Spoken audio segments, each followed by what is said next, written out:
against static and a silver ray. Eyes wide shut, remembering the pain. Footsteps echo in the floodlight nights. Gas in my blood, too tired to fight. And I wear my shag a second skin. Cracks my soul like a silence. No one saves you when you fall too slow. Glass skin, too fragile and sure. You trace my name in the ash on the floor. Still I don't know who I'm aching for. Your hands were fire, but your heart was stone. Now every touch just cuts to the bone. And I wear my shag a second skin. Cracks my soul like a silence. No one saves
So before heading into a major, I think the most important thing in our shoes right now is getting the chemistry, understanding each other in tight moments. And with official games here now with Simple, even though we start with 2 standards at Dallas, I think this is the way we can feel each other more than in practice and build on that and hopefully gain some momentum. We are going to do boot camp here, 10 to 12 days between Dallas and the major here in the US. So we're gonna commit 4 to 5 weeks and hopefully it pays off in the end. You know, even though I won more than 30 trophies in my career, I'm still stressed when I go to any tournament. I still feel the pressure, etc. So my own way to remove the pressure or release it as much as I can is trying to think about what I can control. And what I can control is my calls, the way I'm gonna prepare, etc. So just focusing on CS. Yeah, to become better, of course. It's always gonna be a hunger for every tournament we go to. We won the Cluj-Napoca event, which was on stage, but want to win a tournament but like in front of crowds and a really big crowd, especially like for this tournament or in the Austin major, will of course be a dream come true to become a champion of a major. So yeah, definitely, I think just that a motivation for myself to become better and. Yeah, hopefully win a big trophy. To kind of reset in hard moments and where we are as a liner right now, I think, again, in some way it's a privileged moment we can be in. In some way, I feel like I released the pressure, but at the same time, my expectations are higher than it was before. So when we make the switch from broken to simple, I think in some way the pressure is lower. But the expectations are some way higher. We are heading into exciting 5 weeks and I'm gonna enjoy every single moment. Even if you lose 2 rounds, you can always say to yourself, like, we don't have the best prep for this tournament, but at that moment you can also play more freely, and I think that's what we're aiming for the upcoming tournaments. Some of us in the team, including me, have the breathing exercise we do for the game, which I help just try to have some breathing exercise to try to release some stress and there's some pressure, which helps a lot. I feel like it helps with the consistency as well. I had no tools back then. I was 20 years old. I was in 13, so I was 20 years old. CS wasn't that professional back then. We didn't have any help around. I think I liked everything. I had no tools back then, so it was such a different moment. I wish I had more and more tools with the time, but I wish I had all my knowledge now before, because it will be easier to win, and I will have twice the trophy I have now maybe. And but yeah, that's how life works. The goal in general, I think, if you're a bit less talented, but even though you're talented as well, what you need to is you need to get better. You need to see yourself how you are and improve as much as you can.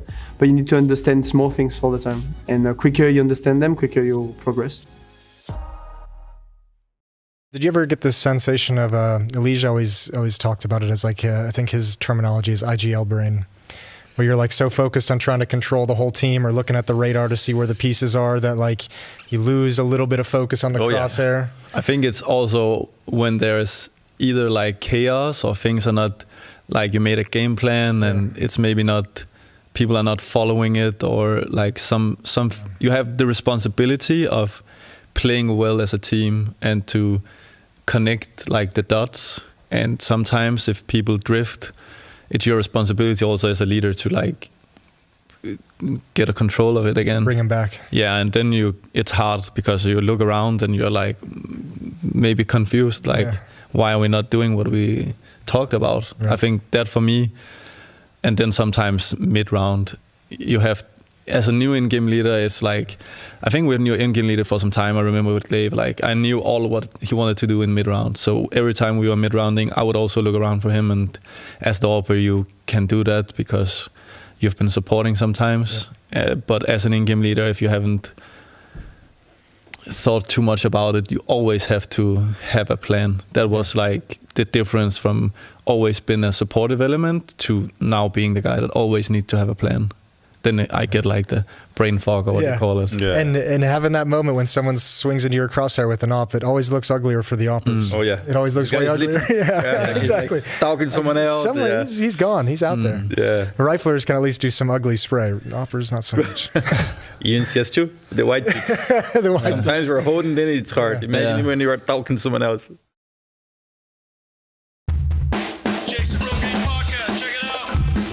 Jason Rogaine Experience. Counter-Strike by day, Jason Rogaine podcast by night. All right, here we are. Another episode of the Jason Rogaine podcast. Pumped for today's guest as well. Welcome to the studio, Ben Alpiro. Thank you for having me, Jason. Look, it's fantastic to be on a large platform like this one and be able to discuss some of those little factoids, I like to call them. Yeah, and it's, not a lot of guests bring notes. You're really ahead of the game here, I would say. Lots of people want to debate me about this stuff all over the world, Jason. I want to bring my notes to make sure we got everything looking hunky-dory. Cool. Well, what is it exactly, Mr. Alpiro, that you wanted to chat today on the episode? Now, as you should know, Mr. Rogaine, that's Dr. Ben Alpiro to you. Excuse me, I apologize. I want to just quickly introduce myself to the viewer.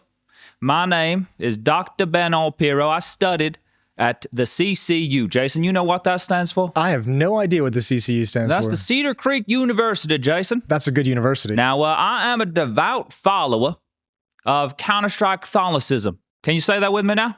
Counter-Strike Catholicism. Yeah, you got the one. Yeah. Now, obviously, as you know, I know, everybody out there in the world know, Gabe Newell, the leader of Counter-Strike Catholicism. I've been following him since a little wee boy.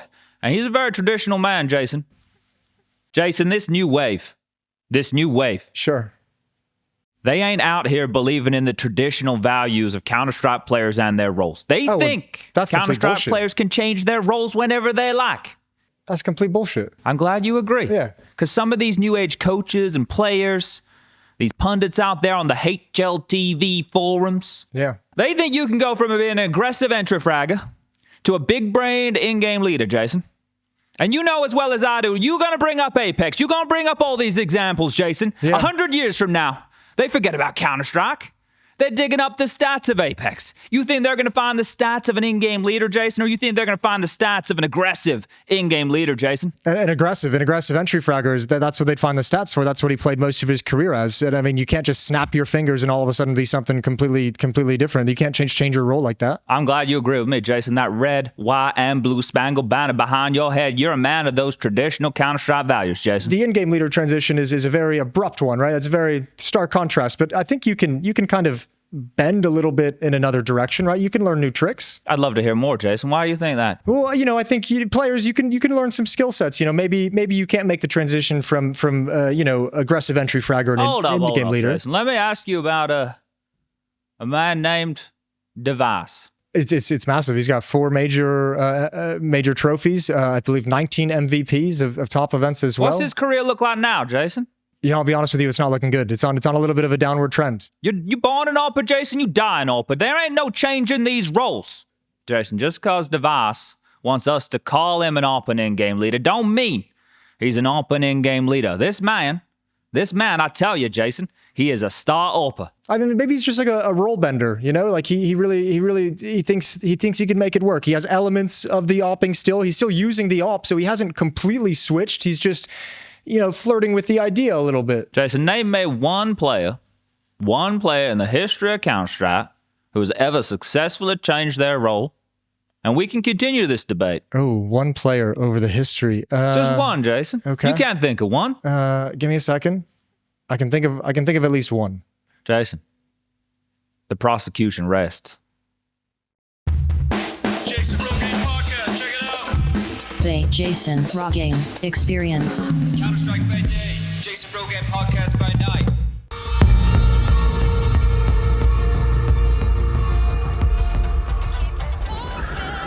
We got a speeder. He's way over the limit. This dude is spinning. Calm down, little man. We got bigger fish to fry.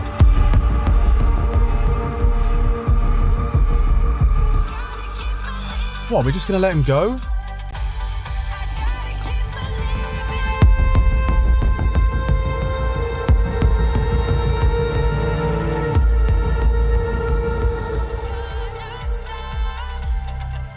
We've got movement.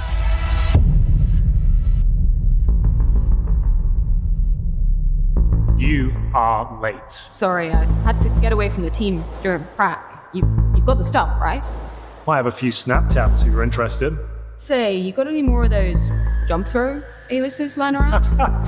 You must be joking. Do you have any idea how difficult those are to find these days? Fuck it, I'll take some null bites. Give me a couple null bites.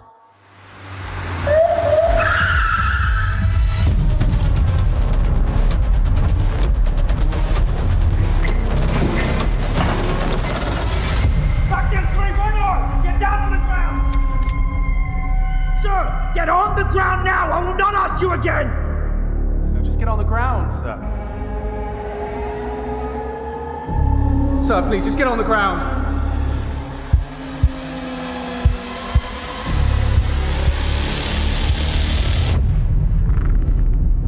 He's got a bind! Look out, he's got a bind!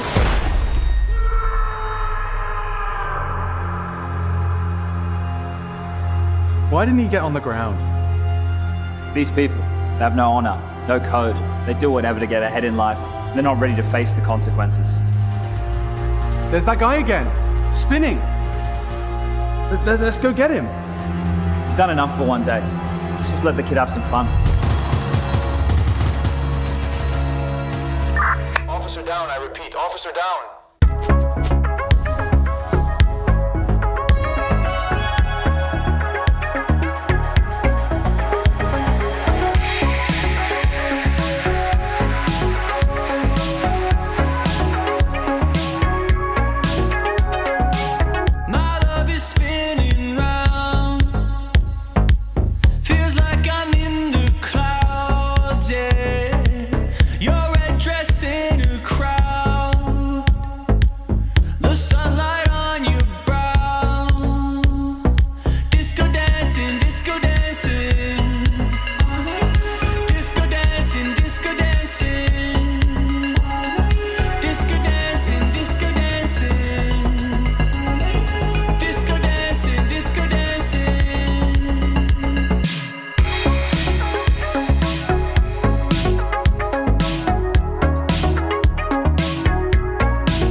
Is it still tough to adjust to? I imagine there's got to be so much muscle memory going into CSGO. Like, is the wide swings in CS2 still just like, damn, Ferrari peak? It's crazy. Like if you go with an AWP or Mirage, go top of van, top balcony, and hold B side with an AWP, the ways they can pick you there, it's crazy. Like there's like 2 or 3 ways they can pick you, and they're completely different. And like you basically gotta choose one and hope it's it. Yeah. But also the micro element of peaking is like, if you look through demos of 2018, people are just walking around, like you're just walking and clearing. It's very robotic now with how people do it, because it minimizes the mistakes you can make throughout a round and how well you can control the map and finish. Sometimes I compare it to, if you ever watch like Rainbow Six, where people are like really focused on small angles all the time and working those angles. And it's the way to move, right? Yeah. Too much emphasis on the moving way, Yeah, and that's why it's so hard as an AWPer, because in CSGO you would constantly choose an angle and trust the angle. And in CS2 sometimes you doubt the angle. True, yeah. That's a good way to put it. That sucks. It's actually true. Step into it and you're like, shit. On this final that just happened in the other tournament, Wax was holding B. Zone 6 came close, but instead of picking right away, he came closer. You know when you can come closer to the wall? Yeah. That's a completely different shot. If the guy shows up in front instead of going from the back there, it's a completely different shot. You can see on the camera reaction. Look at the Wax camera reaction there. It's like, what? Completely impossible to hit it. Yeah. Oh, Thor guy. Yeah. And he has the highest sensitivity, so it's like, what can you do? What can you do? Yeah. All right. Interesting. So I was on academy team and we weren't playing the Ancient.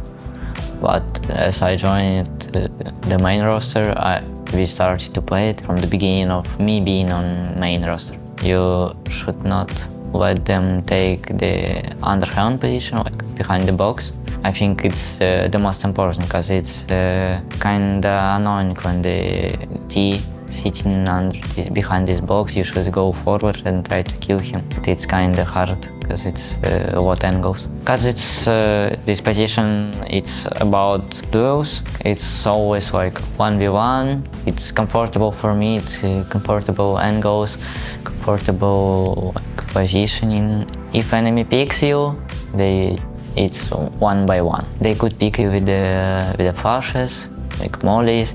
Too many options for T side, I guess, to do something. Like they can reveal the smoke, they can flash and like push you from 2 ways, like so they can double pick you. So if you just miss, it's really hard to play. Yeah, I think the most important thing in this position is just to communicate about nades and to what and how you're gonna use them. I'm playing like in my own play style. If you're trying to climb into heaven to help B players, the T can just reveal the smoke and kill you with a flash, and it's always dangerous. Sometimes you know that it won't happen, sometimes you don't and you die, so like just unlucky. I was watching like everyone, I guess, but the only 2 guys who I watch the most, it's Xerxon from Esports and Frozen when he was playing Esports as well. I mean, I'm playing both sides mid, so as on T side I was watching Xerxon, and at CT side I was watching Frozen.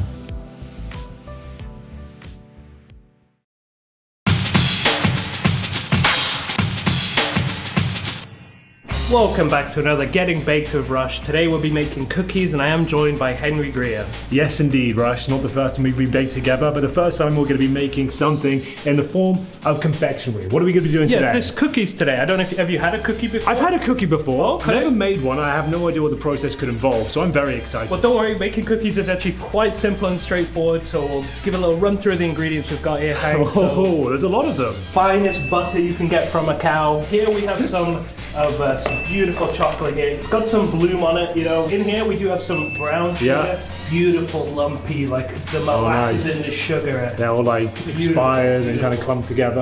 Perfect. Yeah. This is flour here. You can't have a cookie without flour. Don't know which one's which. Just white powder. I can tell you. That one's sugar, that one's baking powder. Well, that's actually salt, mate, so you look like a twat. Anyway, we do have some vanilla extract here. Not for the first time. Well, beautiful vanilla extract here, and we have 3 beautiful large eggs. Are these within their dates? These are from the chicken itself, you know. Those are our ingredients, and I think it's time we start combining them. And make sure you get the perfect shot. Look. Oh, Jesus. Wow. Okay, try and get it mostly in there. Top tip, try and get it in the bowl if you can manage it. Yeah, get your hands around there. If any falls out, just put it back Should in. have got a bigger bowl, mate. Oh, you can put that down. That's flour, bro, so be careful with that. That comes in at the end. I've really got to get the distinction between these two. They are literally different colors. Okay, brown is sugar, white is flour. Drizzle this in, mate. You're a bit of a drizzle meister. Put that down. Sorry. Drizzle this. Get Getting ahead there of for myself. me. All at once? Yeah, slowly, bro. Slowly, yeah. Look at that. Look at that, nice. Look at that. Now we're going to whisk this together. Now whisk is a very scary procedure on these episodes here. How do you work? There you go. All right, yeah. Now you want to get that in there. All right, come on, man. That's dangerous. Ready? Yeah. Oh, just turn it lower and slower. That is nice. Oh, yes. I brought a new technique. You know a technique to get egg yolks? I've never tried it before, but it's one I'm willing to try on camera for the first time. Like I said, I'm bringing some stunts to the proceedings here. Top tip for you, always crack an egg. Not on the edge, do it on a flat surface. Give it one of those, you will have 0 shell.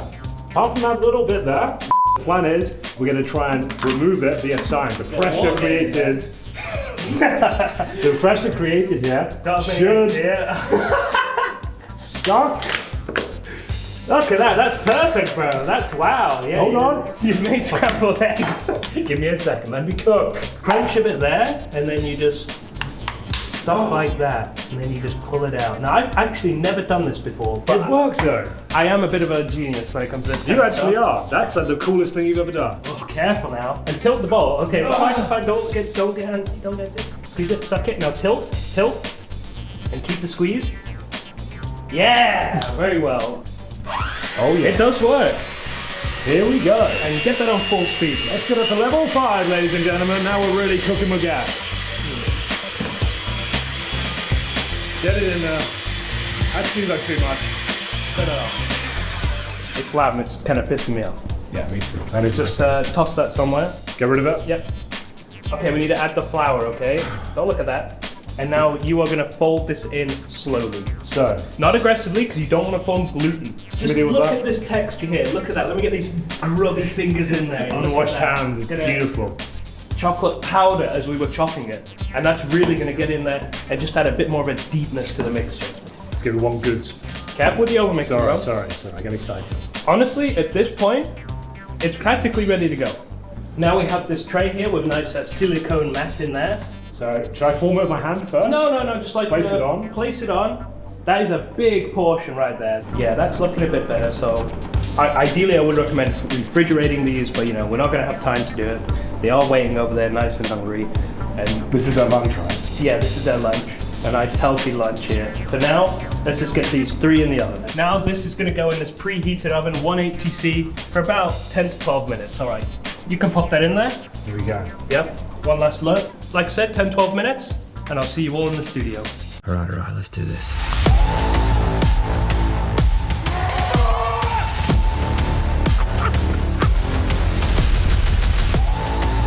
And that's what laser beam! Window no scope from center! No way! It's a perfect end! This is California! This is madness! ESL presents the ESL Pro League in partnership with Intel, Acer Predator,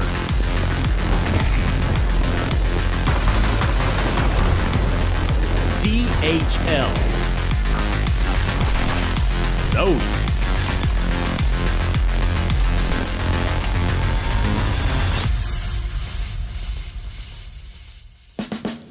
ESL Pro League Season 23, Stage 2, Day 3, which means, gentlemen, we're going to get some teams qualified for the playoffs today. Can I get a yippee? Yippee! Yippee! We're also going to get players knocked out. Can I get an amen? Amen! Hallelujah. Hey, what are you saying, amen? It's International Women's Day, Jason. Yeah. What am I supposed to say for International Women's Day? Hey, women, man. Hey, women. Hey, women, okay. Hey, women. I just want to shout out Jay, who is giving all the women flowers. Oh, what a sweetheart. Production. It nearly made me cry. What a legend. Yeah. So just you. And Kinga. Okay.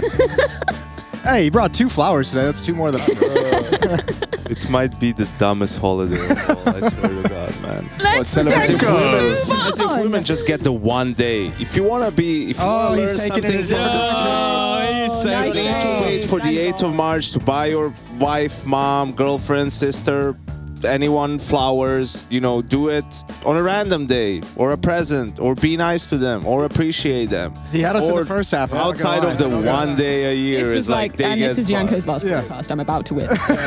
You completely saved it. Well done. There we go. Hey, Jay, does that feel like a personal attack? He is at his desk. No. That's a nice gesture from Jay. Shout out, Jay. No attack. All friends, all still move. Hey Jay, Be more like Jay. What's the head-to-head between MOUZ and? Oh, here we go. I do have a notepad. I think it's 5-4, I believe. Oh, okay. Cool. Okay, All right, great. I thought it was about 6 or 7. Wasn't it? Well, Got him. humble farm. Got him. How are we feeling? Well, I guess we're going to talk about FaZe shortly, aren't we? Should we start with something else? Yeah, a little Start bit with more something lighthearted. else. Yeah. Yeah. What's light-hearted? International Women's Day. We could touch on that. I think we've covered all bases. That's covered. There's a few areas we haven't explored yet. I feel like we could dive deep. That's in Valentine's Day. Maybe. Day. Yeah. Yeah, I kind of co-sign on that one. Let's go on a nice date on this one. And day. everybody else is also doing the exact same thing. So yeah. you pick a day and actually get the best table and the best restaurant. Yeah, that's crazy. Should we do some viewer mail? Should we do DHL mailbag? We could also go through holidays. I want to hear your thoughts on 8th of March, viewers. Send it at DHL mailbag. DHL mailbag at EFG.gg. There you go. I'm not doing links anymore. Oh, it sounds so good. It's so good. It's the baritone that really. It's my favorite of the jingles. Yeah. Of all the jingles we have. Of all the jingles we have, that's my favorite one. That's your favorite one. Good. Are there jingles? Like 3. We have Bpop. We've got Eco Save. Bebop. We got Save. Oh. The save song. Save song. That's my okay. favorite. Okay, I do know that one. S-A-V-E. Yo, rando question. A broad topic, a big broad question, but what got everyone into their specific roles for the production side of tournaments? Why become casters or observers? Lovely etc.? question. I think it's all a bit kind of, everyone's story is different, but everyone usually, sets a goal and slowly, methodically Works towards their way it, towards it. Yeah. And most people kind of feel like they trip and stumble into esports when I Yes. speak to them. Yeah. Which is kind of where I'm at. That's where everyone's like, how do you get into commentary? And I'm like, well, you have to pretty much ruin your life by focusing only on Counter-Strike for 20 years, and then one day you're going to fall ass backwards into a career. So just, do it. If you're lucky. Yeah, if you're lucky. Growing up, I saw people commentating video games, and I was like, well, they've got the coolest job in the world. Yeah, that sounds pretty sweet. Yeah, it was, the Quad Vs of the world. They were casting my COD 4 Pro Mod game. Mine was League of Legends. Listening to League of Legends, like Season 2 and 3 is when I got it. Joe Miller and D-Man? Yes. Actually, the commentator in League that I tried to model myself most after was Deficio. Oh, Deficio. Because he was like a former pro that went into commentary. Danish, but he made it. I didn't care about League of Legends strategically at all. I just found it like fun to watch and listen to. And he was the one who made the strategic side fun for me. So I was like, oh, that's kind of a cool angle. You're a former pro. You can take like the tactical strategic side, and you can make it interesting for people who don't really dive into that area of the game all that much. So that's where I went. If you're Dinko and I, you just enter a competition. Yeah. And actually, you won yours. I didn't win mine. You got second place. I got second place to Boaster. You really won. Boaster. Look at him now. Both you kind of won though. Yeah. Love you, Boaster. Wherever you are. In Valorant still. Probably. I think he's pretty good at that. I think he's doing good over there. Another question. What else we got? Two questions. Wow, really taking advantage of the situation. I can actually read today. Yeah. You have to make a team only with players who have not won a CSGO or a CS2 major. Nico is in there. I'd make Nico, Guardian, right? I'm pretty close right now. Semler obviously would be in there. I need two more. Okay, that is a good question. I don't know who's won a major. Ooh, let's see. Nico would be in there. Nico and Monte. I personally would not put Guardian in there. I'll take him. No, I'd take Peak Guardian. Oh, Monte, yes. Yeah, that changed your tune real quick, have you? Never mind. Change your tune real quick. So Nico, Guardian, Monte. Okay. I mean, we're just... Kiyosuke. What, are we just rebuilding Falcons now? Which, that's not gone very well. We ain't winning the major. What's your favorite Pro League match ever? Oh, that's a tough one. There's been a lot of games. I mean, without being able to actually have a memory of every single Pro League game I've casted, which has been across like 18 seasons, I think I'll say... I think the final between G2 and SK back in London, I think that was like season 3 or 4, that had some banging maps on it. That was exciting. Heroic Gambit, where Cadian pulled off the clutch, that was fun. That's a great show. An online game, of course, for Dinko. Yeah. It was most memorable for me, personally. True. Should we do a recap of what we've seen so far throughout the entirety of this Pro League, actually? I think that's a perfect Only segue. this season? Only this season. Okay, yeah, we should. Well, yeah, we should do a brief history one day. One day we will. So but the first round of the first game. what happened? Stage 1 eliminated. Any really big disappointments for your money, Yanko, in terms of the teams who aren't joining us here in Stage 2? Paravision, obviously, one, right? yeah. Like they're the team of the year so far in terms of a new name that's broken through the ranks. Only a team other than Vitality to win a tournament this year so far, and it did feel like just the schedule got to them, like the amount of games they've had to play, and after all those lands now switching back to online, they weren't nearly as polished as we seen in 2026, and in the end didn't have enough in the tank to even make Stage 2. I think Team Liquid's another disappointing one. Obviously, leave it to Jason, man. I want to hear him talk about it every chance. All right, Jason, I keep asking over to you. When is Nico winning a major? I don't know, Jason. When is Liquid going to stop being dog shit? I don't know, Yanko. No, I see where you're going with that one. Actually, Liquid's not super much of a disappointment to me, just because at this point I kind of expect the disappointment, so I'm kind of like conditioned for it. I would say if you want to go for the Americas, the disappointment for me is the NRG and M80. Anyone but Liquid. Not individually, just like collectively, neither of them getting to the next stage. I think for two teams that have made moves to become better, have shown that they're the strongest teams in the region, to not be able to have an impact against like the European tier 2, tier 3 teams and qualify to the next stage, I think that's a bigger disappointment for me. I'm disappointed in Liquid. I've been disappointed in Liquid for 6 months. It's nothing new. You expected to be disappointed. Yeah, I'm ready for the disappointment. What about the other Americas teams, though, Jason? Do you expect a little bit more from M80, for example? We've seen them look strong at the start of the year. Are you listening to him? Yeah, that's... Are you here with us? I am here, Come on, indeed. Freya, let's keep it moving. What's next? It's all good. He literally just said that. He literally just said M80 and NRG as the teams who made... I'm not going to go over it again. It's early in the day. We're still getting warmed up into this Get back in the game. We got to stop thinking about fucking Magic the Gathering. It's so early, man. Get back on track. One thing that's interesting to me, though, M80 and NRG. Yeah. What about them? What about the Americans? I'm actually... I don't know if anyone had said this before, but I'm a little bit disappointed in this. Have they made any changes recently, perhaps, to get better, and then they didn't? Oh, man. Elimination today, though, for a couple of teams. A couple of big teams. One really big team. International Elimination Day. International Elimination. And it really is unfortunate that it falls on Women's Day every year. Yeah. For it, that's pretty mad. Yeah, I mean, FaZe Clan. I don't hate it though. Is that weird? Like, if Fallen's not going to be here in the playoffs, get the hell out. Yeah, like, go. Yeah. I'm cool with it. Go 0-3. I won't even criticize you. Just I second that. You know, what's the point of them making it and then to have to play with their coach, and in every game we go into, well, they have a coach. It's Furia with their coach. Yeah. So how much can they really do? And they'll. This is the tournament to go 0-3. Yeah. You hate. There's no storyline there. You don't want to tell it. Just don't attend. I could see a world where Heroic can not only beat Furia, but kind of do a bit of a lower bracket run. Not sure about the last game, but I could see a world where they go from 0-2 to 2-2. They've been pleasantly surprising, I think, from when Dinko and I cast them at Krakow. The first game was gross. Yeah. And then now I'm like, oh, okay, so there's something there. This is kind of interesting. The individuals are pretty strong. And especially if Fury's going to come in being flat or whatever, like they're not as focused because Fallen's going to be whatever the situation is. Yeah, that's a team you can upset. And then that would give you a little bit of confidence, regardless of the status. I was really bummed seeing Bait lose to Spirit last night. I was really excited for that upset win. I know. I just like upsets right now. I'm just really into upsets. Chaos. Yeah, I do. I want to throw it all to hell. Well, 2026 is a great year for you then. I think also for FaZe Clan, I'm interested for this game to see another player that's not a tier 1 player look twice as good as Jacob.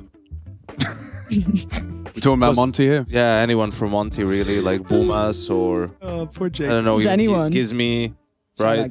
Rainwaker on the lurk. Yeah. Right? Rainwaker looked like a monster the other day. He did, and then he didn't. And then he looked human again. Yeah, the second. But it's almost like that's going to happen. He had a good map. Yeah, he had a good map. We'll always have that map. And we're going to be talking all about Monte soon, so we will be. We can skirt past. Come back. This is over on the B stream. Paying Aurora Foot 3D Max is kind of cool. I'm excited about that one. Legacy, your boy Dumao is going up against Astralis, my boy Deva, and then the Fury Heroic match that we touched on. Nothing too crazy there. I think Legacy, Astralis, and Foot 3D Max probably the coolest games there. I think both of those are interesting. You know what? Fair play. Payne, I'll start giving them a little bit of credit because they've been on a good run and look okay. I haven't been blown away, but. Let's see what you can do against Aurora. How's your boy Dumao doing, Alex? Dumao, he's had some very strong individual performances, but Legacy have been. Oh. Freya, who's your DHL MVP? He's all right, actually. Yeah, done. Yeah, he's actually doing. He's putting in a shift. That's my boy Dumao. I wish I could remember. Okay. He's like in the top 10. Jimmy? Jimbo? Young Jimmy. Game is starting imminently. Just before we do dive into it, though, Jason, did you want to tease maybe what you were setting up between maps, maybe? Oh, sure. Yeah, we'll talk about during the maps too. We're going to play some Counter-Strike in between the maps. We decided, we saw the PCs have been fixed. We can send it out into the world. We saw the shift last night doing it. So now I want to play Counter-Strike when I came in this week. Man. So we're going to have a public server. We're going to load it up. We're going to join at the end of the first map. We'll tweet out the IP. So anyone viewing at home between maps, you can come play some Counter-Strike. We're going to throw it up on pool day. It's going to be an old school game. We're going to get really weird. I don't know how many spawns there are on the map, but we have 64 slots for people. 64 on pool day? Bring that down. Well, you can only spawn to the number of spawns that you have. So spawn on top of each other. Yeah. Then you won't be able to move. Okay, well... You want crazy? You're getting crazy. It's not my department. Someone else's... Yeah, we have a professional. Yeah, we have Let's just see if it works. If it doesn't work, we go again. We've done such a good job of people from the outside connecting to our servers. Like, this is going to be a resounding success. I think we figured it out, though. They got it last night. They were playing Rats. I was loving it. I was actually really jealous. Rats was a lot of fun. Yeah. Can Monte do it? And what if they do? What does it mean for FaZe? The answer is yes and nothing, I think, is the answer to your questions. No, as in, yes, they can win, and what happens? Like, nothing, as in FaZe, get eliminated. Yeah. That could happen. That would be what would happen. Yeah. No roster changes would happen. Roster changes. They're just having a bad little swinger thing. Rough patch. Like a bad 2 years. Like, I mean, you saw Twist talking about his individual performance as well, just saying that he's not up to snuff right now.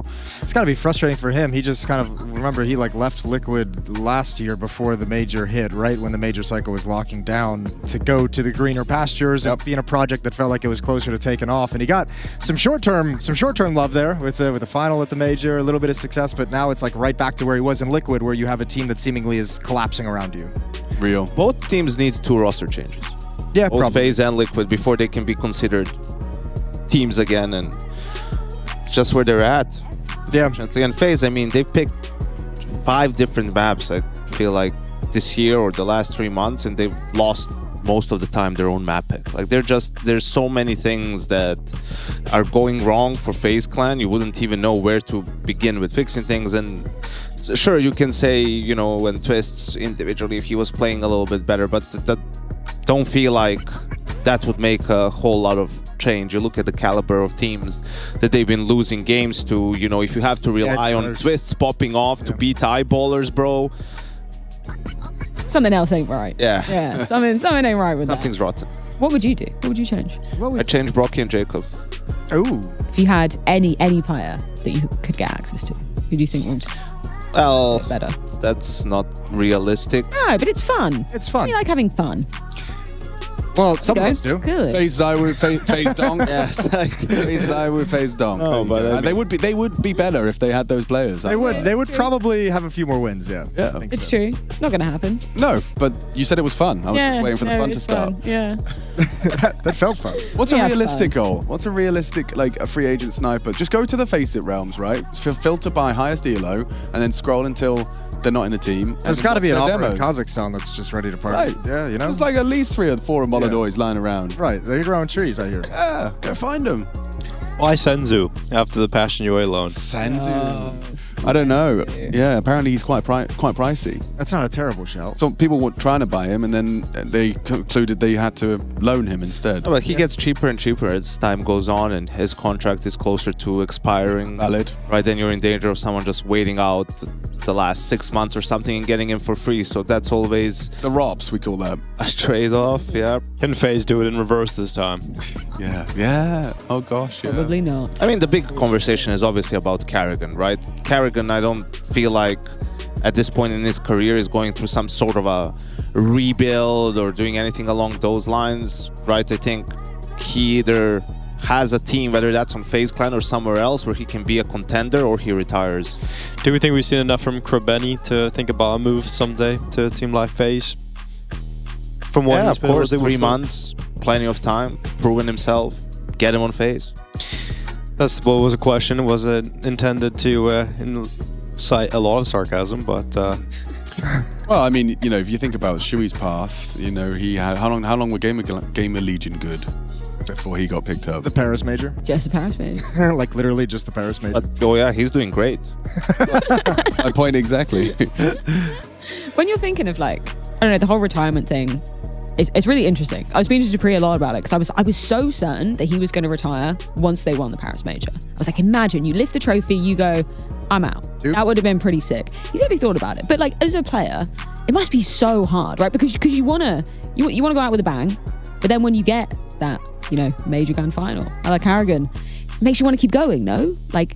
Well, how do you decide? Certainly losing it sucks. Like takes away your desire to kind of retire there. I said it during the podcast too. I think Carrigan, I'm with you. I think Carrigan's a player. I think Fallen's in this category too. I think those guys want like one last ride into the sunset. You know, like they want to go out on their own terms, win an event of some notoriety. Maybe not a major, maybe like a Cologne, maybe just an IEM in Chengdu or something, and like go out with the trophy. You know, whatever it might. Say your goodbyes. Yeah. I think if the Yakin Darmolo roster didn't work out so swimmingly, he would have retired at the end of last year. I do too. Right? Yeah. But you're the second best team in the world. Yeah, you're not. Finally, after you've struggled for 6 years to have a competitive roster, like you got there, so obviously you don't want to quit now. And he's doing fine individually, right? Yeah. Like it's not, he's really holding the team back in a significant way. So now that you contrast that to where Carrigan is at with his team, kind of. Yeah, Fallen due to his success is closer to retirement. That's that's the conclusion. And we have found success in the server. Game is ready to go live. I'm going to go warm up for our please do. Get in there. game. Let's go. See you later. A little bit of Ice World. A little bit of Ice World to start your Lord's Day of Rest. Sunday afternoon sets off with ESL Pro League Season 23. We got Monte, we got FaZe, and we got FaZe surprisingly looking like they're going to get banged out of this tournament. I know, right? What is that? I was saying, like, I think FaZe might not make the major, but that's like so hard to do, where the only thing really they need to do is just get some LAN wins against whoever, because the LAN win component in the VRS, it doesn't look at who you beat and what's the prize money and all of that. It's just getting a win in a LAN environment. So if they go to some of these open LANs and beat, you know, 5 friends from Denmark, like that will count a lot for them, because they just haven't been beating teams on LAN, and the decay really starts hitting. You know, their major wins were all on LAN, obviously, and that is all decaying significantly. So I think even if they were just able to get several of those wins on LAN, even if, let's say, they lose here and they go 0-2 at Blast, which is going to be hard because, first of all, they play Aurora in their opening game, and then they play the loser of I don't know who versus Tai Lu if they lose that game. So that would mean they would have to lose to Tai Lu too. I think it's tricky because we haven't seen them in a long time. You know, those guys are... Yeah, they always come out and surprise. So they're always good for like an upset in the first time we see them in a bit. We've got paused again, just in case. Yeah, KZL didn't notice that. Yeah. Oh, we got team comms from FaZe. Stand by. Standing by. Standing by. Standing. Like focus on the current round. We don't care about the third map. We don't care about the second map yet. We just focus on the current round. If we have a bad round or if someone struggles, maybe they whiffed, whatever, make sure that they're reset for the next round already. We need every single round. We need the full team to be focused, and we need. I mean, you've seen the names on our team. We can win every single round, even if it didn't go. We can win. Who the hell is this? I think that might be. I was thinking the same thing. That might be the new assistant coach. I had like Conor McGregor running through my head. I think his name's Grasshog, if I'm not mistaken. I think Grasshog. So the assistant coach is giving you a pep talk before your elimination game at Pro League. I like that. This team is over. It's done. Bro, just send me the fucking scouting report. He's assistant coach. I kind of like it, you know? He's getting some practice. Online game, you know, get the assistant coach some reps on giving the hype speed. Everyone's given up. Like, no one cares anymore. Okay, I guess it's down to the assistant coach but to hype us maybe up. a new voice helps, you know, not zone out like I did when I heard Jason talk about Liquid again. Yeah. Maybe Neo's sick. Maybe he has a stomachache. You ever think about that? I don't know who that was. Listen, I love Philip. He's a great guy. Not a hype speech? Not probably the best hype guy, right? Yeah, he's not gonna... Kerrigan exists. Kerrigan does exist. I bet Kerrigan's exhausted. Twists exists. Every time we've seen Kerrigan playing lately, I feel like I just see him get frustrated. And also another thing, man, is look at the situation in which FaZe Clan is at this year. Why are they not boot camping? You know, I get it. You're going to Rotterdam after this. You were here. You were there. A big pep talk later. Basically, the ping was bad from where they were playing from, so they all went home. Now they've got better ping. Yeah. Well, you know what that music means? Especially, you know what it means if it's the second time you've heard it. It means the tech pause has been resolved and fixed, and we're back underway. Do or die! Yes, elimination on the cards. Oh, you can't lose the Monte in elimination game. You FaZe. definitely can. You can, and especially on Dust 2 to start, where Monte impressed the entirety of this panel. And Gizmi's got a lot of nades. Gizmi knows his nades. Azuwu's British. We like that. I do, anyway. That's kind of cool. Yeah. Rainwaker's here. Underrepresented region. We're basically like, it's like seeing a Chinese CS player nowadays. That's true. Yeah. Yeah. We're equally as rare. Yeah. It's like Azuwu is like Atom. Jam Young. It's like a unicorn. Yeah, truly. Gizmi is British Jam Young. What is this? I want to see the reaction to this defense when they get pressure. Where do you fall back to? Because you're not holding on the catwalk, you're not holding on the long. They were going to do the fast cross smoke, and I guess they realized we can get out for free and chose not to. Now it's in the air. It's just they're getting split now. You're between two minds if you're FaZe. You're in some trouble. This is just gonna fall apart. Yeah. You guys have never seen an aimer like Jacob, let me tell you that. Stuff he does in practice. You on practice watch today? That would be the next elevation. He had a couple of nice pistol rounds at the Budapest Major. He did have some pistol rounds at the Budapest. Well, those were great pistol rounds. He's just a LAN player, man. All right, Twist. I'm not saying it feels easy. No, it doesn't feel easy at all. Feels near impossible. Oh, now it does. Yep. BMAS hits the headshots. 3 in the round from BMAS. Former FaZe player. Yeah, he's won the jersey. He's coming back to wreck him. That's what Yenko and BMAS have in common. Both won the jersey. And both are back to wreck him. We both showed up today to wreck them. Yeah, it just hurts to watch, man. Like, whenever you see a roster mismanaged, you know, you feel for the players. Like, obviously they want to win, they want to try their best, but what's happened to this FaZe Clan team the last 2-3 years? You know, you go back to 2022, their team of the year, they won Katowice, Cologne, and a major. They were the first team ever to do this in the same year, right? And a Grand Slam. Yeah, the Grand Slam came in 2023, but... Ah, yes, it did. And, you know, then we switched to CS2. There's a little bit of adjustment period. there. 2024 was kind of rough. And then Robs gets to leave on a free transfer. Even before that, at the end of 2023, Twist leaves on a free transfer. It's like you're losing two of your star riflers, some of the best riflers in the world, because you didn't like talk to them about, yo, you guys are pretty good. You want to like stay on this team, which they did. For the, you know, well then they got asked, and then after a while, it's like, wow, maybe I'm not wanted here. Oh, there's someone else who's kind of hitting me up. I guess I'll go there. And I'll just become one of the biggest era teams in Counter-Strike history. I want to feel wanted. Yeah, most people do. Okay, well, gun round. Oh, bang. Oh, Frozen.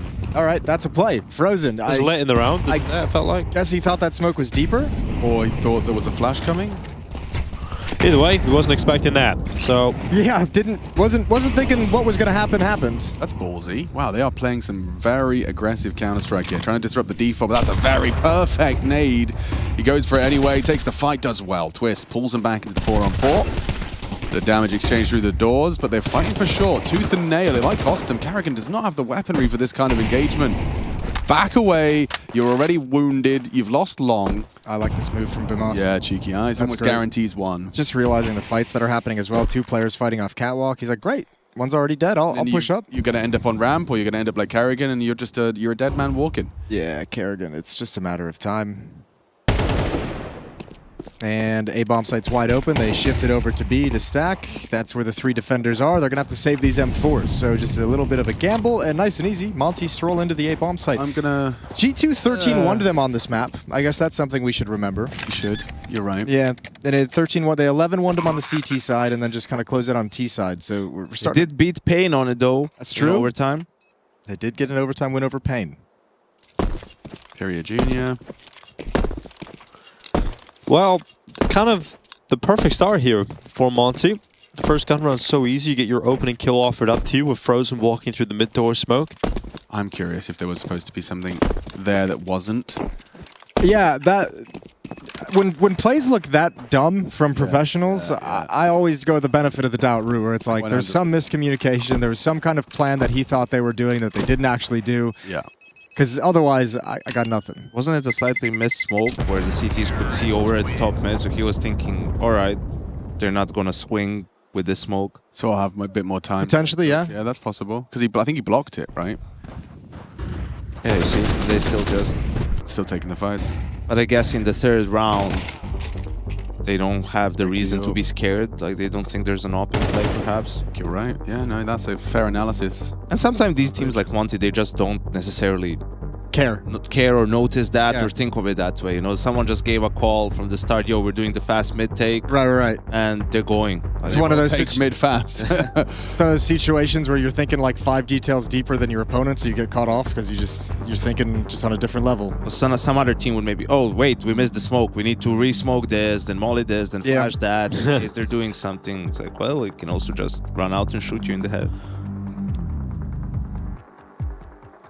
Shoot you in the head. Name of the game. 3-0. 3 saved M4. Still no op-out for the FaZe side of things, and we kick things off yet again. Yeah, Karrigan can get to play with a rifle instead of the MP7. Also, yeah, Afro. It's a nice change. Trying to catch him on the cross. If Frozen dies twice through mid early, he's going to be real pissed about that. Just hanging out for now. Zuu already in the lower tunnels. Molotov to chase Frozen back. Come on, Frozen. Got to make up for last round. Got to do something. Get it back. Tons of footsteps, tons of information. Seeing nothing. They opened really heavy on mid again, /cat on FaZe Clan side, wanting to disrupt that default, but fell back after the initial exchange. There's still a lot of utility saved for Monte to end this round however they want. All right, let's see. We got a Goose, we got a rail set up.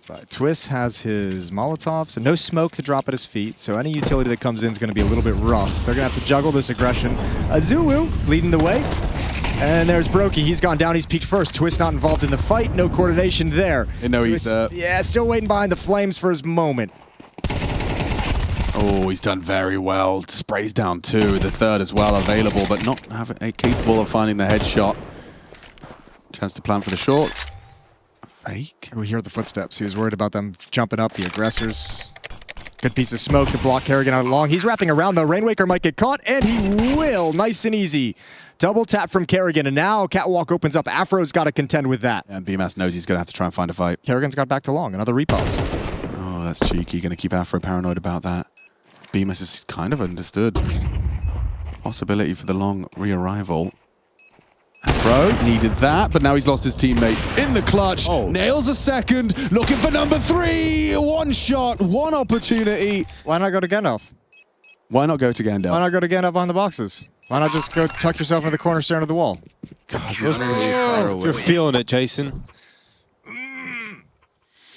FaZe on the board. Wasn't too far off getting that last shot. Nice shots from Afro, but finally, yeah, FaZe breaking through. Go to Gandalf. Go to Gandalf. Right now. See, he had it. He had the time. He was heading towards short side. Yeah, I see what you're saying. It's a really hard fight, though, for the op, like, from that position. Yeah, but with the time left in the bomb, it's like all you have to do is jiggle and peek it once, and he's got to get off. You know, like, he sticks the defuse, that turns into an easy shot. He doesn't stick the defuse, you still probably win by time. I mean, he's going to chase him down first. Okay. Brilliant boost. Set up to succeed. Frozen goes down, and he wouldn't have done that alone, so you're diligent now on your lower clears, forces Frozen back.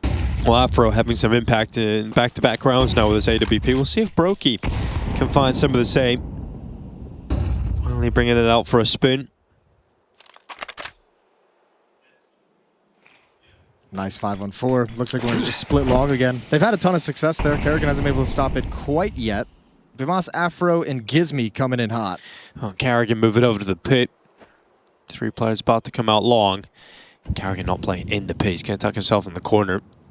This position is always good for one. I've never seen it not get one. There's one. Good for it. Oh, gets into the pit as well. Olé. He has no help from his teammates, so just want to stay alive as long as possible here. Oh, good clear in middle. Well prepared. And now they control the map. Not quite. Azuwu. He's able to grab one in the flanks. Kerrigan's still doing God's work over in pit. Now it's the AWP with the bomb. Oh, hard shots. He's got 2 bullets. Oh, he's all he needs. Kerrigan steps up, delivers for FaZe Clan. They come testing him on long, and he packs their bags for them. I mean, yeah, that's crazy. He's able to do that sequence. Triple kill. I think Monte's got to be so frustrated about that. Just got wrecked by Kerrigan on his own. No teammates around him. In a 3v1. But they also, I mean, they didn't swing on the first contact. Like, that's generally, that spot is generally traded on that initial fight. Kerrigan goes 1 for 1 immediately. But the second player, I think, had nades out, so he gave up the angle. Can only be mad at themselves. Yeah.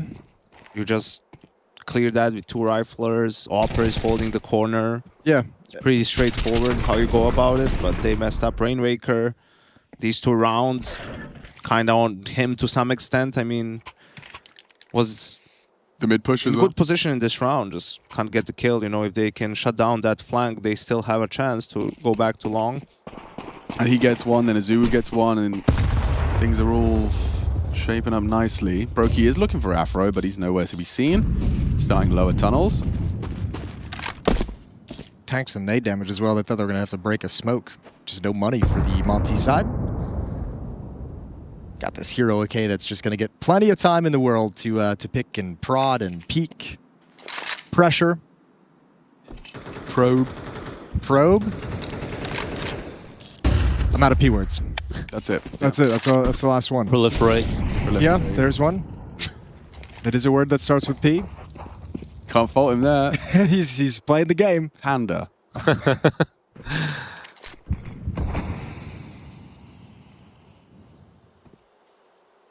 Oh, just the 1 AK for Azuwu saved though. Let's see how much of a hero he can really be. Getting up on short. It's all Glocks and a Tech 9 around him. Really taking the time with this one, Monte. Wanting to They're wanting him to FaZe Opera up a mistake, a chance. Yeah, just an easy kill that might give them some idea of where to go. It ain't happening. No, they're going to just smoke mid and run.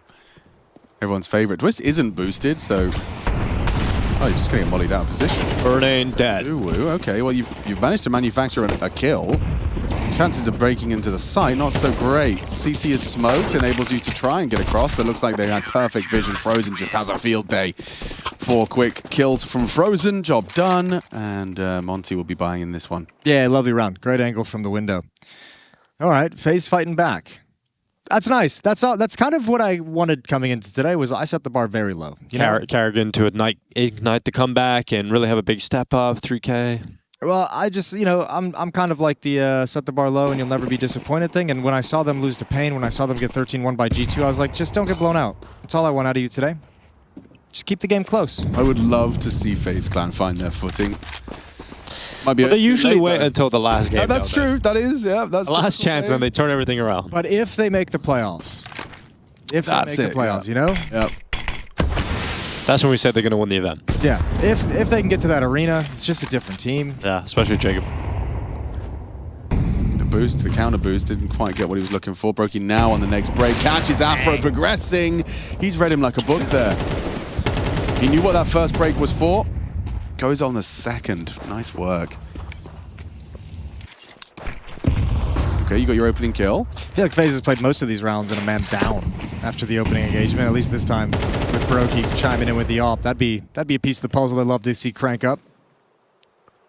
Find you some opening kills round after round, play the advantage. Once again, very slow from Monte. Mid to be split, looks like a 2-2. Got Jacob on the back platform. Frozen playing behind Kara. And Twist clear and short, getting information they're not going to be going towards this A site. Brokey losing the duel against Gizmi's AWP. Twist can get this trade though. Surely he will. Gizmi going to go down. And now the final B play coming in now through the tunnels. Jacob, not a single kill, so all the pressure on Frozen. He's got his teammate Twist racing back, and Twist actually having to do everything because Frozen also going down within the site. So Twist goes to the window, a 4K collective for him, and thank God for Twist because everyone from FaZe kind of missing the mark there. No, man, that's brilliant that he arrives just in time. Yeah, I mean, I think FaZe read that really, really easily. I mean, you get a lot of quiet on the map as well. I think FaZe is starting to just say, we're not going to sit back and let you do whatever. So Twist goes for some information, the push on short. They had an extra player over here as well. None of them doing anything though. Yeah, but it doesn't matter. I mean, that many bodies, it's just like, even if you're just getting 1 for 1, right? The player at Car got 2 kills, I believe. So once you have that cheat, once you have the indication in the 5 seconds beat, you just get there too fast for them to secure anything, even if they do get the kills. Too many bodies coming in, you know? Yeah. Bodies working overtime. Money don't matter. Time keeps ticking. He's a bit late on the HE or just in time? Decent damage. Brokey's going to be comfortably holding on to middle. The adjustment. Here they come. Straight into B though. A little faster this time from Monte. And actually going to fake it and come back and go through mid. So Brokey. The old Fakeruski, they call it. Yeah. Well, Brokey's coming back to watch them jump up on the Xbox. And he's managed to land 1 onto Azuu. The rest of the A players haven't budged. And they will just hold on. So, a couple of kills coming through. Should end up being a comfortable FaZe victory. Then Rainwaker and Gizmi with shots. The bomb has, unfortunately for Monte, fallen down towards CT. And all those guns, they have to cross along to grab them. Look at all the X's. They're all along the wall. There's not a single one in the site they can recover. What are you supposed to do? Run boost over to long so you can recover with a gun at the corner. Hope it's an AWP. It's not, but you're still going to take it. Did they spot that? No. It's a good run boost. Now Gizmi going to go down to Brokey. So bomb not being recovered. No utility, unfortunately, here. Any smokes. This could end up being the coolest clutch in the history of Counter-Strike if he's able to pull it off. He's not able to pull it off, but it would have been there. Would have been there. Would have been a contender. Can't argue with that. Yep. Yeah, Monte kind of running out of steam at the moment. So timeout taken to try and recalibrate. Wonder how the bomb got dropped down. Did the guy jump on ledge who wanted to get a kill and then died and then the bomb dropped? Because if he did, fine him. Yeah, the golden rule, don't jump on the ledge on the catwalk execute. Leave it. Just stay against Resist the temptation. But then you aren't going for that trade, you're on pistol. You can do it, just not if you have the bomb. Don't have the bomb, yeah, okay. Just don't have the bomb. That's the rule. Bomb carrier stay along the wall. I mean, for like a kind of a weak fake, that's not too shabby. Getting 3 kills in the round, don't get a bomb plant, but take some of that money away. Let's go. There you go. That's some hype. That's what they need. Especially because, you know, you highlighted it, but FaZe against G2 on this very map, we got 13-1. You want to try and kind of not let that mentality carry over. It was on their T side, right? So, like, we could still see those struggles, but I think having the CT side FaZe looks like they're building up enough to not have any kind of crazy slow start once we switch. Good aggression around the smoke. Monte not able to get anything done on the initial salvo of utility. They go 1 for 3, which is not a great exchange. I think it was at the Budapest major, Jason. We were kind of casting a lot of the FaZe Does 2 games, and the T sides looked rough even then. But it felt like when we were listening to the calls and we got little snippets, it seemed like Twist was calling quite a bit in the second half of, like, well, the second quarter basically of the game. Once Carrigan's initial calls weren't working, Twist seemed to be taking over from what we could hear. That's kind of like the kind of, I guess we'll call it, let's just call it a conspiracy theory of sorts, is the idea. We had the conversation about Carrigan retiring, the whole kind of thought that it feels after Twist and Liquid being the IGL that whenever Carrigan decides to step away, it feels like FaZe have that guy in Twist in the team who is going to be willing to take up that mantle of a more leadership figure. So right now, I think, you know, as that experience as an IGL, ooh, that's fast. Yeah. But right now, picking up experience of just being a leadership figure, and one day he'll make the swap. Missed shot from the AWP. Brokey unable to connect the first. Afro's connected another, pulls it into the 2-on-2. Now Rainwaker can close. Oh, nails it. Sharp. Well, this is a great round for Monte. Rainwaker this time, pulling off the clutch. Oh, I don't know how FaZe let that go. They had such a strong start to the round. Monte have to dig deep, and Rainwaker obviously find a lot of impact. But they had all the info. Brokey heard Rainwaker running up towards Gandalf. He knew that it was going to be an A finish. Even heard Afro arriving late short, so you knew where they were. You knew you had a 2-man advantage. I don't know, man. That's ugly. That's ugly. I mean, well played, definitely. Rainwaker has positioned himself appropriately. He's hit the necessary shots. A 2 versus 4. FaZe fall. Afro hit a couple of good shots too, but it's like at the end, that 2v1 is where you need to win it. I mean, 4v2, Carrigan, that was a nice shot from Afro, but in the 2v1, it's like Frozen is trying to get to the site and Brokey is playing far back with his pistol out. I mean, they're not on the same page. If anything, Brokey should be going first with the pistol up, whatever, and then just Frozen there to trade him. So that was a little bit of a... Yeah, probably could have waited out the smoke too, I think. Yeah. There was enough time in the bomb still. Safely across. Fight short. Twist. That's so brave! What? Takes the fight, catches him walking cat. Weakness exploited. Izuwu and Gizmi. 2 down and a 3rd added to the list. It's over. It's over.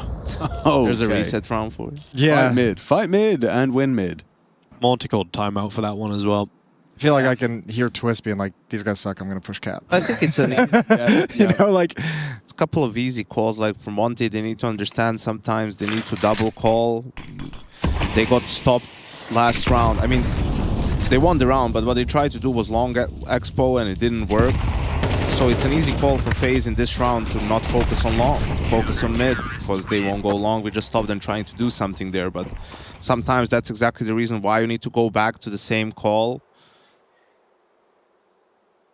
And Twist is just taking matters into his own hands on this CT side. A lot of rounds, just very aggressive early on, finding multi-kills time and time again.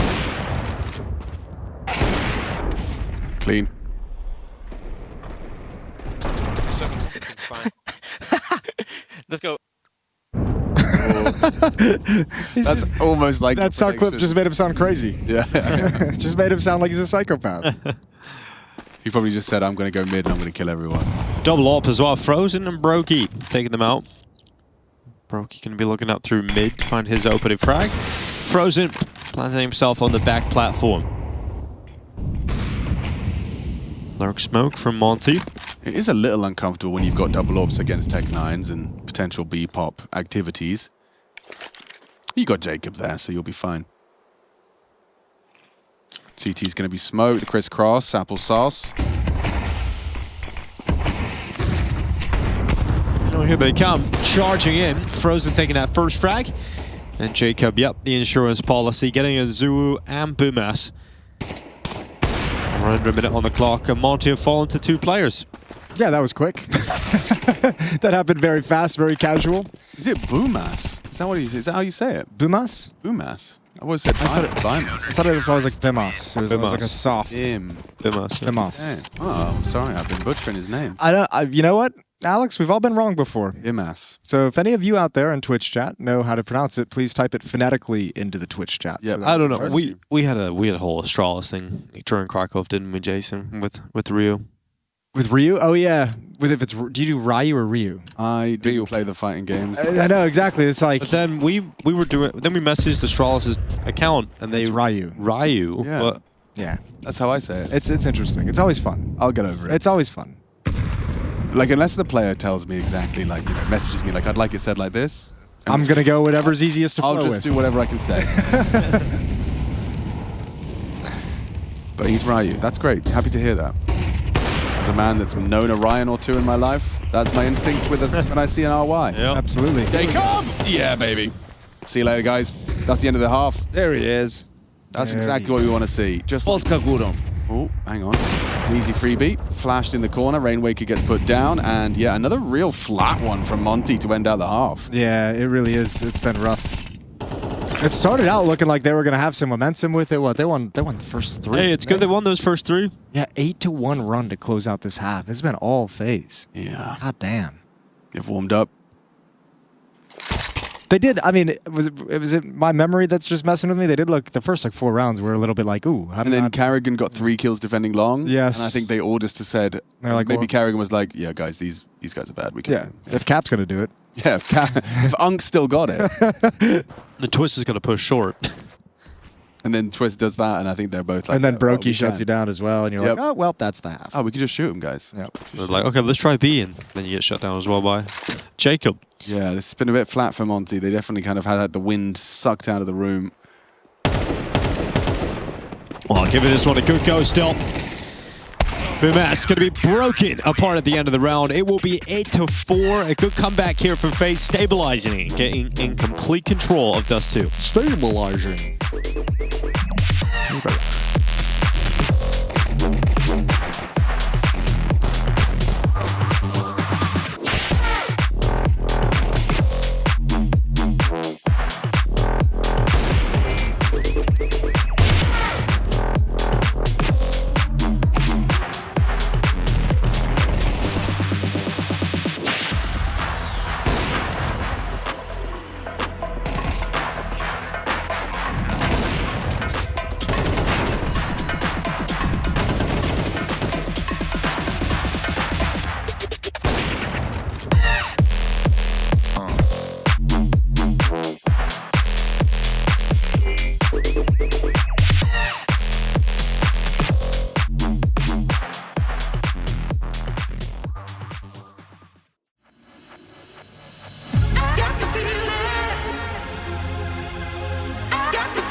Welcome back. It's 8-4. FaZe in the lead. It looked like a strong start for Monte, and it was. They won the first 3 rounds, but only a single round after that, just sprinkled in there, Jason.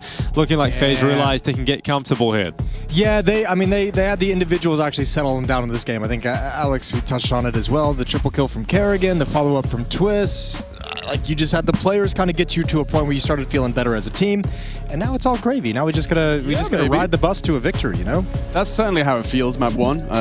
This is one of those games you switch halves and you're like, we're winning it. Let's just get to it. But you did highlight, you know, an interesting caveat that they did have a very weak T side against G2. You know, is there still not today? 13-8 for Monte. Different phase. It could be grounds for concern if Monte catch fire here on the second half. Yeah, real talk, there is. But I think that this phase at least showing that they're in this game. Like, I haven't seen anything like the end of that half felt like they actually got on the same page. Yes. We're like disjointed in maybe a clutch, a retake, and a 4-on-2 they lost. Whatever happened in that round seems to have got them back into things, and they closed that half looking very solid. Just avoid the Gizmi nade, and you're all good. Oh, yeah. He's purchased one here, the pistol. We got a setup going into the tunnels for FaZe. Twist going to be over towards Longhouse. And Afro, some aggression towards Cap, but he's been smoked out with that Xbox smoke. I can't see lower for the moment. Jacob's going to step right through into double doors. No flash quite yet, no utility. Just waiting behind the smoke, waiting for any push. Afro on short.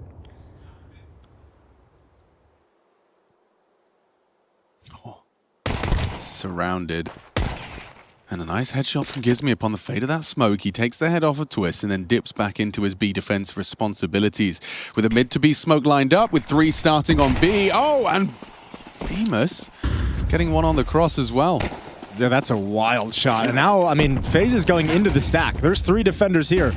This ain't gonna work. Brokey jumping in, goes down, and so does Kerrigan in mid, and so will Frozen. Oh, single kill from FaZe. All right. Well, both pistols now for Monte. Okay. This would be typical FaZe, like when they actually start playing well and they're looking good on CT side, they're gonna like lose both pistols and end up losing in OT or losing 13-11 or something. It's certainly not out of the realms of possibility, is it? I like that prospect. All right. He's a FaZe hater. Anything to take attention off of Team Liquid, of course. That's what I'm going for. Going bold if FaZe lose. As in, you're going to lose your hair or you'll deliberately shave your hair? Or yes. HLTV forums where all the intelligent people are at. That's where all the conversations, the real important conversations are happening. This was a buy from FaZe, by the way. It's not going well. Was being the operative word here. Yeah. Yep. That was no longer a buy very quickly. Yeah, that happened quick. Which is interesting looking at the buy on Monte. I don't know if they necessarily expected the buy. They had 5 M4s. So that actually is huge moving forward for this half because, you know, they don't need to upgrade MP9s. They don't need to do anything. Like, if they can have a flawless round here, this will be a tough half for FaZe Clan. They'll just have so much bank, be able to buy multiple times if they're smart about how they call these rounds and how they go about their economy. Like, Monte is in a really good spot just based off of these first couple of rounds. Got confirmation he does have hair. He would be shaving the head. Oh, wow. Oh, he would be shaving the head. If FaZe lose. Good luck. There's a lot at stake here. He hasn't been to the barber since December. So that's some breaking news there from the HLTV forums. That's good to know. 3 months of hair growth? 4 months, maybe? What is there a current picture of what his hair looks like at the moment? No. No? Okay, that's a shame. But, you know, they usually say every, like, 2-3 weeks is, like, a good haircut for maintenance. So if he's gone 3 months. 3 weeks? Yeah. It's been a while since I've had to be concerned in that area. Well, it depends what 3 weeks seems like a lot of haircuts. If you've got like a fade, Jason, you know? Like, if I'm being lazy, it's 4 weeks. You know? Okay. And I get to that stage where I look kind of disheveled for the last week. Sure. But, like, if you want to look good all the time... 2 to 3 weeks. 2 weeks. Yeah, I do it every 2 weeks. Yeah, is the goal. Really? Yeah. What the... How do you guys have the time? Well, I don't. Well, sometimes 4 weeks. How often do you shave your beard, though, Jason? You know, a little beard trim? Wait. Ball planted. There's no way. Surely no way. Another Glock kill. It's pretty close. Frozen Deagle. Keep it going. Give him one. No one's on the defusal. Oh, goes down. He had chances. That was Gizmy too. All that conversation about the economy is now null and void. Yep. Lost 3 guns to a Glock eco essentially, and FaZe got a bomb plant. So the important thing is Afro will have enough money for an op. Beard every 5-6 weeks. But I do some personal maintenance. I trim it once a week. I do my own thing. Yeah. We're going to the barber. Yeah, okay. And is it like that thing because you feel ashamed to go to the barber unless you... It's like tidying up your house. I feel like I can manage it to a certain extent before it gets too out of control. Yeah, you know, I can keep it within reason for 6 weeks, and then it's like, oh, well, this is beyond my expertise.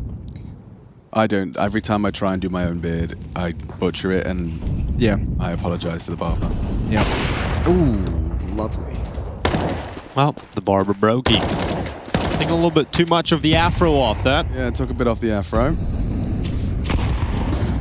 Oh, that flash has not saved him. Azulu does get vision just in time to dip in, claw back a 4-on-4. I can't believe he kept sliding forward, ate that flash as well. Vimas, there we go.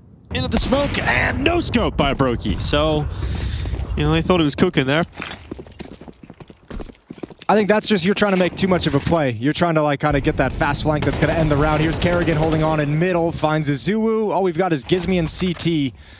Rainwaker's going to push towards the double doors to try and find Kerrigan, but this round basically already feels over. Hard to see a way back in for Gizmy. Why did he go forward that much? He was just curious. Very committed. He's like, gives me a kill. Not bad. Gives me just... It took an extra second for that one to click in. Again, it is early. Oh, baby. Well, he's down. They did not give him a kill. And Rainwaker's going to try as hard as he can to hold on to his M4A1. You ain't keeping this today, Alex. I don't think he is either, Mr. O'Toole. Yep, that M4 going to be hitting the deck any moment now. There we go. Frozen does find it at the end of the day. 2-round lead for FaZe, back to the winning ways. So both halves open up with Monte with their like 3-0 start off the pistol rip, convert everything, and now it's time to... Hey, man, it makes the scoreline look very competitive. It does make the scoreline look competitive, but other than the pistol rounds and the conversions, it's been a 9-1 run. This is a crazy push, man. It's like, oh. A misunderstanding of what they were doing, yeah. I mean, it's also so early in the round. They're not really putting pressure anywhere else in the map. Like, there's nothing happened on the map to prompt him to do this. He was just making a play. He was just taking a risk. Yep. Flipping a coin. He was like, yeah, I'll just pray that they're not here and that I'll hit a random timing. Okay. Not having the device flashes, but we've got some good flashes, some Kerrigan flashes. Jacob heading out at the front of the attack. Defensive smoke thrown down in the bomb site to try and protect himself here, Rainwaker, and he's made it work. A second kill out of it for Rainwaker as well. Now his teammates flooding through the window. Gives me finding a frag here. Finally Frozen and Brokey getting some output for FaZe, but the rotations are in. Brokey gets the Drake. Can he win the clutch though? This will be a 4K for Brokey if he's able to pull this off. He knows the player around here somewhere. I love it. I absolutely love it. A rat. Oh, he didn't get the kill. They're both so low, though. Brokey can do this. Go out window. Leave. Get out of there. Oh, spotted. Gets away. Can smoke out the door as well. He's got the bomb. He's got a molly. Don't stand there. Run, run, run. Okay. Well, you know what? Fair play. He screwed up the molly twice, and he just said, you know, I'm just going to leave. I'd rather have the molly for the post plant. They don't want to leave because they don't know what's happening outside, so they're actually at a massive... Brokey's going to win this. They have a smoke, though. It's a kit on Gizmy, but they're both low HP. Oh, he's used the molly early. Allows him to drop down, and there's a kill. Now get out of there. It's a 1v1 against Bemis, who's taking a lot of damage as well. 15 HP. He's going to make a lot of noise, too. He heard y'all talking shit. What a beautifully put together clutch from Brokey. Can't lose this now. Oh, Bemis holding for the peak. Brokey times it. Oh, he misses the shot, though. He's back on for BMOS for just a second. He's got a smoke. He's got flashes. It's not planted perfectly here for Brokey. He's got to run. BMOS comes off it, though, and that's the kill. Gets back to the defuse, but the time, it's going to be so close. First time, he got it. And he is oh my God. just about missing out on it. BMOS close to it, but Brokey pulling off the clutch. The move through the smoke and getting the isolation of the tunnels player into Gizmy hiding on the site, then just piecing out of the site completely. Ooh, well put together. That's really nice. Start to finish from Brokey. That's a Brokey clutch if I ever saw one. Yeah, that has all the elements that Brokey's known for. Getting a little bit weird, a little bit chaotic. Nice. Let's go. Let's go. Oh, look at him hyped up. The call was... Oh. Cool. I want to say, as we're going to an anti-equal here, I really liked what Rainwaker did in that previous round. In terms of... Turn the BX, he didn't have a gun out, like he had a defensive smoke and there was flashes coming in behind him to help support him. Like, players don't do that nearly often enough, especially with how popular this B-pop is. Like, everyone's just trying to find a way to fight it. It's like actually throwing the smoke and playing to buy time and making it awkward for the T's to scale can be really powerful. Like, he did a great job there. He's done his part. Just in the end, the team sort of let him down. It's a great team defense. Like the constant flashes over are sick. Really nice form. What's up? Oh, just Rainwaker got legged. Damn. Did Afro get better since we last saw him play? He was one of those kind of AWPers that would have a crazy pop-off map or two and then have a series where he's out completely absent. So if he improved his consistency, he will look a lot better. Yeah, like the French Nikodos. Yeah, a little bit, except Nikodos was actually a 10 times better rifler. Shout out to Nikodos. Great rifle. Great rifle. Great rifle. Mid to be smoke. Gizmy's going to be stuck behind it. Crossfire up towards the B double doors with the Zuu.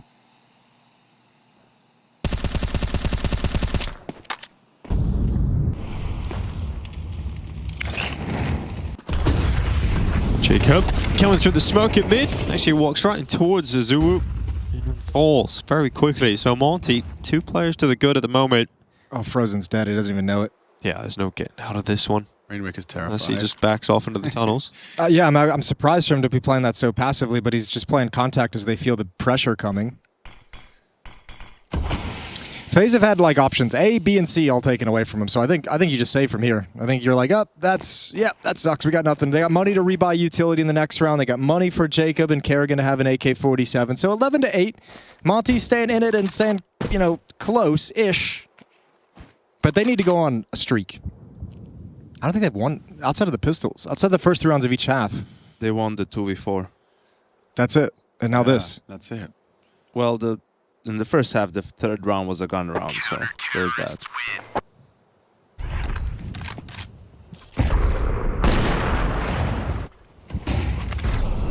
Kakafu is the coach of Monte. Big fame. What a guy. That's all I got. Yeah. Yep. I mean... Was he OG as well? Yeah, I think for so. a while. Probably spent some time there, yeah. OG's had a lot of people filter through it over the years, hasn't it? Yes, indeed, Jason. Some good players, some great players. Afro. On top of his teammate's head. A little boost down to the lower tunnels. A good vantage point, but going to be flashed away. That reveals his position. Good information for FaZe to know the AWP was there.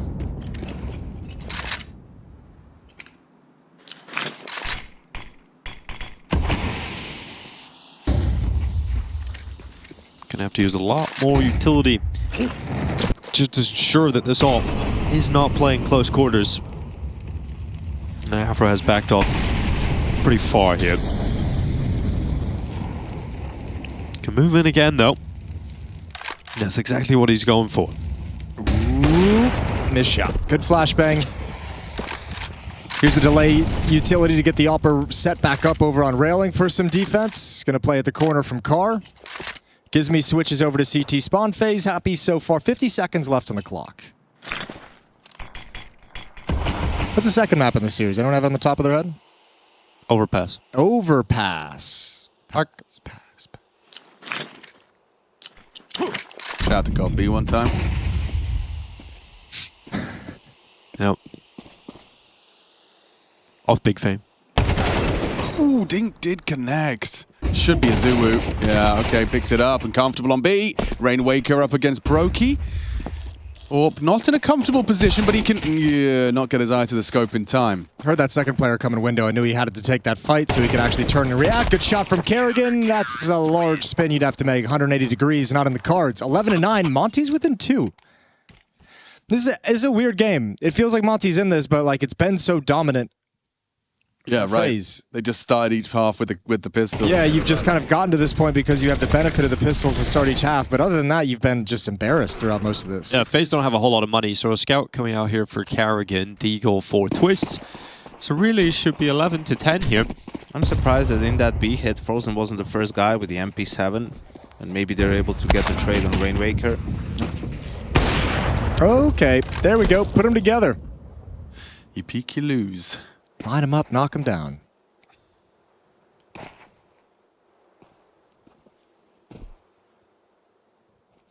Scouts recovered. Afro's still keeping information at double doors. He's got a Zoo to keep some space for him. Good tag, good cleanup. Really well done. And now they know the position of at least Twists. Don't see much with Frozen on a scout. It's a rare occurrence. The Frozen scout and the Twists Deeg walk in towards A site. Walk into a bar.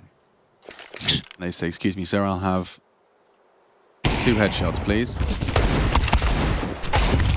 Arnton says, I can do that for you easy. Yeah, no worries. Nice and easy. No worries. There are your 2 headshots. You enjoy that, sir? Enjoy. Let me know what you think.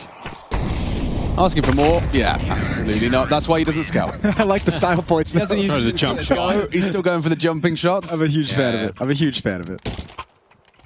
Well, over on the B stream, Painter playing Aurora. Whoa! Spoiler alert, so cover your ears if you don't want to hear. That's the spoiler sound. That's the spoiler. That's the spoiler jingle. Opening map is currently a 9-6 lead for Aurora. Ooh. Over Pain.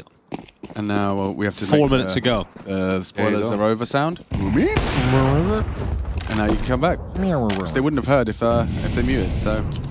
But audio-only listeners will have it. That's true. Yeah. Those guys are on top of it. Good. Okay, good. Just rip their headphones out on the bus. Yes. I was gonna listen to that one later. Yeah, real. Ooh, I love a little bit of fakery like this. Twist is far too smart for that, though. He's still anticipating someone to be making a play ahead of the deep smoke. Yeah, he shouldn't fall asleep at the wheel. Again, it's about finding the timing. And you don't want to lose the bomb. It's like round defining if you do mess up, so he'll stay active. And the last time Vimus went for a push, they lost the round, largely due to the fact that he got taken down for free for no reason. So I think he's gonna be chilling in his position for a little bit longer. The bigger question here is, did he hear that it was an underhand throw? Because if he did, then he knows it's a bait setup. And after tried to simulate it was the smoke that's thrown from here that bounces. Yeah. So Twist might just be making a call. Guys, just fake a B split so this guy pushes and I kill him and then we'll split A. Because he's still sticking around waiting for it. They've got the initial pressure for that. They wanted to see the counter utility, but no one's really actually applied any pressure. Jacob's out middle, Kerrigan's on short. So yeah, they can show like this is going to be a mid to B split or a short execute, and maybe that makes Bima shift. In fact, it does. Oh, just as Twist looks away. Careful with the running. Times it well. Times it perfectly. Has the backs turned and removes Brokey. Twist is going to be so mad. Yeah, you have to imagine he is, but they've somehow found the middle of the map opened up. Frozen's going to back away from B. Rainwaker hears that. Plant at the 8-bomb. Said the Mass doesn't know to go short or long. He's kind of confused at the moment, so now he's in charge of watching for Frozen. Defense is all sorts of messed up right now. Frozen's going to struggle too much. Oh, is he? Okay. Is he though? But is he though? What a shot. And not bad at all there from Frozen. Rainwaker and Azul trying to pull off a retake to tie this game up. Had a real shot at it in this round, but FaZe have dug deep to find themselves in a better position. Rainwaker is the last factor. And he really is the last factor. Yeah. How did the Afro die? That's a great question. We need to see that if we can, because that was D-kill. Yeah, I mean, that had like a very FaZe quality to it in that round, considering their actual idea and strategy got destroyed and fell apart, and they improvised just a really good looking round out of it, like a really good looking 3v3. There's CT. There's Kerrigan. That's kind of cheap way to die. I mean, in that situation for Afro, you're 4v3. You have information on everyone. You know what it is that FaZe was trying to do, and especially with where Bimas is. Like, if you die, that's it. Sights open. So, lack of awareness from him in that round. FaZe on map point. Oh, yeah, baby. Yeah, and Monte's pick as well, which was, you know, seen as somewhat of a strong suit of theirs. So FaZe do close this down now. Monte's chances of surviving the day at Stage 2 Pro League, they dwindle. Ooh, that's a nice matching set from Frozen. Azuwu, can you get one? The guaranteed one. Maybe Kerrigan got 3 in this position. Channel your inner Kerrigan. Not that version. Well, they attacked it much more effectively than Monte did in his defense. Oh, my Lord. Oh, yeah. That's a banger. Nice catch with a nade, and now we're going to try and cross long. Well, FaZe going for the close. We're climbing up into the site. Smoke out towards short. Rainwaker taking a lot of nade damage. 46 HP, but it hasn't called him off. In fact, has pushed him forward. Gizmy also getting a double frag. And that'll end up being 11th round for Monte. We need every round of regulation to decide this one, and money is in the bin for FaZe. Yeah, that's okay. This is going to be a scrappy buy coming out of things. Tech9 on Brokey. I think Kerrigan will be likely down at a pistol as well. Twist, Tech9, Galil on Jacob. Brutal. That's a great recovery for Monte. FaZe, it felt like, had all the advantages. What a round from Gizmy, coming around the smoke, pair of kills. Final round of this first half. Let's go. Afro really saving them there. You know, you lose Azuwu cleanly on the long entry, and Afro getting 2 frags. Massive step up. Jacob though grabs the opening kill. Azuwu down again early. Once again having to dig deep for the recovery here from Monte. Yeah, Gizmy standing his ground though, just second guessing himself, takes the fight instead and does profit. Now looking for the extinguish, burning down. He's still alive for a second, but no, goes down to the flames. Oh, missed shot from Afro. Round the back. Eventually, Kerrigan closes it on the Tech9 at 13-11 for FaZe, hoping that they can phase out Monte on Overpass.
Lying side. It's gonna be late. Fucked up. Come back.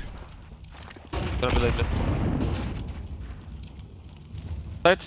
One single, double. I will strike mid. Fighting your single. Strafing mid. Side, one more. Long clear. Short up. Go CZ. How do I say? Side. Coming city. That's the long player. Yeah, I should On be my way. short mid still. I'm rushing short, okay guys? One should be late, one was down. Yeah, I'm rushing One short. short one. Up short. Up short. Bean and Dave has kit. Bridge. Or... Bridge up. That's it. Bridge up. Bridge up. Bridge up. Running left side bridge. Nice! Nice. Good job. Lower dead. Down mid. Dead down mid. Flashing mid, don't use it, don't use it. 1B. Going towards B. I'm in lower still. I don't see mid. Tunnel. Going towards B. I'm leaving. Should be out B. Out B1. Flash him off window. I'm breaking tunnel. Only one. Okay, mid. I didn't see mid before. Someone flashed for him, no? There was one more tunnel. Yes, Someone hold the mid smoke. Yeah. Xbox jumping up. Xbox. Yeah. I'm fading the smoke. One close shot. I think both maybe. Both short. Both short. Coming for us. That's on there. Shot. 15. Nice! Nice lucky flash, David. Let's fucking go, boys. Well played. Big box. Can you flash above? No, don't have. Big box. Flashing window. Flashing window. Go, let's fight, guys. Flashing window. Chaos. I'm always. Let's go. One more. Tunnel. Dead. One more Xbox. Tunnel and big box. Xbox. Tunnel 1 HP. Should be half. I'm behind on tunnel, guys. Dead Xbox. Big box. I who hide in my smoke, okay? You have time. There is now? I think you can Xbox. Walk in, be mass. Walk in. Should be half HP. Is big box. He's probably on your left. On your left, Jack. He can be out of V. He can. In the smoke. Box behind you. I pick him soon.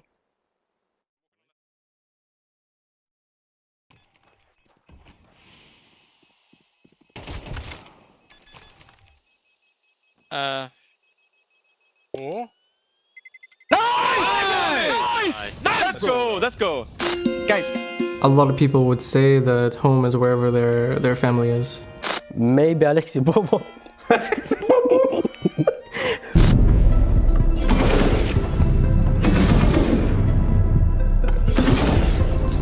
The Astralis roster found themselves in their group decider match against their countrymen.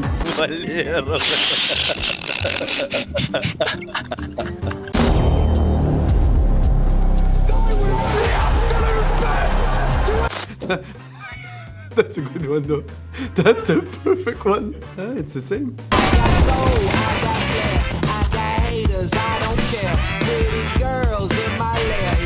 They may take our reload, but they'll never take our freedom! Let's go!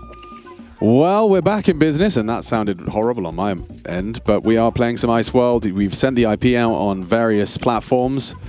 We got Yanko, we got Freya, we got Dinko, we got the whole gang. And I just killed Iguana. See ya. Are you saying there could be 6? Freya, we're not friends on Steam. Did you know that? We're not. That's why I couldn't see Freya inside the server. Oh, I lied to you. I lied to you afterwards. That was horrible. It's kind of sad, actually. Yeah. Give me that little addy. All right. 64 people in this server. All right, I'm going to try it. Oh, great. That would be crazy. That was disgusting. Gonna get to the nade. Whee! Get it, Dinko. There you go. The other nade. Missed me. Now you got to kiss me. Oh. Nice. Gotta get to the op as well, Jason. We can double up. Well, that's just ratty. That's just I agree. ratty. Actually, I'm here for it, actually. More. Boost. Can we boost? No, they can hear us, contact. right? Okay. Nope.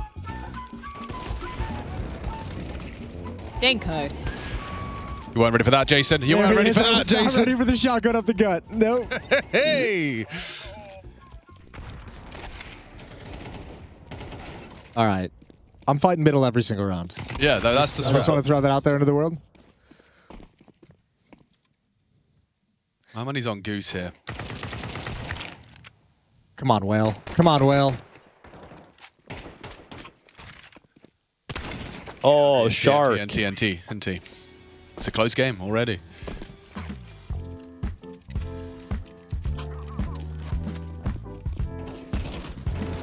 Oh. He wasn't lying. Oh, and I'm dead. Oh, there's a lot there in that peak. Oh, the CTs have just been mauled here. Ooh, okay. We're going to be... All right. I'm seeing the kind of game people are playing here. I would need to step up. Our lead.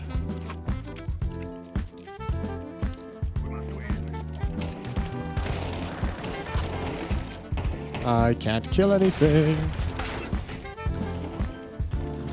Oh. No, Emu. Definitely can't kill anything. I see why the Australians went to war with the emus. Dinko, I need more frags out of you right now. All right, I'll give you it. No, I won't. Whoa. Okay, the numbers, we need to balance it out. Someone's made these really uneven, joint haven't they? CT. Oh, there he is. Betray my needed it. fellow Ts.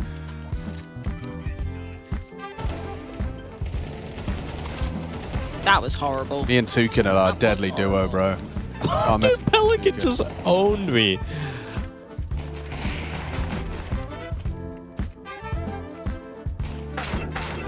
Yes, Alex. All right, where's everyone spawning? Let's try and push up the left side. Okay. Oh, I'm on the right side. I'm on the right side. All right, let's push right. Oh! Oh, that was not the play. He can hear us. That was not the play.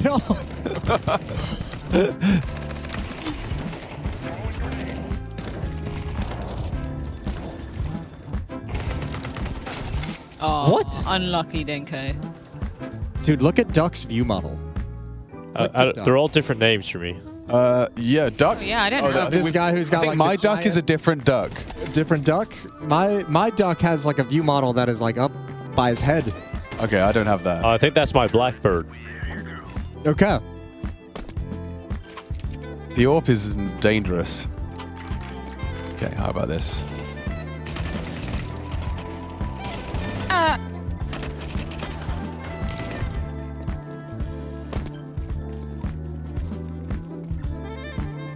It's a 1 versus 6 situation here. Oh. Hasn't worked out that. Well played, well. Okay, this is still very close.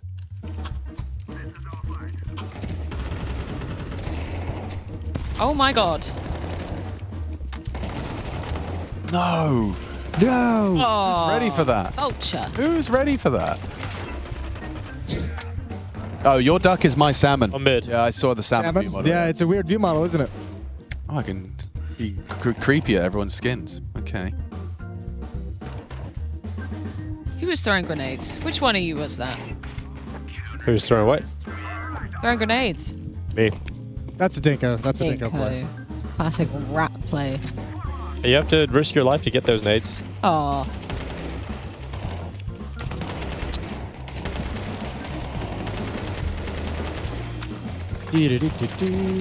Diddly-diddle-doo-doo.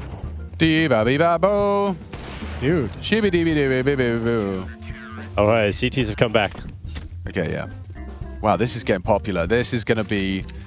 Okay. It's like the most popular server we have. Oh no. How much time we got, Simon?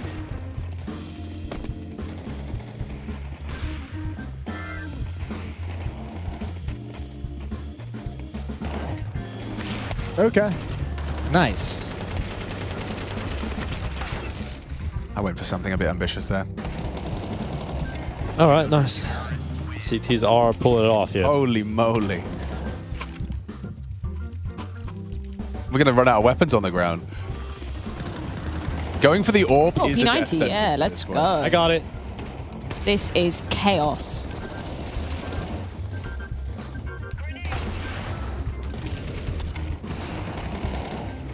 Freya, how'd you like the first map? Were you hanging I out? can't hear you over all the bullets. This is mental. Okay, never mind then. We'll just sit here and just be friends in the same room. This is mental.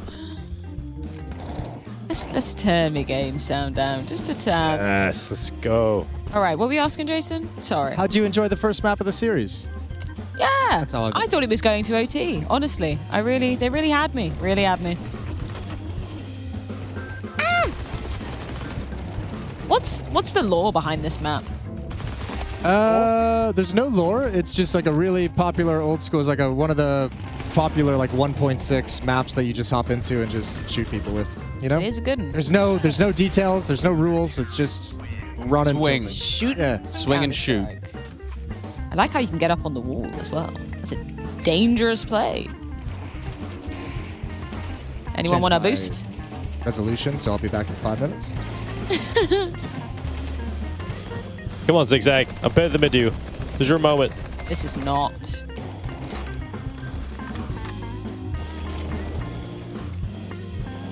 Aww. Alex. Sorry. Think over the sniper, of course. Dead now, of course. Dead now, of course. Whoa. Where's Beta? He's outside the map. Oh, Zigzag is... What's he doing? Nice, Alex. Oh. Nice. Where's the AWP? Ooh. Hit the AWP. Okay, exciting.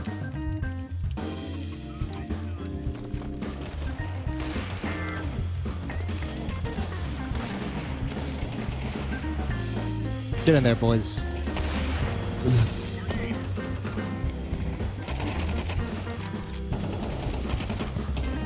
Nice.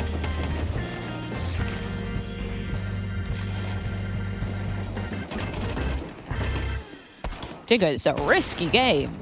It is a risky game. I changed my love resolution. I got kicked out of the server. Another server's full. So I'm just gonna be the one who chats with you guys. Commentate.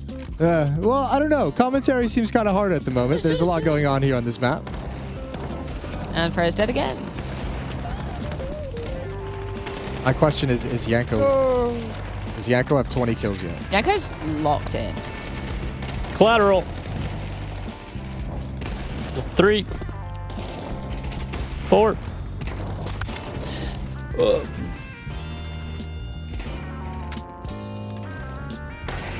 Freya, have you been, are you getting better? You've been Getting better. Been grinding. Yeah. Better? No. That is a strong word. I wouldn't say better. I really need to learn some nade lineups.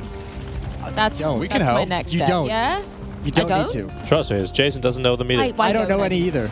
I don't know any either. I know the basic ones.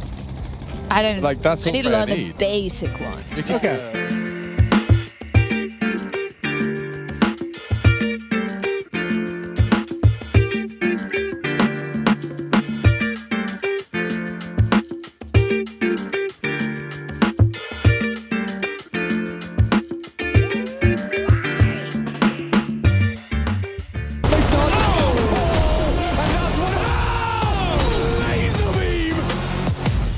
No chance.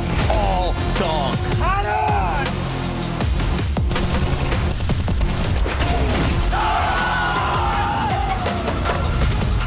Opening fight here and no utility to do it. Brokey going for more. Brokey wants it all.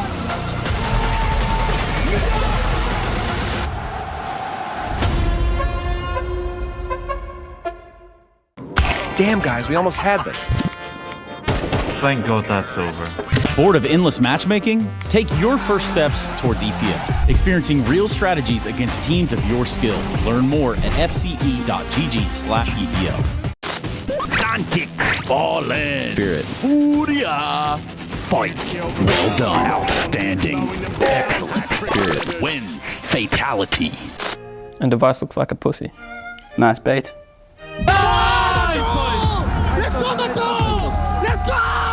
If I speak, I'm in big trouble. You guys cool over here? Or? Oh, yeah, we're just looking for Team Liquid. Ooh.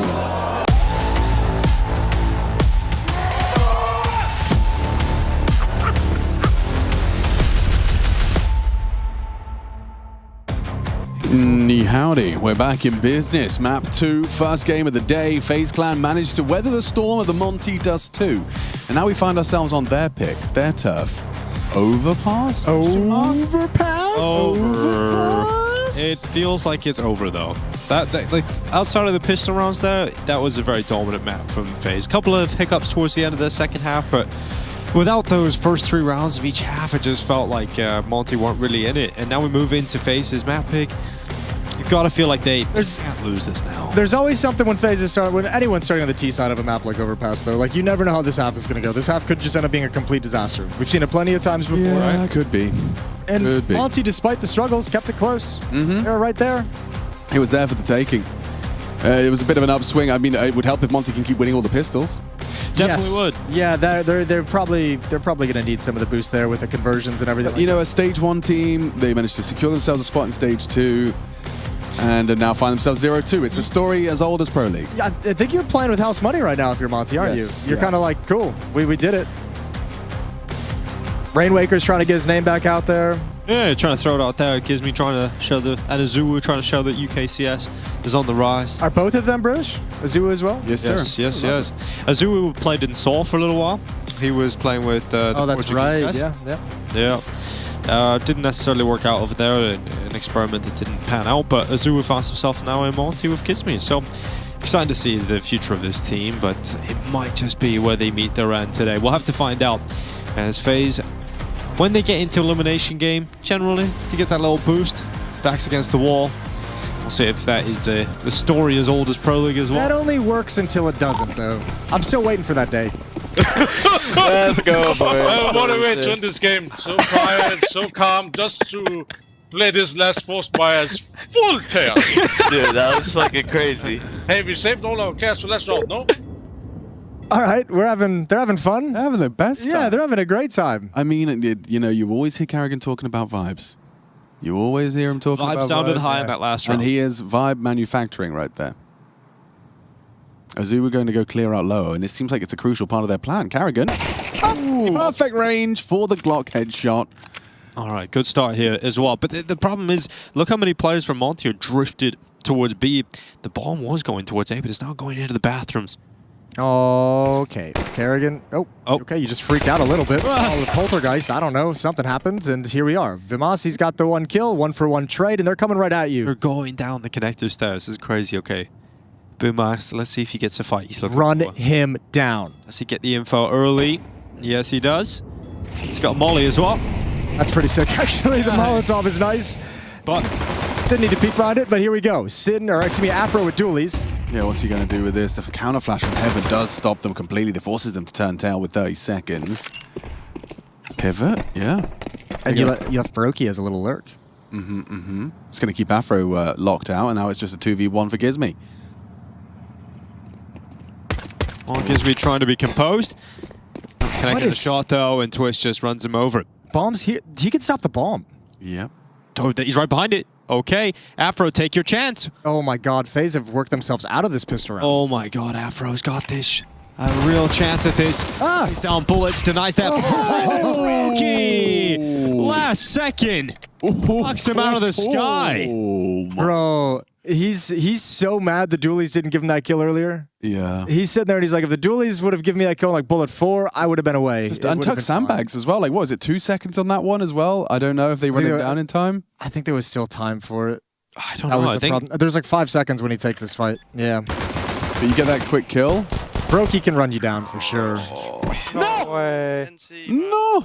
I think he made the right call. I think just that kill just... Brokey hit it. Yeah. Great shot from Brokey. Let's be real. That's a pretty incredible shot on a jumping player, too. Yeah, that was a nut shot from Brokey. Well, force buying back up into it. We're talking about Monte winning pistols. They've lost their first pistol now. They go force buy with the scout here for Afro on top of the boost. Just trying to gather information early, but they've already moved into middle here, FaZe.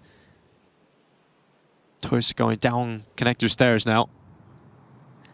Looking like they're setting up a B split. Okay. Flashbang to get out the door. Nice clearance, and you should be all gravy. Nice execute set piece. Actually, they're coming into a stack, though. Yeah, it's going to be a challenge. Wow. Less of a challenge now. Yeah, Jacob's already alleviated a lot of the pressure. Just walking on in, takes the initial engagement. Problems, massive problems for FaZe fans.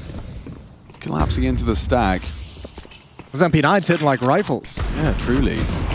Already a Deagle body shot, a little bit of extra flak from the MP9, spamming through the smokes. They are low, but he's just lost his teammate. Has to do it on his own and gets overwhelmed. Just sheer numbers, leading to Monte winning that second round conversion. So who needs a pistol? Who needs it? Yeah, when you just pop off MP9s like that and outduel the AKs and the Glils, yeah, who cares about the pistol rounds? That was a great sequence. Vimas follows up over on the ramp just where his teammate had fallen to Jacob. Double kill for him. Afro's getting a little bit of luck through the smoke. I can't imagine there's as much laughter and excitement on the FaZe side after that round. No, that's what this round is for, though. Okay. You get the scout out for Brokey, pistols around it, you win this one, and then you can laugh and have a good time. P250. That's what Carrigan's just chilling. Oh, he sold it back and he went for the Deagle. Carrigan. No. Doesn't understand the power of a P250 against guns. Little boost for the scout, going to clear out the bathroom safely. In the absence of nades, do it the other way. Azu is committed to this, so he's going to be playing. He's backing his aim. He's backing his individual capacity. He's also got help. Afro going to be a bit more easier to fall back on his scout. But Azu full committed to this forward position, so we can't go empty-handed in this first fight. Okay, gonna bypass him entirely.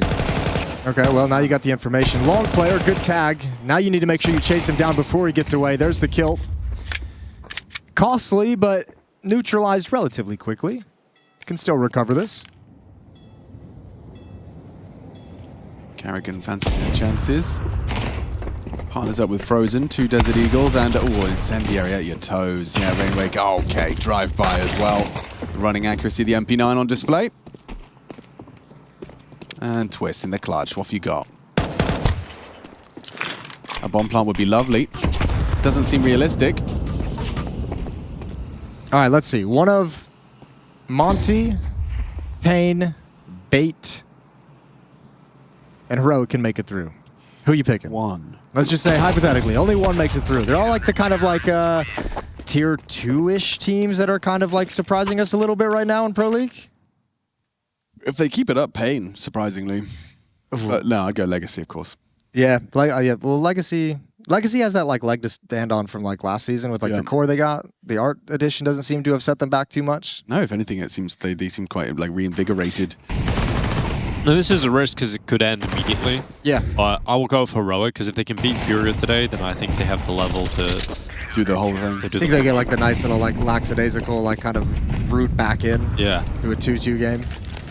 Yeah. Heroic are a team you can't underestimate. Like anyone that comes in thinking like it's going to be an easy win, they will make it more competitive than you think. They'll definitely compete. Yeah. They're a team I underestimate as a commentator every time I cast them. That's why I come in and I'm like, oh, they're probably going to get blown out, aren't they? And then you're like, oh, actually, that's kind of cool. Cancel the dinner reservations. Yeah, they put up more of a fight than you're expecting. Yeah. Always.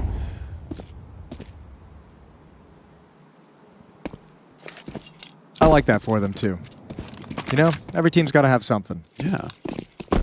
Not the best run boost. Failure to launch.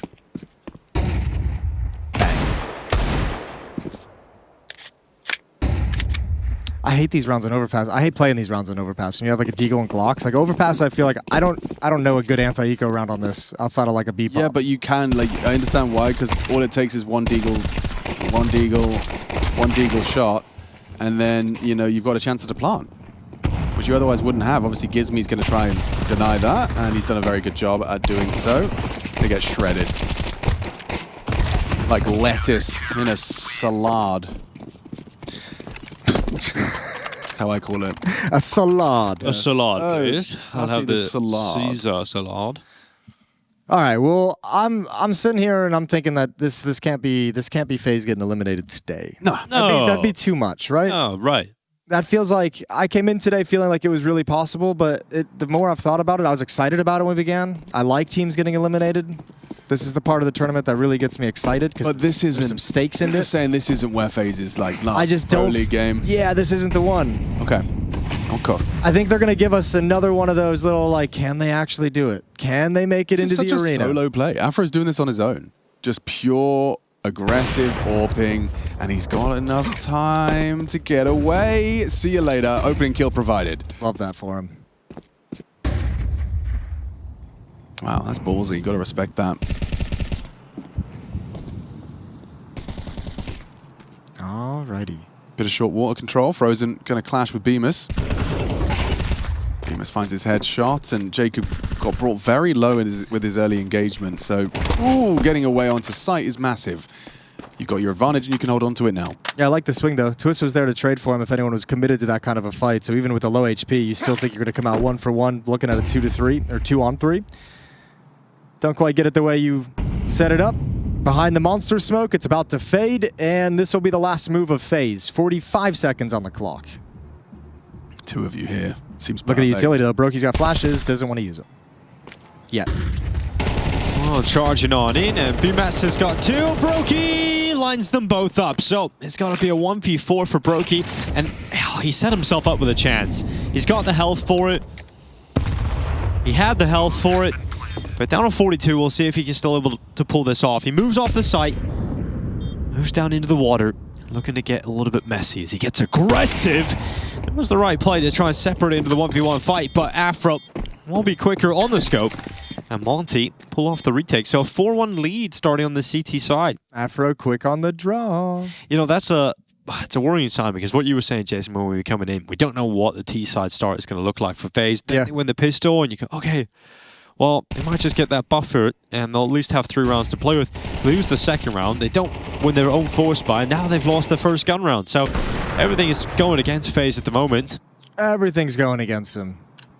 Yeah, this is that rough start. And I think for a team that struggles as much as FaZe has recently, I'm always a question of like how good are you going to be at recovering? You know, it's fun. It's interesting. I think like there's so much conversation around like the thing of the situation with FaZe and the poor results they've had. I'm always struck by like the conversations I've had with Dupree at events where I've asked him this question, like, what is it about Kerrigan that like teams just like stop? And I don't know. I'm hoping we haven't gotten to that point where like FaZe has hit the point where they look at Kerrigan and they're like, I don't fully believe that this is the best call that can be made. That scares me a little bit. I mean, there's lots of groundwork being laid for that if you've got a secondary caller coming in. I can imagine that would lead to some, you know, wires getting crossed if things aren't going to plan.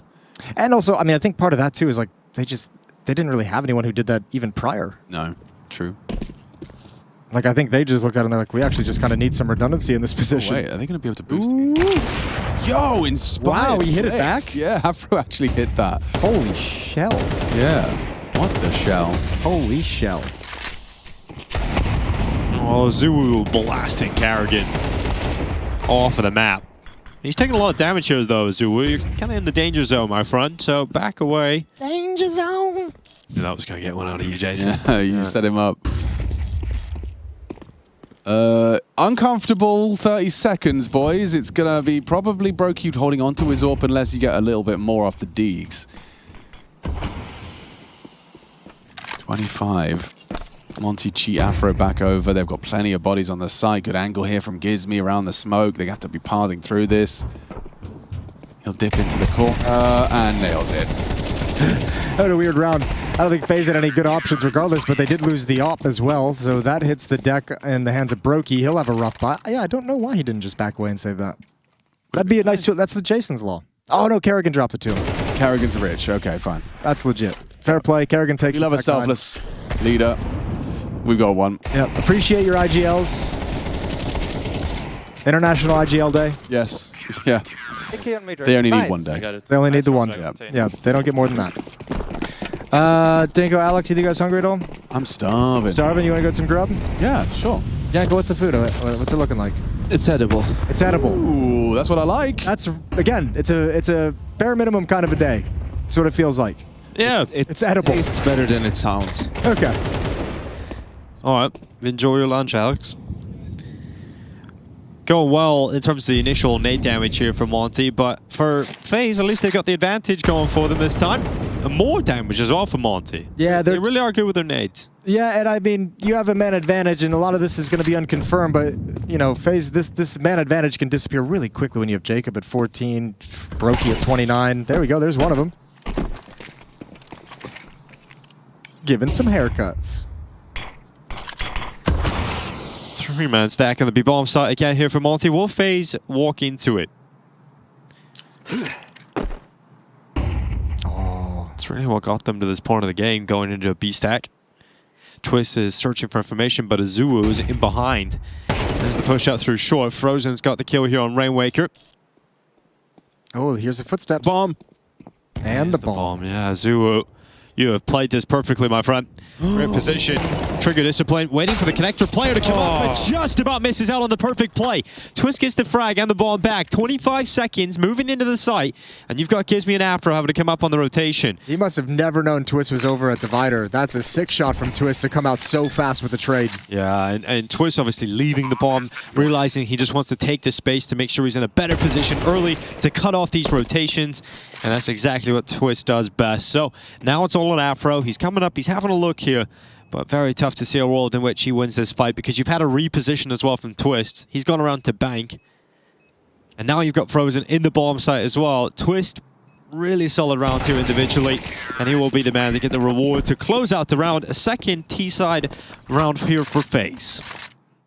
Plenty of money though for Monte. They still got lots of that. Yeah, you can shake this one off pretty quick if you can have a fast, strong, convincing rebuttal. Money's not going to be great for FaZe with only 2 players surviving. Still got plenty of cash in the bank. That's a nice opening from Jacob. There's the trade back, but Monte never able to find the turning point in this round. It felt like that was going to be it, but Twist takes control from the moment. I thought he was going to wait a bit longer. Yeah, wait for someone to actually come up the stairs. Nice fucking shit. Nice, thank you. And good shit, David. Fucking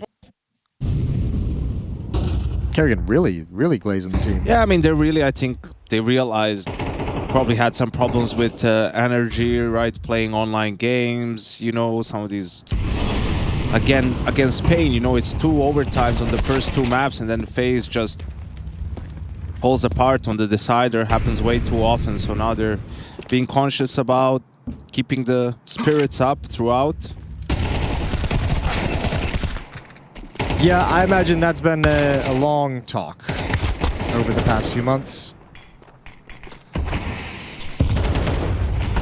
All right, well, Frozen and Brokey in this 2-on-3 into the B bomb site. They do have the bomb to plant on Brokey. Some deep utility. Bomb going down. Yeah, placing it down, no problem. Let's have a smoke. Brokey and Frozen can win this out. Don't like to see that. No, means Afro can stay there, peeking from heaven. Frozen going to stroll into the angle now. Not going to be in harm's way, though. Taps towards Afro, some of his health gone, but not bringing down the Opera. Gizmi trying to step up. They know Frozen's down below, but dealing with him a whole other problem because he's got Brokey as the bodyguard in behind. And Azul steps out from short. Brokey gets behind cover just at the right time, and Afro not wanting to throw his AWP away, but looking like he's not going to be able to keep it. It will be Frozen finishing him with the clock. And FaZe finally getting some output on this T side, returning a disadvantageous situation then. Yeah, that might really poor retake from Monte. I felt like it never really got started, didn't it? No way to coordinate, excuse me, towards the player coming up sandbags up in heaven. Afro didn't want to commit, didn't want to lose the AWP in a losing effort. But yeah, no ability for that retake to be very coordinated. Oh, I don't kill him. That's so nice. I think that was the moment too that Monte had to kind of put a stop to, like. Let's go. Fucking sick. I do like seeing him happy. I think that might have been the missed opportunity for Monte to put a stop to this. I think now you're in a world where FaZe is going to make some money off this as long as there's no disaster. 2 players have bought fully. You got Gizmi and Afro, AWP-M4, and 3 pistols. Why? Why have both of them bought? Like, if you just get the AWP, I understand. He has money for an AWP. Perhaps he can get rolling and then you can save the AWP if not. But now that it's 2 players, what's the plan for the next round? You're going to eco again? You know, yes, like you could have bought next round if it was only Afro who was buying it. Yeah, I'm with you. I'm not a huge fan of the buy. I'm just at least pleased that it looked like they had an idea of what they wanted to try and do. Like a push downstairs, you wanted to crunch towards the short water. You had the AWP and a pistol on sandbags. You had the M4 and a pistol in stairs. He's not going to save this either. I don't think FaZe would even let him. It's also interesting that... Although they don't know it's out, do they? It hasn't shot yet. AWP is the last guy to die in a round where you're sort of buying hero AWP. Yeah. And you send in the armorless pistols first. Well, it's only a matter of time for Afro. Yeah, he's being sworn. They know now. Oh, that's a very valuable weapon. Let's go kill him. Ooh, hello. Got a second kill. But Jacob collects himself a 3K. And FaZe collect themselves a 4th round win. Yeah, clawing themselves back into this. They're buying again? See, the idea was 3 players save and buy this round, 2 players buy last round, and you get 2 rounds with no full buy. These teams, man, it's kind of crazy. I don't know what these people are doing, honestly. Well, like, what are you doing? Like, what are you doing? You were, what, 5-1 up? Yeah. So then you lose a couple of rounds, and now instead of, like, even if you have 7-5 in the end, you could have had 8-4. You know, if you handled this differently, like, what are you doing? You just had a round with 3 eco pistols, M4 and an AWP, lost it convincingly. So you go back into a buy with 3 M4s, a scout, and an MP9 against FaZe, who has everything that they want. They're certainly playing outside of the textbook. And then if you lose this, you have to eco again. Yeah. Like, where's the coach? Where is the time? Where is someone to stop this? This is mental. This is mental. You're playing CT side Overpass. You're not playing, like, I don't know, CT side Anubis, and you feel like ultra pressure that you need to get more rounds, more buys. Like, it's hard to play CT side, so we need to try all this stuff. That's crazy. Watch it work, though. I don't care that just because it works doesn't mean it's true. Call. It is true. Why don't you buy every round then? Just buy every round. What's the point of ecoing ever? Like, it can work. You can always win a round, I guess. Might not just be punished for it in this instance, but Twists, he's pushing up onto the car. And Gizmi's taking down Brokey, so FaZe are falling. Still could come back FaZe as white thanks to that kill from Frozen. Twist can get this one, he will, but he's pushed out by Bimas and puts Frozen in a really tough spot, but he handles the pressure on that first push, and now looking for the final frag. Rainworker takes a breather, 14 seconds. Frozen, pressure on him to put the bomb down. Taps it.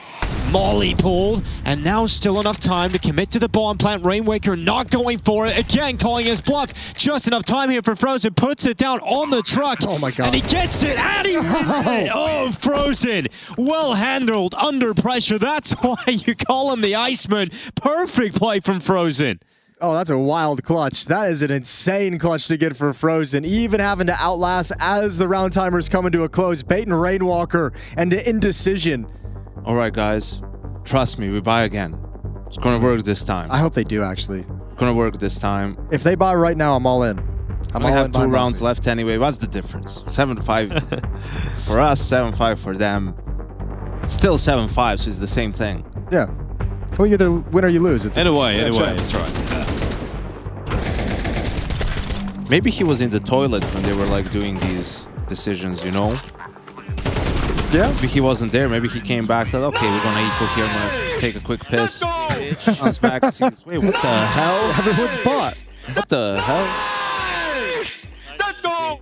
This is what happened on Dust 2 as well, remember, is like individuals started having rounds, clutches, double kills, triple kills, sequences that got FaZe fired up. So Frozen's just given a whole new boost of energy over to the FaZe side also. Yeah, should be able to ride this one out to a 7-5 lead here, FaZe in the half. Yeah, we chilling. Well, not throwing everything they've got into this one, Monte. It's going to be Deagles and 5-7s.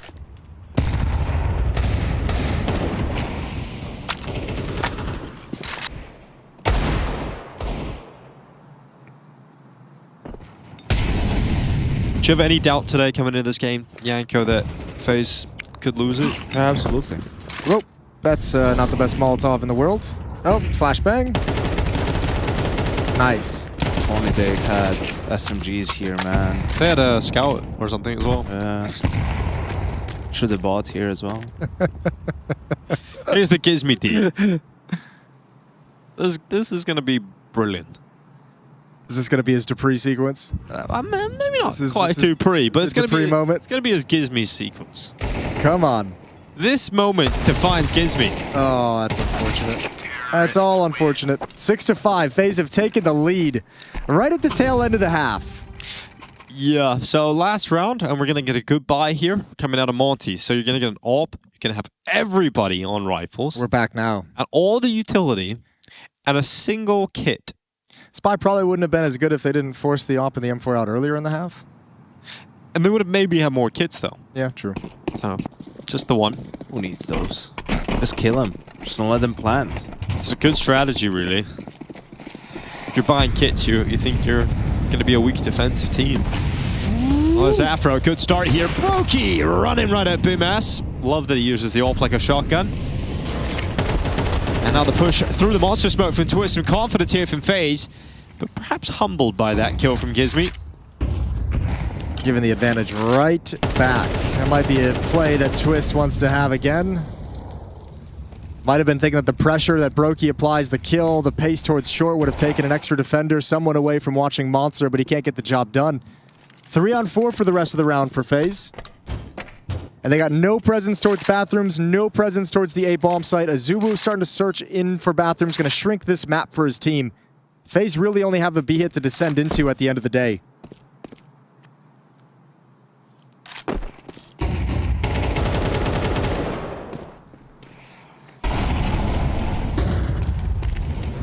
They're coming out. Carrigan clearing out the barrels. No one there, no one home. So he commits to the bomb plant. So trying to put it down instead of the smoke. Frozen's there to even out the numbers again.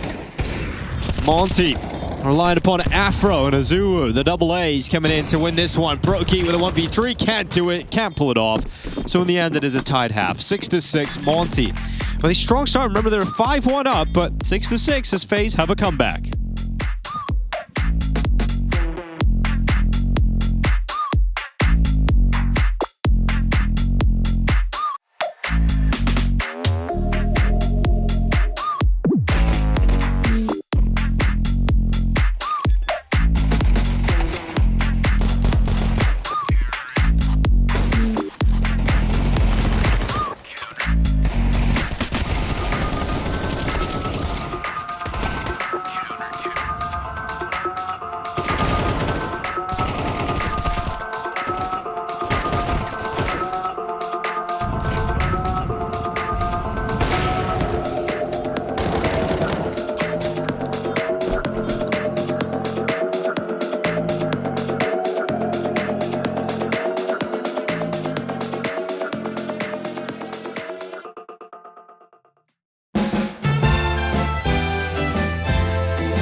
guys, 2B. I'll push. Go B. No one out. Yeah, no one I'm out. just waiting. I'm just out one. Out one. Out one. Pillar. I smoke left side. Behind con. They flash Blind. Planting. Plant in short and monster. Taking show guy. I'm gonna kill show. Dead side. Show dead. Last is monster. Get a monster. Pillar. Somewhere pillar. Dildo. Nice. Let's go. Classic call out, classic map. 6-6 at the half. Monte fighting for survival. Whether or not it ends on overpass, we'll find out. But yeah, it was a strong start. You guys said it before we went to a break. It was looking all good in the hood until it wasn't. FaZe kind of stabilized. It's looking like it should have been a stronger start, but obviously FaZe had different ideas. So yeah, nicely done in the recovery department. Some weird buying scenarios in that first half as well. Yeah, I heard Yankos shouting at them. Yeah. He gave him a good what for. And I can see your logic. It was rooted in sound logic. Who uses that these days, though? Yeah, it's all about vibes. Yeah, it's about vibes, man. We just feel like it. Like, do you feel like we should buy right now? Let's buy, man. Let's buy. Ooh, how about hit a headshot like that? Jacob goes down, but the USPs are connecting, as are the dual Berettas. No 2-pistol rounds in this map. Hold the phone. Arrogant's gone down. Hold the phone a little bit longer. Afro, he's vibing right now. That's another headshot, and it's just one. It's just Brokey working his way around. Afro doesn't realize it, but he's got another chance. Another opportunity. What's he doing? He's trying to intimidate him with the sound of his Glock. Oh, headshots are connected. Brokey clutches up for FaZe Clan. Take a pistol. All right. A little bit brawly. Very brawly. But, I mean, now you're in a world where Monte, you don't get the benefit of winning both pistols and converting both second rounds. Quite the opposite. Lost both pistols, you at least convert the second round and return to the first half. If you can do it here, fair play. Yeah, fair enough. That's an important shot hit by Brokey in the 1v1 close. Nice! Let's go. The heaven film end up being... I like hearing FaZe actually get pumped for some wins though. We have those teams where we watch them play and we're like, oh, this just feels bad because you guys are never getting excited about each other having success. At least FaZe still have that. That's the really dangerous part, is when you get to the point where it's like everyone's just apathetic and they're like, yep, thank God you won that round. Yeah. I like the cheering. I like the chalk in the playground. Little hopscotch. Hopscotch. It seemed like such a fun game when you were a kid, and now when I hear the rules as an adult, I'm kind of like, this is stupid. I don't even know if I know the rules. There are rules? There are rules? I think there's a sequence you're supposed to. Oh yeah, you go 1 foot, 2 foot, 1 foot, 2. And you're like, but, you know. 2, why would we? Yeah, these kids are so stupid, man. What a waste of time. These kids are buying 1 rifle and 1 SMP. Why can't you play Magic the Gathering or something? Yeah, like normal teenagers. Yeah. Exactly. What are you doing outside even? Have you heard about TikTok? Or any other social media platform you're choosing. Yeah. Rot your brain in any way you see fit. In a variety of different ways that we have available. Yo, YouTube Shorts low-key have become a serious threat. To mankind? Yeah, I get lost in YouTube Shorts when I'm at the PC sometimes. Yeah, they got you. The algo is too powerful. Yep. They've tweaked it. Bang. Good to see some SMG franks for Brokey. Extra cash for him. 47.50 in the bank account if he fancies an AWP. All right, this is it. This is the round. This is the of the game for Monte. This is the one that lets you know if they're going to fight back. Most important round in the game. In the game. You could say. If they don't win this one, it's over. No pressure. Yeah, none at all. Just can't mess this one up. FaZe have got weaker guns. You have a distinct advantage right off of the rip. Is that the smoke for the Condor? It is. Nice. Nice. Everything's landing. Everything's going well. Fighting. Molly. Oh my god. Twist paid a heavy price for that. 58 damage dealt. Still has to concede the space. I think he really wanted to go for it. I think it was Brokey who called him back. I think Brokey was like, bro, we got to dip. Timing's not here. They're about to come. And Brokey was right, because Twist was about to get caught. Yeah, and he's got his nades. If you want something you want to hold on to around like this.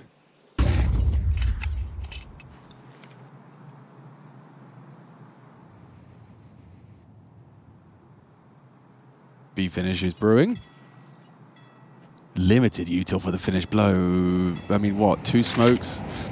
Yeah, 2 smokes and a flash. So contact in and... I think you can only contact smoke the site. No one wants to give away the indication it's coming. Maybe 1 flash. Just like that. Just like that. Perfectly deep flash catches them at the back of the site. Jacob and Carrigan got a work cut out for them.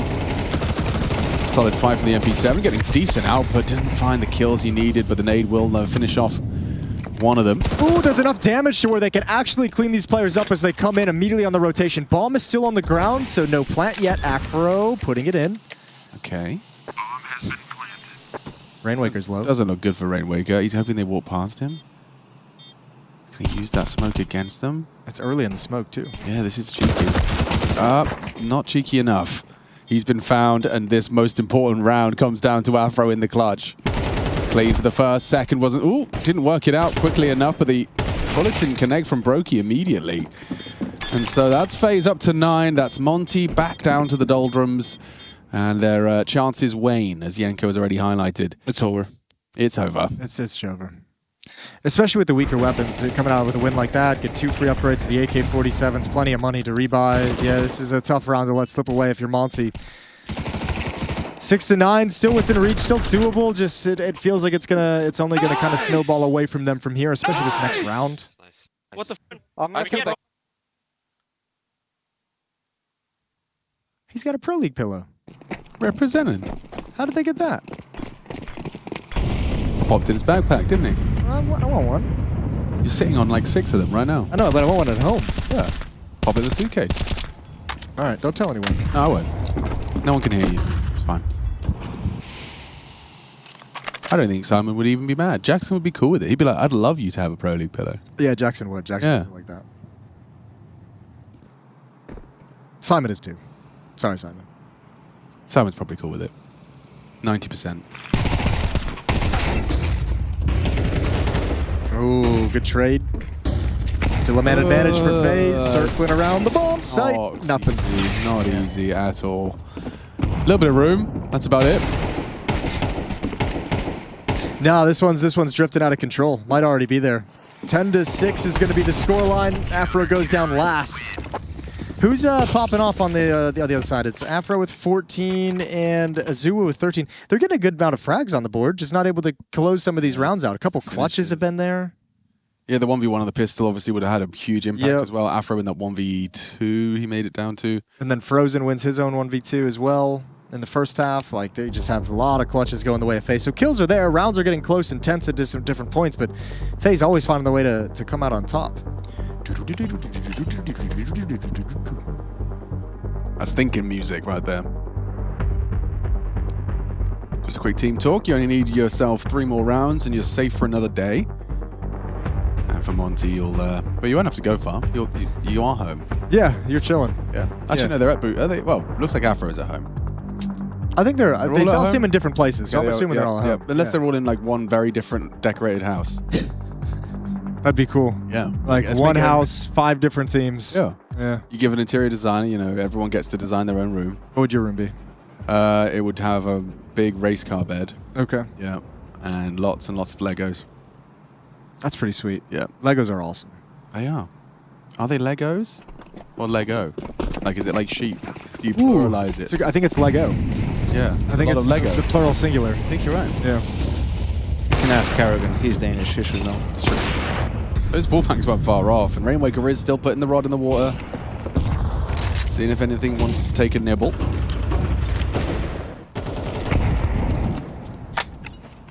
Kind of do or die, boys. Yeah. I know what Yanko said, but I'm saying it's this one. And then the next one? The Yanko point was going to let you know how this half was going to play, like what the story is. It going to be comeback or is it going to be a brawl? Yeah. And this one is kind of like, is it a comeback or do you lose? Yeah. Okay. Fair. Is there going to be anything here or do you just wrap it up? Yeah. That's what this one feels like. That's the vibe I'm getting. And we're all about the vibe here at ESL Pro League. Clean headshot to start. Not looking great for Azua. Just walked straight into Twist crosshair. Opening kill found. No trade potential. And now you can peace out. Yeah, decapitated.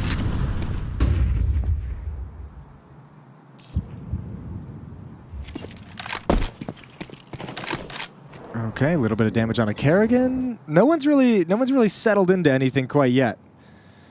Twist, goes investigating. Lovely shot from Gizmy, nice and easy. Twist not prepared for the fight, so we're back to an even game, but there's only 30 seconds left on the clock. That was bomb. That was bomb, so he's going to book it to the other side of the map. No one from the defense has even budged. Like, FaZe hasn't bid on anything. Maybe this piece of utility draws someone away. Rainmaker will have to make a play soon if they're going to have a way back into this round. They are not moving. You're hoping Jacob did move someone. Okay, Jacob's starting to.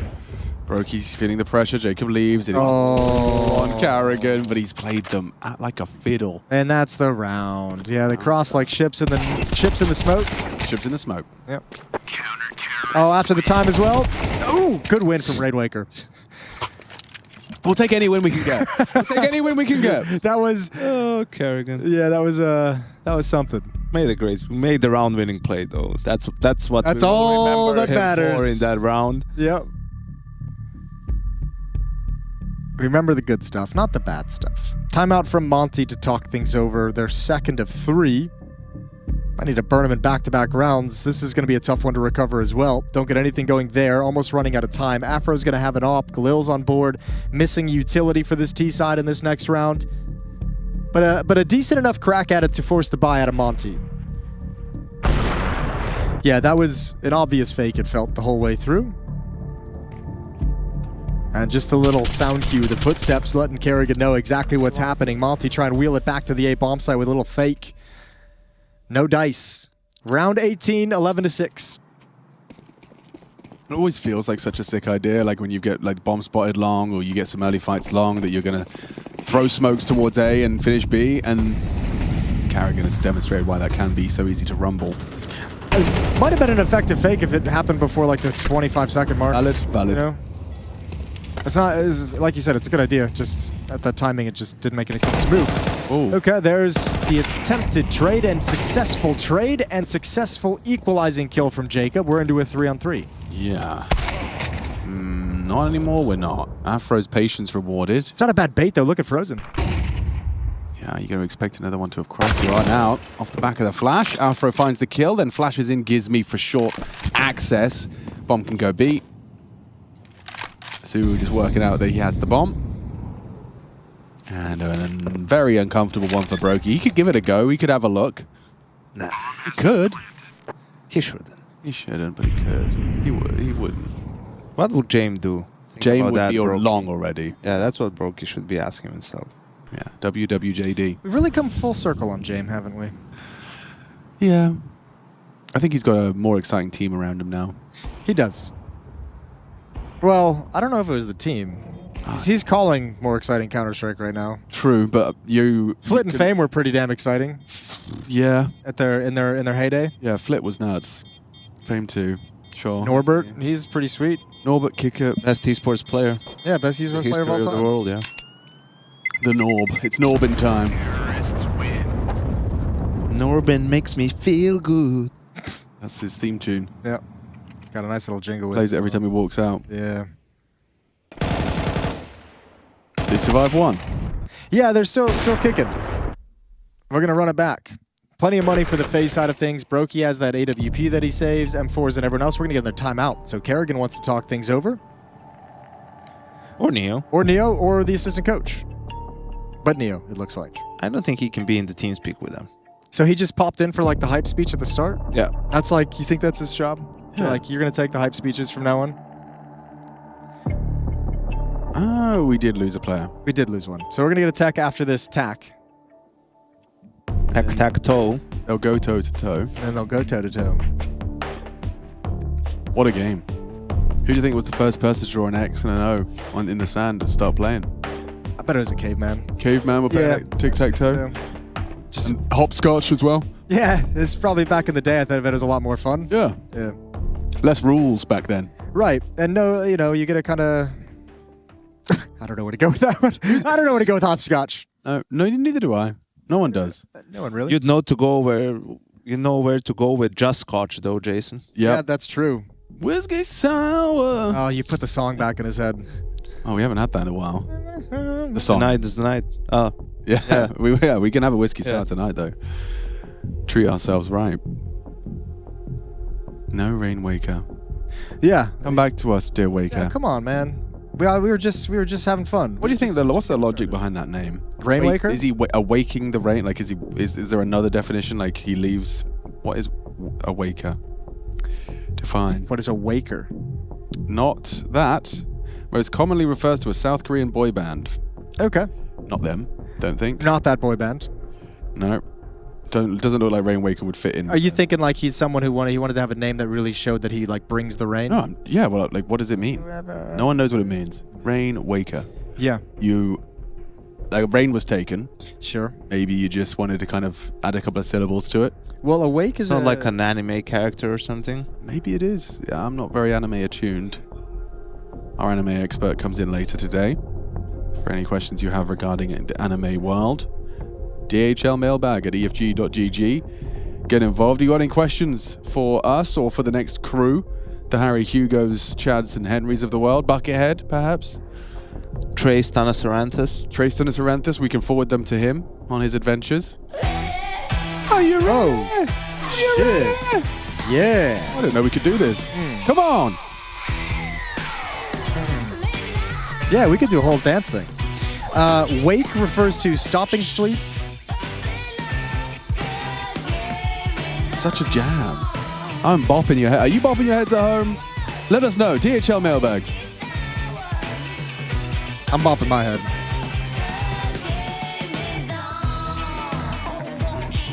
Now you can speak, Jace. Okay, thank you. Wake refers to stopping sleep or causing someone to wake up, a vigil held for the dead, or the turbulent water/air trail left behind a moving vessel. Yes. So if you wanted to pick one of those to go after rain, which one are you going for? So he's like, yeah, he's leaving a trail behind him. You know? Yeah. Of rain. Or it is the trail behind rain, I guess it would be, right? Yeah. You watch Peaky Blinders? Oh yeah, I've watched like the first episode like 6 times. Okay. Keep trying. It's a really good one, isn't it? Yeah, it's a great episode. Yeah. And then I go, oh, I should keep watching that, and then I don't. And then like 2 years pass, and I go, oh, let's try it again. I kind of forgot what happened. Let's try again. And he's like got a horse, and he's going through Birmingham, and I'm like, oh. Yeah. Jason, you neither? I've seen it. No, I've seen it. Oh, okay. Yeah. Because there's a great scene down the line, right, where the main character is sitting at a hotel sipping on a whiskey sour, right? And I don't know, I can't remember who, his sister or someone's coming over. It's like, Tommy, you can't go on like this.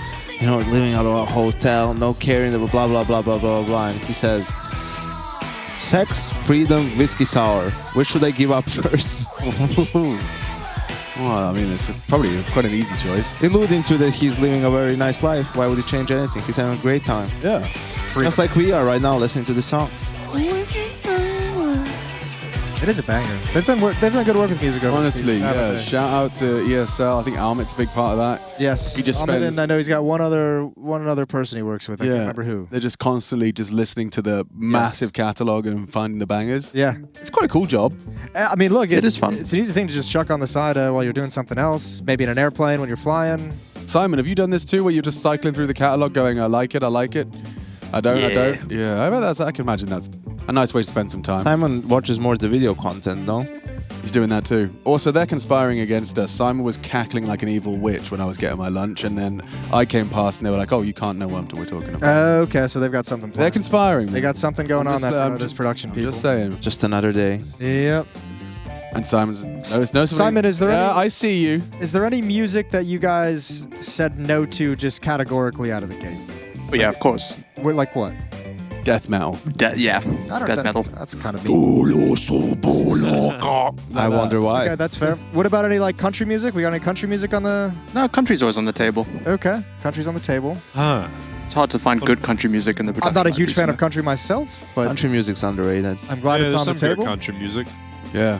Who's your favorite country music artist? Bo Burnham. Probably Chris Stapleton is my favorite country singer. Okay, he's been in Texas. There you go. Yeah, I know that for a fact. Like, Dinko knows more about country music than Jason does at this point. I know, and I like Coulter Wall, and that's about all I know about country music. I don't even know if that's considered country music. Probably not. Probably not. But Beyonce did win Best Country Album, so... I'm sure that wasn't... Did she? Destiny's Child, we'll throw it all back. Let's not go there. You don't want to bring back Destiny's Child? All right. Even if they did win an award? Yeah. Well, one of them. One of them. We can all name all three of them. So. Do you think, did she win it while she was in the trio, or did she win it on her own? Oh, no, wait. This is when she's in her independent arc. Okay. Yeah. It's like 25 years later. Sure. Yeah. That makes Keep sense. up, Jason, with Beyonce Knowles. Yeah, my bad. Yeah, Come on, man. I stopped paying attention after Austin Powers 3. Yeah, which we all know, all three of them now. Yes, we know all three. Man of Mystery. Figured it out. Spy Shag Me. And the third one. Gold member. Gold member. Recommend that to any of our newer viewers. Actually, would they have? That's probably skipped generations. They haven't seen that. That has definitely skipped the next generation. Austin Powers probably holds Worth up. it- I'm saying worth a look. probably because I haven't seen it in a while. It does. It does. I'm not so sure. No? Well, depends because on it's also about all the references, right? Like the references need to hit, and I don't know if they're hitting with the today's generation. That's the first time I kind of started feeling old. Was me and my boys at school we would spend the entire school year quoting Anchorman. at Yes, each other. yeah, we went through that phase as well. That was like a big part of our. Yeah. When people stopped recognizing Anchorman, you're like, oh, I started dropping something's Anchorman happened. quotes, and like for example, when I keep saying a whale's vagina, whenever someone says San Diego, I just said that a couple of times, and everyone just looks at me like, "Oh, are you okay?" I gave you a laugh. Yeah, thank you. No, I appreciate that, but I've done it before. Where everyone's just like, what is wrong? And I've suddenly realized, oh, I'm the old one at the group. You're like, oh yeah, saying a whale's vagina out of nowhere is kind of strange. I mean, they did bring back Anchorman 2 for the next generation when they brought all the celebrities in for the end. Didn't have the same hit to it. It did though, not. No. No. Admirable. My favorite quote was the, I'm stuck in a glass box of emotion. Yeah, yes. Chugging milk. Milk was a bad choice. Milk was a bad choice. There's not that many instances where the sequel sort of hits as hard or even harder than the first part. Yeah, Top Gun was pretty good. Aliens. Top Gun was pretty good. Toy Story 2. That's my reference point. That was a good Toy Story movie. Toy Story 4 is Lord of the Rings. Yeah, sounds it will. Ow. Lord of the Rings. It's the easy one. Matrix. I don't even know if I would say that the second Lord of the Rings is better than the first Lord of the Rings. They're all like equally The good. Matrix second is definitely not better than the first. Yeah. That's I take that back. But the second is better than the third. Yeah, that's true. And the fourth never happened. I kind of like the fourth. I haven't seen it. I kind of liked it. I refuse to watch it. Equalizer. Sure. Equalizer's good. Yeah. Simon, we got any viewer mail that we can do? If we don't, let me know, because then I can tell the viewers at home to get us help us out with the DHL mailbag at efg.gg, which is the address for the DHL mailbag. What did you say it was? It was DHL. DHL mailbag. Mailbag, all one word. All one word. Lowercase. At EFG. EFG. Terminator. GG. Yo, Terminator 2 might Who's actually better be than the best one? sequel. Yeah. Ooh. Was it? Yeah, probably. Yeah, it's one of the best sequels. Although one is still awesome. That's the guy that turns all liquid metal, right? He's Yes. like, zoo. I just seen Red Eye behind your head, Jason. Oh, yeah, It's gone that's now, that's but got to be It scary. was just a giant red eye head. Talk about Terminator. Shout out to Red Eye one time. He got terminated. Predator is a great 1 and 2 for a movie and a sequel. Predator Really? 1, Predator 2. Yeah, Predator 2 bangs. I watched the new I don't even Predator. know if I remember it. It's good. Takes place in the city. It's got a Lethal Weapon dude in it, Murtaugh. Ah, Yeah. Danny Glover. Yes, that's the one. Lethal Weapon, man. That's a fun series. All 4 or 5 of those are awesome. Is it player issue? Yeah, it's You guys Rainwaker know? dropped out of the server and he has not returned yet. So Twist returning to his chair is nice, means nothing functionally for the start of the game. Yeah. Lunch was gone by the time I got there. Was 2 pieces of meat left, but Did you check in the... Did you pull the other one? Yep. That's kind of sad. I guys, I can share exactly what's going on. My turn. Rainwaker had a power outage. Oh, okay. Ooh. Okay, so we play an ice. All right, how much longer before we're like, okay, you're down 7-11 on T-side Overpass. Bye. And you've dropped out. Just getting a default loss at this point. I don't know. I don't know about the rule book. Well, Okay, I think I can understand this. I'm going to have to order some food now. That's really simple. So it says, have a fire extinguisher. Just have a fire. Use a fire extinguisher. Put it and then back. Put it back. Pretty simple, really. 3 inches away.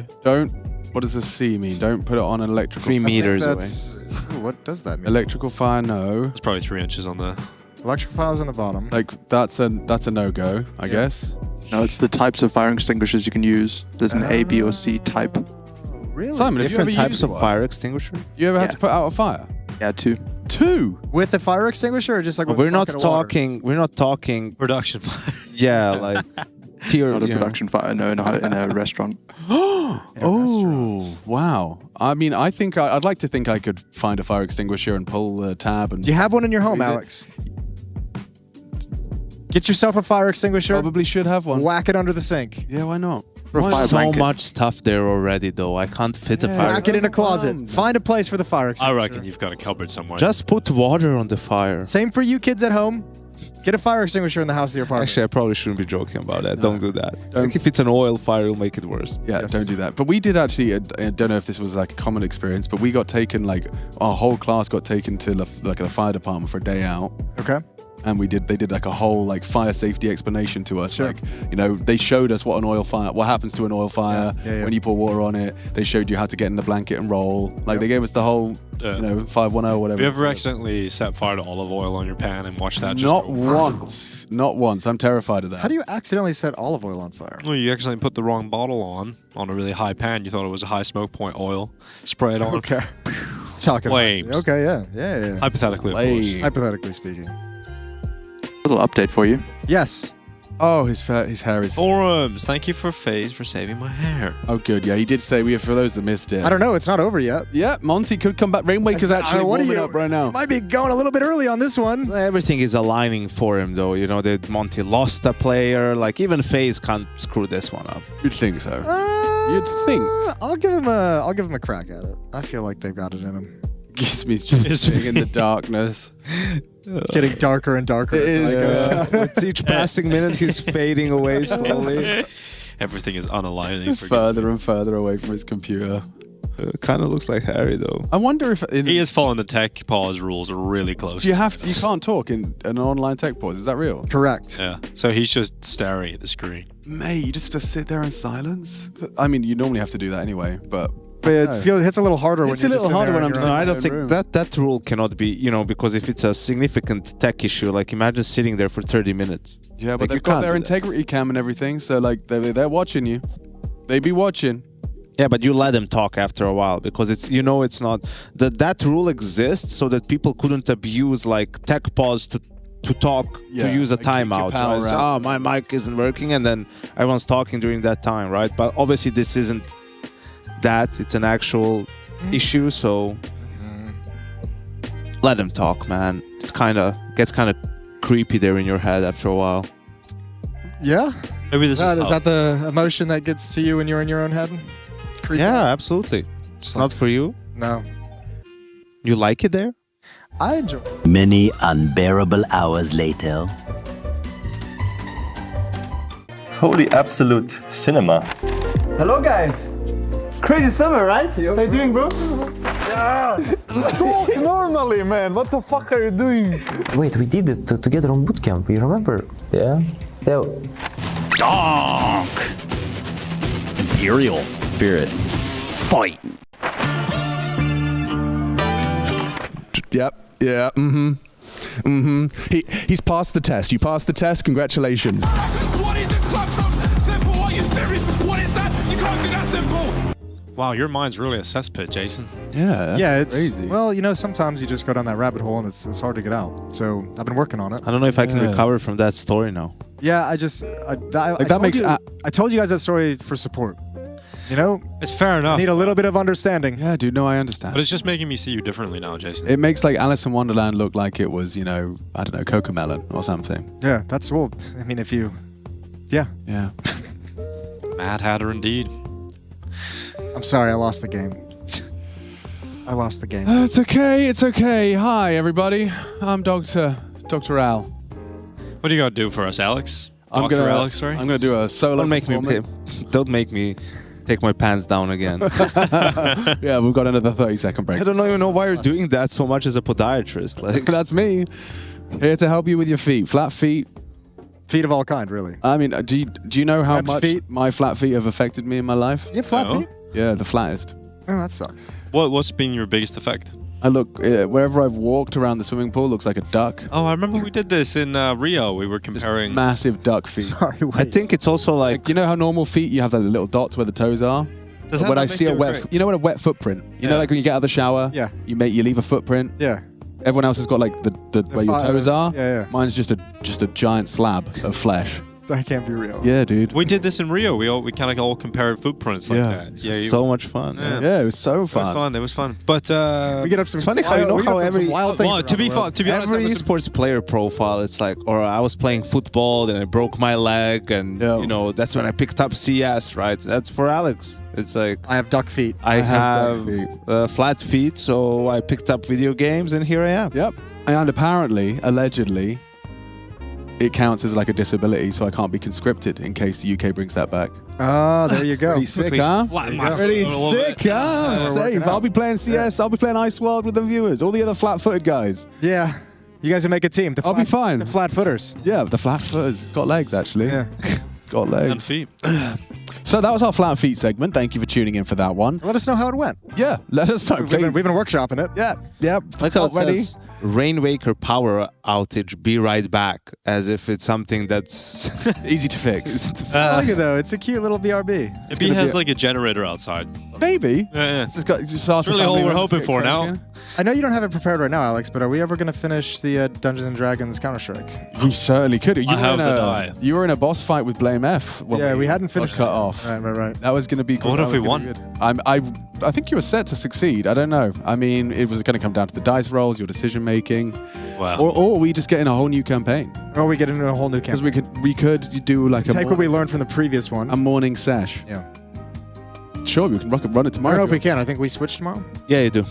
Yeah, we're back with Chad and Henry. Okay, so that means you guys got Harry Buckethead. Harry and Buckethead. And Buckethead. Oh yeah. Well, he's only doing a couple of days, isn't he? Yeah, I don't know when he leaves. Yeah, he's here today for his sure. schedule is a mystery to me. This is his last day. This is his last day. last day. Oh. Buckethead. Oh. Buckethead, Binface. Count Binface, actually. Flat feet. Yeah. We've covered the whole smorgasbord of important topics. Yes, indeed. Yeah, let me give you another topic. Here it comes. Yep. Ready? 3, Topic. 2, 1, go. So what's the deal with these airplane foods, right? Like, I've been getting served these meals. So when you got offered chicken or pasta, what do you do? Can you let him finish? Sorry. No, I really appreciate that. I didn't know I was going nowhere. Airplane food is underrated. No, it is not. Yes, it's not is. underrated. Airplane food, for you being 40,000 feet in the air. No, it's not. What you get. It's false. Yeah, but It's Yanko actually flies first class, Jason. really nice. You're false. You're wrong. If you're doing even like 6 years ago when I flew economy for the last time, it was pretty good.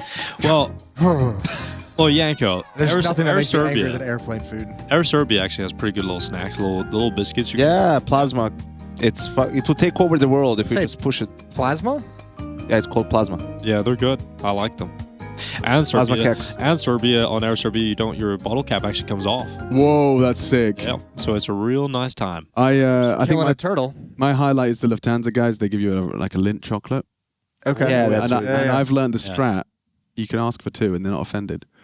You can take how many you want. Really? I mean, in general. Oh, right? I'm just It's usually not like they don't have one for each passenger. Yeah, I know, but I'm like, could I have a second one? And I feel like I asked for those from business class. I'm like, I don't want these fancy pralines. I want the the poverty economy stuff. chocolate. Yeah, it's good stuff, man. So if you fly long haul, guys, you can actually take the go to the back of the plane, and there's a snack drawer. You can or a little bowl with lots of snacks. You have Depends on the airline. Oreos, and generally any good airline will have that. Yeah, you've been raiding the snack. Oh, absolutely. I didn't know. On American Airlines you get Oreos, and I was piling up on the Oreos. On your long haul flights, they'll have little bags in the back of the plane that you can just walk back in. I didn't even know there was a communal snack bar this whole water, time, bro. I've just water, been suffering snacks, in apple silence, juice. For a bro. decade now, you never knew. I've been suffering in silence, man. I've been like belly rumbling. You wake up from your nap, you miss You're lunch. Like, oh, I could really go for a cookie. love some snacks. And right also, now. if you're last to check into your flight, you can go to the. I would generally take the seat to the back if you're in economy because that's where the flight attendants will be resting, and they usually keep some seats free, and then you can lie down flat.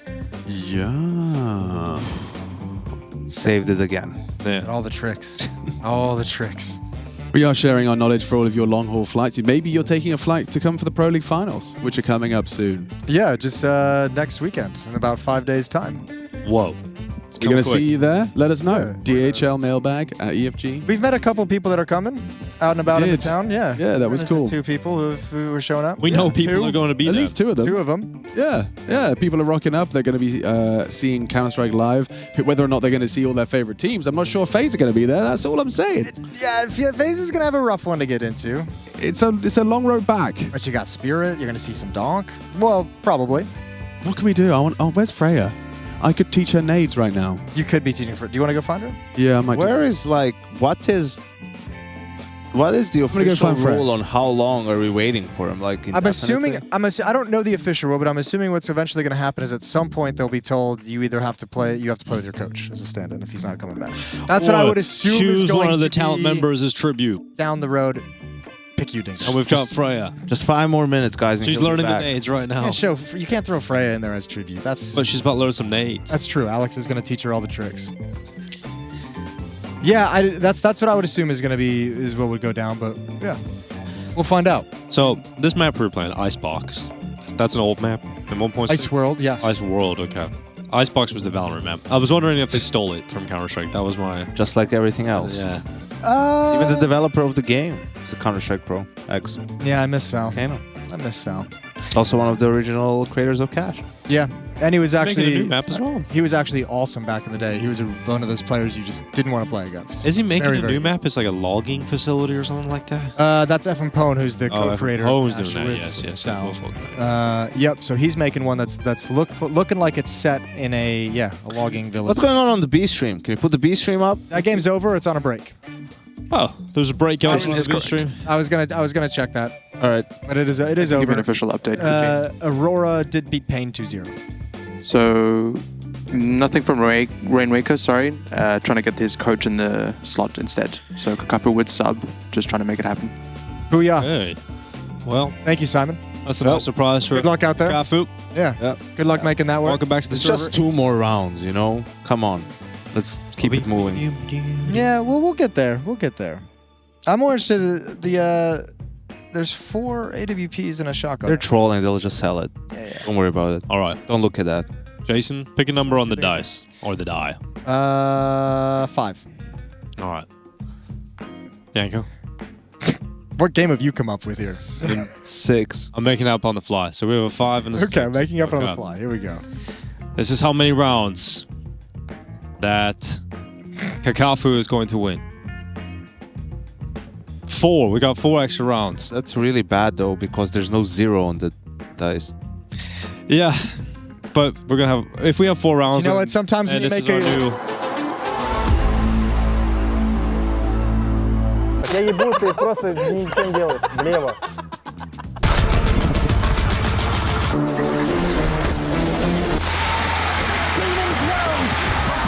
Taking down Astralis 2-0. 1-2 from Odyssey now. Gives this position away. He wants Odyssey's aim gone. But this man, oh, the shepherd step. It lets us play the way a child plays. 500 IQ move from a Beyblade. Speechless. My name is Josh. So what else do you need to know? Snap tap. Can't live with it.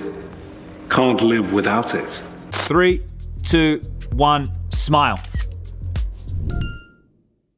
Those damn smiles. If he's not in the cracks, where could he be? Emotional A weird ride, and now it's going to end on Cash. Let's fucking go. Mr. Spaghetti Arm is not fucking getting this trophy. I don't give a shit, boys.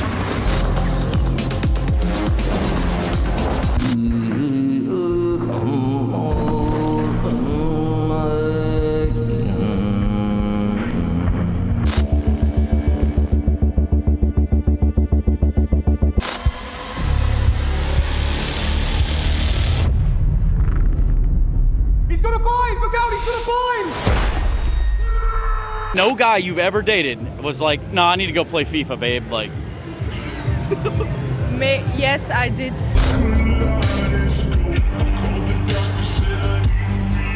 2, 1, GG! Later that day.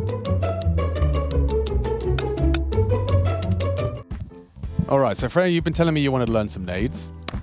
I do. You do? I do want to learn some nades. Okay, Am I in well, your server? You're Hold not on. currently. That was the plan, and MC and I have... Oh, God, please don't cut to my POV, guys. Are we on camera? I can't tell what you're looking at. Please don't. I'm just connected That's to a mine. different server. I'm sending you the running IP now. Lovely. Okay, Try go. connecting to that. Let's go. And then, so first question is map preference. Is there a particular server map you'd like to learn your basics on? Like, where do we, what foundations do we need? What are you playing the most of? I'm queuing obviously a lot of Premier. Oh, there we go. Now I'm in. Happens to be lots of Dust 2, lots of Mirage, shockingly. Okay. Yeah. Sometimes a little Inferno, but mainly Dust 2 and Mirage at the moment. Okay. I think Dust 2 is a good place to start because, you know, there are a couple of nades that change, like, makes it feel a lot easier to play. We are just going to need some server adjustments. I think my boy MC could be lending me a hand just to put it in the fancy infinite money glitch. We do need those infinite nades. Yeah. Hi, Freya. I can see you. Hi. Hello. So let's try and smoke mid, shall we? There's a million ways to skin a cat, but a real easy one I can just show you from spawn. So if we come over here, we jump down here, get yourself right in that corner. Lovely. And now this is do you see the padlock? You see the padlock in front of you? Yes. And then you see to the right, there's those two dots. There's like those two little, like, I don't know what you call them. Like the really little ones. These little buggers here. Yes. Second dot down, so the one closest to the padlock, just put your crosshair bang on that little dot and left click throw. Drum roll, please. Crowd, now. Hang on. And full coverage. Yeah, we have full baby. coverage. And now what's really cool about this smoke is obviously you have to warn your boys and girls that it's not instant. So like don't swing mid until it pops. But then you could also double up with a Molotov that I don't have. Hang on, let's see if we can reset this server. MC. Yep. Oh, he's the GOAT. He is the GOAT. See that? Flawless. So the Molotov is from the same position. This is your ultimate test here, Freya. This one has a little bit of movement involved. Okay. Just a little bit. A little Like jump. once you're, because you're from this corner, you've thrown the smoke, and then you Yes. back up a little bit. You don't want, like, not too much, and you just aim at like the top of this wooden thing. Like right in the corner of it. Kind of like I've taken just enough step to see the A. You see the A poking through the gap? Like you see that? Then you're feeling pretty good. And then you're just gonna like pull the molly, aim at the top of this beam here. Oh yeah. Give it like a couple of steps and release. So that is not ideal. We need a bit more momentum, just because it needs to spread to this back corner. I'll go again. Yep, give her another whack. How far back were you standing? So we're here. Great question. Like, yeah, it's not too specific. You can kind of be liberal with it. Okay. Yeah, that looks better. You got a couple more steps. Check it. Depth check. I need more depth. Need more depth. Want to Yeah. go What am I doing spectator? wrong? Go. What am I doing wrong? Press M and click spectate, just so you can see what it looks like in your. Oh. She did. Piece Freya. Rip. So from here, I'm going back like this. It doesn't really matter. And then I'm aiming top of this. Like just before I hit the box, I'm releasing the Molotov. And That is nice. Yeah, That's the depth in we're all after. the nooks and crannies. That's Yeah, lovely. Okay. yeah. Right, I'll try again. Let's go. I believe. Go again. Let's go again. And we got it. Let's Oh, role play. You know. Oh, I have to die. Yeah. Wait, I'm dying. Okay.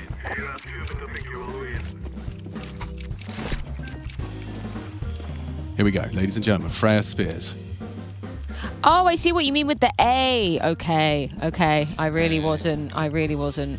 You found the A. That is just a little, just a little. Give her a little bit more of a bit more juice. Welly. Bit more welly. Bit more welly. Like I'm almost like I'm releasing it as my body's about to hit this box. Okay.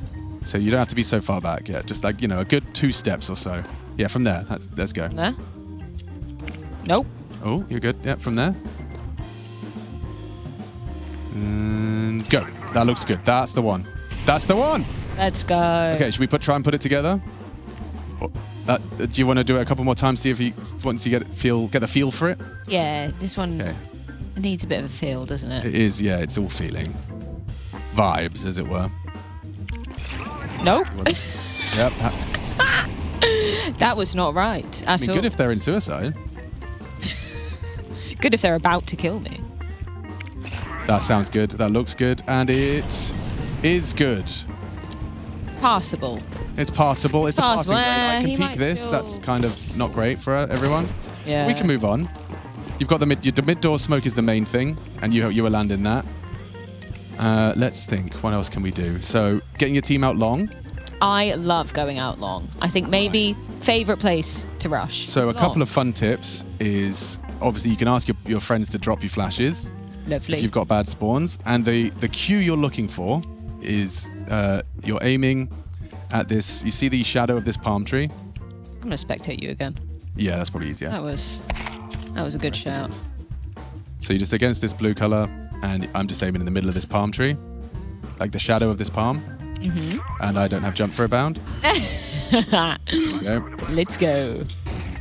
And you could spam those, that's fine. But if you want to like be spicy, you see the 1, 2, 3, the middle line of this. Yes. You just do the first one like that, the second one like that.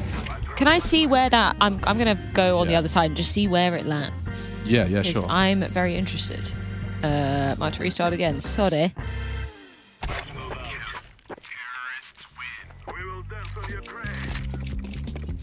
Because I'm just so guilty of just yeeting, like yeet. You know, I don't know whether that does anything. Yeah. That's not going to achieve what That's you're not looking doing. for. All right. So can you show me what you were doing? I'll throw the flashes.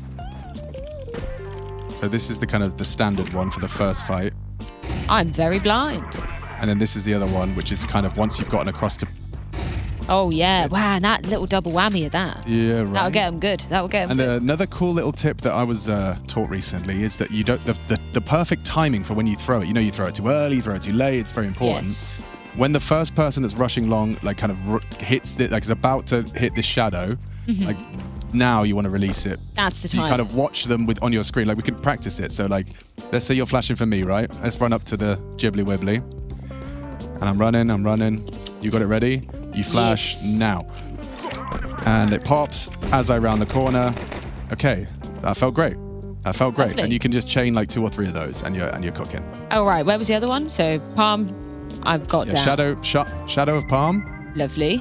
And then the third line, this one This here. line. And jump throw again, yeah. Yeah. Nope. It's okay. Happens to everyone. That's the badger. Pop. Lovely. Okay, we've got long flashes. This is great. Okay, now let's say you got long, you got them out, and you want to offer a cross smoke.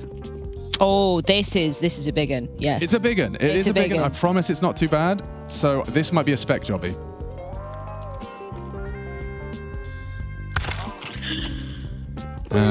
So what I've been doing is I come up to this blue bin, nice and easy, and I'm just holding W until I like feel like I can just see the red, you know? See this red here? Yes. That's how I know I'm in the right place. I'm sure there's smarter ways to do it, but that's what I'm doing. And then I'm just aiming like in line with this. I'm kind of, how do I explain this? I'm like, like a little square. I'm imagining a little square of blue. Yeah, you're kind of halfway-ish. Just like there. And I'm left clicking. And if everything's gone to plan. Look at that. We've smoked. Beautiful coverage. Okay, let's see that. Right, let's see what give you that got. a go. Can you join a team? Did I mess it up? I am. Oh, I'm CT side. Whoops. Okay. Let's come with you. Welcome back. Oh my God, it's Jason. Joe Tool. Are you coming to educate me? This isn't really my wheelhouse. If you were doing if you wanted to learn how to clutch like a 1v2 or 1v3, I would also love to do that. Hang on, let's see what this Right, is. so... Not even going in spec. That's how much I believe you've got this. And it's a jump throw as well. No, this is just a left click. Just a regular throw. Yeah, just a regular. Oh, it looks good. Looks really great. Promising. Oh, what a bounce. Boom! Let's go. Look at that, Freya. No gaps. Wow. No gaps. Perfect. That's a Absolutely beautiful lineup, perfect. Alex. Thank you. Yo, we are cooking on Dust 2 right now. Man, I'm going to impress all my 5,000 ELO teammates. Are you ready to Premiere. try and put it together? I'd like you to try and flash me long and then smoke the cross. Love, yes. Okay. Of course, of course. Okay, but I'd like to roleplay. So can we go to spawn and can I ask for the util? And you can even offer the util. You know, we'll get into that. Okay, you ready? I've got a good spawn. I'll be like here, and you're You've got that spawn. Yeah, that's good here. Yeah, okay. there we go. Freya, I got a long spawn. Can you flash me? Of course I can. I know exactly how to do that now. How convenient is that? Do you know when to throw it? Like, now? Oh, beautiful. I'm out. Oh, I'm scared, though. They might have an AWP. Tell you what, I'll flash. Do you think you can smoke cross? I can certainly do that. Okay, I'll keep my gun out. They might be pushing, you know? Oh, you should probably have a teammate playing anti. Tell you what, I'll molly Carl while you're doing that. Should be smoked. Carl's mollied. Okay.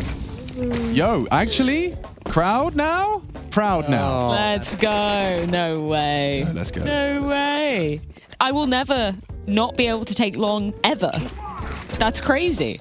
Okay, but I don't get dissuaded, Freya. You're going to join your first matchmaking Dust 2 game, and you're going to forget the lineup. It's just rite of passage. It's going to happen. It's natural. Yep, it's going to happen. I don't know if this one might be a bit unfun. You wanna like a mythic difficulty to finish our nades? Sure. Okay, this is a spec jobby. All right. See if I even remember it myself. Yeah, see if you nail it. Ooh, you got it. Does it do the dribbly down? It's not dribbling. It was supposed to dribble.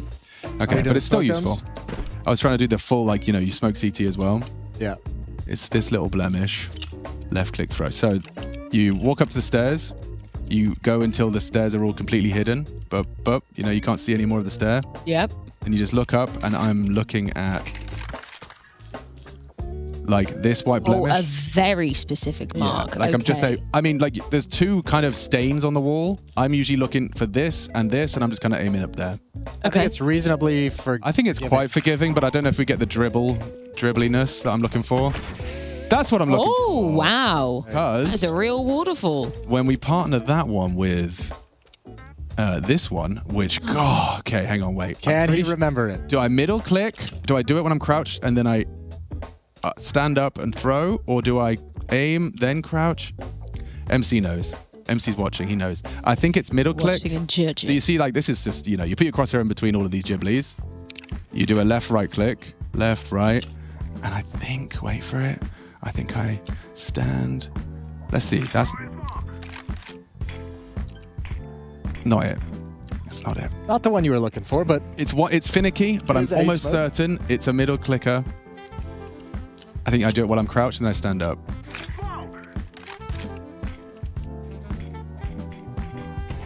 That's the badger. Okay. Okay. So if we want to put them together, I'll do it one more time because I haven't explained myself very well. We hide the stairs. Stairs are hidden. Aim at the stain. I'm still holding crouch. Yes. I'm throwing. And then I aim. I stay crouched. I aim at that. Then I release crouch. And I release. That's a middle click, right? Middle clicker, left and right. And then you've got CT and all the wall. That's a really cool one. It's super cool. Super satisfying to throw, and you feel quite smart. Waterfall. Yeah. Would you like to try? I will give it a go. That's what we can do.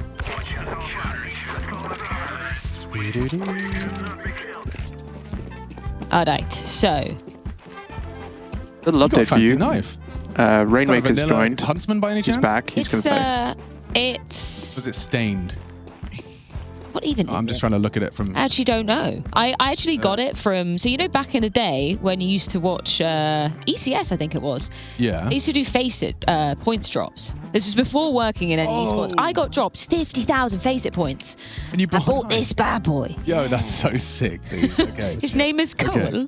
I'm going to go spec so I can kind of see what's going on here. Okay, so... So you want to crouch, so you want to see the stairs when you crouch initially, so you can kind of know you're lining it up. So yeah, like there, crouch, you know, a bit more stair, so a little more to the left. You want to go to the left. Try and line up with like the second or third. Oh wait, I'm crouched for this one. And then we want to sorry, make it just disappear. Sorry. There we go, boom.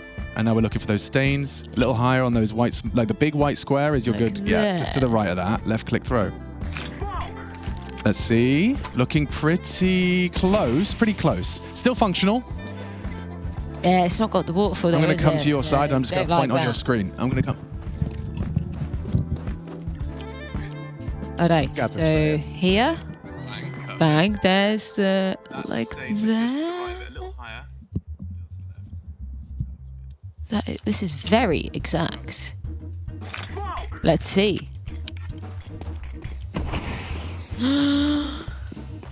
No way! It did it! That's exactly it. Wow. That's perfect. Flawless. That's pretty sick. Okay. That looks so cool. Okay. It's so useful as well. Like the CT players can't shoot your boys on the cross. Wow. Okay. Would you like to try the second one? So from that same position. This one's a bit tricky, isn't it? A bit more Yeah, tricky, but from right. exactly where you were. So do your stair lineup thingy. So you see the stairs. Now you do a little bit. Yep. Boop, perfect. And then it's just in between those, all like in the center of where all those little metal things are pointing. Mm-hmm. So a little more central. Like, yeah, that looks perfect. There. Yeah, and then it's a hold down left and right, then release, crouch, and throw.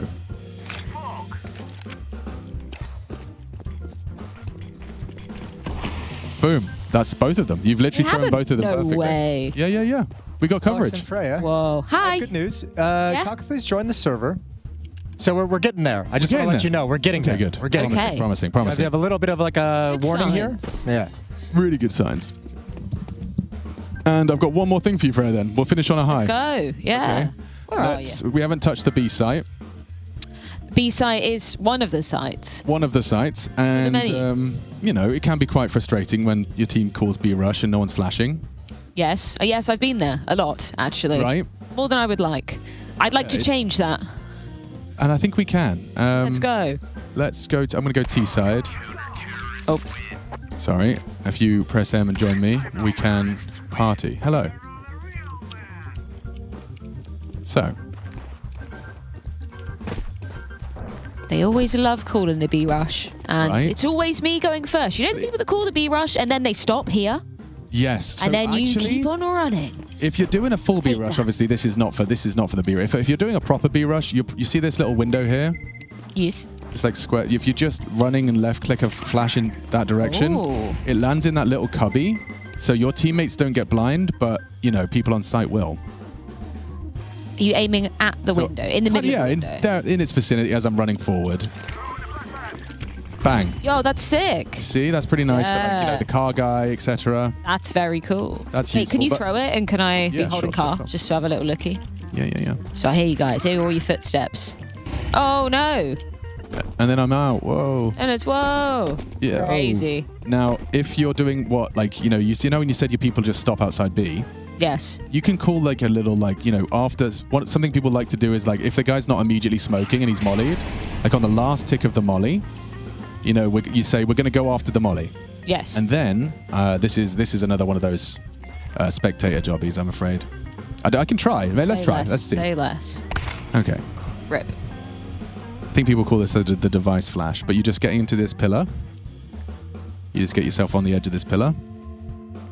And then you look at this lovely little line. That's a very clear mark. It's a very clear mark. That's And nice. I am at the right side of it on the line. Oh, and I press jump throw. If I remember to press jump throw. Sorry, not my keyboard. There, and then jump throw. And it bounces off the wood. That's a nice bounce. It's a really cheeky Oh, that's bounce. sick. And it's going to catch people that are all in these tighter angles. Like if you're playing bricks and stuff, it's a nice one for your boys that are crossing in. Wait, can I experience this as the CT? Yeah, good idea. Oh, good idea. We're ready soon? Wonderful. Rainwaker's back. Okay. Well, for Freya, Rainwaker. I guess I'll leave you to your nades. Yeah, I'm going to maybe queue a game, actually, and try these bad Actually, boys out. us Thank too. you so much, Machine. Happy. We can keep adding more nades to the repertoire. And I am going to Yeah. be checking to see if you can remember any of these tomorrow. Okay, Deal? a little test, a little Yeah, pop quiz. yeah, pop quiz. I'm going to win so many games now. Hell yeah. Good luck in your game. I'm going to go back to the sofa. Bye. One eternity later. Well, we're finally back. 11-7 is the score. Rainwaker's back in the server. We thought we were never going to get to see him. We thought we were going to have to see Kakafu play, but Rainwaker has made it back. Power is back online. And will it be enough to power up Monte? Oh, Gizmy, man. It's so Is he funny. still in the darkness? Full darkness. Power not a problem for Gizmy, apparently. Conserving everything. Darkness, despair. That's what a prolonged tech pause will do to you. Oh, baby, we're back. It's like 11 left. Let's go. Oh, feels good. I remember where we were. FaZe were about to win. Overpass. Monte were about to be eliminated from Pro League. Yes, that felt like the situation. We're setting the stage. Yep. However, Now that Rainwaker's back, all of that gets thrown up in the air. And don't also forget that FaZe were in like such high spirits, right? Like the comms were flowing, they were giggling. Every listen in sounded like it was, you know, the Chuckle Brothers. Yeah. But, you know, now you've got people yawning. You've been iced out for about 30 minutes. Everyone has just hit the ice. Yep, that's rough. But, I mean, I got to imagine it's going to be, well, if you're FaZe, someone just needs to, like, fake it. Fake it till you make it. Get that energy back. You know? It's going to be Carrigan, That's what they've been doing all morning. And they've almost made it. They're 2 rounds away from making it. They're right there. Finish line in sight. Luckily, they have the best motivational speaker assistant coach in the business. That's true. We just, like, replay that clip from earlier. Yeah, he's Taz's cousin. We'll be ready to rock and roll. Oh. Okay. Well, so I remembered some smokes and flashes. You did remember some great smokes and flashes. Thanks, man. Yeah, you did awesome. I want to cue a Freya now later today. Should be flashing us out. You figured out the smoke dome in the moment. Yeah, we got there. In the moment. In the moment. With all that additional pressure. I know. Pretty much all the basic Dust 2 needs you need. Maybe just let the long corner smoke and everything's good. Long corner, Covered that everything. would be the next one. But I don't know the fancy ones. I know the slow, not as useful ones. You know, Sure. people have instas for long corner. Yeah. Need to learn those. Yeah.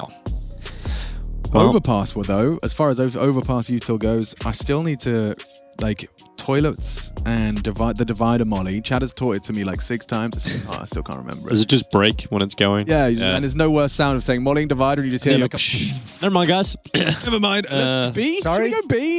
Careful, upper. Careful, upper. I mean, I played a ton of Overpass games where people don't even smoke gate. Yeah, come on. So it's like, and it's funny because usually you're not used to ever being able to stand there and take that shot. So sometimes you're like, wait, where should I put my crosshair? Like, what's gate? Like the toilet entrance? Yeah. Okay. The front toilets, yeah. Yeah, gate actually is one syllable. It's getting darker Pretty somehow. effective. Yeah. Wait, is Gizmy still there? He's there in the background.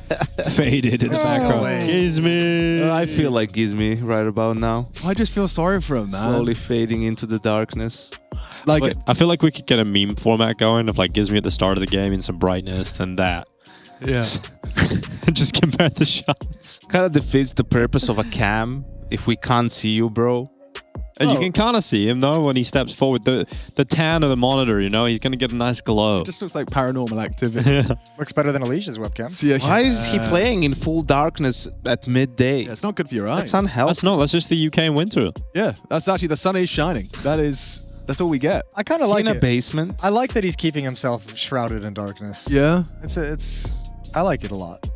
Some people, you know, you just gotta let them sit in their little dark cave and do their thing. I'd love to do a recap package. I would love to do a actually, recap package. I didn't even think I wanted to do that until you just said it out loud. The map so far. That would be really good. Yeah, now it sounds fun. And cute. Okay, here we go. Recap of the map so far. As you can see, Kerrigan starting things out lovely in the pistol round. It was a good job, a nice attempt at the clutch, but FaZe come out on top. They get that early lead. They get things going on, but then the second round happens, and Monte comes in with the MP9s. And it looks like everything's going well for Monte at this point. 4-1, turns into a 5-1, a dominant A defense, but then all of a sudden, old mate Jacob comes in, takes your head clean off, and not able to get back into the game. FaZe start coming back into things, 4-5 at this point. Now 6-5, as you can see on the scoreboard. Nice pick there. But once again, it's one of those situations where Monte can't really close things out at the... Maybe they can't. They did tie it up 6-6, excuse me. Pistol round is there in the second half. Now we've got another big win out of... FaZe Clan. FaZe Clan. Yes, they did win the pistol round. It was a great clutch. one. Yeah, it's been a while. It was a minute ago. Look at that. X-rays through the smoke. That's cool. And here we are at this point where FaZe is taking over. Kerrigan sneaky inside the smoke, turns back around. And then the power outage. And then this is the point where Rainwaker's power died. That was Esports Center, brought to you by Jason MOUZ O'Toole. Yes, indeed. Wow, I do feel like I've just been reminded of the entire game. That was fantastic. That was a good I'm flight. ready. All right. And so are the players, apparently. Are they? No. Gizmy's ready. This, you know, we probably have another 10 minutes. So, What is it now? Simon, if you have like 6 more of those packages, it'd be lovely. What is the I issue? only ever have one package. He only has the half one package. Okay, can I do my version of it? That was Jason's. Sure. Okay, you got a test run. That's all right. fair. All right, go on. Let's recap how we got here so far. The 11-7 scoreline between FaZe and Monte. Of course, it was an elimination game, and with the map up already as we head over into Overpass, it started well. Karrigan with some sharp shots as well, disrupting the pistol. It did get a little bit close. You'll see an incredible shot from Brokey. Check this one out. Bang! Last couple of seconds. Incredible from Brokey. And you know what? It did get a little hectic, that second round conversion, despite FaZe winning the pistol round. And Monte did get off to a very strong start. You can see shutting down their initial attempts towards the A site. But then Jacob, I mean, let's not forget Jacob hit that shot. He did that thing like he does in practice. And things started to kind of tighten up. This really did get quite exciting. Afro getting set up to succeed did bring us into a 6-6 half. However, upon the swap of the sides, Monte taking to the T side, and they met nothing but woe. It has been a very FaZe-dominated side with the defense, but T side Overpass is hard, right? Like, no one's denying that. No one would argue with you that T side Overpass is hard, and Karrigan made it even harder, pushing through the smoke, catching the perfect timing on Gizmy, who rotated all the way around the world to try and finish on B, and leaving Monte with only 7 as we look to close this one out. Now, obviously, Alex, there's been a lot of rounds, and it's hard to let that all sink in only twice. So we'll go over that one more time, shall we? There we go. Give it a go, Dinko. When we look out the darkness of the window here as Afro's having a little bit of a look. We did start on Overpass the second map. It looked great. We were talking about how FaZe might struggle on the T side, but they win the pistol. We think their woes are over with. And then they walk into the stack, and that's when all the rounds started coming up for Monte. Gizmy also getting involved, which you don't often see, but he did get a multi-kill up from the corner, and then you start to see FaZe turn things around, as Jacob, of course, getting that kill. Now, of course, moving forward, there wasn't many of those to come. FaZe back and forth a little bit here and there with Monte, but started to pull away and take a significant lead. So much so, the PC in Bulgaria did start to heat up just a little bit too much, and I'll tell you, it's a bad day for Rain. So Rainwaker, finally his power did go out, and we ended up having a little bit of rain, at least on the server, even though he now plays for 100 Thieves. We're waiting on him to get back into the server indeed, and as Jason pointed out, lovely X-ray through the smokes, and I was away for lunch at this point, so it has been great to, in fact, catch up on all of the rounds that I missed. Maybe 100 Thieves stole Rainwaker's power. Oh, they might have. Yeah, that probably 99, I suppose. And then you see Afro staring outside of This is like the Squidward meme when he's looking down. He's looking down the B stream actually playing. He's looking down to the power plant and like, come on, guy. Everyone's having fun. Get it started. But that wasn't all, guys. Just in case you're only joining us right now, this is the second map of Overpass, and it all started with the pistol round. Karrigan got the entry kill, but in the end, Afro, he thought he won it here, but oh my god, Brokey, are you kidding me? He saves it for FaZe Clan, only to lose in the second round to a force buy to the stack. They got rolling. UK player getting multi-kills, and it's not Mezzy. Jacob, that's what he does in practice. You better believe it. Nice roll from FaZe Clan, thanks to a lot of bad buys from Monte. Second half, not too different really, as we went from 6-6 to an opportunity, but Brokey one more time in the clutch. Is he going to get it done? Yes, he is. This is sensational! And FaZe just go on a roll from that point on, round after round. Karrigan snacks like in the smoke. And then the power went out. I cannot. And now we're back to Afro. Wow. I wonder what's out the window. I loved it. Bro, there's got to be like dogs. Who hasn't done one yet? Simon?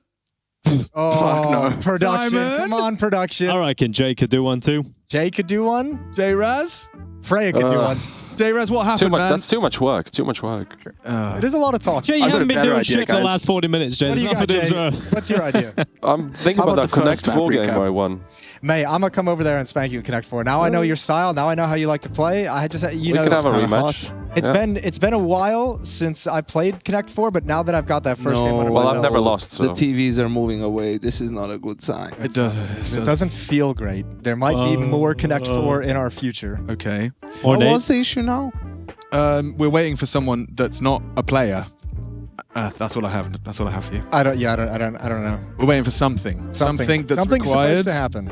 Something that's required before the game can start. So, correct. Here's a fun game. We lost the caster button. Caster start game button. It's a really fun game. I'm just working it out right now. Yeah, get it going. So here it is.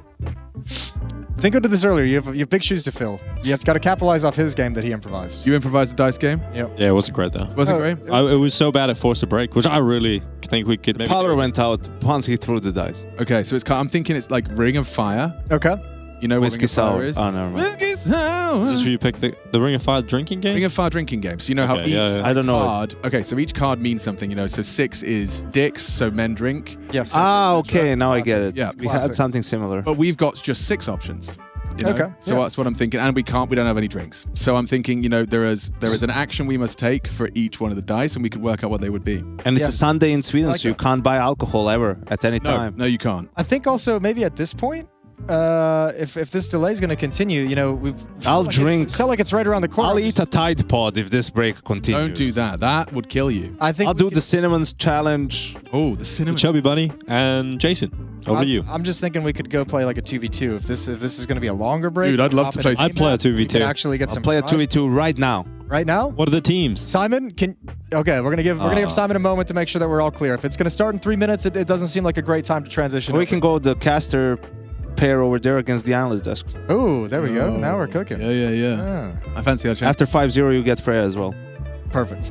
We get Freya? They do. Oh, no. It's you whoever's and me leading. versus Yeah. 2 of them. You do. Okay. Let's do Because it. now they always have to be teamed up, you know. That's true. Alex. Yeah, dude. Me and Yanko, we got you dead to rights, making a mess with the bouncy dice. Woo! I don't lose 2v2s. I lose 1v1s all the time, but I don't lose 2v2s. Okay, well, the foam dice hasn't landed. The 2v2 is just 2 1v1s I know. at a time. But it's a little bit different. 1v1 at a It's a time. little bit different, isn't it? Yo. Oh. Absolutely, I do. Yes, we do. Oh, that sounds fun. Does she know this is coming? Oh, it doesn't matter what I have Okay, to say, I perfect. guess. All right, yeah. I wonder if she's throwing the flashes. Oh, I bet she's on dust too. If I see her throwing that smoke, I'm going to be so proud. What if Freya's like the most toxic matchmaking player ever? just She cut doesn't to know her. we're watching. She's Honestly, like, you stupid little... If it turns out Freya was toxic in Counter-Strike, I'd be so happy. That would actually make Oh, my she day. has the Gizmy setup. Let's go. Oh, did you Freya, get she just got double kill? double kill. Yeah, that gives me camera right there. Oh, there we go. Oh, there we are. She's like, uh-oh, now I know. Let's go, Freya. All right, moving in towards CT spawn, down the stairs, controlling the post plant. It's lovely work from Freya Spears. And with 20 HP, the output is insane! Insanity from Freya Spears, the spearhead of the assault. That's why we call her Miss Spears. Miss Spears, yes. I love how we tune in for that round as well. That is the only round ever that we'll Freya's see. the GOAT, but it was confirmed. the best. No, we're going to get the next round too, because we're coming back now because we think we're ready to go, but No, there's we're ready to go. no way. I don't believe you, I know Simon. he's 100% saying ready it. to go. I know he's saying it. Lying. Freeze time's going. Nah. It's all a pretend. There's no way. They're playing the music. Oh my god, we're actually back. It's beautiful. Gizmy's had enough. He's like, August. Right, let's get into this game, finally. Gizmy right now, man. Gizmy is the most relatable bro. He's saying, gives me a gun. That's what he's saying. Gives me a break. Well, right now looking out of here. Well, they are about to be out of here. Let's see if FaZe can pick up where they left off and close this one out, or if we get a spectacular overtime extravaganza. I wonder how Freya's doing the next round. Can we get a little picture-in-picture going? That outcome is less predictable than what will happen here. Hey, Oh, Gizmy. Gizmy's going to get... Oh, there he is. He's back. If he didn't get that one, I think it's, yeah. That's the kind of kill that'll turn the lights on. Okay, Zuu, one more onto you. Frozen can't fall back all the way in time, and it gets weird. As if it hadn't already gotten a bit weird. That's true. It's already very bizarre. They've just sat in silence for 40 minutes, and now it's just like, hi guys, good to see you. Yeah, you good? Yeah, should we win? Yeah. You probably went and did like errands in the apartment. And you're like, okay, I guess I'll go do the dishes. You know? Dinko. Someone in the chat says, Dinko, check mailbag. Oh, Dinko check Oh, mailbag? no. I think that's a good sign. So you go rummage in the sack, and we get another round for Monte. Looking like it's taking shape. Just Jacob. Actually, wait, it's Jacob. Hang on. Back of the site. Point to prove. Absolutely no help. Broky's heading over towards heaven. Jacob gets spotted out, catches a bullet, not looking good. Neither's that nade. Yeah, bounce to the left instead of the right. There goes Jacob. And all of a sudden, it's going to be a save. So Monte get their 8th round. And again, it's been a minute, so let's recap the economy situation we got going on FaZe. A little bit hurting for money. Brokey is fine, especially if we can save the AWP, but that doesn't look likely. Twist hurting for cash. Frozen hurting for cash. Monte with this win, they opened the door back up a little bit wider. You guys are both pushing the same thing. Now Bemis has realized, keep an eye out on Bank. Oh, he's dead. Oh, Luco. That's nasty. That's actually huge for Monte. Yep. Considering the money situation, I doubt that FaZe, considering the score, would want to buy here, even though Brokey has enough money for an op. Perhaps he can buy an op, the rest can buy pistols. But again, with an 11-8 lead, you can just take the eco and have a proper buy at 11-9, and you know it all works out for you still. You got the end in sight. Don't screw it up with a weird buy. Not seeing anything interesting to me, but there is one here for the Frag movie request. Smokey's asking, he wants to make a Donk Vader. Why are you skipping? Like he said, first of all, Happy Women's Day. That's nice. Oh yeah, first of all, Happy Women's Day. Also, Could you guys do me a favor? I was thinking about using Donk Vader as a title for a future Frag movie. You didn't know. It would be awesome if you could drop a line like that on the broadcast right now or during the game if it comes up naturally. Donk Vader! Okay, nice. There, use that. Jason, you gonna give him one? Give me a second. Let me get into it. Need to. Hang on, wait. Okay. Lovely, lovely. All right, I've got one here. I found it. It's the best Belfast pubs.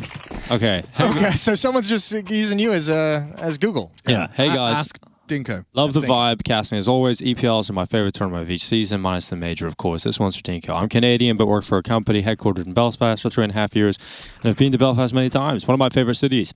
I've been to McHugh's, Thirsty Goat, the Dirty Onion, Robinson's, Fibbers, White. I've been to the Thirsty Goat. Great names. Thirsty Goat. I've been to the Thirsty Goat. What's your favorite pub in Belfast? I do like the Dirty Onion. And then you go into the Thirsty Goat right after. And I took Jason to the Heart Bar as well. And there was a Canadian bartender there who recognized Jason. It's also Simple's favorite pub. That's not bad at all. The Rusty Saddle's pretty good too. What are they just have incredible pub names. Incredible. Yeah, they are all awesome. Bangers. Awesome. What was the other one? The Onion? The Dirty Onion. Dirty Onion. I know, Rusty Saddle. Yeah, you get a Yardbird chicken in there. It's like a full rotisserie chicken. Yeah, I'm eating a sandwich and having a beer there. It's for sure. Oh man, I gotta go get to Belfast. And Brokey's got to hitting shots fast, otherwise this is going to get tied up real quick. I'm gonna start presence. Yeah, I'm gonna start scaling up, aren't they? Taking over bathrooms as we speak. Vimos controlling stairs. Rainwaker making sure there's no pushes outside of the B bomb site. FaZe very passive on this defense. Running out of utility as well. That Brokey up could be hugely influential in a round where you're missing some smokes, missing some Molotovs and some counter nades. Just thin the herd a little bit before they attack.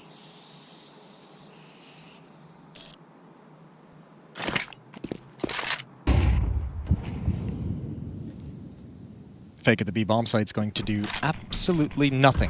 Now Long is smoked. They can scale behind it if they want. Twist playing solo aggressive in bathrooms at the front and tucked into the corner. Ooh, Twist. And he's going to go down. Bimas winning the fight in the bathrooms. Advantage siding with Monte as they try and pull themselves to 10 rounds here. Time is the limiting factor here. 15 seconds. Getting into the site now, but Brokey trying to be disruptive. Breaking up with the smoke. Terrican stopping that plant from going down. And they're going to get mauled anyway. So no time for the bomb plant. Rainwaker all the way back in the bathrooms was hoping his teammates could put that bomb down for the post-plant position. But they find no such success. And now it is FaZe on series point. I think before we do see the conclusion of this one, why don't we just quickly recap how we got here? One more time. We could do that. We could do it one more time. Brokey hit that shot. It was important to do so. And then this smoke break as well did draw attention. It was this push you can see from Jacob that got them off of that bomb. This was an important kill. It was nice from the boys. That was really nice from the boys. Really good work. Ooh! Successful run boost. New timing. Where are you taking it? Where are you taking it? Here we go. Halfway down con. Oh. Stop short. Yeah, it's fine. Everything's fine. He's going for the Molodoy. Bang. Oh, yeah. He landed it. Ooh. Jacob not enjoying that one. No, that sucks. Straight up. It just, yeah, no other way to describe it. It just sucks. Starting your round with 15 HP. I think one of those nades rolled on the rooftop, so Kerrigan's fortunate. He's got way more health than he probably should. See the vitality opening here from Monte. Didn't they call it the Vitale? Heavy focus on early con control, short water. It's the HEs as well. Yeah. I mean, it's basically like a similar opening and structure as the previous round. A little bit more aggression at B to start. Oh, lovely shot. That's cool. He got the info off the first. Well played by Rainwaker. He knew he was peeking back into an AWP as well. So. And I think you're going to see FaZe lean to this B-bomb site because Jacob's slow. And also nice call immediately to go towards A. They killed the AWP on B, so can win out on the trades towards the A bomb side. You got to save. Yes, they do. Yeah, way too low. So 12-10. Monte gets to double digits.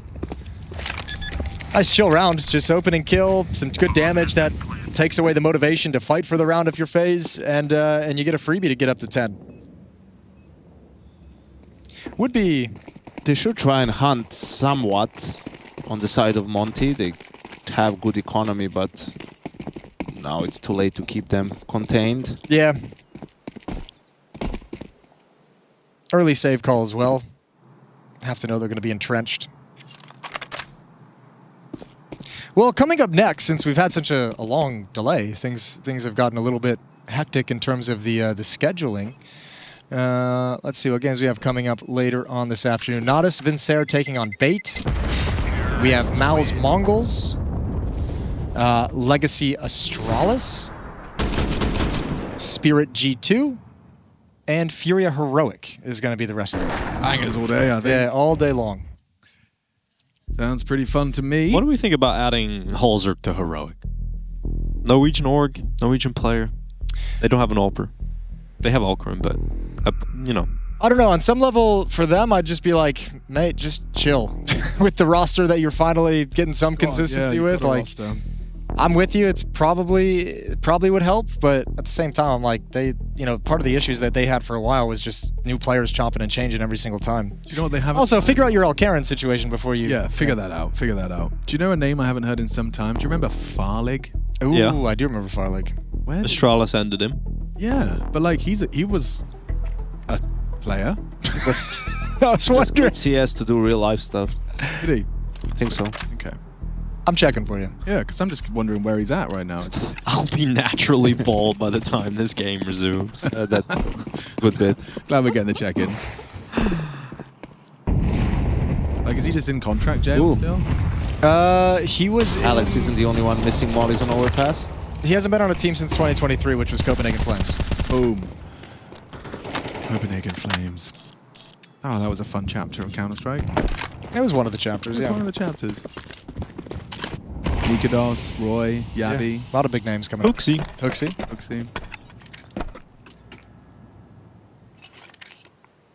Who are we forgetting? Wasn't it Zyphon? Zyphon, yeah.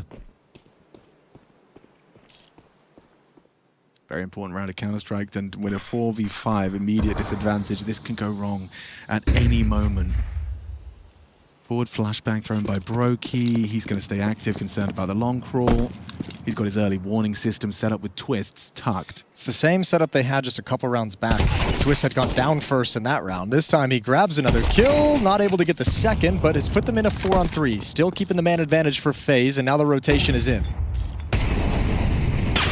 Oh! All right, Bimas. Okay, Brokey gets his head torn off, and this round's back on. Yeah, Shiza. Monte moving in. Grenade to Frozen as well. Below half health. Okay, Monte trying to push forward. Frozen getting an important frag. Not burning down to a crisp. He's still able to move forward.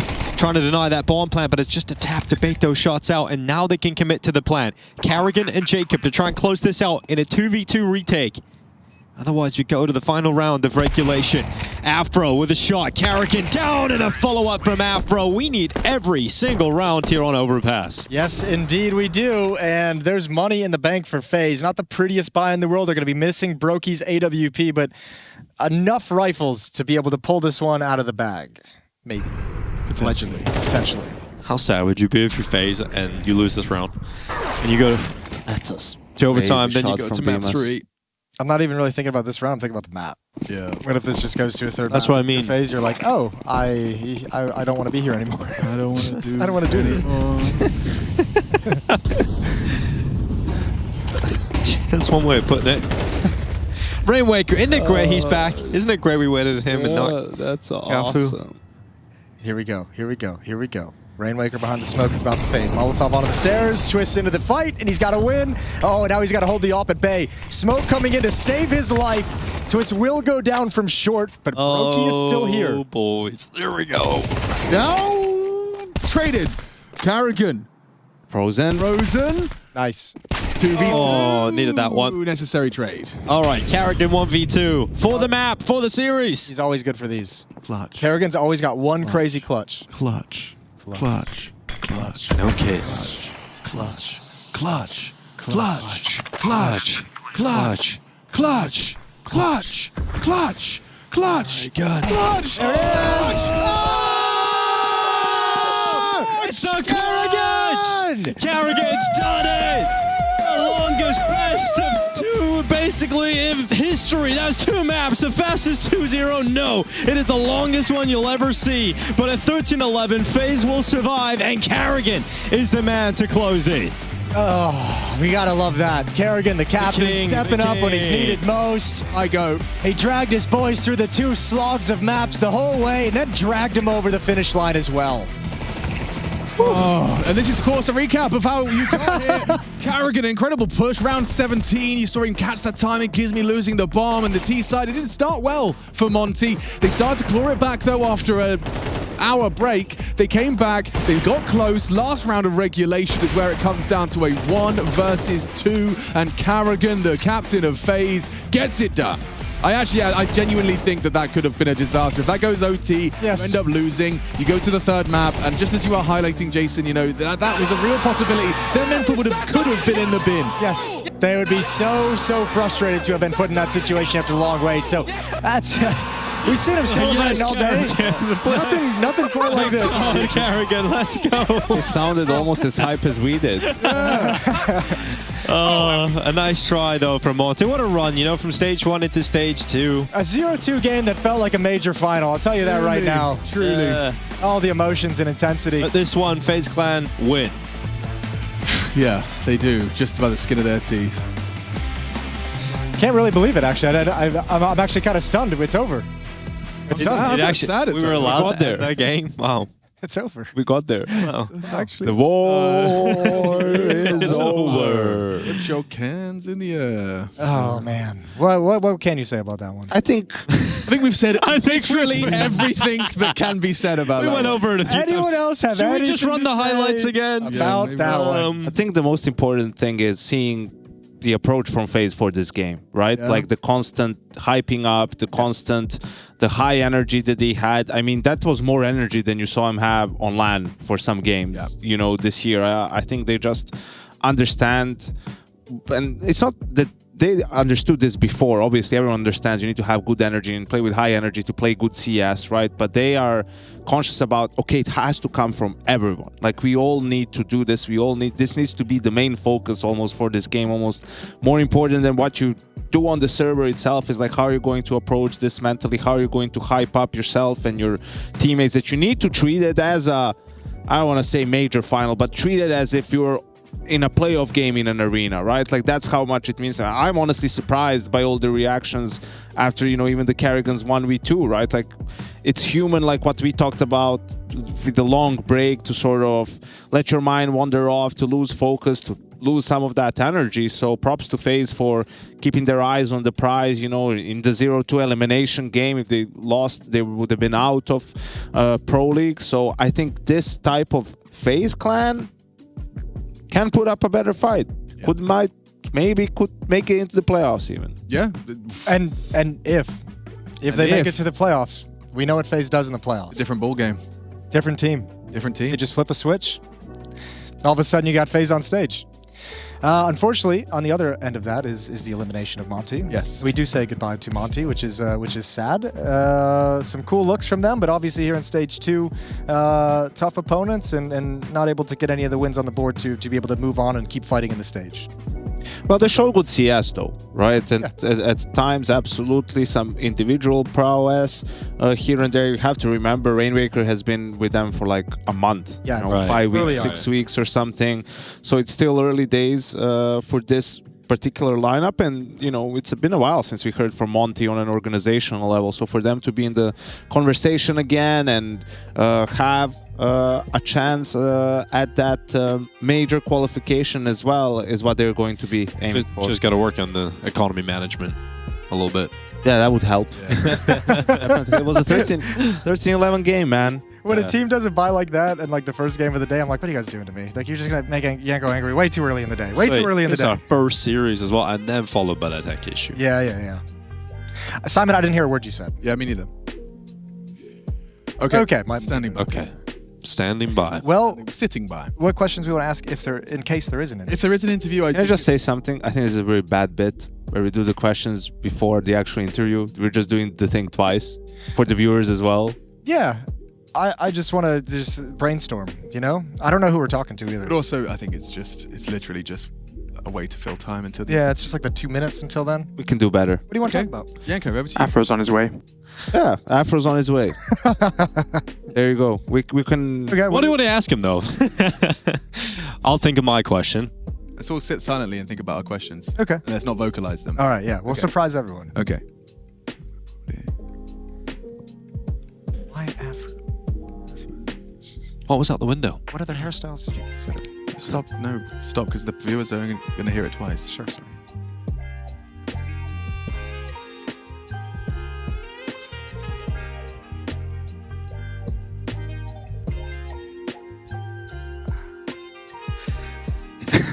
I can't. It's too silent, man. It's good television. It feels awkward. Yeah, and then you want to say to Jason that like 30 minutes sitting in silence is not going to make you sort of go to some I'm dark just losing places. my it's true. I understand. Pause. I understand. That was less than a minute. Yeah, you guys need to. Dude, I just haven't had. When I have a broadcast headset on, though, like silence is such a bad thing. Like I'm just like, oh, I really should probably say something and fill this void. You got to play chicken more. That's a fun game to play. It is a fun game to play. Yeah, just to see who's going to crack. Who's going to do it? Should we play chicken? It would be Dinko. We know that. We just found Yeah, it. we just. Dinko would lose that game. Yeah, we did, yeah. I'll work on it. I'll work on my I silence. think the window thing's really good. I think we've got to find Hey, it. that's my question, man. I haven't thought of another one. Alex, Okay. I mean, you just take the lead, you know? When you get us in. Okay.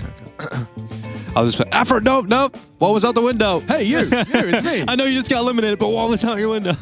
I mean, I want to recap their stage 1 results. That's what I want to do because I'm pretty sure they had some good wins. They had some good wins, right? I just want to remember what they were. Paravision. Oh yeah, Heroic was a big win in Paravision. Yeah. Like, those are no slouches. Energy is a huge win.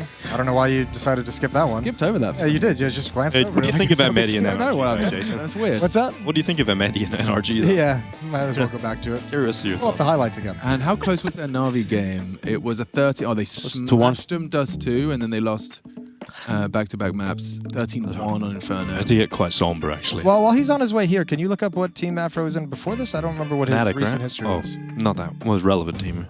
Yeah, I can. Fnatic was the relevant roster. Yeah. But before that, he was on the Mercenaries and Persona Non Grata. Was Masuta on the Mercenaries? Great question. That'd be interesting. If you pulled that out of that. Sounds like a team for Masuda. It was Masuta, Jocko, Perks, NBK, and Afro. Okay. That's when NBK was saying he was trying to play qualifiers and stuff. So it's just the waiting room for 3D Max. Yeah, truly. No, it's like, the next French team, right? So they're always going to get drawn from. Yeah, there's enough pieces to have Mercenaries. It's kind of the leftovers in the least offensive way possible, I say that. Yeah, well, pretty offensive anyway. Can't really get around that. 26 years of age, his prize money earnings for in his career is $91,000. That's not bad. Not bad. That actually surprises me. And he's got the Frenchest name I've ever seen. Aurélien Drapier. That does sound very French. Yeah. Yeah. It's the fact that half the word is silent is what makes it sound French. Can't pronounce French whatsoever. I hate it the most because French is the one language where if you mispronounce something, you just sound like a donkey. Yeah. Right? Yeah. Like But with they other love that. languages, it's like okay-ish. It's not the end of the world. It's designed. My theory is that it's designed because they want it to be hard. Like there's lots of letters that you don't pronounce, but you have to know that are in there. So when you make your mistake, they go, actually, I think you'll find it is not spelled like that. Yes, you should not say it's a quick. Oh, pardon. Aurélien Drapier, c'est toi? Non. Pardon.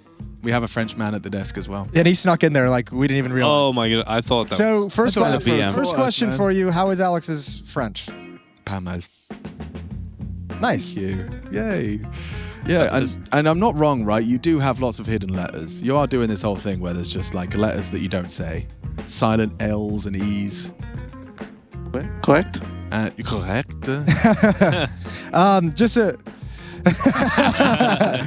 let's talk about the Counter-Strike. Obviously, commiserations for being eliminated. Afro's ready. Afro's ready.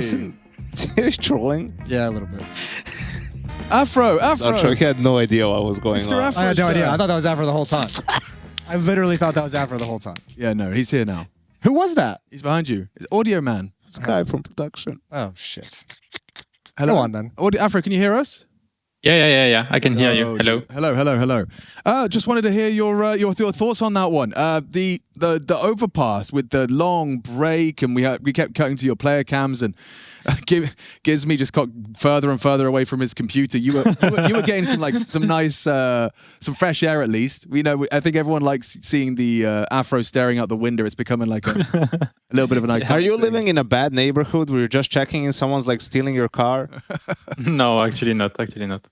No, but how was that long pause? Did that kind of give you guys because you can't talk during it, right? So you all just kind of sit in silence. We just tried to sit in silence for 30 seconds. Yeah, it was tough. It was really tough. It's hard, man. Yeah, I mean, we were just writing each other. Honestly. Okay.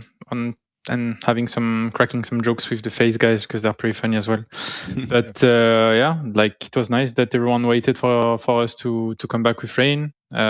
Yeah, it was very long, but actually it was good for us in a way. I think it deserved, it was harder for them than for us because we were the team that had to come back and they were leading. So yeah, I think, it was hard for them, but obviously they won the 1v2 and then...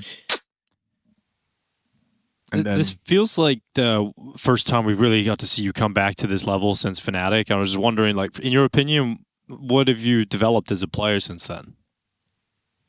I think I have a better ability on how to use myself in a way and make the rounds make sense for me to have a great impact. That's something that I learned a lot actually when Blamef joined Fnatic because he was the guy that had, I would say, the rounds the best set it up for him in a way. So everything was well explained for everyone. So the round made sense and he had comfortable duels, for example.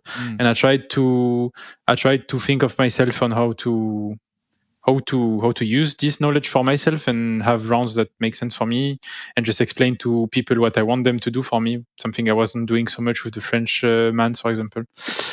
But so that, and also I think in this team at least I'm very free and I have a big voice in the team where it feels way more comfortable for me. Yeah. And also, obviously, I mean, sucks you guys got eliminated here, but it feels like overall in Pro League you still had a good result. You played some good CS. So how, compared to your expectations before Stage 1 started, how would you rate your guys' performance here?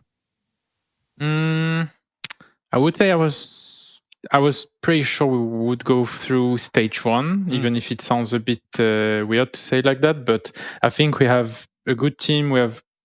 We play a good CS. So I thought that if we didn't have the hardest run in Stage 1, we probably would go through. But I was very surprised that we beat Parivision with a good manner as well. I was pretty happy about Stage 1. Stage 2 was a bit harder. Obviously, we play big dogs now that on Stage 2, we played Navi and then Legacy and then FaZe. So it's obviously 3 teams that are pretty hard to beat anyway. So I knew that it would be harder and we would have to come up with a good composure and win the clutches. And that's the thing we didn't do. Against Navi, we lost some weird clutches, against FaZe as well, against Legacy. I think, overall, I just think we got a bit too nervous. And when you get nervous against the big dogs, you just get punished. Yeah, absolutely. But some big wins. I mean, the Stage 1 teams that you managed to beat, are already kind of scalps that feel like, you know, we've our expectations as people covering this team have improved after watching what we've seen. Like Monte are a team to watch going forward. It seems like you guys are doing a lot of prep work as well. Have you heard about the Gizmi nade? We're calling it the Gizmi nade. I don't know who he got it from, but dude, like I saw.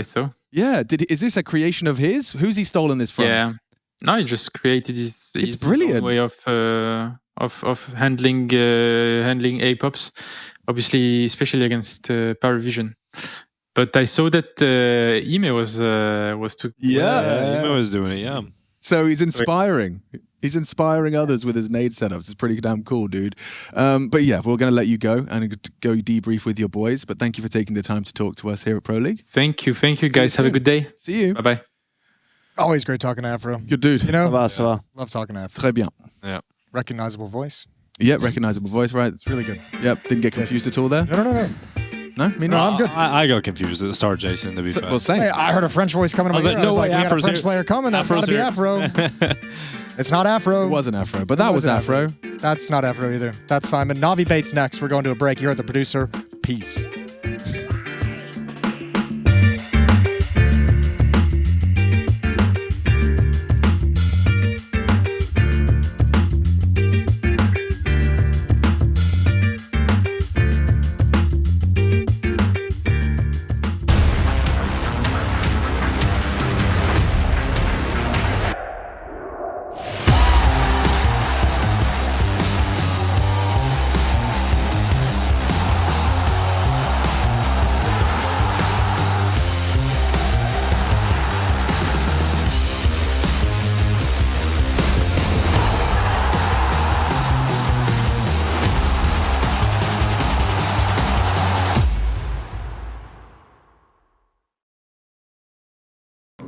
Damn, guys, we almost had this.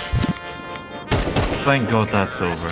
Bored of endless matchmaking? Take your first steps towards EPL. Experiencing real strategies against teams of your skill. Learn more at fce.gg/EPL.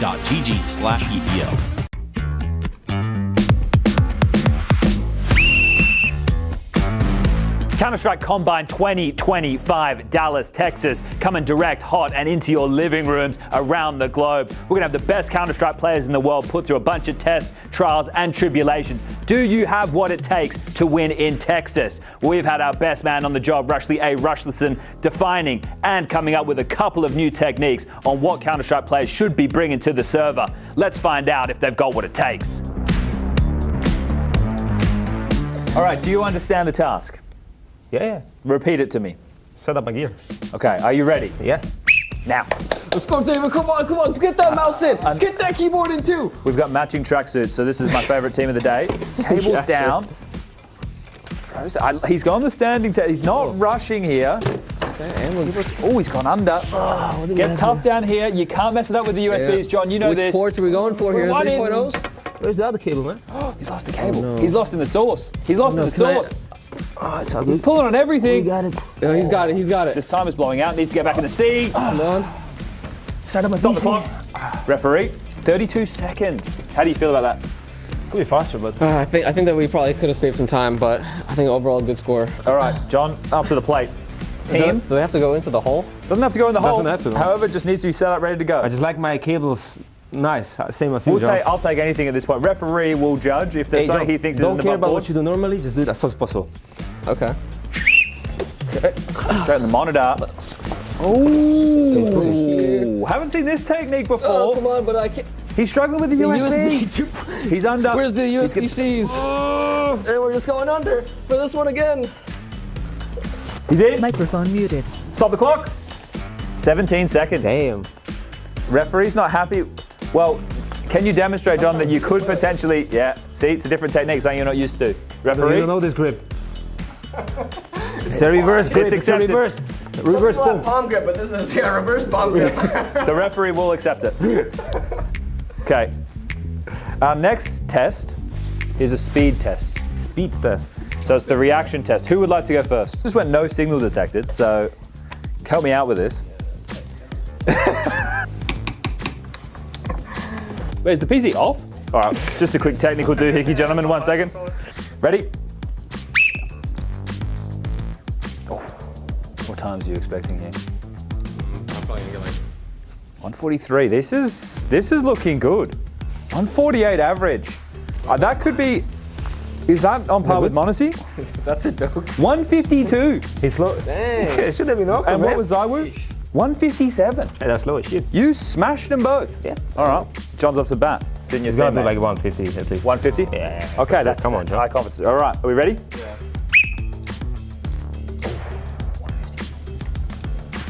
Okay, this is what he said. He said high 150s. Recovery now.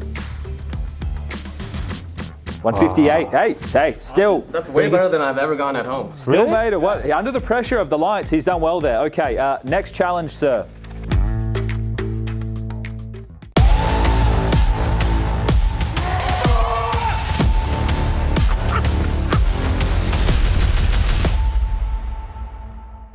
Well, constant Counter-Strike action coming your way here at ESL Pro League Season 23. We got Na'Vi bait immediately after that one.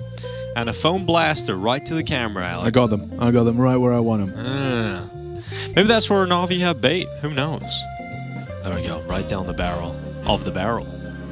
Krakow, a city in Poland. Yeah, in a way. And we've also, that's magic right there. We've actually cut to the camera and all of a sudden we have teleported one Jason, Moses, O'Toole. What's up, boys? Sofa. Zoom. Apologies, didn't realize we were on a smaller crew at the moment. No, you're fine. You're absolutely fine. We just obviously had quite a long, drawn-out fill segment. Yeah, we did. And now we've had about 3 minutes to urinate and do it again. To do all the other things that you have to do in life. Yes. So we've fed, we're watered. Most of us. We're ready to go. Most of us. Most of us. Two of us. Two of us. Yeah. It's all right. Sorry about that. Well, the veto is going to be coming up very shortly for this series. It's a really serious series as well. And I know it feels like it should be that way. I was a little bit bummed watching last night. I had the Bait Spirit game on. I felt like Bait was going to take that. I felt like they were in the driver's seat, not able to become Spirit. So they're going to. Okay, we're going to lose the veto. I don't know if you guys can hear producer, so I'm just going to repeat it. Lose the veto. It's live. We got to start. We got to get into the map, and here we go. Well, it's Mirage picked by Bait, Inferno picked by Na'Vi, and Dust 2 is the third. Here we go, kicking things off Mirage. Booyah. I know. Players drop from the server. Players drop from the server. It's one of those days, you know. Can we get the veto back up, production? Let's run that back. Sizzy has dropped. This is fun. This is like you don't know what's coming next kind of a day. We usually know what's coming next. You guys don't know what's coming next, but now none of us know what's coming next. Even production doesn't know what's coming next. Do you guys want to learn some smokes and flashes? Well, we're probably going to be here for some time. I don't think it's a power outage. I think maybe Sizzy's camera's still on, so hopefully it's just like a PC restart. He's like, actually, didn't feel so good in the warm-up. I'm just going to give it a quick Let's give it a 5-er. But if at the end of the 5-er, then we can go play like a I know. It's just I feel like I've squeezed every last inch of every last fill topic you have in your head. It doesn't feel like a long break though, because he is back on the server. He's just dead, so they just need a restart, and maybe it's a ping thing like Hunter had yesterday, where he just needs to calm down after a bit. It's possible. Yeah, let's find out. Bait, as Alex will attest, organization owned by the famous Ukrainian Dota player Dandy. Yes, that's right. That is right. Is it really? Yeah, that's why it's a hook, because he plays Pudge. Oh, I had no idea. I didn't know that was a hook. I thought it was just an 8. It's both. That's kind of cool. Yeah. That's a graphics design. The things people can do these days. It's incredible, isn't it? It's wild. They were so painfully close to making a couple of majors. They were 2-0 up in the RMRs, then losing 2-3. It was really painful, but did manage to go to a few. They made it all the way to stage 3. They were actually in the 2-2 game. They played twice against Na'Vi at the Budapest Major. The 2-0 game in stage 2 and a 2-2 game in stage 3. Right. Unfortunately, they go 2-0 both times. Hey! Yeah. So they've been very, very close. And they got rid of the former Na'Vi player Hedrick and got in Sizzy. So yeah, they're really good. They just want someone who's got that playmaking potential, and we got to hear interviews with them in Cluj where they talked about that, saying that this Sizzy fellow's got that star potential, star power. He's got it. He's very raw. He's very raw. Like Na'Vi's got Bit. Yes, they do, and Bit's one of the absolute demons in the server tonight. This afternoon, rather. Well, it's done very well. It's got 2 kills already in this pistol. Alex doing what he can to get a kill pick off the bottom of the stairs. Just we have Tenzozoid trying to clutch up. Not going to happen. And Na'Vi winning the first round of play. I think Na'Vi's going to have to be really sharp on the team play today. I feel like Bait's a team, if you especially with online Counter-Strike, I think individually Bait can kind of beat you a little bit if you let him, if you miss a few details of your own protocols, especially for a team like Na'Vi where that's such an important foundation of how they like to play the game. So gonna be fun to watch this one. It's pretty unfortunate to have that much utility and execute the A bomb site and not at least get the bomb plant.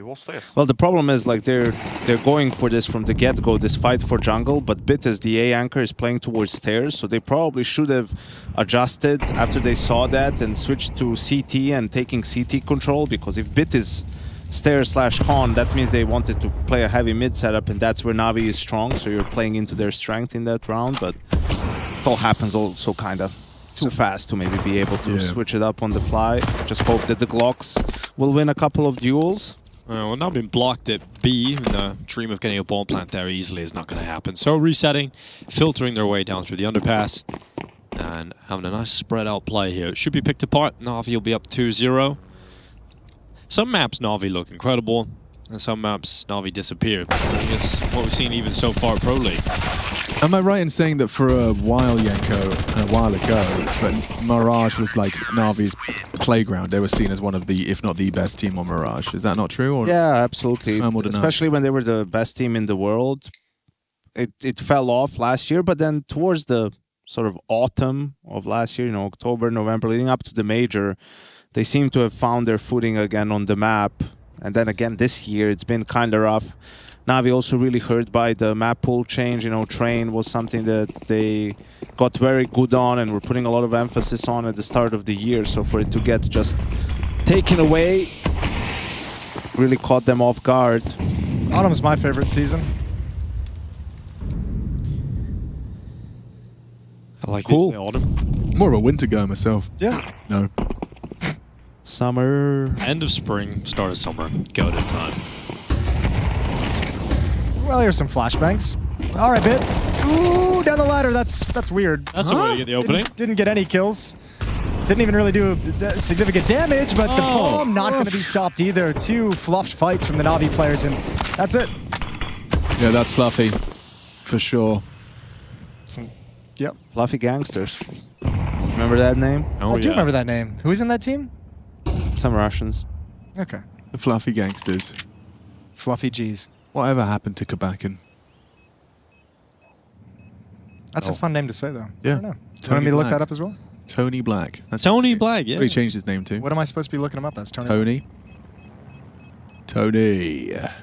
Anton, Tony Black. That's what we call him. Kolesnikov. Yo. Nailed It's kind of close to It's a it. good gun. Yeah. Tony Black. What's he up to these days? He's on Nuclear Tigers? Oh, the Nuclear Tigers? Oh, Nuclear Tigres. Tigres. And before that, he was on the 9 Pandas Fearless. So he's kind of an animal sort of a guy. He's an animal yeah, he's an animal guy. Love that for him. Yeah, that's kind of cool. Do you know what else is cool? What's that? Round 4 of Mirage in our second game. Which, if in case you missed it, we're going to recap just how we got here. It started with Bit's success in the pistol round. Yeah. See how clever that is? You don't take any damage. I know. I did forget for a moment that it was thrown by him. And but it's like landing in the little nook of the brick. All right, well, breaking these smokes for information in middle, Ima and Makaze see absolutely nothing. I'm going to add that to my learn my nades repertoire. You're not really a window player, though, are you? Absolutely not. Yeah. You might not need to. That could be a low priority one. Yeah, you're right. You're right. It's a nice proactive play from Bit and Wonderful towards the A bomb site. They'll be in decent position for this A split. Or A hit, rather. There's no one coming from middle. Just 3 apps. Ima is far away, though, in window, so all on Bit and Wonderful. Oh, that's a nice flash. Take it all back. Nice flash. That's nasty. They're in terrible position. Never saw it coming. And back-to-back rounds execute at the A bomb site, opening 2 kills, and the remaining 3 members of Na'Vi have to save. They haven't even been able to battle for either one of these rounds. What happened there? Just the one flash. I guess Wonderful was maybe looking towards apps because of all the noise. Then when he turned his attention back to ramp, it was already too late. Well, that's a way to start a map. Not ideal. I love it from MPL though.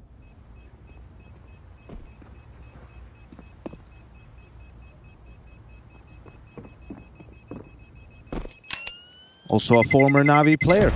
Yeah, true. Had a couple former Na'Vi players. Yeah, MPL obviously playing while Simple was there. Yeah, he kind of got always felt like he got a little bit scapegoated, didn't it? All right, Yes. Bit got. Yeah, they just two hit the players. flash. Yeah, Bit got flashed while watching apps, full blind. So Yeah. that was unfortunate. That's a dirty little flashbang from MPL. Yeah, he always seemed solid in that Na'Vi lineup. But after that was like the start of their unraveling, and I don't think it was any way his fault. It just coincided with his arrival, so he was kind of the easy one to point a finger at.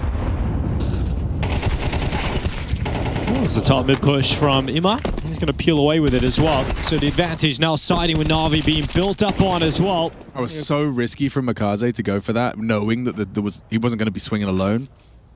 Still manages to isolate and get a second. Good in a round like this as well when you got some He's not scared, is he? Look at him. He's still playing active.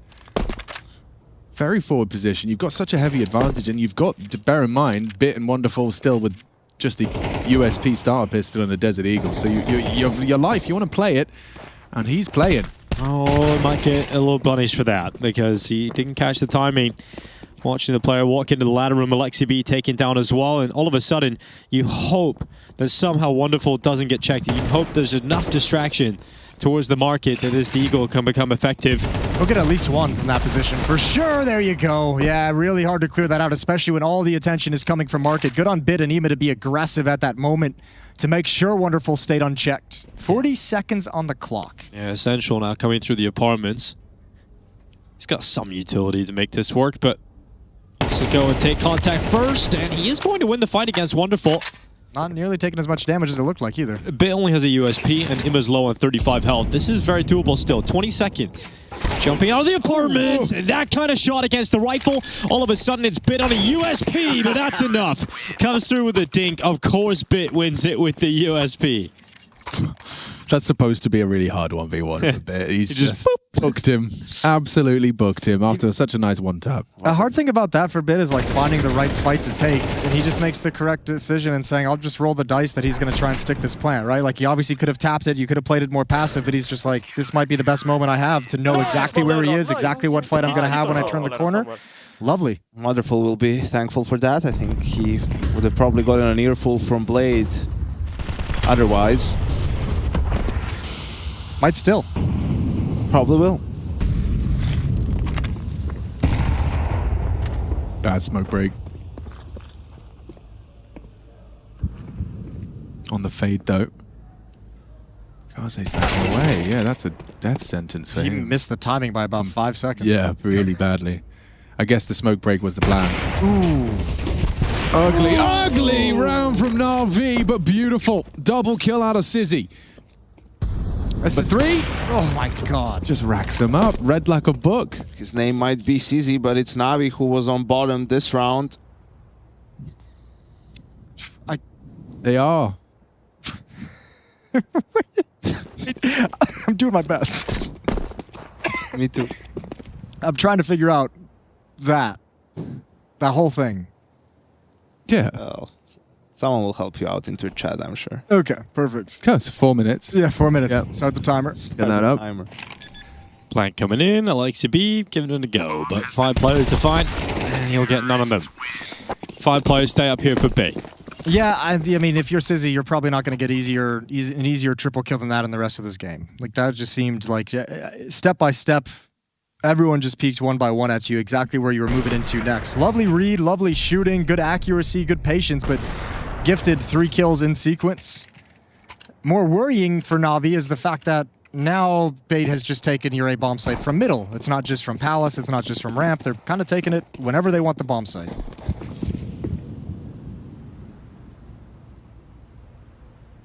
Sizzy waiting. Might get a bit strolling a little closer. Says he's going to start moving up. Looking to clear out the opening frag of the round here. Bit not biting, not pushing. I saw Falcons lose around exactly like this. Smoke makes things a little uncomfortable. Against the half-buy where the Opper starts searching, and the rest of them get baited. Oh, he's done well. Yeah, pressure was on that. Says he backing off. Able to handle Bit, make sure he doesn't get multi-kill. Should fall into place now. You just need to find your finish, and you've got plenty of time to do so. You're already taking some space, clearing some corners. That's the last of the block smokes. So it's actually shaping up wonderfully for Bait. The only issue they're going to have is that Na'Vi are gambling on the B side. I say that. Actually, no, they're not. Imit is still accounting for the potential window, but at least your rifle's here. Yes, the strongest weapon you got in the field is at this B bomb site, which is where the attack is going to come in. 40 seconds. There's time if they feel too much resistance, they can still kind of pump break and back off if they need to. And now Alexi's calling out the hit is underway. He's got the angle. You can see him through the flames. Hits a body shot. They couldn't spot him, and now MongolZ's done well. Not well enough. Alex through mid. Important from Imit. Alexi B cowering, gets overwhelmed by NPL, but there's another body on the scene, and wonderful one body shot would do it. Nails it. It's a clutch. Oh, handle it. Nice headshot. Nice Igor. Nice Igor. We're back. And now we've also watched Bait lose around like that, Yanko. Yeah, but what Falcons did was different, and there wasn't even like an M4. You know, the Op was holding the line, then he didn't see anyone, so Rifle was walking out, but then the Rifle gets caught by an MP9. So this guy pushes out to help, but he just dies, and then they lose a 3v4. Nice! Come on. Let's go! Yeah, I did it. We got it. It was a little subtle. He kind of slid right into the Igor, didn't he? Nice Igor. Yeah, nice Igor. Nice Igor. One word. A little bit of hydration. Blade on the mic. I mean, to be fair, Na'Vi, the 2 of their 4 rounds have come through clutches right now. It's yeah, I don't think Blade can be happy about what he's seeing on the map so far. He's got to be concerned about the A bomb site in the early stages. Been taken at will. I think it's probably also the gun rounds haven't been the best for Na'Vi. I mean, the majority of the rounds comes from the early pistol and conversion, and then now this half-buy win. So probably how to approach, you know, okay, if we want to fight mid, this is how you guys are doing it. And if not, this is the setup we're going for to avoid, you know, just overstaying their welcome and giving away easy openings to CZ.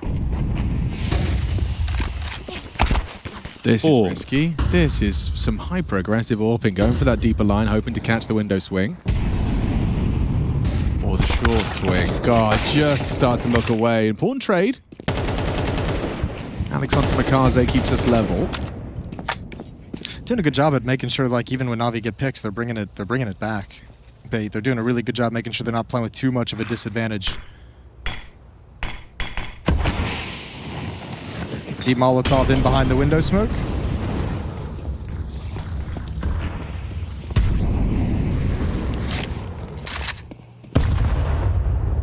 Moving around the map, nice and slow. 4-on-4, back to the B bomb site we go. Alex stepping in with the bomb. NPL Kenzazor coming up the stairs through Underpass. Alexi this time is truly the sole defender at this bomb site. No assistance whatsoever. Imez locked into window room. He's going to have a very long pathing to get over to help. Bit and Wonderful on the complete other side of the map. Wrong read for Na'Vi, and this should be a tie ball game for Bait after they step into the site. It really should. Being so quiet. Yeah, so quiet. This is the part of the halls I don't want to be walking in. Like, but they're not getting shot at, so all of a sudden, 30 seconds are in. There's the contact. Alexi B detecting them already in the B site. Far and away. With that FAMAS, not going to be enough. It's Kenzazor. You can't come here if you're Wonderful anymore. They were looking at not come. Yeah, exactly. I'm going to come. That's still funny. Yeah. That's the problem when you're like in a 4v4 on the CT side with no mid control and you lean over to a side but you don't make an info play. Like, there's nothing Alexi can do. If anything, just get out if you can, perhaps, and go for the full save. But Bait with a good read there, perfect call. Equalize once more, 4-4 is the score. Donked. Donked? That's how you know you've reached, like, you know, legend status when your nickname becomes a verb. getting donked. True. He's donking. Although, you know, like some players, you can't really turn an alias into a verb. You know, like I'd love to say someone got Olafmeistered, but like that doesn't really work the same way as donk does. You know what I mean? True, but he has a position named after him. He's like 17. Yeah. So, you know, that's also, I think that's his own little legendary. That's your own access, legacy. Yeah. There's a different way to get a legacy. Yeah, lots of different ways. Maybe when someone like has a successful save, we can say he got MOUZ'd. No, if he gets like, you know, like if they buy an AWP on the Overpass, you know, he's got a law. I do have a law on Overpass. Came up with a law about buying Overpass. Yep. Jason's Law. Jason's Law. It's also a great food truck name. Great food truck name. Just barbecue. Or no, just coleslaw. Just coleslaw. Just different kinds of artisanal. But Jason's flavor. In a bagel. Ooh. Do like a bagel. We can't talk about food. Jason hasn't had lunch. I haven't eaten yet today. We do need to feed him. We ordered? No, because the catering was gone. And then we had this fill. It's sick, isn't it? Order something. That's all right. Catering arrives when the show starts. I'll order it in the Uber on the way back, so then as soon as we get to the hotel, I'm ready to party. Intermittent fasting, Jason. Yeah, Exactly. involuntary. Involuntary fasting, the new. Nice find. Oh, you're so wrecked, Alex. Yeah, I am. Here we go, Bit. Here we go. Double dink, nice and easy. This round falling apart from bait. But wait. Yes, you're right, Jason. Yep, thank you. You're right. 1 versus 3 for Essential. Essential. He looks like he's playing in candlelight. Yeah, that's nice. It's makes a nice change from Gizmy, you know? Vibe lighting? The vibe lighting. Whoa. How exciting is this? He's saving his AK-47, and he's going to save it. So you can see the way he's, you know, jiggling between these two possibilities. Nothing's going to come that way. So you get a nice artistic camera from J-Raz. Notice how it's slightly moving as well, which kind of keeps the shot being dynamic, keeps you engaged. Oh, I'm back. Is he coming back? He's going back now. No. Nice freehand. Wow. What a cam. That's why they pay him the big bucks. Yeah. That's why they pay him. That's why they pay him. Well, it was 2-0 for Navi, then 2-2, and from that point on, neither team was able to win 2 rounds in a row, so a lot of back and forth early on, chasing that break on the side of bait, but can't ever really get there. And now their money is all but depleted. So if they're unable to convert this one, Navi probably coming out on top in the first half. Yeah. I like this op on Wonderful. What you looking at, Alex? Kawaii Usagi says, I ordered fried rice and it tastes like shit. F, man. That's sad. Is that the stinky There's nothing tofu? worse, bro. No, what, bad fried rice? No, like when you order like something and it just... It's bad. It's really bad, especially if you've been waiting for it, you're hungry. Viking Natus says he got 3-day food poisoning from bad fried rice. How do you pull that off? I've never had bad fried rice. Bad fried rice is hard to screw up. That's what I'm saying. Yeah, but As long as you know the tricks. but it's just rice can carry a lot of bacteria. So you gotta order from a nice place. Well, you gotta wash it. Yeah. You have to wash it? Yes. We'll get back into the cooking channel in a second here. Let me see what these nades are gonna do. They're blowing up all around Ema, and he's holding down the fortress, but it's not looking good at the moment. Oh, okay. That's an MongolZ is accident. cooking. Oh, yeah. Lovely work from the Lexi B as well. 2 kills right back for Navi. And the bomb hasn't even gone down yet. So if you're bait, you started well. It's just the finish ain't great right now. Oh, but, hang on. There's a recovery, a resurgence from Essential. Kaze pushing forward on the fade of the smoke. They're both here. This could catch MPL off guard. He tracks that tail end, dropping in. Ipple. Here's the retreat. They're next to each other in the smoke. NPL plays it to perfection. Slaughters them. Navi get their rice fried. That was really weird. Like, first part, why is Bit full committing to a spray with an M4 from ticket to ramp when they're buying and doing a full A execute? Then Navi gets another life in the round with this kill from Makazi and then another smoke break. But then in this 3v3, it's just super awkward. Like, Makazi wants to play in the smoke for his teammates to bait for him, but they're dying. Then he starts running back, so they hear him and they just die to MPL. So that all-important break, Bait did get it. It's really good. They're like another one of those teams that's like really good at those rounds where like you're executing and you don't like commit to like overrunning the bomb site, but you kind of freeze in the open as like a 3-on-3. They're just like waiting for the smokes to clear. Tough for Navi to handle, I think. Nice little push, 1-for-1 on the way through. Got some information for the team as well. Again, Bait's all fine. This round is virtually impossible to lose. Is it? It is. Impossible. Virtually impossible. Yeah, well, luckily they're playing online. Yeah. Was it possible to lose? Virtually. Virtually, anyway. Yeah, you gotta wash rice. You have to? There's like a husk on it. You should. I've never washed rice in my life. Take a lot of, I think it's like the starches that come out of it. Like you wash it in water and then you strain it, wash it again, strain it, wash it until the water runs clear. I thought that was like And then made, for I thought fried that was rice- made up like washing chicken. For fried rice, you gotta do day-old rice. So Yes. you make this, you make put it the in the rice, fridge. put it in the fridge overnight, then you make it the next day. I thought what Dinka was saying is like you got to be careful if you leave rice out, so you have to immediately refrigerate it, or because you know like the bacteria gets all mega in room temp. It loves room temp. It's a perfect The environment. issue about putting it in the fridge immediately after it's hot is it will increase the temperature inside the fridge. So the other food will be exposed to a higher temperature for a while. Oh, there you go. Didn't think about that one, did you? Temperature in this server is raising just a little bit. Yeah, it looks like Navi's defense is getting spoiled. Looks like they've left the bomb at spawn. That might be problematic. Maybe, but it all gets solved if you hit headshots. Yeah, if you could just go for the 4 headshot strategy, which they are starting. Bit gets removed from the A site. Now, Sizzy? Nope, he's not going back. He is? now. Yep. Okay, someone's told him. And you've got control of the middle of the map as well. This position from MPL, so strong. Alexi, okay, you spot it at a point where you can still survive. Good nade as well. NPL comes in for the kill. Ruthless, and now it's just Wonderful and Makaze. Oh dear. That's going to be a 7-5 half. Bait getting the edge on the start of this first map. We'll take a break. We'll come back. See you soon.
Oh, Bait lead the way over Na'Vi here on Mirage, 7-5 as they now switch to the CT side, hoping they can take this first map away from them. A couple of strange moments here and there from Na'Vi, but it feels like the game's just warming up. It does feel that way. It does feel like we're really getting into the thick of it now. Bait able to grab that lead at the end and actually show some prowess across the whole half as well, overcoming Na'Vi and any adaptations they made. So they get rewarded with a 2-round lead as we switch sides. Here on Mirage, attacking is Na'Vi into this defense. Kenzazor is going to be at the B-bomb site, NPL and Window, and Na'Vi look like they're sending 5 players to the B-bomb site. Kenzazor going to be playing towards short. Gonna see a lot of nades flying through the sky here. Oh, a very heavy commitment for Na'Vi towards the B-bomb site. See if they can find some success. Kenzazor is landing some tags, but no headshots just yet as the bomb makes its way out. Bit will confirm that plant and force Bit into a retake. Oh, they haven't got any kills yet, which is going to make this really hard. Now you got to challenge and step in front of that smoke. There's no kits, there's no utility for this retake. So once the smoke clears, you better land some absolute bangers on your way in.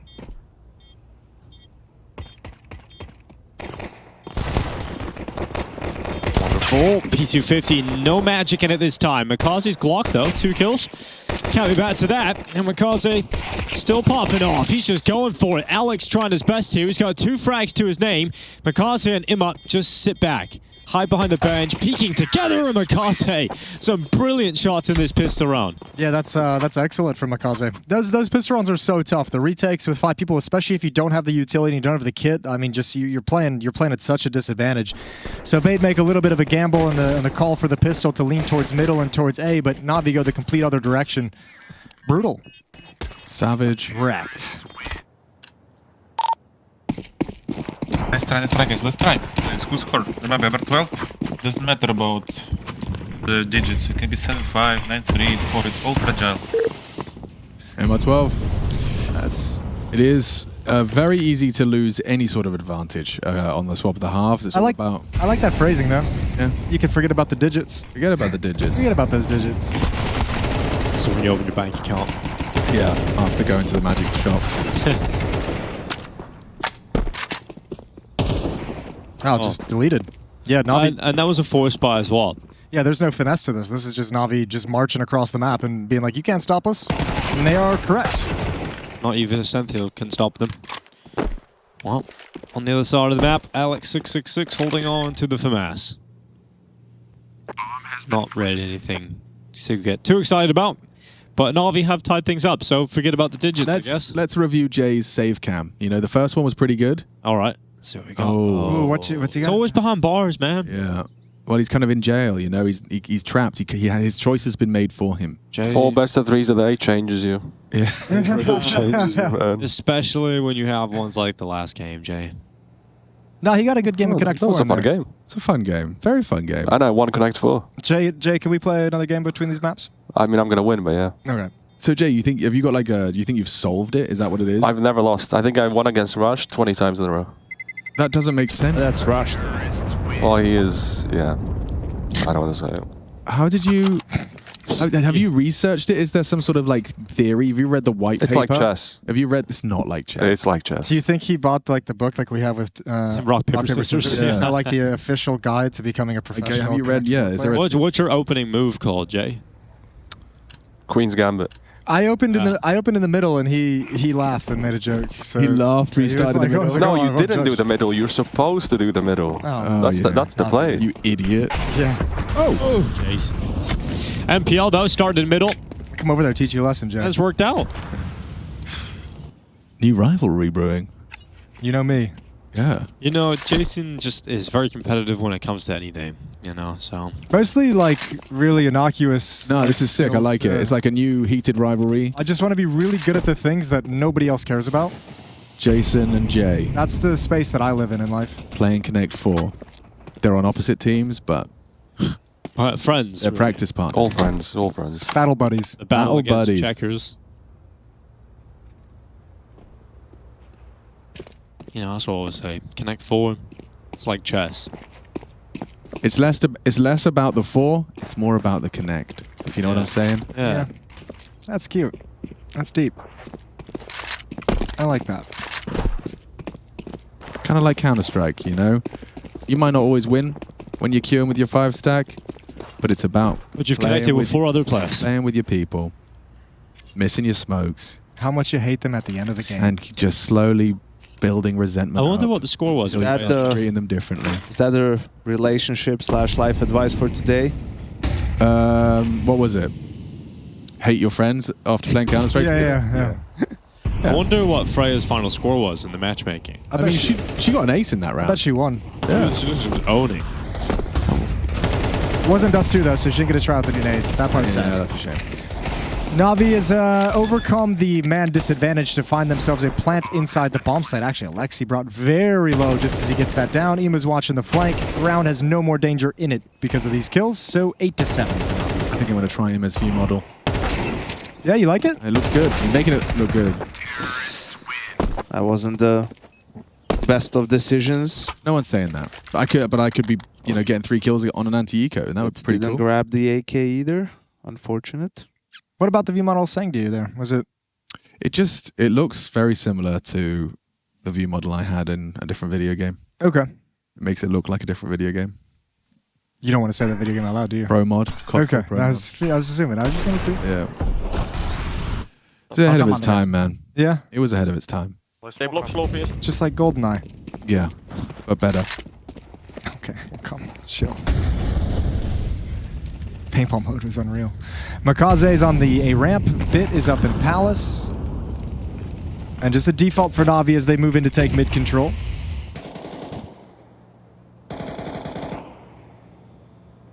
What does this default spread when you've got someone Palace and ramp passive and then you just puffing up your chest mid? Does this just imply... yeah, it's an A finish with an ML lurk. Okay, I've worked it out myself. I'm a strong, independent man. I think it's like the idea that you're starting this before the smokes get back, right? You're showing like you just want to clear out some positions, like you're not really executing just yet, but the executing comes very, very quickly after the fact. Just a single pop flash, yeah. Just like that. Just like that. Flawless entry provided by MongolZ. The shining light for Na'Vi. That's a cool way to mess with the timings. Essential didn't seem like he was prepared for that fight whatsoever. I mean, just Na'Vi finding such a fantastic player in MongolZ, and the fact he's so ready to go in first. Imer as well is joining him at the top of the scoreboard. He's playing the lurky role, and he has successfully found one. Not looking good, probably a save. You want that team Molly, don't you? Yeah. Gobble that up. Na'Vi getting into the swing of things here on the T side. Yeah, having their way with him early on at the very least. Bates had all the weapons, they've had all the utility. Not able to put a stop in this round. Sue, missed shot from Sizzy. I mean, it's another great game here from MongolZ. Really, it's just becoming a consistent factor that we're just watching MongolZ have strong maps for Na'Vi. He became very important to this team, yeah, very quickly, you're right. Yeah. For any of our audio-only listeners, the score now reads 9-7. Na'Vi are on the T side in the first map of our second series today, as Bait have 7 to their name on the defense. Map is Mirage. You'll also recognize the sound cue of this music playing. That means we are in a tactical timeout, as one of the teams has taken a moment and an opportunity to talk about what's going on the map. And that team is Bait, the second timeout used as well. Maddened, right, Dinko? That's the name of their coach? I knew that was coming. I knew that was coming. Yes, Maddened. Maddened. Yes, the famous Maddened. He is... that's wild. He's taking himself a timeout here. I mean, I did the same thing. I just didn't say it out loud. No, I mean, you know what? I'm not even going to judge that mistake. Like, yep. You know, like... Because how often have you seen the word Maddened written down? Yeah, no, it's not... Again, it's a name that's not a verb. You can't verbify Madden. Getting Maddenized. That's a little bit better, actually. That's not bad. You can make it work. Yeah. Maddened. Bladed. Easy. MongolZ. Getting MongolZ, getting donked. It's all... Alexi Bead. Getting Alexi Bead on. One. Bitted. Bitted? Yeah, that's not great. It's not. But you can have Bitferno, you know, and that's... Otted is pretty good, though. Otted? Yeah, you know his nickname when he's having a bad game? Oh, yeah, right. Rough. Yeah, well, you asked for it. And do you think it's a coincidence that Sizzy has got an S and a 1 in his name, or do you think he's another simple acolyte? I have to imagine the 1 feels very simple acolyte. Yeah. The 1 feels very culty. S1s everywhere. 1 in his name. This is They're going to win this game. Let's go. Oh, there we go. Look how aggressive they are. Yep, just hunts straight after that kill. Unfortunately, dies in the fire. MPL also getting a frag onto Ima, so Bit is on the hunt. Get bitted. Essential is gone. Just a quick bit stop. How did that Molotov work? How did that Molotov go where he wanted it to go? He threw it sideways up in the air and backwards. You haven't studied electrical engineering. Okay, apparently not. I don't know what that's going to do. Jason, you need a PhD. Apparently. I like that call out of the timeout. That's Blade just being like, they come up with a plan, so let's just go fast so they don't get to do anything with it. And they've done nothing with it. Tuck tails and run. 7. Kansas was rocking a new haircut. I'll have to say, it's pretty sick. Do you like it? Yeah. Yeah. How can you tell? I looked at the picture and I seen him at the last tournament. Isn't he in the darkness? Just like Gizmy? Oh, the Darkness. That's a band. That is a band. I couldn't name a single song. Is that the one that goes, ah, ah? Oh, I thought you were going for a hypothetical band name. Oh, no, the Darkness. You don't know the That's an Darkness? actual band? No. Yeah. Oh, man. See, there he is. A little bit of Midwest emo for you? No, it's not. But Never it mind. could be. Bang. Good shot from Bit. Good job from... This is like... Whoa, what? How do you get that to fall in place? You beat Bit. It just happened to be perfect. It's a lineup right there. Try that one at home, kids. Alex is going to show that in the next break. Yeah. Yep. I believe in a thing called love. Just listen to the rhythm of the heart. Oh, yeah, I know. Okay, yeah. Yeah. There's so many songs like that, you just don't know the name of the artist. I believe in love. You do now. The Yeah. Darkness. The Darkness is kind of a sick name. Although the songs are pretty happy. Yeah, they're pretty glam. Pretty camp. 10-7. Timing. Ooh. Fancies his chances. Does manage to get past the CT line of fire. Still progressing into the site now. Opper dead. Orpa dead. And Bit across. Okay, well that's surely got to be the end of this round. Scaling. I have CT. It's clear. Yeah, you've got everything you need. Especially if you get this one on the push out the smoke. His timing though. Alex is still safe on the other edge of that smoke. Just walking through. MongolZ caught moving. It's MongolZ. I love it. He's just always so fighting. energized. Always fighting. I saw if it was a Reddit post, someone was discussing MongolZ and they just said every time you watch him die, like you watch his death POV, he is taking a fight. He's not getting swung on. He is the one swinging. He would have fit into the BNE team back in the day. Yes. Sure. Well, he yeah. is the one who swings. Yeah. Yeah, he is. ABF, always be fighting. Yeah. Oh, this is intense music. This is like they're on the verge of losing this map. Like, oh god. Yeah, it's the power of audio design, right? Right. They've put the emotion in me. This sound tells you it's 11-7. The heavy favorite is about to win the game, and heavy favorite. The underdogs are desperately trying to come up with a solution. All hope has been lost. They've been battered, they've been beaten, they've been bruised, but they're picking themselves up off the mat. You know, this timeout's coming down to a close. Let's just with Mongolian throat singing more than the Mongols are playing. That would be cool. That was huge from Wonderful. Something like that. Yeah. Pretty good actually, Dinko. You got it. You hit the tone. Please leave a message after the tone. What's the Australian instrument that? Didgeridoo. Yep, that's the one. So if I didn't even need to complete the sentence. Yeah. We just all know. I love that. What does your didgeridoo? My didgeridoo. wanted to. Oh, they lined up. They almost had it. Navi's been trying to hit this timing philosophy, and it's worked for a number of rounds, but this one finally baits ready at the point of attack with multiple players. They had the philosophy, but they just can't. Can't. That would have been funnier if I said it properly. It's philosopher. It's good, yeah. Room for improvement. I think you figured it out, though. Like, the only way you get that improvement is by just play testing. Workshopping. You know, hey, hold the phone. B-bomb site's wide open. Bit's going to apply some pressure. Lexi's going to throw this window smoke. I guess he's going to follow up a little bit. Oh, do you want to turn into a fake? Okay, wait. Round's over. Start talking. For Na'Vi, I mean, this round, they were just like pushing that rock up the hill and kept falling down again. Where is the rock? Call it Sisyphus. That's good. That's actually great. I can't believe you just pulled that together out of nowhere. What else we got? This one is going to be a comeback served on a plate. Oh! Thank you, Dinko. Yeah, I don't know what we're doing with that one. What, didn't he have something about a window? There's a window. Player had a window. Plato had a window in one of his lectures. Something about a window. You know what I'm saying. There's probably something there. There's a philosophizer in chat. Yeah, someone knows what I'm saying. Oh! Winning this? We could win it. He's winning this. Alexi could win it. Yo, over to you, Dinko. You thought he Emmanuel Alexi Kant. B. About to switch. Oh, never mind. Oh, okay. All right, let's find out about Plato's window, right? Plato window. Not plant window. That's something else. Plato. Sounds kind of fun, though. Yeah. Was it Socrates? The allegory. My favorite word. Yeah, that's a good The one. allegory of the cave. Allegory. The allegory of the cave is an allegory presented by the Greek philosopher Plato. Nice! Nailed it. It's a cave, though. It's not a window. But Dust 2, that's your map.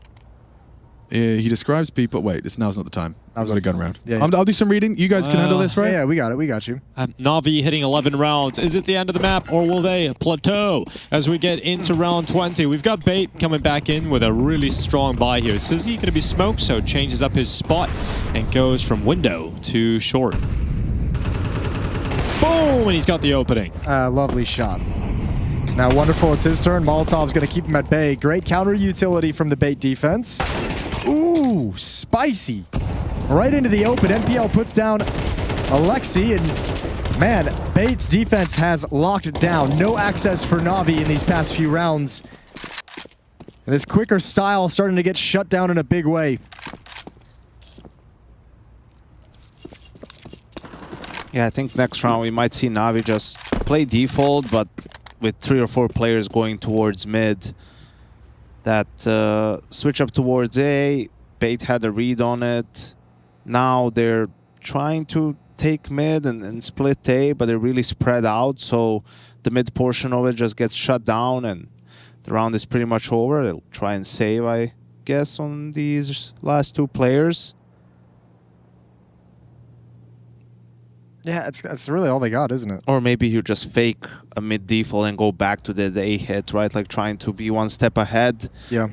But the heavy mid default sort of can always go for it, because even if they're fighting for mid, like that's the point. Like you have enough bodies there where you can come up on top in the trades.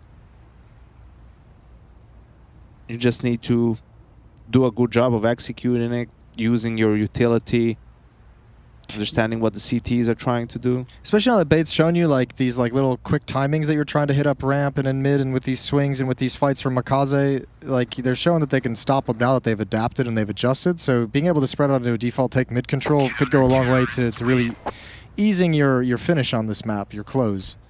2 rounds away Na'Vi from taking Mirage, but 2 rounds away from Na'Vi is Bait.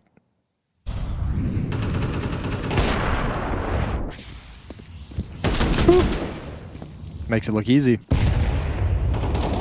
Even gets the follow-up towards the ramp. Round 21 coming in hot.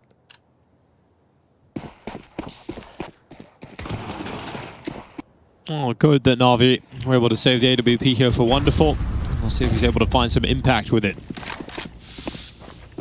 Could construct a positive situation for him here in mid. Smokes up, dodges the spam, and crosses behind the top boxes.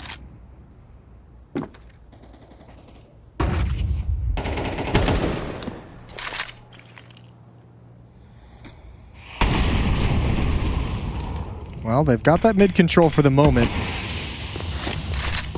Standard defense on the CT side as well from Bait, so there's nothing like a trap set up for any kind of a crunch. Biggest danger is going to be Sizzy's op over on short. And this is where you'd expect some sort of a reaction from Bait. You can't just give Na'Vi full mid control on Mirage and not try and get anything in return.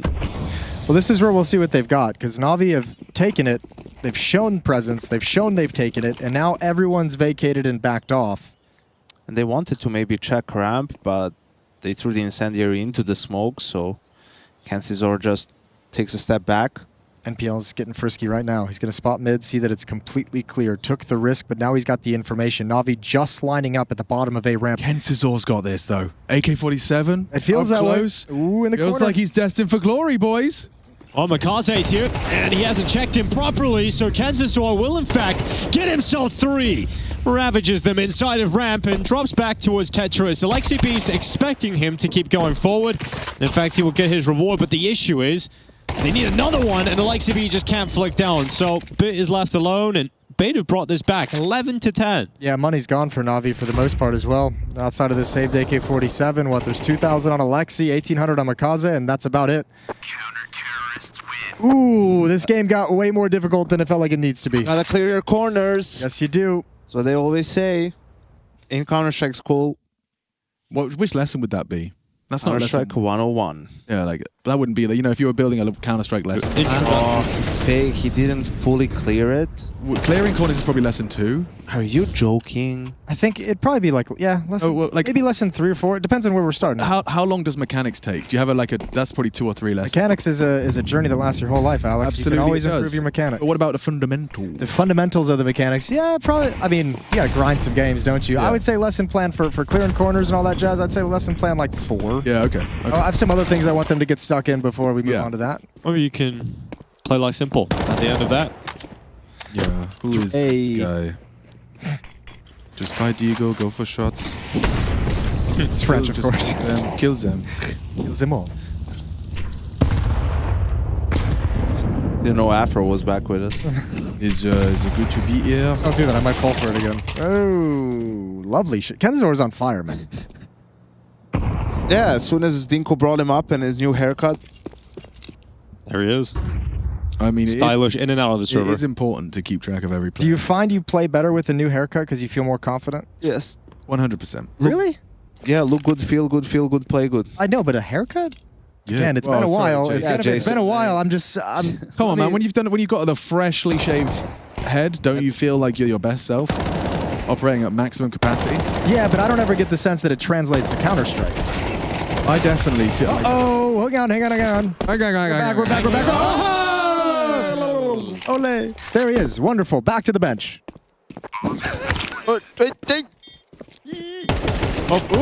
Hey.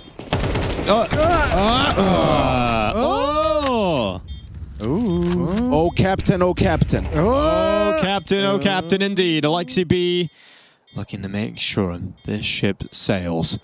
Na'Vi could be up to 12. If Alexi B can win this 1v1 fight up against Alex, and he will, over the top of the van. Massive from Alexi. A lot of hard work done there as well by Wonderful. And that's a round we didn't expect Na'Vi to win. That came out of nowhere. Huh. Was that a 3v5? Is that what that was at when that hit began at the B-bomb site? Catastrophe. You're so sad. Alexi B clutching. As he does. Just lovely work. Great trades. Good job from Na'Vi. 1-1. He just steal one away. 12-10. 2 chances to close it out. This jump up was audacious. He caught the perfect timing as well, just like in his internal timer of when that guy's got to the bomb site. Jumps up, makes it work. Hang on, MongolZ looking very precise right now. That's not MongolZ. I got confused. That's because he's usually looking He's on precise. screen. That's why. I like this. We get MongolZ Essential Cam at all times. Not anymore. Not anymore. MongolZ's died. Okay, well, this is Bit has to make his move. This is Bit. He's got to make his move. Does he have any idea about Alex, though? That is the question. Oh my god. Did he fall on purpose to, like, check? Yeah. All right. These kids these days, man. Yeah? You've seen that before, that move? People be doing that. It's like, you know, when you're jump spotting, but like you just slip off the edge. That's legit. Shout out CZ one time. Yeah. Yeah, real talk. Well, Bit not a fan of that. And Na'Vi not making the most of their previous round success. That's actually so sick. It's kind of blown my mind a little bit. See if we get it in the replay. We'll determine whether or not it was intentional or not. But I'm familiar with the game. It was either a happy accident or he definitely meant to do that. Happy little accident. What was your last happy accident?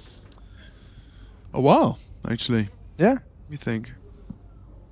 Happy accident. Oh, I had a nice conversation. I woke up on the plane. Sure. And accidentally got talking to the couple next to me and had a really good chat. Okay.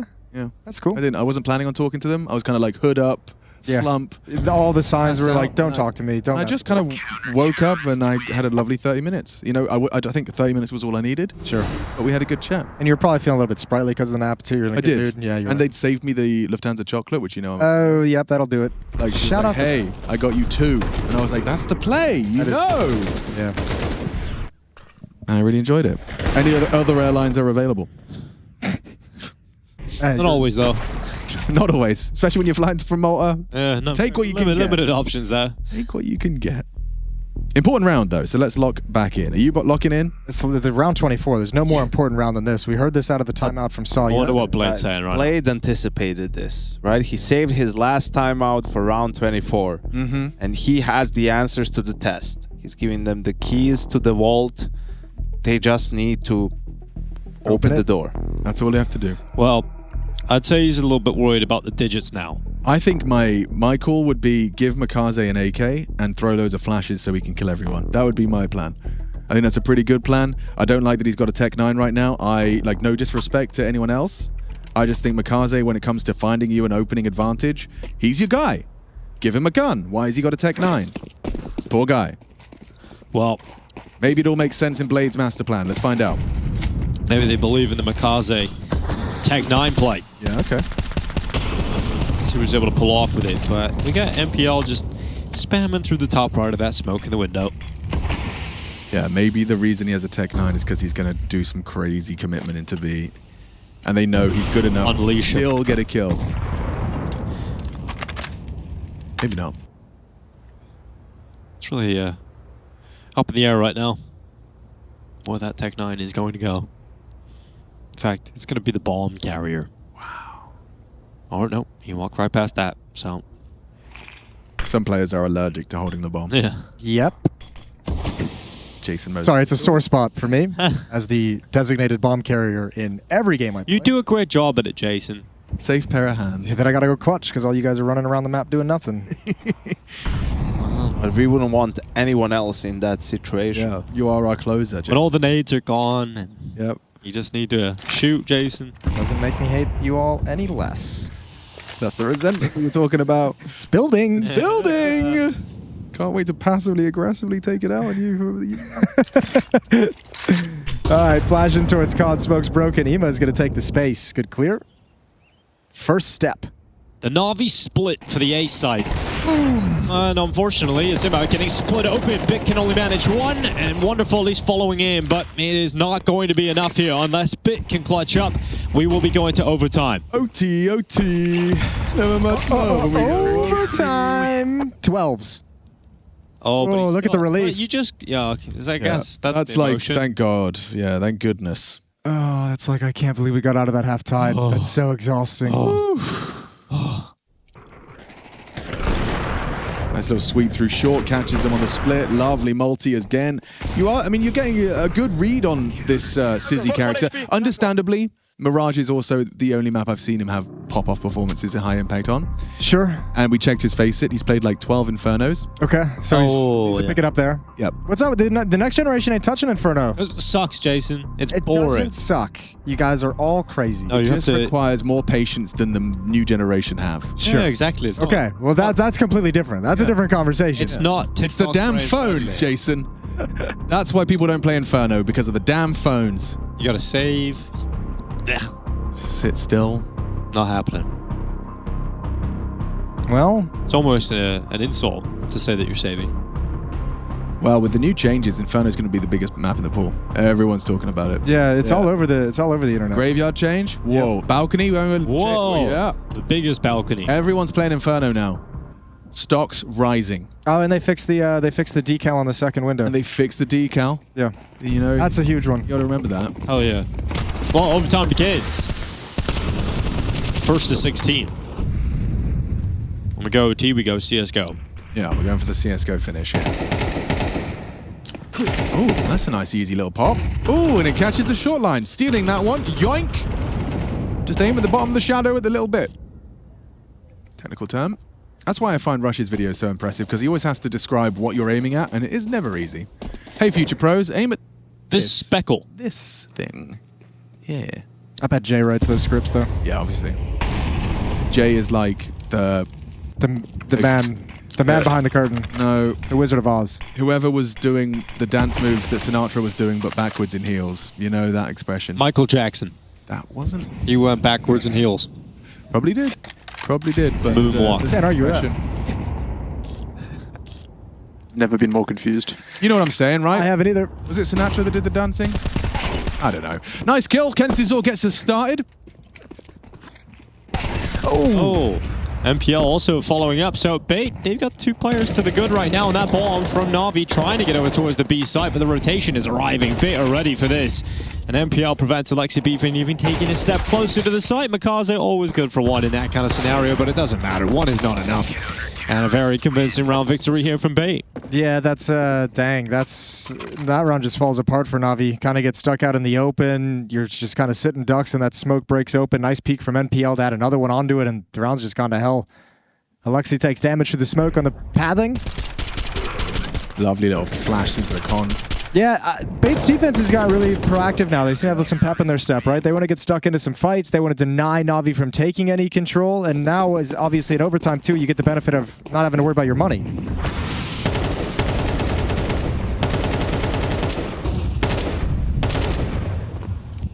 Let's see where that proactivity is going to be striking this time on the CT side. MongolZ comes through lower.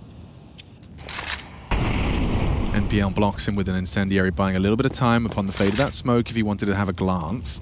Concerned he could be held, and he is. Wonderful posts up top mid with it, so not going to give him the fight he hopes for. Top con smoke lined up from Alexi.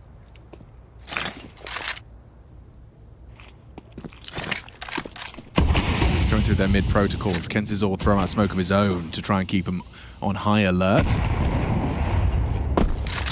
This is the first fight coming their way. Alexi B wanting to try and take a fight. NPL in the meantime as well.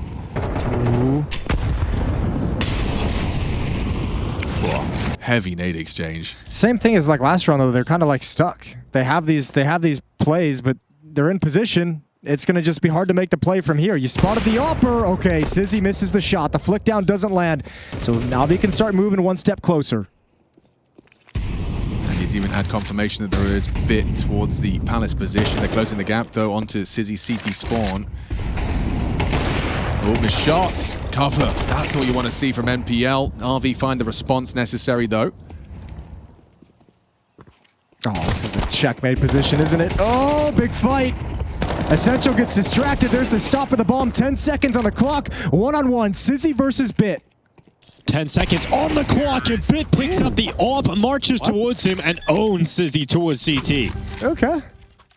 Where did he get the AWP? You just picked it up in front triple, I think. Just like, as he was moving over, he's like, all right, I'll take that. He just decided to run at him, not try to plant triple. He's like, this guy's a Sizzy. I'm going to find him behind ticket. Yeah. There he is. Yeah, it is a weird decision. Yeah, but I mean, it works. Fair play. It's probably the last thing Sizzy expected, you know? What? Let's go deep. All right, Bit getting Na'Vi such an important win here. Tied up again. T-side round on overtime. If they can even find a second one here, which they are going to make a strong case for. Smoke walls down. Sizzy swinging on through. Oh, damn. MongolZ's like, hello. Not ready for MongolZ. Not at all. This is probably wondering why he didn't get any comms from his teammates. Nobody could hold back the scaling. Na'Vi about to take a round lead going into the next half of overtime. Unless a retake comes in. Disadvantage 4 players on 5. Turning up the heat here, Na'Vi. Just bulldozing their way through into the A bomb site. We've got Imma waiting towards CT. Kensizor a frag, but traded, and Alexi B up towards the stairs. Bit with a final kill, and Na'Vi actually take the lead going into the second half of overtime 1. I can't help but feel that that's not enough for Bait's CT side. Yeah, especially because it felt like towards the end of regulation they got a hold of it, and then they won that first round in OT, and it felt like they really clamped down. I mean, good recovery from Na'Vi to kind of break that momentum, get 2 of your own. But I'm with you. Doesn't feel like it's the winning number. No. Na'Vi also struggled, I mean, on the CT side in gun rounds. They won the pistol, anti-eco, they won a half buy in there, hero M4 round, like the full gun-on-gun rounds, kind of shaky. Yeah, it hasn't been the most solid day in the office. I feel like I've been saying that about Navi a lot lately. Yeah. NPL popping off, 27-14.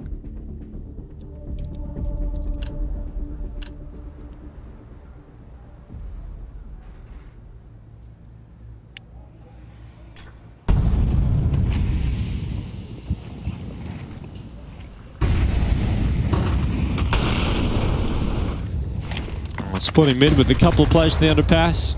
Two towards top mid. Imma wants to be disruptive, and it's worked out very well.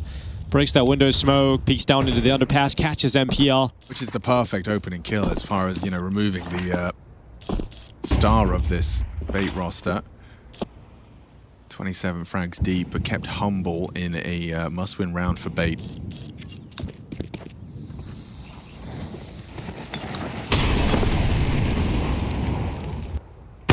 Defense looking good on this side of the map too. Alexi and MongolZ together behind the Molotov. They can aggress around the corner of short. You got wonderful peeking deep with the op from the A bomb site. Taking a little bit of a risk being exposed to Halls. He's got Bit checking it on a timing. But Navi don't yet have the information of what's to come. What's the finishing move? We can see on the minimap this player's gearing themselves towards the B bomb site. This is the AWP in middle. Bomb is going to be up in the halls. That's half the attack taken care of. And Imma hearing the steps. Oh, a lot of bullets being used up. 9 left, and he's got a second kill at least before going down. Alex666 descending down into the bomb site. And Navi nowhere to be seen as they fall back, making sure they don't give him any chances here. 20 seconds, he has to make the move. They'd found Alexi, good damage onto him. Fake and swing, isolates the fight, lives on for a moment longer. Navi do find 15, and it's already looking quite doomed for bait. Couldn't handle that opening loss of NPL. A nice proactive jump into the window from Ime. And you start feeling if you're bait, like this is like going back to the Spirit game where you're like, ooh, close but no cigar, constantly. Like we're right there, we're taking these like these top teams to the edge, all the way the distance, and we can't finish it. Nice! Come on, seek me, huh? Oh dear, Bit completely bugged.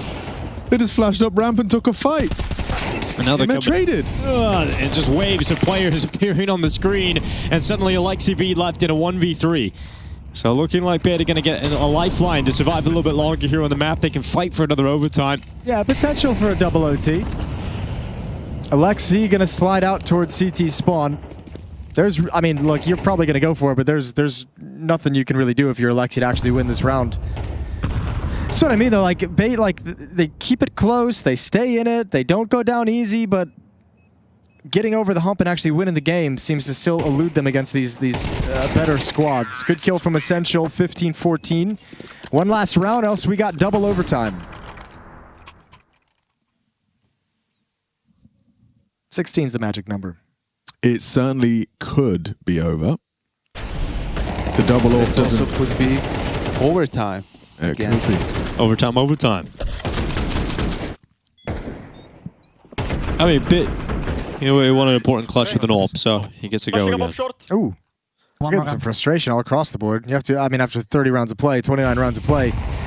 Yeah, that's understandable. Yeah, every mistake is compounded. Well, the strike of nades towards the bottom of connector. Imma very happy to not be in that position when they came through. Now he's going to actually go aggressive. Look at this. All the way up, and just unfortunately for him, can't make anything of it. At least he got the damage off.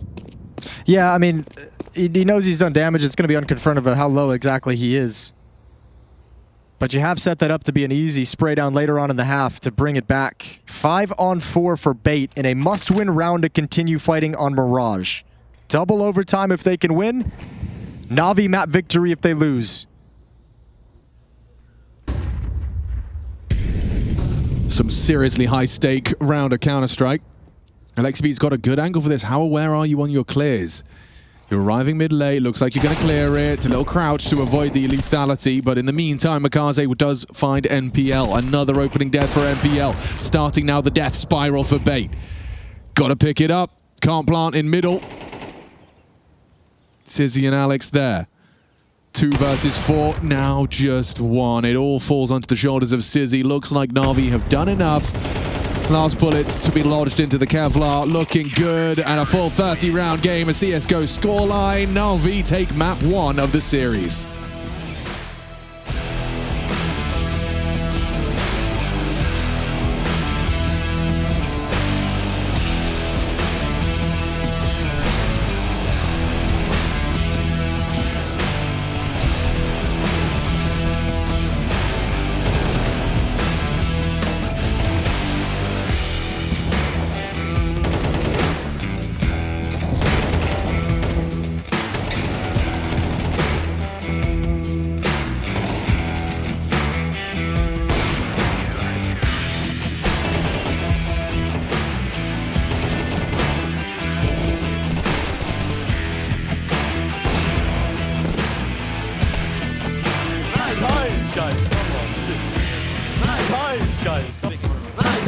Guys, come on.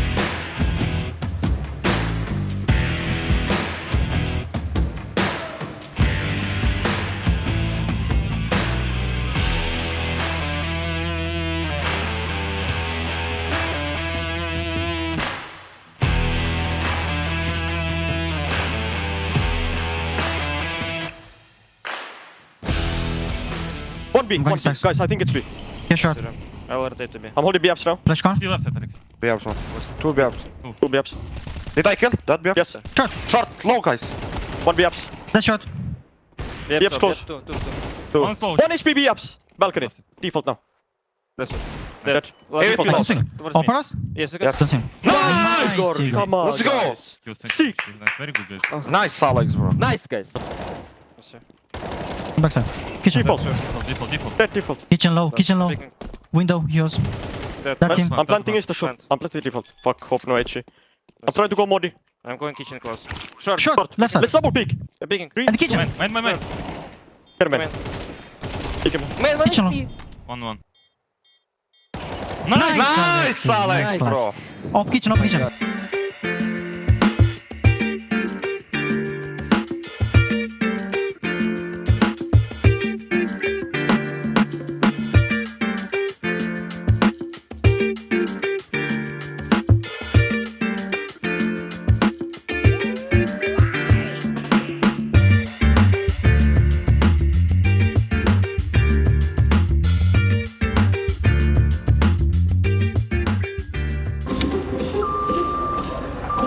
Guys, don't be late for pra. Late? Oh, don't get me started. He told me 10:30 theory the other day. Without me? Secondary IGL things. Anyway, he joined the 11:15. No way. I literally went over to him, took his headset off, and I just said, "Little bro, remember, you are just the coach." To Blade? Boys. Anyway, he takes a timeout, gets on comms, turns to me and says, "Any suggestions?" And I'm like, "Little bro, you're the coach." Blade? Fair enough. And I'm like, "Go B? No. Go B but then go A? No. Brother, I named 7 other variations. Finally I say, Fnatic into game relation fake, ending with Astralis. Typical. Which I know he wanted to do in the first place. And what does he say? If that's what you want to do. Bro, I literally stood up, took his little strat book, and boom! Boys, what are you doing? Discussing strats. Brainstorming. What have I told you? You don't need to do that. You're the boss. My little brother. If you're gonna make a call, say it with your chest. Only us two taking responsibility. Leading. Secondary leading. Boy! He's a coach, a manager, man. So he's like, why you order Mackies? That's not in line with our nutritional guidelines. He's obsessed with greens. But his HTTV page is full red. Anyway, I just told him, little boy, take the fries out of the bag.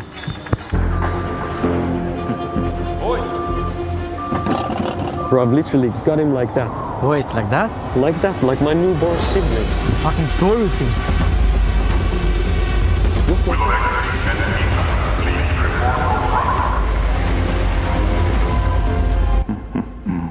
Little bitches.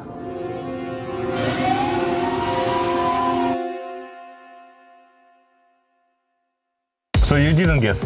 Misha, what? Of course, bro. Explain better, bro. I will show you how to explain. I even said it's side. You have a problem to show me or what?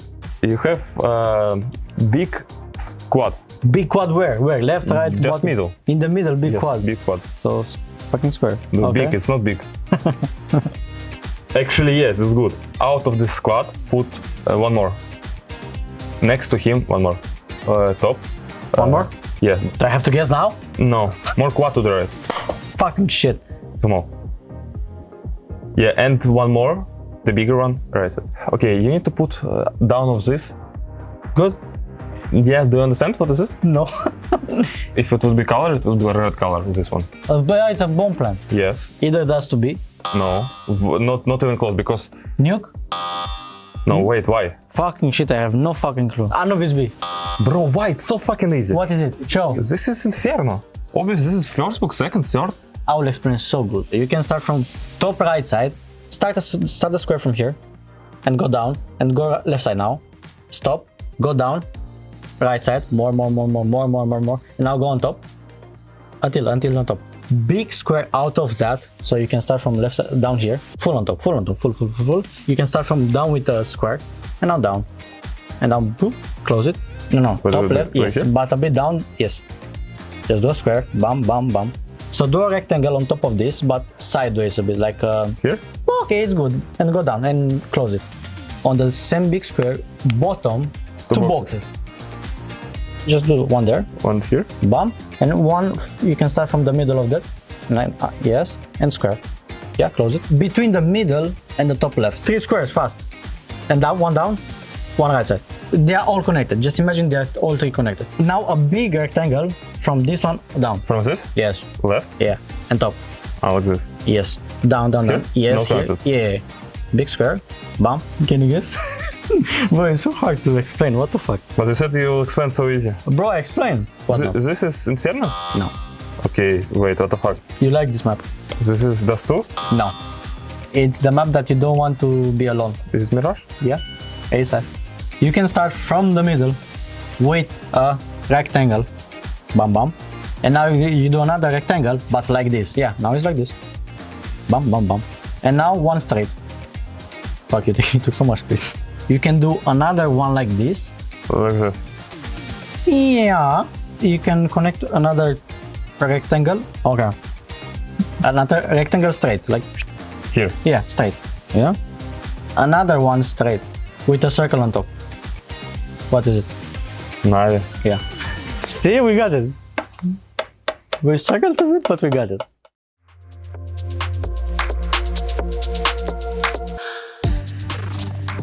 Let's see. Bomb some nades in mid. Misha minus. What about auto vision? Misha minus 20 like damage, like usual. Okay, we fight mid. Misha dead. Fucking shit. Valera dead. It's a bad round to this. Bro, yeah, it's bad flashes. Next round. We already fucked up situation because we lost 2 players in middle, we have guy in window. Wait, how do we win this round? It's impossible to win this round. They have guy window, they have Phoebe, we have no clue about it. I know how we win this round because I see Ustic in Donut. Oh, is that round? Yes, I remember. Okay. And they did mistake, that's all. Yes. I think most of the rounds that you win like this, it's because of their enemy team mistake. Yes, they freeze. But sometimes you fish for that. They freeze for a long time and Alexi killed Banana. Oh yeah. I think not good angle for Ilya. Full chilling. But if Alexi dies, it's over already. I mean, it's over. Actually, he distracted from something.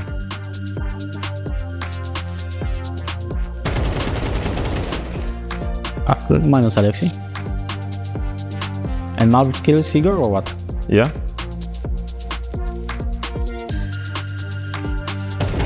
Ouch. MOUZ now. Wait, I remember their comms, I think. He last B.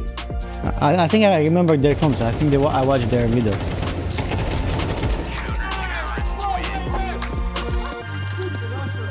I for sure was pretty sure that they will not go B.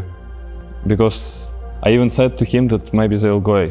Because They know. Yeah, they know he's a B player, but still, like, I don't know, they killed 2B, and then I remember that we were saying something like, what are they doing?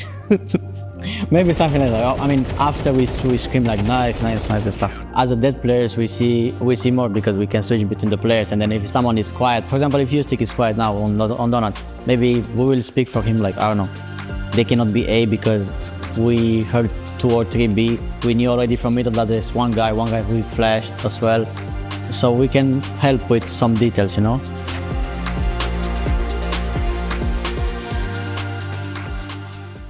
Damn, guys, we almost had this. Thank God that's over. Bored of endless matchmaking? Take your first steps towards EPL. Experiencing real strategies against teams of your skill. Learn more at fce.gg/EPL.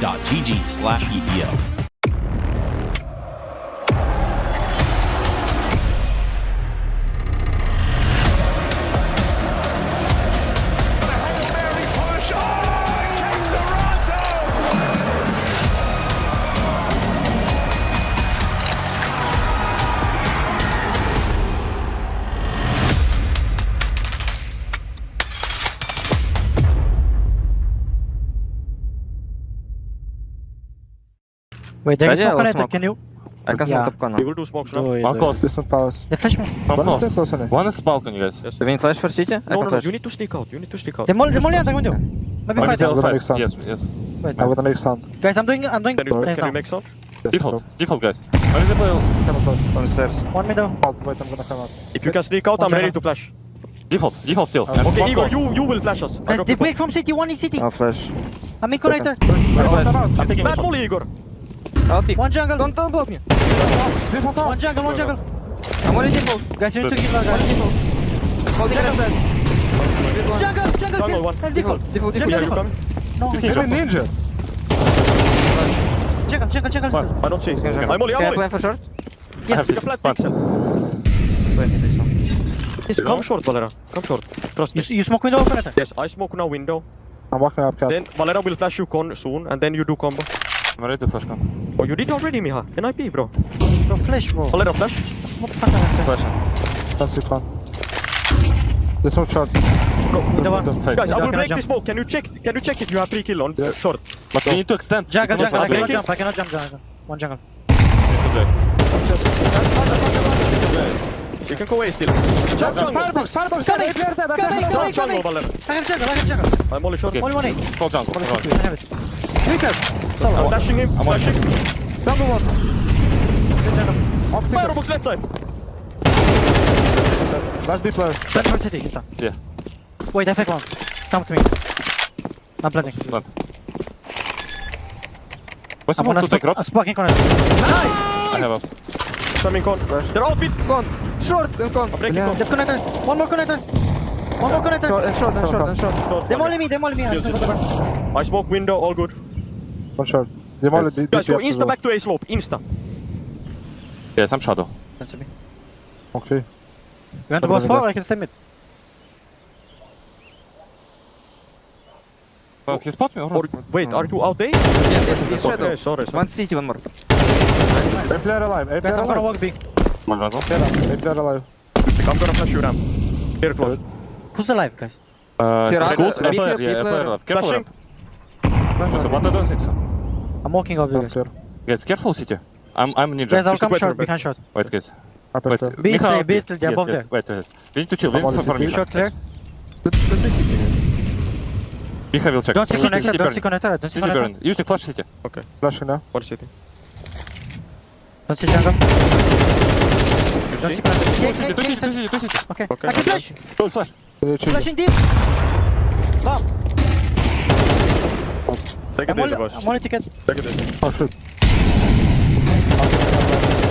On the floor. I'm on top of fire. I'm netting it. Nice.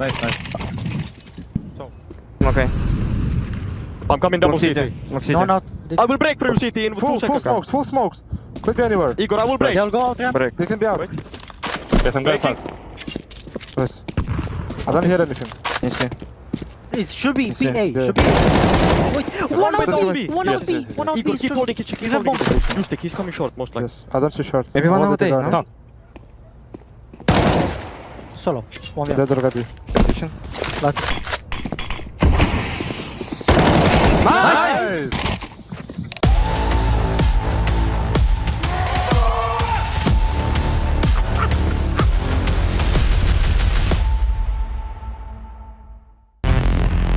ESL presents the ESL Pro League in partnership with Intel, Acer Predator,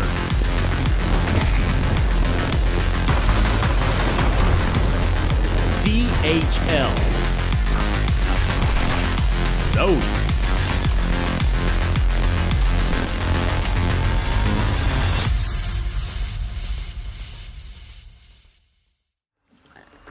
Getting ready for a second map, second series, whatever day it is, I don't know. It's all coming together now, isn't it? They're all just kind of one day into the next. It's just another day is what it is. One day Stage after 2 another. continues. It is elimination day. We've already waved goodbye to a handful of teams across both streams. Monte is the big one. We did wave goodbye to Monte on our stream for sure. I'd have to double check the results in the other one to say I haven't been doing confidently. any B-stream updates. Updates. We've been kind to people who like the results of both, who do not want it spoiled.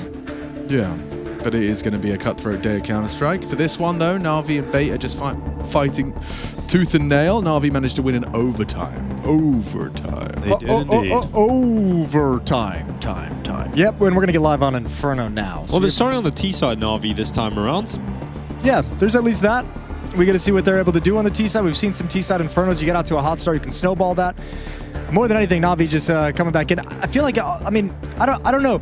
Sometimes I feel like I can read too much into it because all we hear from the coach listen-ins are kind of like the guys focus, like stop being angry, which happens in every single game to some extent. But, yeah, but they're I am also sat here like every time I hear Blade talk, he's upset about like the atmosphere and the communication and the attitude and how locked in they are. Yeah, and Alexi was saying that sometimes the team can be a little bit low on energy. Yeah, I think my point here is just I think every team's going to tell you that at some, Yes, but also we're not going to get anything like that or unlike that on the listenings from Blade, because otherwise, we'd be sharing his secrets.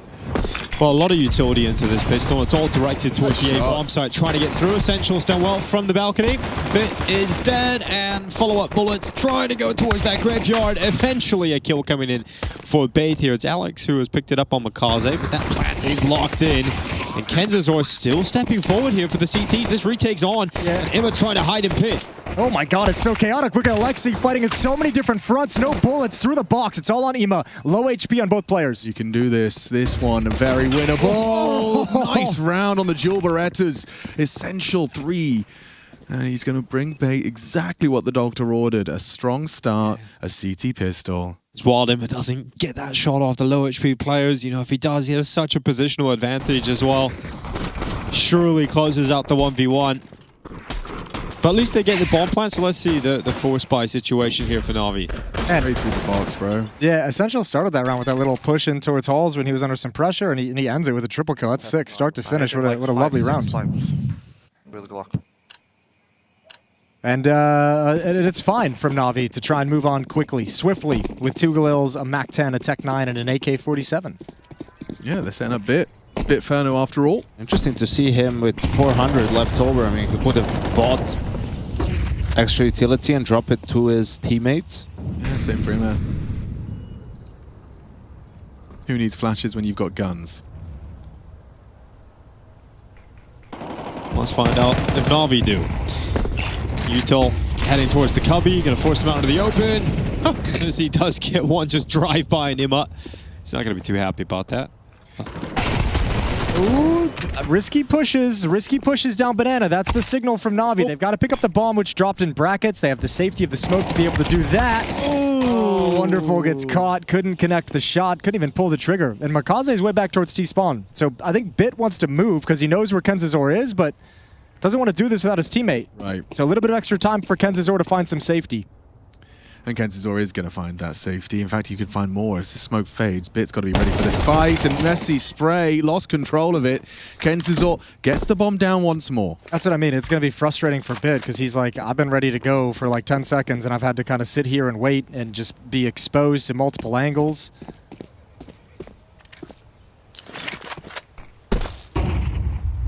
Kenzazor on that classic position over Oh, he's actually just played it perfectly. No. Boom.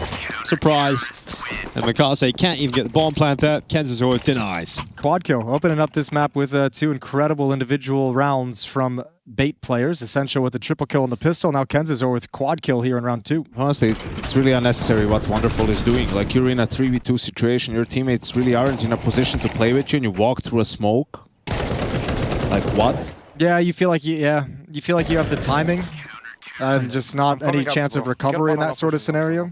It's 1B player, 1A player alive, you know. You can just take your time, group up, play the trade game in the 3v2, surely. Oh, thank you very much for that, MPL, says Makazi. Yeah, MP9 passed over to a teammate. Actually kept in his hands, excuse me.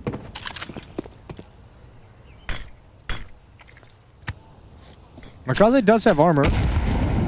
Yeah, and an opening kill, and the A players have been dumping their util. Even if he doesn't obviously win the round, you're not likely to win this. It's just the amount of damage you can do to Bait, because you did damage the last round too, so they would have very little going. They have a 5v2 on this side.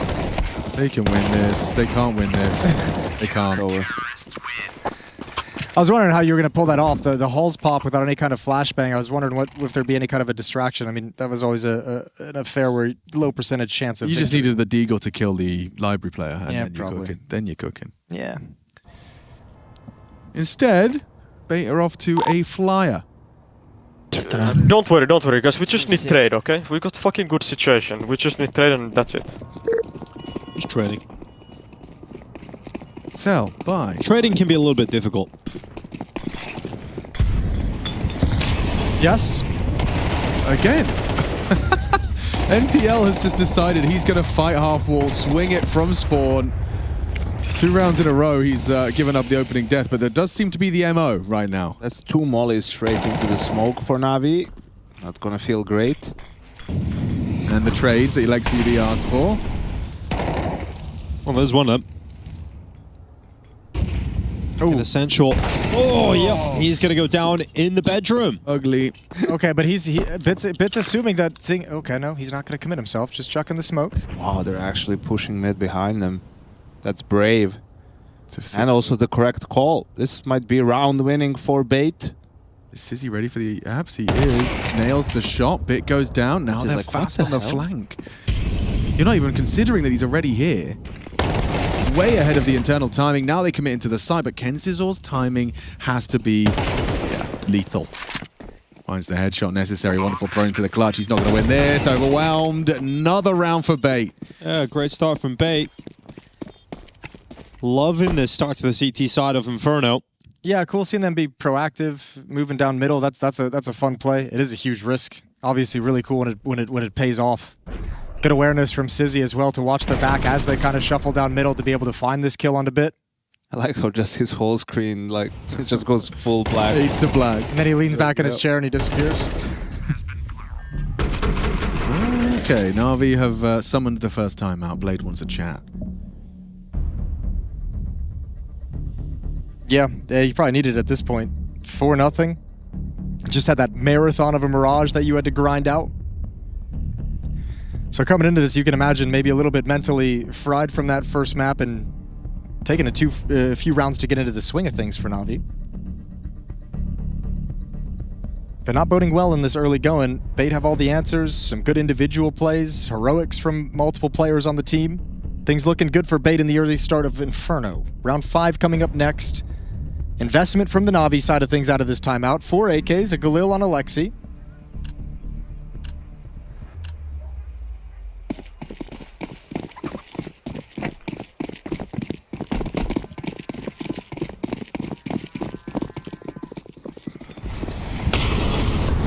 Oh, Kaze running up to his top banana. MPL. I like it. Yeah, he's still going to grab the opener for Bait, though. This time a kill, not a death. Changed it up though, didn't he? Didn't come running through the smoke on the ground. He got boosted up over the back. He's like, all right, if you guys are going to be this aggressive, I guess I'll change up the way I'm trying to do things.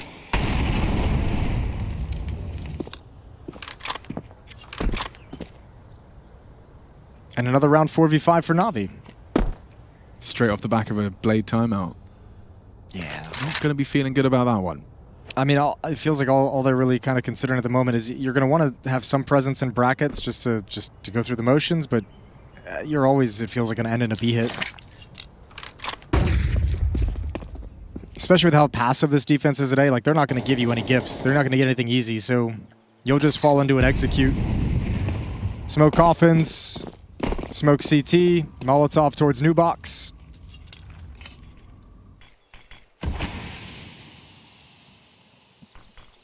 Or they call something different just to spite me. Yeah. Kind of them, Jason. CZ should be using his smoke on A now. Especially with these wrap smokes being used by Na'Vi. He can smoke apps for his teammate. Or he can just die without using any of his utility. That's also an option. One of the options. There's the pit player inside the site. Kenzasaur gets nothing done. Na'Vi wheel it right back to the A bomb site and knock out this defense. Big fan of Wrinkle, it seems. Runkle? Who isn't? Good old Uncle His Runk. teammates. Uncle Runkle? Uncle Runk. I don't know if you were there for that part, but we were told by Swedish people that Runk means to enjoy yourself. Masturbate. Yeah. Runking? Yes. Okay. Don't know why that's the Police one just word. checking in here. I don't know what Simon said. I don't know what Simon said, but it's funny. Yeah. I'm glad we're learning different languages. I know, it's the best part about our job is the travel and getting to experience new cultures. Yep. So I can say welcome, thank you, and masturbate. That's the 3 Swedish words. Those I are know. really, it's kind of perfect. And green. Yeah. It's like all the words you really need to know. Yeah, just the essentials. It's the core foundation of the The language. essentials. The essentials. Just those. Oh, there he is. We should learn another Swedish word. Twitch chat, you got 4 minutes. Well, if you have 4 minutes now, fill the chat with some new. You don't know you have 4 minutes. I think my You have favorite 4 thing about minutes. Sweden is the fika time, like the coffee time. Yeah. I love that. It's lovely, isn't it? That's good. I think that's a nice I learned there was concept. there's cool lore behind that. Oh yeah. Yeah. Do you know the lore? You Go got on, it? go You on. got- no, I don't know the lore. I was going to answer Yanko's Oh, question. you answer Yanko's question because I'll double check I'll get my facts straight. Because like the concept of like taking like some time out of your day to sit down and have a coffee and enjoy like a pastry and some time with friends. Very Believe. European I'm concept. gonna be definition checked by all the Swedes in chat. But I like the idea. It was because there was a ban on coffee, I think. Really? Yeah, so they inverted the word cafe. They called it fika, so that you could kind of talk in code about going to grab a coffee with your friends. That's kind of cool. Yeah. That is some cool lore, actually. Yeah. Why the hell are they banning coffee? That's what I want to find out right Is now. it a wartime ration type thing, or I think you might be right. History's taught us anything. It's don't take coffee and tea away from the people. or vodka? Yeah. Or vodka. Vodka especially. That can end pretty badly. Coffee was officially banned in Sweden 5 different times. Oh, love-hate relationship. What? That's crazy. All right, well, Ima's got a kill. Makaze can't stop the flank. Kenzasaur's been a beast, and now coming on Rap's side. Lovely double through the smoke. Traded, but NPL's left in a 1v2, and he's got to make his decision very quickly. Ima's going to be playing pit. Wonderful planting the bomb inside the site. MPL could put an end to this turnaround from Na'Vi, but he won't. He'll walk to short and die to Wonderful. So second round for Na'Vi. And the money is finally broken down here over in the bait side of things, so Na'Vi might have actually just played themselves into this one. Yeah, it's a big round to win, to take away the money. You're right, and give them that easy path to kind of start scraping rounds together on the T side. So it's a little bit slow to get started after a nice win and some words from Alexi after a Blade timeout, able to put things together and have now rattled off 2 in a row. Sorry about that. Or I don't know. 2. Got an email from Meep. Who says, it's marathon time. It says, hi guys, I'm Alex from Los Angeles, and I'm running the LA Marathon this morning. Oh, God bless. Tuning in as we're in traffic to get to the start line. Any song recommendations, words of wisdom, and most importantly, too bad none of y'all are pimp. I'm sure he has some sage endurance athlete wisdom. I'm sure he would. I'm sure he would. I do have a song recommendation. I'm not sure about LCD Pimp. He's too busy watching his favorite player MPL. Yeah, probably is. He's probably enjoying this game. Probably having a great time on the bike. LCD sound system. It's a song called 4533. It's 45 minutes and 33 seconds long. It was designed specifically for Nike as a song that's designed to match the tempo of running and how you pick up the pace as you go, as how you warm up into a run. Ooh. And then it's supposed to the pace is supposed to give you the optimal peak running speed when you hit a certain point. It's kind of a great answer, Jason. Was not expecting that. I got you, boys. You did nail that one. What's it called? Absolutely nailed it. 4533 by LCD Sound System. 33. That's a great song to just listen to as well. I'll just throw that out there. And another number song, 30-31-50-8 by Stone Sour. Oh, good shout. Yeah.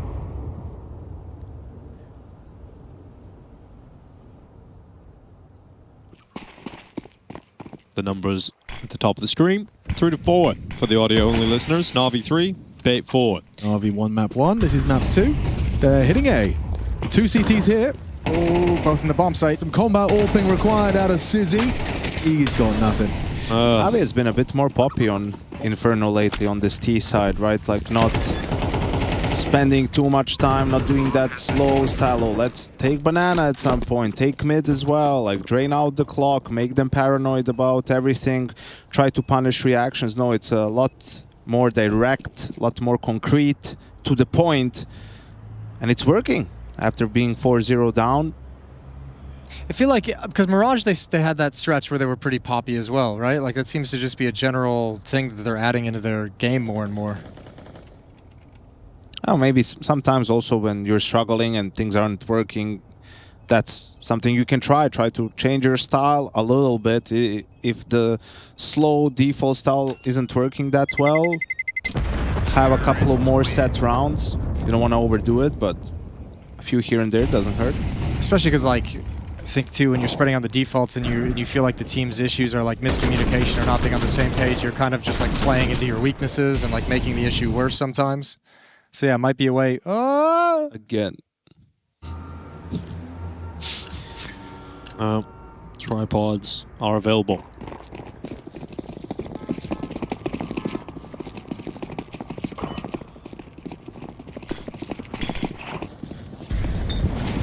Nice and quick with a barrage of utility down banana, and here comes Alex. All the way down. Here's the response. Oh my gosh, they broke the smoke, and he actually gets a kill on MongolZ. You're so frustrated if you're MongolZ dying like that, but you're even more frustrated if you're Alex getting taken down through the smoke like that. But Lexi runs through and gives Bait the trade. So 4v3. They did all that, maintain that aggression. I think Kenzie, like, NPL as staying aggressive as the last man at the B bomb site, a little bit risky if Alexi had won that kill, but with some weaker weapons, that risk has netted a reward until now. That happened so quickly. That's brutal. I bet those death cams feel absolutely lethal. Essential's dead. Yeah, you're right. Very dead. Yeah. Audio-only listeners, that sound is the bomb being planted on the A site by Ime in a 3 versus 1 advantage, whereby Na'Vi are looking to convert this round and make it 5-4. He's investigating. He's headed over towards the library position, which doesn't have a single book in it anymore. No books, but lots of wine. And that's the kind of library I think we can all get behind. What kind of message is Valve sending by turning a library into a wine cellar? Right. You know? But it's not a cellar, is it? Or is cellar doesn't have to mean that it's underground? Or does cellar have to be? It does technically, yeah. Okay, it's a So it's a wine storage I facility. guess it's just a wine bar. A winery? A wine shop. There's chairs there and a table. Yeah, and a bar. A wine bar, yeah. All right. Either way, MPL was in there. Now he's not. He's back at spawn. To be fair, we are in Italy. Makes a lot of sense. Yeah, it does. Yeah. Just need a little like charcuterie shop. That would be good. Nice, And a siesta. I think we could all do with one of those. Yeah. Italians love their siestas. Oh, it's such an Italian thing to do. Italians. Oh no, wait. Stop. No, come back. We take it back. Don't do it, wonderful. No siesta, please. Por favor. I think. Oh, he's there, so we're fine. Power is not out. Okay, great. Hey, what's up? Oh, don't. Bye-bye. Don't bring your phone to the bathroom, Igor, please. It is connected to the internet. I think they're all laughing. I think someone reminded him to... You can't take your phone to the bathroom this time, buddy. No TikToks while he's chilling. Let's hope you have an old-fashioned magazine. Uh-oh. Do you have any toilet books, Jason, in your house? You're straight was the kind of guy that would. Just to sit by the toilet? Yeah. I have a book that's called the Darwin Awards. That sounds interesting. They do one every year, and it's, if you know what the Darwin Awards what they are. Yeah, it's just the funniest. It's like the funniest stories of how they gave those awards out. It's like the most natural ridiculous, selection. the most ridiculous ways that natural selection has come to the human race with a vengeance. Yeah, okay, that's actually a perfect toilet book. It's a nice little, like, here's this one. Have a chuckle. Have a sensible chuckle. Good laugh. Yeah, while you This tinkle. idiot. Yeah. Perfect. Hands-free. Hands-free tinkling. Hands-free tinklage. That's my favorite German. I love his work. My favorite actor. It's one of the few places you can hide these days and have a moment's peace, Jason, am I right? You are right. Bathroom has become a sacred place over the years. More sacred. And on that note. Well then. Wonderful. Just concluding something. We don't know what.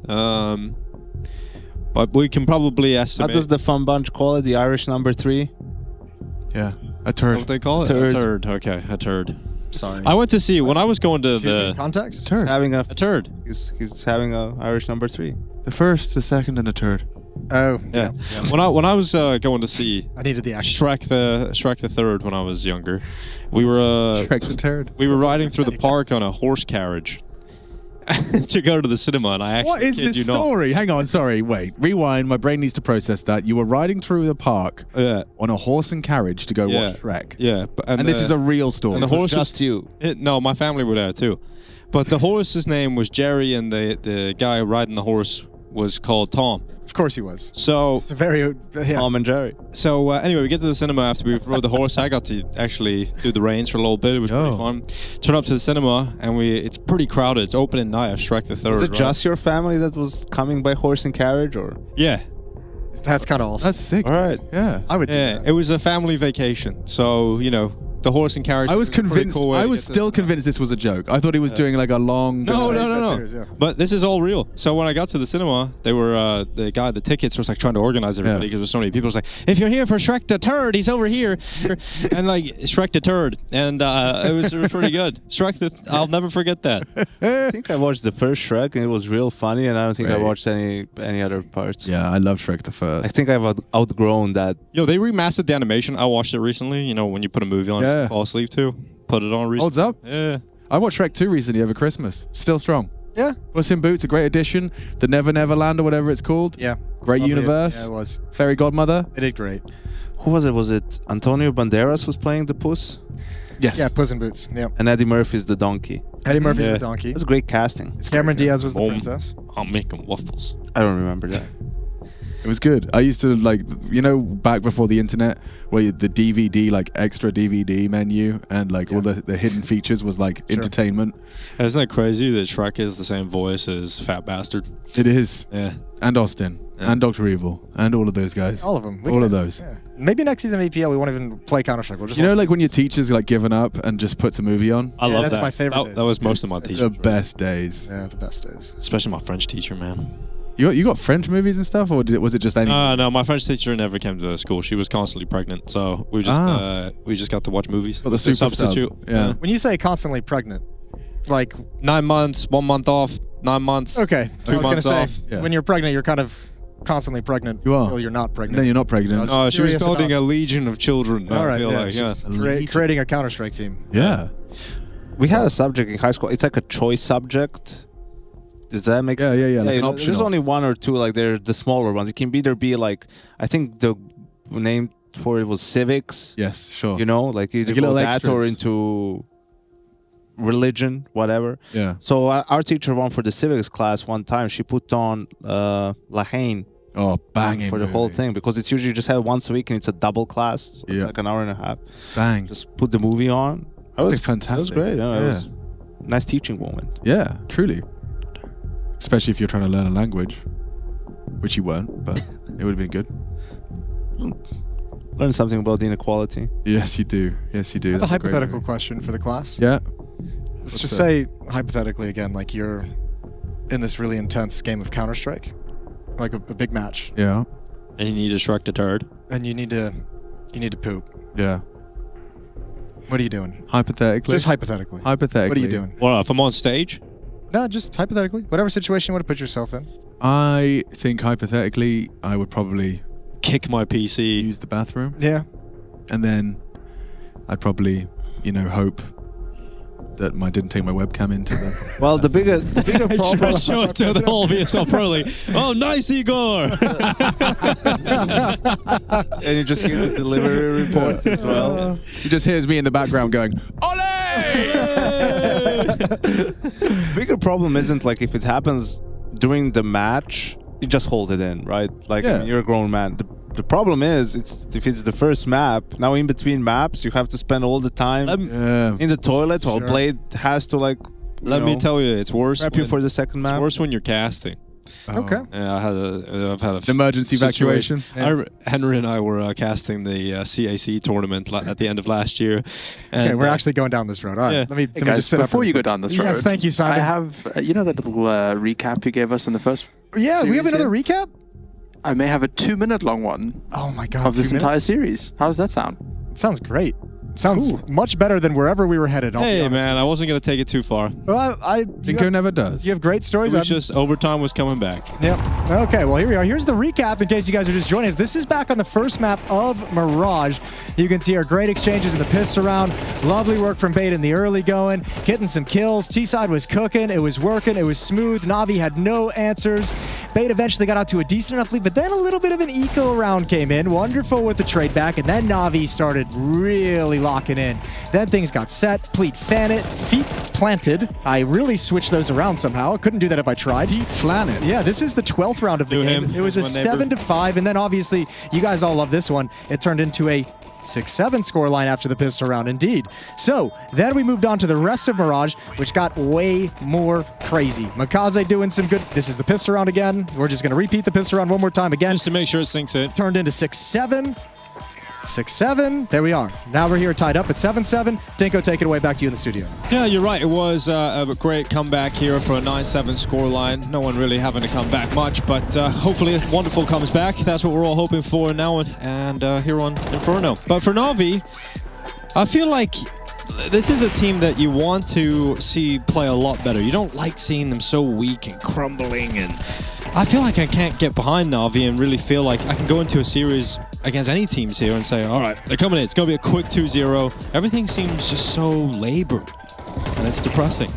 It is a little depressing. I want to see them go back to the Navi that is once great. Well, don't be depressed because they won the first map, as we can see in the highlight reel of Navi climbing up to the top. Got a little bit of a scare here, where Bait was able to win this 14th round. Felt really awkward going into round 30. Didn't know which way it was going to go. A lot of seesawing in this game. But thankfully, God tier Alexi V showed up, shut it down. Then we had Inferno. And then we moved over to Inferno. And on Inferno, we saw Essential with a very impactful pistol. He came his way, and he managed to find 3 kills and close it down in the clutch. And it did come down to some very kind of hectic 1v1 situations, but Bait got off to a strong start. And then Navi, once they started winning, they put some pep in their step, a very pacey pace. A pacey pace, is what I'm saying, a pacey pace. Up in your face, and they managed to get themselves a solid run of rounds. And good news, everyone, look who's back! Nice, Igor! Lovely. Welcome. So we can actually maybe continue, I guess. I was kind of enjoying hearing where your story was going, Dinko. So where did you get to? You were casting CAC with Henry, and it was about to be like a 13-2 blowout, and I wasn't feeling so good. And then I look over at Henry. That's what we call it in the business. Yeah, I was going to say. It was just painful experience. He was just watching sweat start pouring on him. Another technical pause later.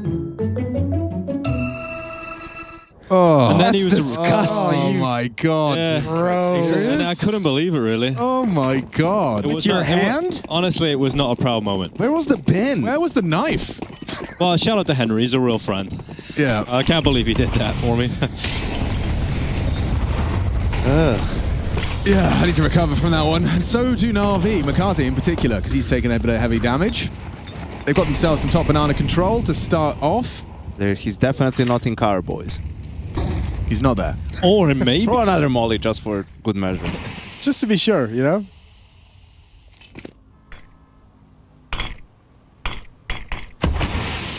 Oh, very, very gray screen that. We're back at T-spawn. We're picking up some utility. Back where we all started. Stockpiled. Yeah. Just setting things up. Happy with the banana control they've gotten. They might just follow it up, to be honest with you. Bit's usually the one kind of peeking his head towards middle and towards halls, and he's not even close to there. So yeah, this has B finish written all over it. Just like the last round that didn't end at the B bomb site. Yes. Good job from Bait, being proactive at the very least. It's very quiet on the map. So will they find the correct timing for this flank? Bait is looking for it now. Oh no, he just turns for the flash. Turns back. Turns for the flash. Turns back. Turns back. And Right. Oh, I hate it. I hate it. It makes me uncomfortable. Good kill from Ema, but there's way, way more. And now all of a sudden you realize you're locked in. Ema's got to stem pat. He's got to hold the flank. Good defensive smoke to give his team the time.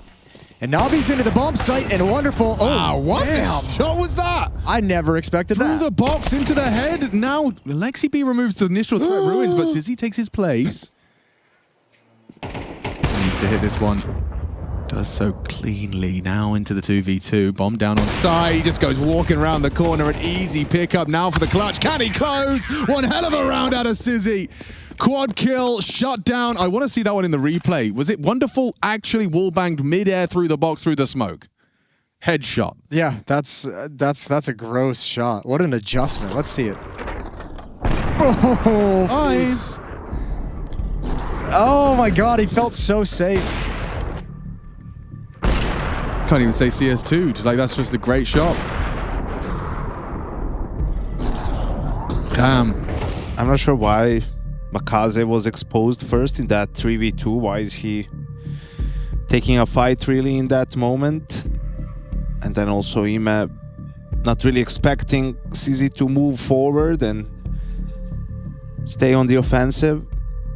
Yeah, that was strange. That comm like seemed to like not fully register about the implications of what would be coming next from an op in that position.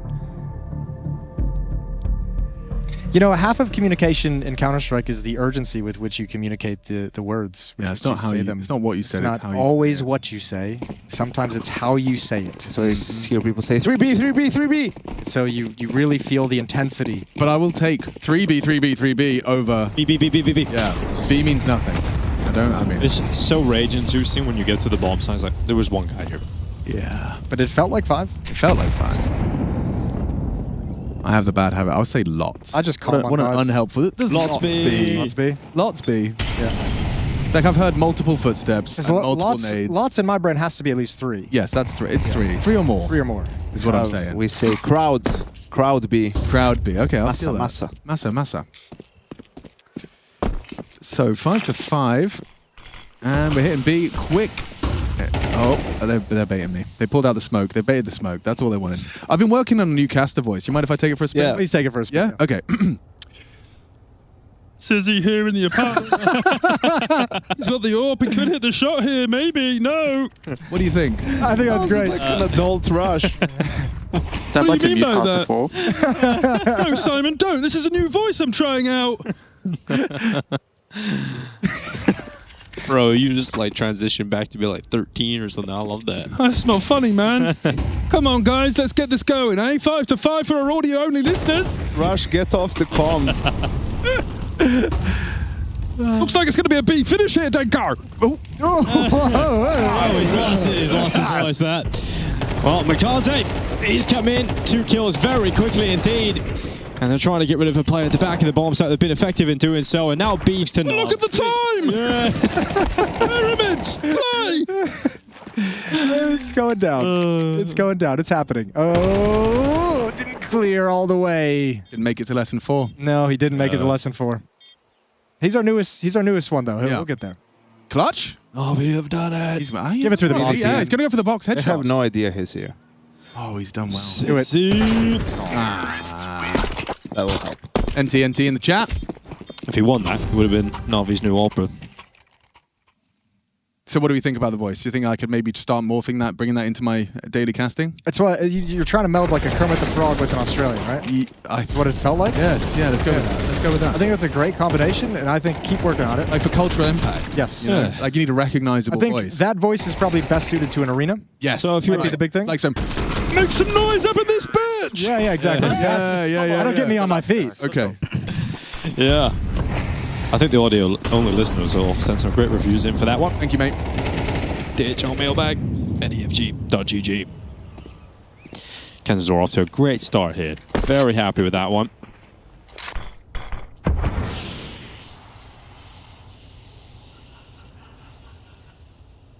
Someone's laughing. Someone found it. Someone's had a good joke told to them.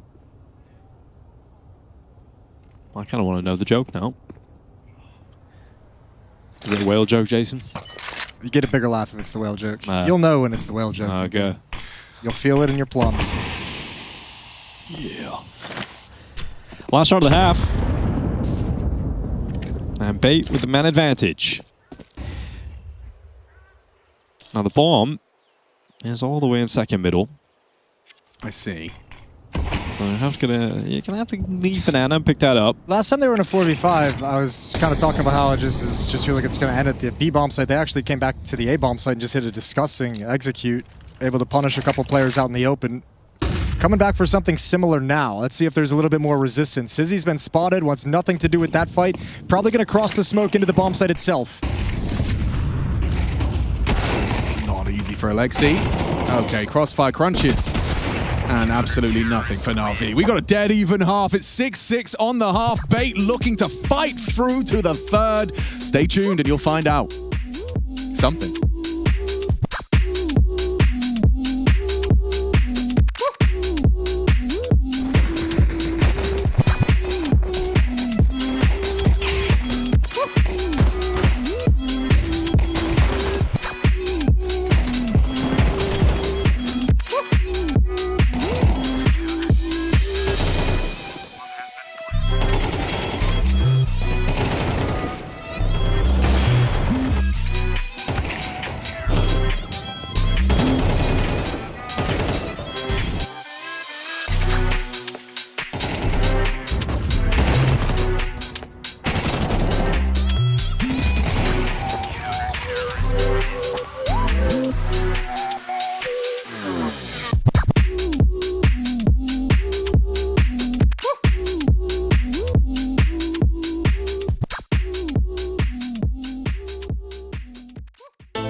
And we're back in the room. It's wonderful. He's back in the room too. Took a little potty break earlier, but he's back and ready to go. What I want, I want us to track his stats pre and post. Pre and post? Yeah, just so we can understand, you know, if he's feeling lighter, you know, maybe biology. Lighter on his feet, perhaps.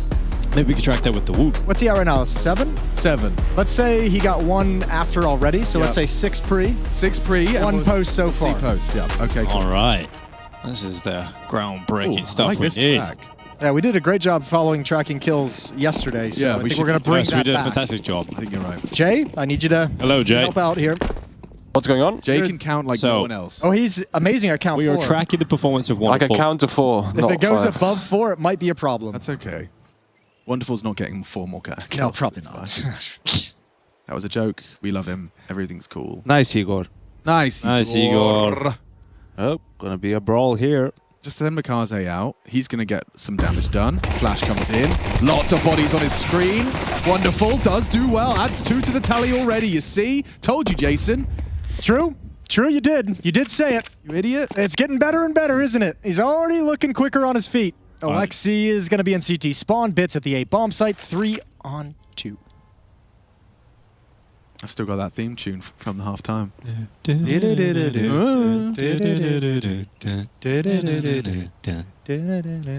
Whiskey sour. We already had that today. This is why we can't have teams pause, you know? We can't have them pump the brakes, because then we just start singing. Yes, focus up. Come on. All right, here we go. Bit. It's going to peak. They're low HP. Look at this. Look at it. Look at it. Oh, Bit. There we go. Recovered it. Oh, yes, That's Bit. it. Textbook. And you'll never expect Alexi inside the site. You might not need him. Can't lose this. Yeah, well, you do need him in the end. You actually do. Did need him. Kansas who actually landed that shot. So, fair enough. Thank you, Alexi B, for being the insurance policy there. Nice, Igor. Everyone say thank you, Alexi. Thank you, Alexi. Thank you. Thank you. Okay, a little bit brawly at the start.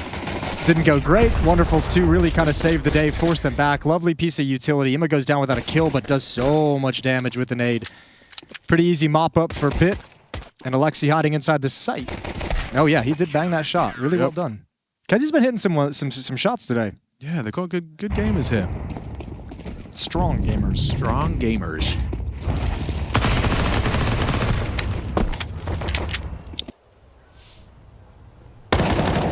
That was so fast. Oh, give me that deagle. Central grabs it. It's like half Next his one in line. half his body only came around. Next up for the headshot machine. Headshot number 2, please. Yes, great work. Got the headshots, but clean. Using the A4 as well, like a true champion. Yep. 2-round lead for Na'Vi. AK is getting picked up for Bates T side. Not going to have an op in the field yet. Obviously, we all know by this point, not a huge deal on T side Inferno. But Sizzy was, he had some influential rounds in the first half with it, so I wouldn't be surprised if he brings it out at some point later on. He did his find his output on the CT side with the AWP. We were talking about how little he's played Face It Inferno. He's looking a bit more comfortable on it here today from when I saw it in Cluj. Kiyosuke is starting to look pretty comfortable on it as well. Yes. As the one we point out who's normally like, yeah, all eyes on you for Inferno. He looks like he's gotten some reps on it.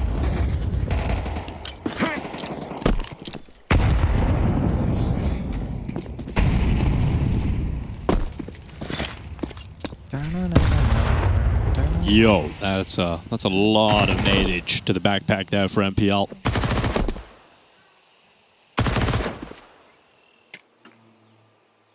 Amazing how chill Bait is being, like not challenging anywhere. No presence, it's still very quiet, still holding on to plenty of utility. Such a sick map, isn't it? Just wait till it starts though, Alan. Yeah, it starts. Just wait till it gets good when it's like 11-11. This map is 25 plus rated. That's because that's how old you'll be when it's over. Yeah. Just look how exciting this is. Look at the entries. Look at the huge fight. Oh, MongolZ and Alexi. That's incredible with the MP9s. Stuffing them right behind the smoke. Such a good map. See the way that they waited like 50 seconds to then run through a smoke and die? That's the problem though. You got to draw that utility out. Was that the map's fault? The poor map. Think of Inferno. It's all the map's fault. You're right. I'm map blaming right now. Map shaming. Yeah. Look, let's be real. I love Inferno, but the saving situation on the map does create.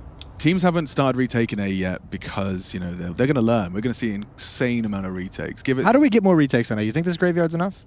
No, I don't think it's enough. I think it depends on the situation too much. Like if you're relatively close and you have info on a couple of Ts, I think it's good. I think it's very important that you have good utility for sight. Like if you have incendiaries to know how to use them. Like so many teams still don't know, or they just know the one that falls for the central box. Yeah. But the one that clears out the close corners on the right, for example. Like if you just have an incendiary for that, and obviously there's no more graveyard to worry about on the left, well then there's not as many crossfires you need to deal with. Like it's mostly guy in pit, and if he's in abs or short or headshot, and that's already a much easier proposition. Even more so if you have a smoke. It'll be fun to keep track of that. I wonder if there's like a stats person out there who's going to keep track of like the percentage of attempted retakes and if they spike it all now that graveyard's been taken away. There will be. Think so? Absolutely. Those people do God's work. And they probably work for HLTV. Yeah, probably. And if they don't, hire them. Here goes Ima. All the way down Banana. Yep, that's sharp shooting. And that's the round pretty much. Shouldn't be letting this one go if you're Na'Vi. But there is always a way, I suppose. And that is certainly a step in that direction. It should be fine as long as Alexi doesn't overstep the mark. He's got to prioritize his life and staying alive rather than finding any kills here in Banana. And he's done a good job dumping some utility, backing away now. Alex and Sizzy stepping up by car. Wonderful, and Bit on the other side of the map starting to move.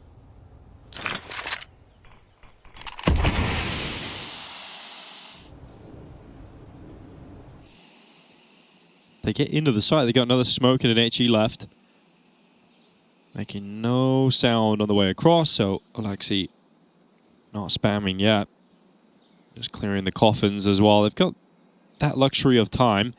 But Na'Vi start to make their way up through on the banana flank. Two players going to be coming from there. Sizzy uses that smoke to re-smoke CT, puts the bomb down just behind the fountain. And this is doable all of a sudden for Bait. You've got a lot of utility though if you're Na'Vi. All right, here comes the retake. Let's see where they place that utility. Molotov to new box. That's an easy first find right through coffins. Alex doesn't even get a chance to play. So Sizzy stuck at first oranges, 1 versus 3. MP9 steps in to clear the way. And double digits for Na'Vi here on map 2, 10-6.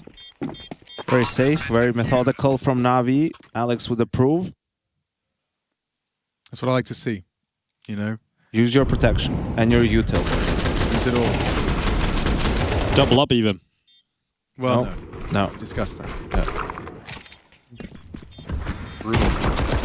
It's a crappy way to go down in that clutch for Alex. Not even a chance to play. 2 on 3 in the B bomb site is very, very doable for the T side. Just frustration starting to be visible. For sure. Next time, he's more aggressive in a 2v3. Yeah. He's not crouching anywhere. I knew I shouldn't have sat behind coffins.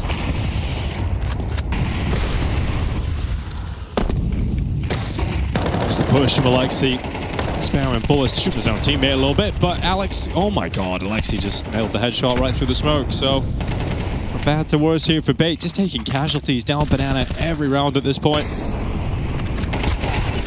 Aye. Yikes. There's another one. They're piling up. Can also Na'Vi getting closer to the win. Fall back now, guys, in a 5v3. It's an option. Just does exactly what. If Yanko was like watching our FaZe games, that would be his coach chip in. Yeah. Yeah. Or a teammate chip in. Yeah. If he managed to convince you to. No. He'd be I like it. He's our FaZe coach. You know, he just tunes in, goes, guys, you're in a 5v3. Don't fuck this up. Yeah, an option would be to play it. You could play it intelligently. Safe, I guess. Logically, I suppose. Well, that's exactly what Na'Vi are doing. They heard the cattle prod start of Blade in the background, and they're like, they know. They can't be pushing. So hanging on to the weapons at this point for Bait, starting to feel like they're really fizzling out. I guess, yeah. I mean, they're in position to try and hit this right at the end of the round. Yeah, okay. So a little piece of utility. That's for Coffin. So not just going to be the save, not just going to let the round die down. Bait's going to come in and make a good go of it. 2 on 5. Bomb planted is the first step. They need a kill. MongolZ bides his time. And NPL is able to get the one single kill. That's it. 11-6. And no bomb plant, no bonus money. Yeah, and you can see the buy immediately will be coming. Well, you guys can't see, but I can. You guys at home, you're going to see eventually. The buy is coming in immediately. Oh, wait, guys. The buy's coming in immediately. Yeah. If I had to guess, there would be 3 Galils, 2 AK-47s. Something like that. And maybe some utility across every single player. A lot of emotions there, Alex. Yeah. Oh, look at that. 2 AKs and 3 Galils. And the Galil's off to the races. Yeah, right through the smoke. Big gets caught. You still have Ima waiting in the cubby. You're going into Ima and you're into 1-4. Or Peace connects one. Ima down after one of his own. Okay, rotation's coming from Alexi. The flank is cut off. They might actually go back to the B-bomb site now. Alexi might just want to turn around and CT spawn. Yeah, but the bomb's like in limbo. They haven't yet to commit. Looks like Alex is in 2 minds. Going to sell mid. No, he's going to get caught if he keeps going forward. Wonderful swings through, calls it clear, continues his search, but now if he sweeps through middle, he's booking Alex on their crab walk back. You've lost the bomb in middle. Very uncomfortable now. He doesn't know about Essential, though. You're right. This is potential backstab territory. Yeah, and Essential just heard that scope also, so he's hunting him down. This round is done. Bait's going to win it. Easy kill for Essential. Bomb going to get picked up by Kenzazor. There's no chance Alexi can really get here to do much about it.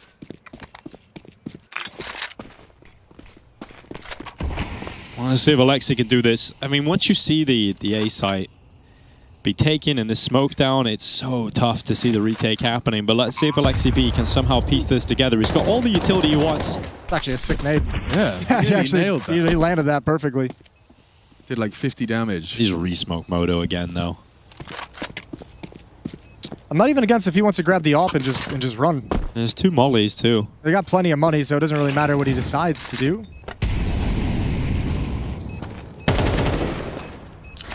Essential's not even playing for the bomb. He's trusting Kenzazor to do that. Essential wrapping around to make sure he can never escape.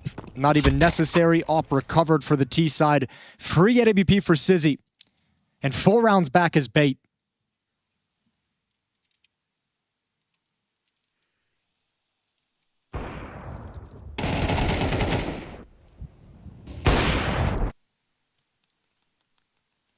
All right, we're coming down to it. We're getting into it. Yeah, it's about now, isn't it? Yeah. This is the last hurrah of Bait. Oh, fuck, sorry. Yes, careful. MongolZ, top banana, Alexi as well. Ima comes to stockpile some utility and backs off.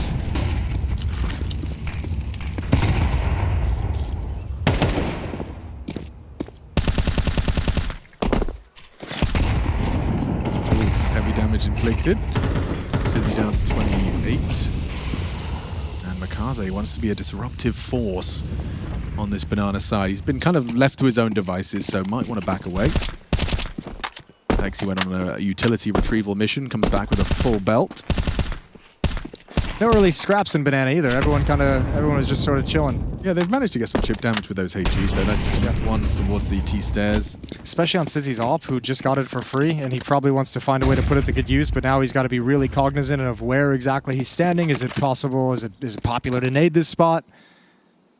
Yeah, you want to find something on the way in. It's always going to be like a little bit more of a supportive element on Inferno, but with 18 HP, like even more so passive, you're just like, there's not really anything great for me to get involved in.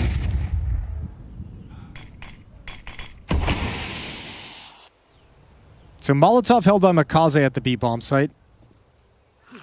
They know Alexi's in CT spawn. They've heard the footsteps. They're coming through. Yeah, Alexi trying to get out through CT. Good utility held on for the final 30 seconds. Alexi B also putting a stop to their attack with bullets.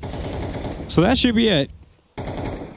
You can play passive now, too. You can go hide behind a box. You can play for time on top of everything, but actually they're saving. 10 seconds on the clock, backing off. Bait couldn't get anything done, and now they're going to lose a lot.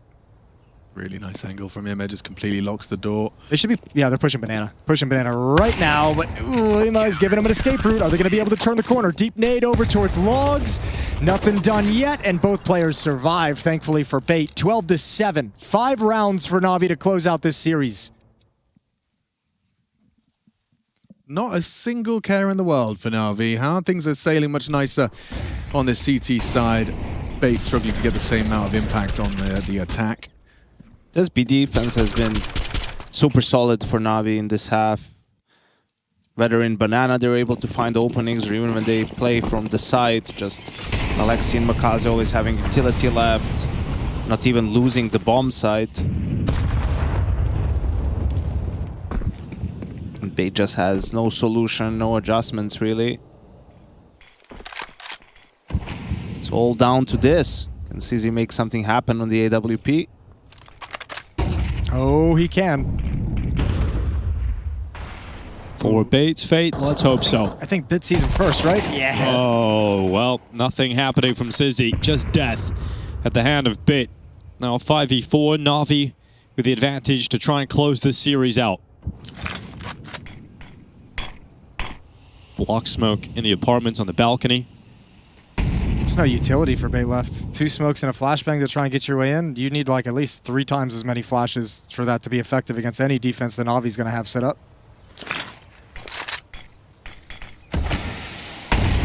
There's the 3/4 smoke tossed. Imma playing on the extended balcony. Flash is going forward.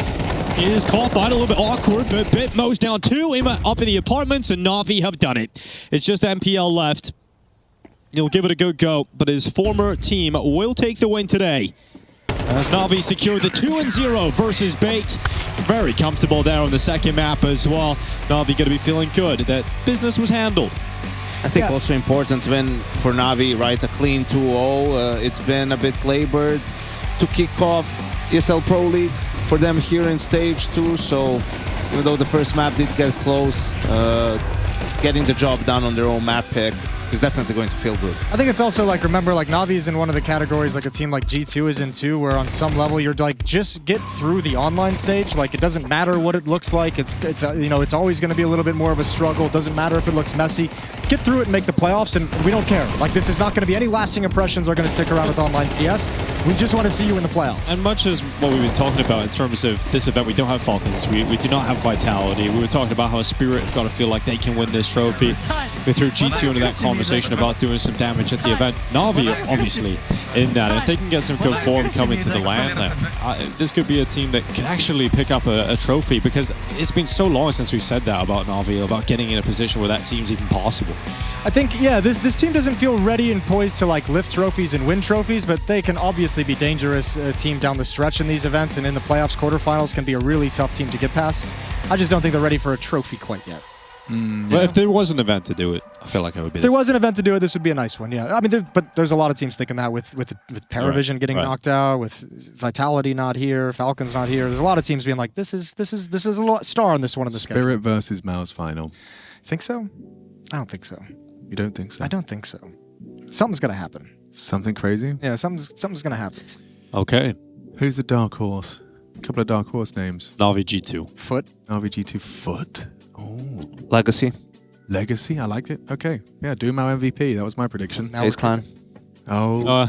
If they make the playoffs. If they make the playoffs. If they make the playoffs, he's right. Yesterday, I mean, today we did get to see the, you know, we got to be a part of the FaZe survival arc. Yeah. It's just beginning. It is beginning. And it started with the Carrigan 1v2 clutch to secure the win. We, as a group, all enjoy made happen. Very much. Are the reason that happened. Yeah, I don't think Carrigan is as much of a reason that clutch happened than it was us. You know, Carrigan manifested that, really. Yeah, we did, I think. Yeah. I liked that. I think the whole chat were joining us as well. So yeah, like they were thousands of people were chanting clutch as it occurred. And he didn't know it at the time, but he felt that. He felt that. And we gave him the energy to close out what was probably the longest map so far.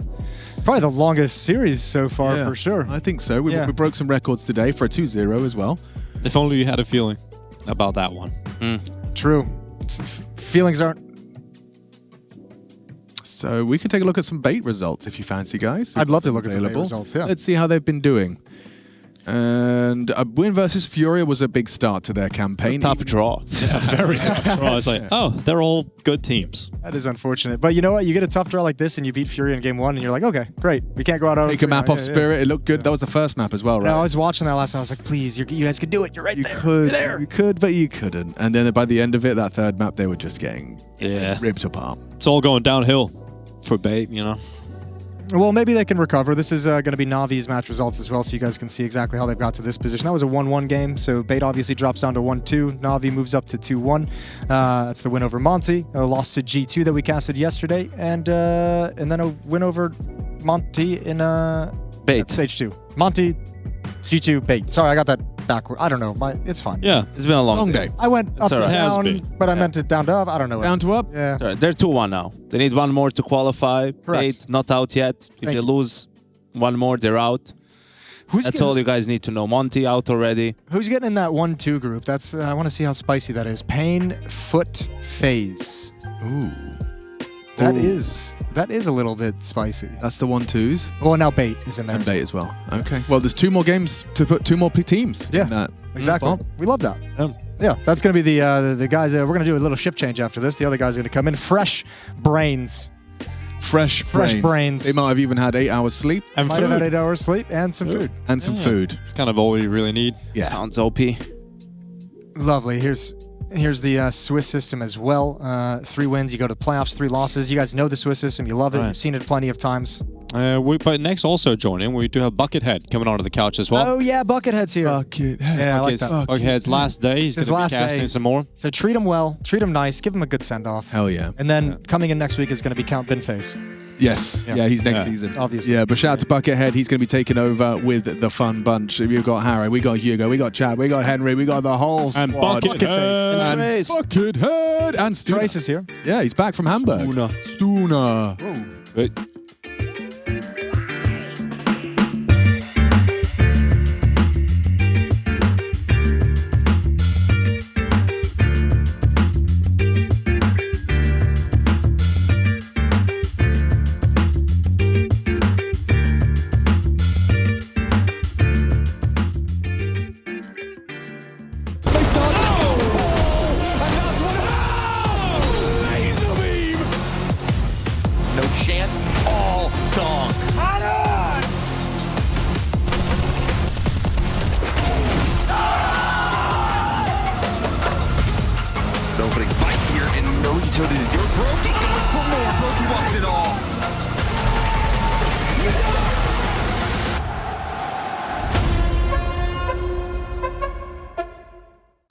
Damn, guys, we almost had this.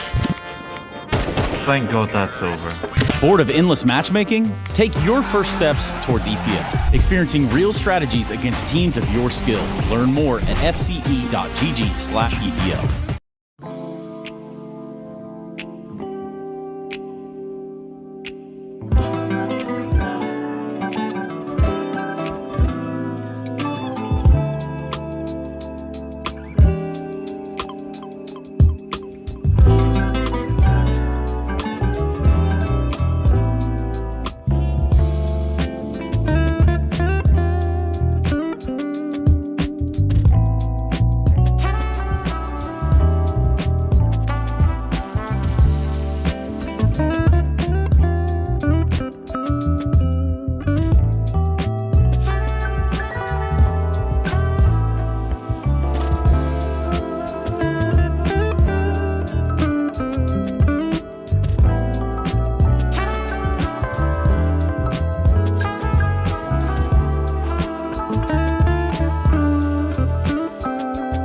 Got Cyclone on the other end of the telly here. How you doing today, Cyclone?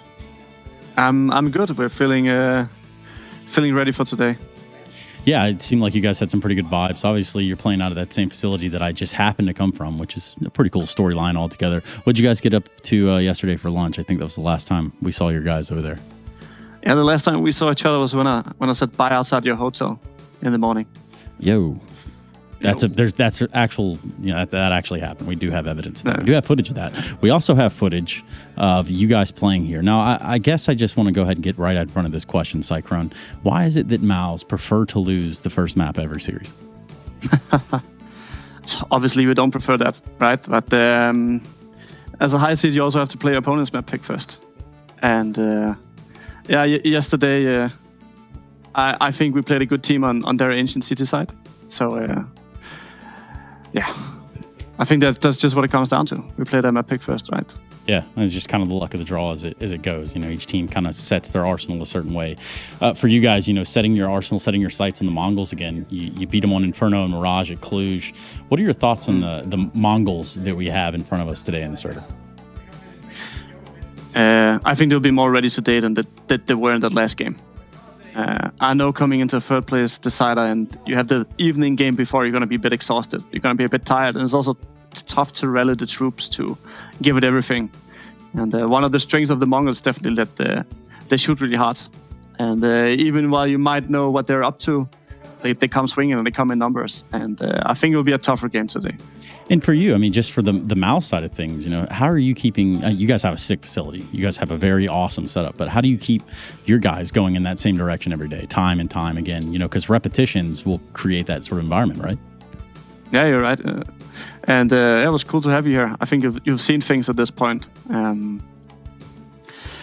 It is a tough, it's a tough job to always try and be elite, always try and be competitive, to be so consistent. And at the end of the day, you have to have buy-in. You have to believe in what you do. You need to focus on the positives and zone in on the progression. A big part of the coaching job is definitely to try and maintain that momentum. Keeping everybody going that absolute right direction, you know, the one towards a trophy, perhaps. You know, it used to just be making arenas. Now it's a trophies. For you guys, I want to talk a little about the trophy at hand. Yes, we have ESL Pro League's 23rd season online. I want to ask you, Cyclone, have you taken a look around at the league? Have you looked at it, the form that any of these online teams have come into the season with? Do you see any sort of ups, downs? What do you think is your overall take on how everyone's doing online? Yeah, I mean, online's a different kind of beast. The pressure goes down quite significantly. Most people can sit from the comfort of their homes, and just looking at the top teams, they also seem to struggle more or put up a fight. But I think also outside the very best teams, I think the gap is quite big between I want to say the 8th to the 25th place in the world. I think in this sort of range, most teams can beat each other on a good day, especially in this setting. So not too surprised that there are some upsets, but definitely some of the teams have shown more weakness than you would expect. So like the 3D Maxes of the world, the teams that kind of get in there and ruin the good time for everyone else. 3D Max was always a good upset team, except when they play us, of course. Yeah, of course, always. Cyclone, we'll get you off the phone. Anything you want to say to the MOUZ fans at home while I got you? Yeah, I just thank you to anyone who's actually cheering out there. We're trying our hardest. Absolutely. Thank you very much. Thank you. ESL presents the ESL Pro League in partnership with Intel, Acer Predator,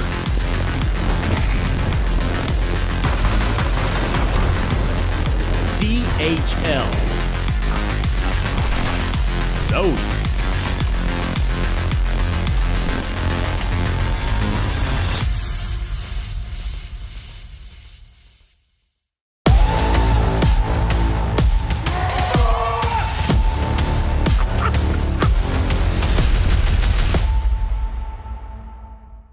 My real name is Donnie Higgins. I go by Buckethead in the Counter-Strike community because in 2019 at ESL 1 New York, I put a bunch of buckets on my head and it got out of hand.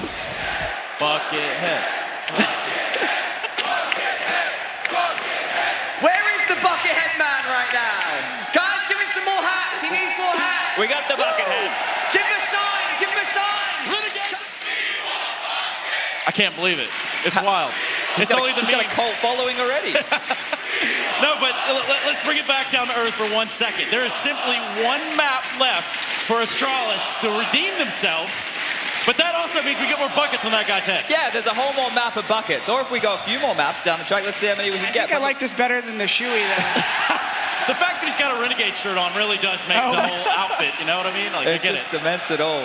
Yeah, the CT side is a great place for them to be starting here. At this point, Chad, I feel like there's not much more to talk about. That's all right. Let's see how many buckets we can The get. train is off the tracks inside of this arena.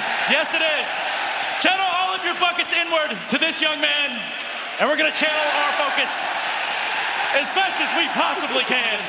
All right, ladies and gentlemen, we've got approximately 83 buckets in place right now.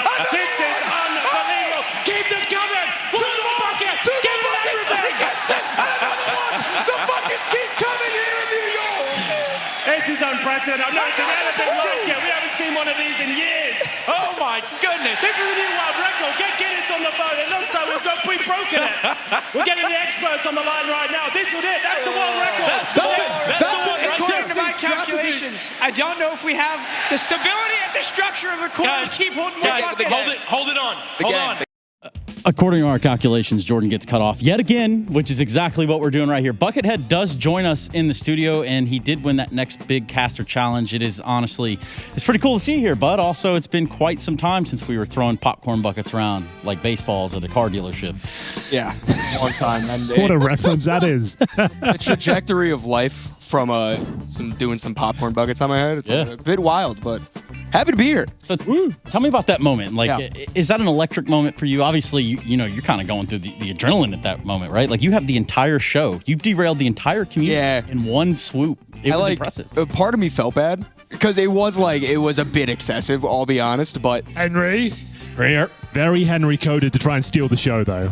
I have to take it too far, make it all about me. I noticed that's a flaw I have, taking things too far. I don't even know, did they even cue me to come in there, or did they just randomly start shouting? They did cue me? Yeah, they said, can we get the casters in? Okay, fair enough. Like, I feel like because we ran out. I take things too far, let's be honest. I think it was great. Yeah? Great vibe. Yeah, because the desk was getting annoyed because they're just trying to talk about the game. They're like, all right, it's not even, we're done. I don't think we were annoyed. It was just like, what are we going to do? Like, we can't. I'm not going to try to stop the bus after it's already going down the lane. Now am I? So, yeah, that was a long time ago. That was 2019. Yeah, wow. It's because Evil Geniuses won this. New York. And then they never came back after that, so I take full credit for them winning that tournament. So you're the reason. Yeah, sorry guys. That's if I was still around, Evil Geniuses would have still been on top.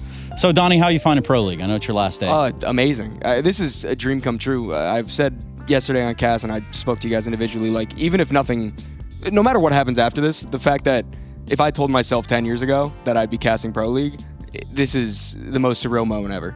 Yeah, and that's what you and Hugo have a lot in common, I think, because I don't think Hugo would have put himself here either, right? No, probably not. 10 years ago, that's a long time. A long time. Dreams can become reality. All you got to do is sometimes... This is the Dream Factory, Pro League. This is, yeah. This is. And the Fun Bunch. And there we go. Yeah. He's already on the Pro League spirit. Yeah. We built some chemistry yesterday. We got potentially 6 more maps. We've got 2 more games for you to... Big games. Bite the bull by the horns, as they say. You get to do a MongolZ one. I am so excited to do a MongolZ game. I think that this roster they still haven't hit their potential since Senzu departed the roster. I think Overpass is a good addition. I think he can fit into this team quite well. It's just a matter of finding the consistency within the entire structure of the roster.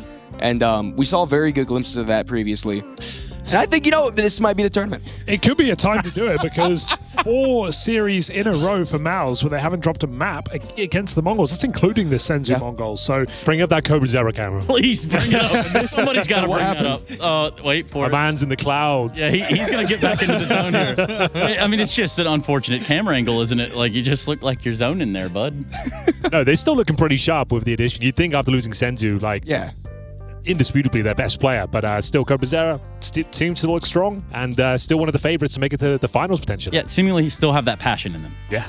And nice. And MOUZ have famously, Henry, over the 2 games we've seen from them this season, have choked the first map both times, still got out to win this series. So are they going to keep that up? Are they finally going to drop a map? I mean, I don't think you can afford to against the Mongols. Exactly, they'll seize it.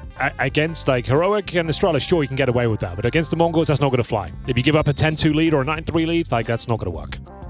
Big game here for the Mongols to maybe make a run. We were saying in the cab over, we were saying a lot of the teams have been fairly unimpressive, right? No Vitality, no Falcons. Spirit, shaky yesterday. Shaky for sure. FaZe, of course, near the bottom of the group, survived today. Na'Vi. Navi's no one's really talking about Na'Vi. Well, they lost to G2 and they got dominated by G2. A G2 who looked poor in stage 1. You know, these are the best 2 teams based on what we've seen so far at Pro League, MOUZ and Mongols. And Mongols have come through and they've cleaned up. They haven't dropped a map yet. So maybe Mongols are winning Pro League.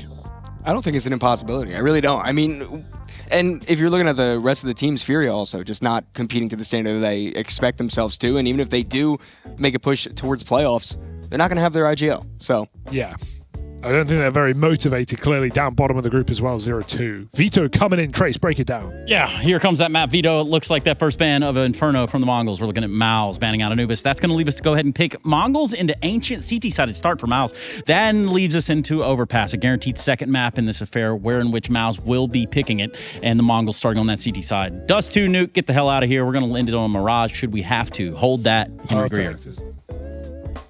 I'm okay with it. The fact that they got rid of Dust 2, Dust 2's been a bit weak for MOUZ, I would say. That's one of the maps they've been choking on, so the fact Mongols got rid of it for them, that bodes well, I would say. I think we got a nice map pool here. I feel like it does favor MOUZ slightly. I've got them as my favorites taking this one. I would say 2-1, though, with Mongols taking Ancient. Oh, but Mirage, Mongols' third map, I don't know if Mongols are feeling it, if they're having a good day in the office. Well, that's the thing. You get no way of knowing for sure. We'll have to find out. Yeah, that's I can't the only wait. way. That's the exciting thing about competitive sports. You never know what's going to happen. Anything could and will happen. And competitive opening boxes of chocolate, right? Like, what does that mean? It's like you never know what you're going to get, Henry. Oh, you know, life's a lot like that. He's done a Forrest Gump reference on me. I didn't even catch it. And there'll be more of them, but not before we get into the game. That means the feather is afloating, I think, in our little movie here. We're running. I was running, gym pot. All right, Buckethead, take us away. Get us into this one. Map 1 of the third series of the day. Mongols taking on MOUZ, starting on that T side. Aggression towards B straight away, fast pace. But if we look over on that mini-map, seems like 9-10 with the bomb on the other side. Good opening for Zinho. Taking out the mid-aggression. And presumably what seems to be a fake towards that B bomb site. Here we go then. The Julies have been deployed. 4-4, but they're dropping like flies, taking heavy damage en route, retreating towards middle, but it's no real effect now. They're getting picked off. The bomb gets planted, admittedly, and in towards A we go. The retake has been initiated. 3 versus 2. Spinks has been playing incredibly well this tournament, but it's 9-10 in a promising position, but not promising enough. 2v1 in the end. Clean finish, and it will be MOUZ getting that defuse, no problem. But the bomb going down is important. We do get a force buy in the second, boys. QB Sneak, the least secure is the economy enough for that. And you mentioned Spinks having a great performance this tournament so far. Actually, the highest rated player right now. Oh, I'm not talking shit for once. Yeah, that's interesting. Okay. I believe it was at a 1.46. Okay. So the force buy comes through. We'd expect Tech9s and Galils here. That's exactly what we're going to get. A nice start from MOUZ, known as chokers in these first maps. Are the best of 3s so far at EPL. They have amazing first halves. We've seen 9 3s, 10 2s, and things just seem to fall apart. See if they can hold on today. Very important round. It will set the tone. Can the Mongols bite back early? Looking for a B execution here by the looks of things here. Blitz to try and backstep towards middle. Smoke down towards Donut and Red. He's going to be spotted there. Lovely little boost. Great boost. And the rest of the T's just kind of stay stagnant towards the extremity outside B. Yeah, they have 0 map control now, so going to try and find an access point towards the cave, but MP7 and Brawland, the caveman, stepping up.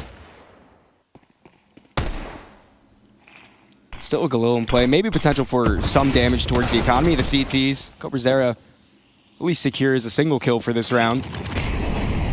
But surely not much entryway into this site. 3 CTs. Firmly secure B. Oh, yes, indeed. Although, who knows? Swinging the Galil might be able to catch Spinks off. Not at all. Perfect headshot for another. Yeah. Holy. Easy round for MOUZ. 2-0. Nice boost from Exertion there in the beginning, too. Very clean round, Harry. I picked Spinks as my MVP. You did? Tournament. Yeah, he's my guy. Dude, I've got K Serato. There's 0-2 right now. Yeah, you're screwed, Hank. Yeah. That's fine. It's all well and good. The Spinks pick, though. That's, yeah. I knew he'd outperform Don. Some mega brain shit right there. Once again, he's a knower. I do, man. I have a nasty habit of knowing. Now it's just an eco. These aren't... It shouldn't really get too dangerous. A couple of Deegs. Okay. I mean, Spinks really wants the tango here. He's got hot hands.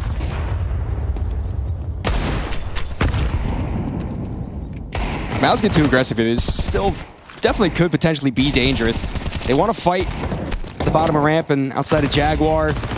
Kills do fall their way. 2 in favor of MOUZ. CobraZera stuck at bucket. Loses his life. Worth clarifying, this is a 2-0 game, so our first team towards the playoffs. Yes. At the end of this best of 3. 2 teams you'd expect to be in the playoffs, certainly. And it's another clean sweep here. MOUZ, 5 players survive. And they've actually, I was about to say, about to throw away the MP9, but they think better of it. Oh, they have done. So throwing away the MP9, the AWP comes out. So expending some resources early. Trying to keep the momentum going. No bonus round today. Do you think that choke yesterday that happened on map 1 is still in the head of MOUZ? I mean, it was on Ancient as well, where they went up 9-3. Yeah. I would say it's definitely on their mind. But all you can do is keep the good vibes flowing. Smoke down towards Donut. 3 players waiting to push in towards middle. Speaking of a push, the CTs down the B ramp get absolutely walloped there by CobraZera. And we're going to see a 4 versus 3, the first advantage the MongolZ have had. Here's Torji. Great form as well. Oh my days. Mzinho absolutely domes him. CobraZera not quite there to connect the kill onto Exertion, but it brings him down to 3 HP. Should be all day for MOUZ. Jim Fat gets caught out by 910. So it is only the low HP player left for MOUZ on the B bomb site. Bomb's going to be brought to A through CT. Yeah, this one's done. Wraps. Harry, do you like emails? Do you like mailbags? I do. We've got one for you. Yeah? Yeah, there's a mailbag that viewers can send in questions to. They can get involved in the show. It's a DHL mailbag at efg.gg. They can send any questions. I didn't know you knew the email. I revised it last night. Okay, nice. I spent like 3 hours memorizing this bit. So yeah, if you've got questions, primarily for Buckethead, anything about NACS, commentary, general questions about his lifestyle, send them in. I'm a real interesting guy. You actually are. Oh, wow. Dude, you got that whole firefighter situation going on? You got any pets? I got 3 dogs. 3 dogs. Harry's got like 7 dogs. So. Yeah? Dude, the multi-dog ownership, it's the way. It's yeah, he's got you beat on What dogs. are they? One's a pity mix. One is an Australian Shepherd mix, and then one's just kind of like... Yeah, he's just like a big fat dog. Your dogs would beat the shit out of my dogs. Oh, you got little ones? I got little ones. Chihuahuas. Chihuahua, Dachshund, Jack Russell. Ooh. Are they like feisty though? Because my dogs are very sweet. No. Oh, they'd get along. Yeah. Maybe not Levi. He's a little sassy. Right then. All right. Let's get into it, shall we? We shall. Guns back out. Yeah. Up for 9-10. Up for Torzy, but instead blitz early in mid. Does immediately get traded out. The flashes are perfect. Player advantage falls in MOUZ's lap. And Techno, no avail, trying to get out on the site. Unbeknownst. Although Mzinho has a bit of an opening, but being down 2 players, make it only 1 player. Still going to be quite the difficult egg to crack. Torshi should just have him. 1 shot would do it. Bomb comes in that he's low, and now it's just 9-10. He's getting flanked by Spinks. So on a bit of a timer here, that kill nearly gets him away from the wraparound, but Spinks arrives just in time. And so 4-1, MOUZ quick to wrestle it back. It's a pretty harsh reset as well. The money is not in a great spot. There's definitely a buy there, but it might be tactical timeout territory. You'll be a mixture of AKs and Galils, Tech 9s, but domination here from Jimmy, another top performer in the tournament so far. A revitalization of sorts for him. He's had a rough year, I would say, but this tournament alone, he's looked fantastic. Jimmy sick on mid, bro. Yeah, one of the best anchors historically in CS2. We'll see whether he can keep that form going today. Gonna need him against the mighty Mongols. Aggression doesn't pay off early on. No kills falling for favor of MOUZ. And I will say, the map pool that we have in this best of 3, it is kind of rough for MongolZ to try to contest with. You have Ancient, which, you know, isn't MOUZ's best map, but MongolZ don't have a recorded victory on it. Overpass, which I don't think MongolZ have a recorded game on. And then Mirage, if we do get to it at the end, which MongolZ are quite good on, but MOUZ still very, very capable on as well. So I do really feel like if this series is going to go in favor of MongolZ, it has to start on Ancient, at least in my head. Ooh, Spinks though. Looking razor sharp as usual. Torji, easy shot towards middle. That's round. That's confirmed. Can they at least make it interesting? Keep MOUZ modest if possible. 45 seconds. Blitz makes his way over towards Techno, but no real control anywhere. I mean, sure, they have the bottom of ramp. No one's aggressive towards it, but as soon as they try to make any headway into B, surely it all falls apart. Surely. I mean, when you got Spinks. You can't imagine a world where they fumble this one. There it is. Nice work from Brolan. He's looking sharp today as well. One of my favorite players to watch in that K position. Always seems to make the right move. Always good for one. And it's another clean sweep, Harry. 5 players alive for MOUZ. This is looking fantastic. Yeah, I think this could be a good year for Spinks in terms of, you know, he's had a couple of good tournaments now where he's been kind of the standout player. And with MOUZ, you always said, you know, it's a team, they win by committee, you know, like everyone's chiming in. That's why you would always feel the absence of someone like Exertion, who does have a bit of a nasty habit to go missing in the big stage games. Big games, yeah. Right? Third place playoffs, though, no problem. Yeah. He's got those under lock and key. Yeah, exactly. So maybe just tell him it's the third place decider in his finals. Just gaslight him into playing well. Exactly. Dude, brain hacking. The money is wrecked every single round. This is no good, but they are going to be changing up the pace. Be rushing towards A. Opening kill with Jimmy once again. Opening 5 on 4, but the bomb will be planted here. No problem. I say no problem. They've got to get past the flames first. Popping open those smokes. Trying to find a point of access here. Incendiary goes down. Denying the plant. Bomb carrier, low HP. Another one caught through the smoke here. This is looking comprehensive once again for MOUZ. Can it be another clean sweep? It absolutely can. And they deny the plant once more. Excellent work. This is exactly what we saw, though, throughout the tournament on the first map for MOUZ. Great starts, unable to close out the first map. Can't let that happen today. Timeout coming in for the Mongols. I mean, definitely the right time to do it. You got to talk over something. Seemingly just falling flat in the early stages of this game. I don't think anyone is necessarily playing poorly on the side of Mongols. I think that MOUZ are just playing a very comprehensive defensive side right now. They're playing very well off of each other. Maybe taking lessons from yesterday. Yeah, we saw it in that third round with the boost. Well read, shutting them down, not making any errors. No close rounds, no tense clutches so far. Money in a very comfortable spot, got a couple of buys in reserve. And it will be that tactical timeout. Looking for some life here from the Mongols, but once again, some concessions. Sure, they got the util, but Mzinho down to just a Galil.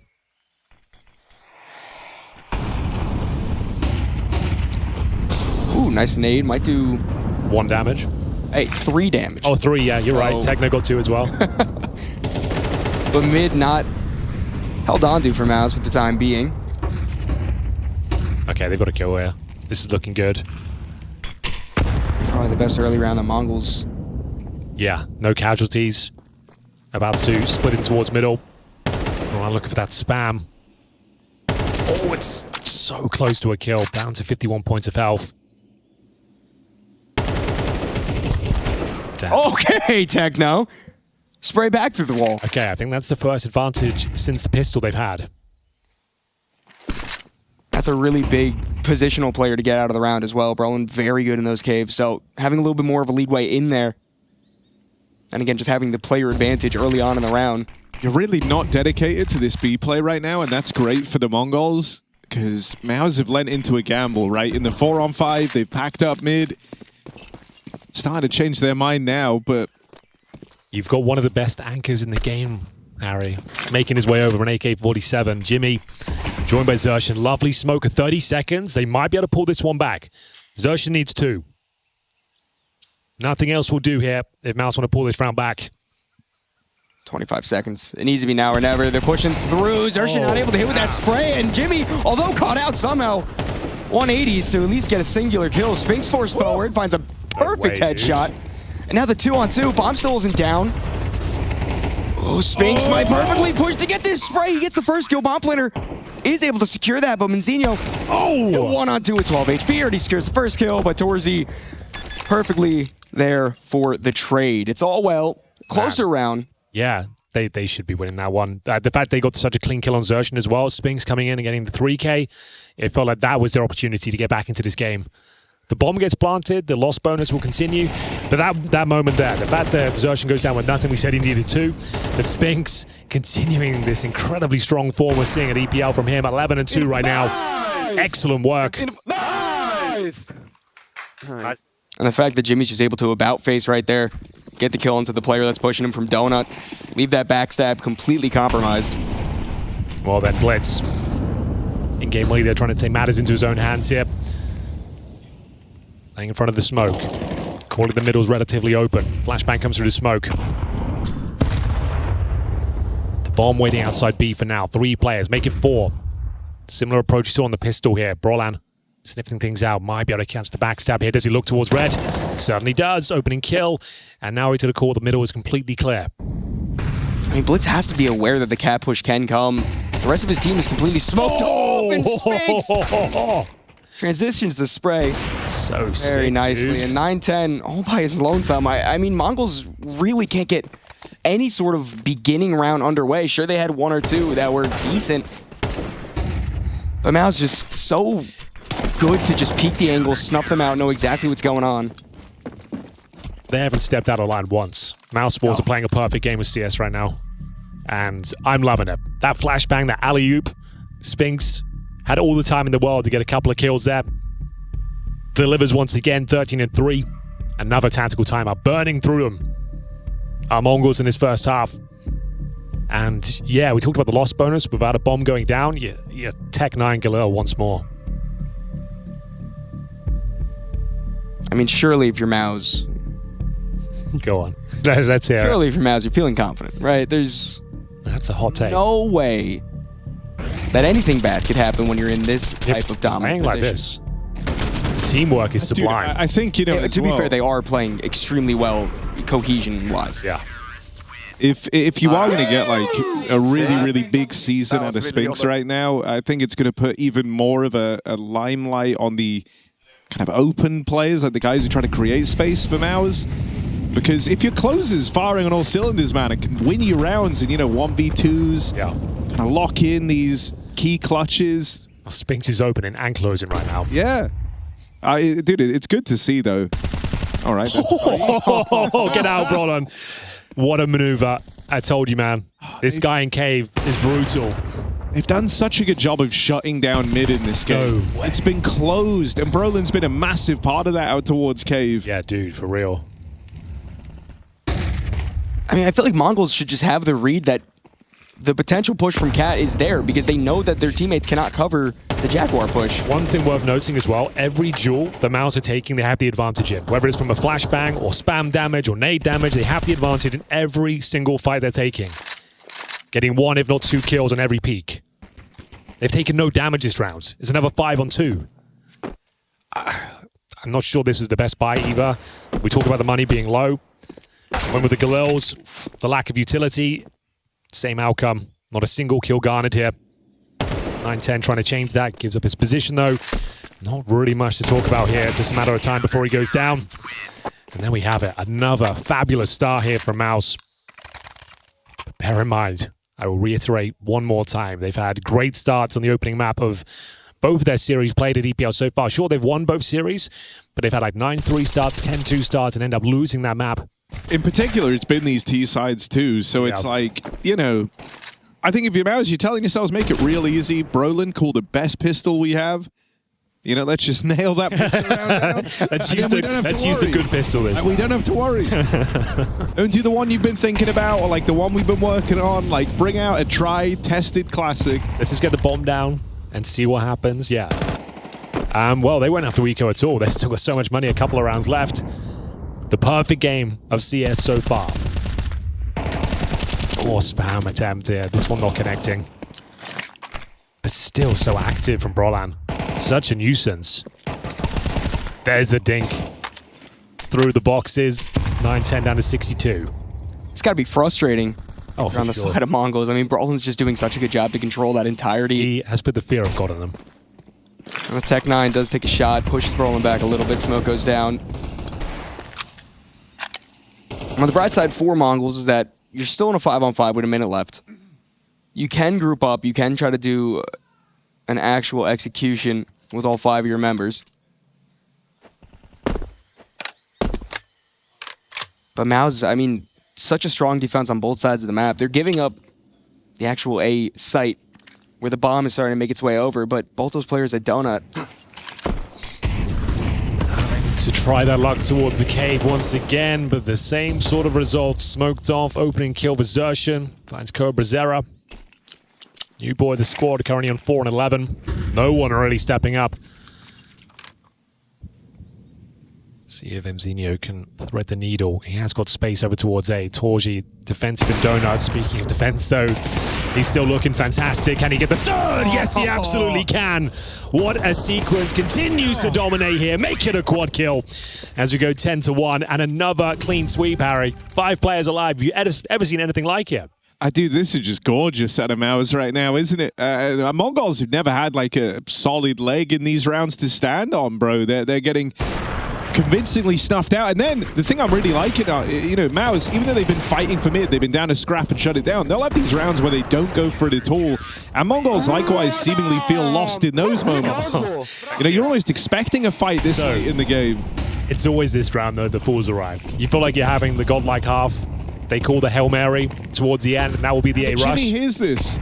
You're already rotating. You should be one step ahead here. Mongols get this one. Spray through the smoke doesn't quite kill Torzi, but distracts him long enough. Bomb beginning to get planted. So an actual post-plant situation for Mongols that already starts to go awry. Spinks through the smoke. Oh, everyone's falling. 9-10 Mzinho, the last hope of the half. Okay. 1 kill is a good way to start it, but still a player down. You're right, Brolin. Timing absolutely perfect. Mzinho stuck towards Brokey, not able to get it done at all. MOUZ looked dominant, looked to break the sort of curse of the first map. Whiff. What is the word I'm looking for? I don't know, bro. First map choke. Joke, thank you. Bro, I got you. See if they can do it.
MOUZ versus Mongols. We promised you game of the day, and although the scoreline hasn't necessarily delivered, MOUZ certainly have. 11-1.5. Harry, is it possible they could choke this one? Is it on the table? No. It's not on the table. Surely it's if it is, bro, I wouldn't even know what to say. There's not even like a saying that would explain the lengths you would have to go to choke this one. All right. They had 5 flawless rounds in that first half, Henry. 5 flawless rounds. Not even a kill for the Mongols. Unreal. And this is their best pistol round, I believe. Rush B. Yeah, we said just call the best pistol you got. You don't have to worry about the comeback if you win this round. And here they are. They're winning it. It's all fine. You've already locked in overtime. Yeah, if that's how you're thinking, you are going to lose this game. Like, you're winning this. You're winning this game. That's round B Rush. A couple of smokes going down. They're done, bro. 13-1. Nice try, Mongols. Just to note as well, this is the pick of Mongols. Overpass up next. Very tactical map. Doesn't suit the fraggers of Mongols, I would say. Fuck me. Don't lose this, fellas. They're going no way, jumping through. Is he all by himself? On for the ace. 1-on-1 versus Blitz. The time is already so low. Blitz, I think there's no way. Maybe deny the ace is the best you could do, but no time to defuse. There you go. As close to choking as you could get without choking. Yeah, exactly. Okay. It's all the entertainment value of a choke, but none of the crushing disappointment that MOUZ are used to. That's good. Well, it goes without saying. Map point in round number 2 of the second half. You are force buying, so we're going to see the OP9s and Deagles come through. A decent attempt has to be set on the retake, but it's all for naught unless you defuse that bomb. Oh, the vibes are so good. They know they can't choke you. Mongols have the chance to do the 11 funniest opportunity thing ever. They certainly do. It would be funny, admittedly. I'm just going to rush A. Keep it simple. I really like that. That's how they've taken these early rounds. It's like, just go 5 players, go together, we're better, we'll pack roll this, we'll win it like that. And it is seemingly working. Yeah, it seems like there's no way. Kills through the smoke. GG. Only Techno left, and that will be all she wrote. MOUZ finally break the curse that have haunted them so far in Pro League. 13-1 victory on the first map, on their opponent's map pick, and Overpass to come next. No choke today, baby.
Cheap for you guys. Just rush on the side.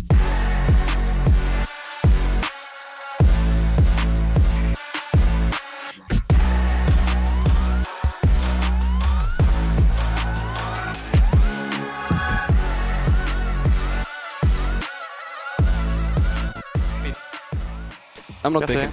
Banana thing. Tight. Nice, boys! Take it here. I can't take it, don't want me. Oh, thank you. Keep it up, boys. We are playing fucking good. Boys, fuck boys. I'll come back now. Quick close with it. Nice, sick. And Nathan. I'll be close. Two more B, guys. Two more B. I don't see. I smoke B. One mid, maybe going out. Coming heaven, going out. Jimmy. I'm hiding heaven. Lude, come back from me. Jimmy alone. All good. Very good. Lude, bait banana. Lude, bait from me.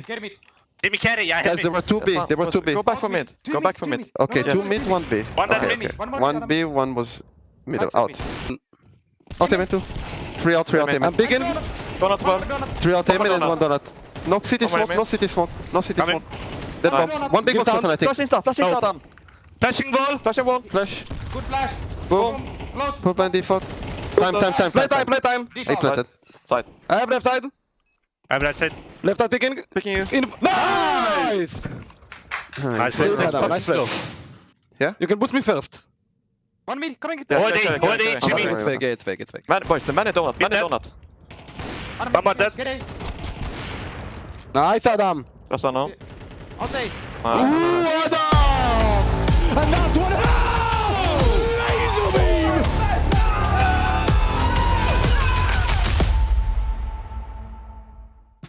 Playoff qualification on the line for MongolZ versus MOUZ, and we can only really say positive things about MOUZ for that one. Absolute stomp on the cards. I was in the game live. I was trying to record some fun stuff to show you at home, and again, it is just going to have to be praising that MOUZ. So let's get into this, shall we? Harry was pointing this out during the cast, how dominant that first half was. If you take a look here, I've taken a screenshot of the halftime scoreboard, and you can see just how many rounds a part of this were absolutely dominant. You've got yourself 1, 2, 3, 4, 5, where there weren't even any casualties whatsoever, right? So this was a very dominant game. The bomb only went down a total of 4 times, and one of the rounds they ended up losing. Now, part of that, this is maybe the fun side, and this is where the first round and only round of that first half was on the board for MongolZ. I just want to give you guys a lesson at home. Don't do this, all right? Let's just take a look at the situation. So they've won out this round pretty easy. They're planning on A. They did a good job. Nothing really to complain about here, right? I'm taking a look at this round and thinking, okay, well, this should be a guarantee. They know that they've got Exertion low, but they think he's over towards the B site somewhere. Now, never do this, guys. I play a lot of pugs, in-game leader once upon a time. Someone has to stay with the bomb, and in this situation, normally the player who plants the bomb. So let's clear this and let's play this out. Now, nothing goes wrong, right? But it could. Look at this.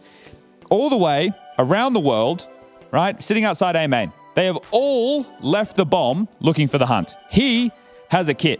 Now, he doesn't go for it, but if he did, he would have run the round and you would have lost to a ninja defuse. And that is a terrible way to lose a round for MongolZ, especially when you didn't get many. So nothing goes wrong here. It's all fine, but that's all right, all right? Well, I just wanted to give you a little PSA at home.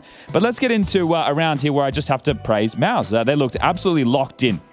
So nothing to fault for them, but what I want to do is kind of talk people through the understanding of this map and how certain areas play out like banana. So you're going to get the smoke thrown out to elbow there from Torji. Jimmy and Exertion are going to play together in mid. Now, take a look at this, right? You have the mid control. It's gone down. Jimmy's going to jump out to Donut. Exertion, as we can see on screen, is standing here in red with a HE ready. They're trying to be reactive. They're trying to allow MongolZ out mid, and they're going to snap in from Donut and red with the clear of the smoke and look for those fights together. Now, they don't get that, but the point that I'm trying to show here is that they have to be ready for these moves. This is premeditated. They talk this through. All right, we're going to do this. We're going to wait for this. Okay, now if they scale mid, guess what? Exertion's ready to molly the box. There's the molly on the time of the scale. The HE's still ready. During all of this, Brolin is forward in cave. If it's a chaotic round, he's ready to play through. So the mid players are playing with the cave player, and they're all just slowing this down. There's the clear. There's the swing from Jimmy. This doesn't go so well for Brolin. He spams. He gets taken down in a second, right? He's going to get spammed through the boards. I'm pretty sure this is the round. Comes back, wants to spam again, and then Techno just deletes him. So this is pretty good for the Mongols. Sure, you think you're starting, okay, we have a man advantage. But I want to take a look again at what MOUZ do well. So as you can see here, they've rotated over to B. They're thinking, okay, they've gotten a B kill. The possibility right now, the weakness is them snapping in to a B pop. They've left Jimmy over towards A on his own, and they've gone, we'll play strong B. So we at least can play together.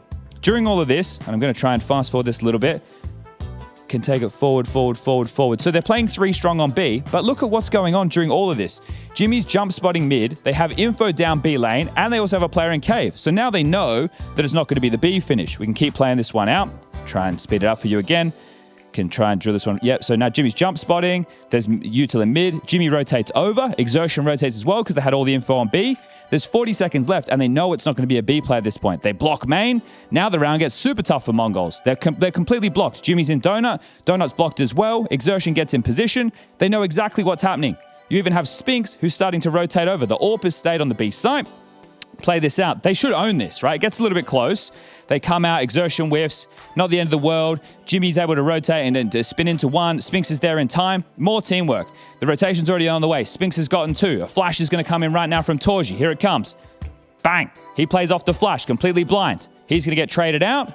And then Torj is going to come in and finish off the round. But all of this, you can see the ideas, the contingencies, the plans that MOUZ had in place. They were locked in, and that's why they locked that scoreline up. We're moving to Overpass. It's their map choice. Now, something that's interesting in the video of this, MongolZ, they are banning Anubis. MOUZ did it for them. They took out Inferno, and we're about to see CobraZera with the MongolZ on Overpass for the first time ever. So don't miss this. Tune in. We'll be back after the break.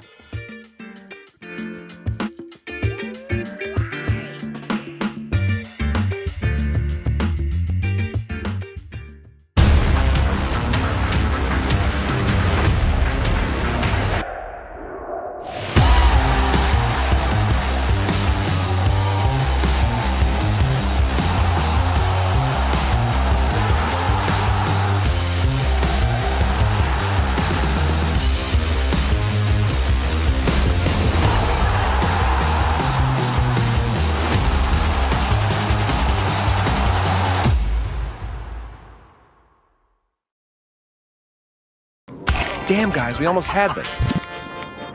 Thank God that's over. Bored of endless matchmaking? Take your first steps towards EPL, experiencing real strategies against teams of your skill. Learn more at fce.gg/EPL.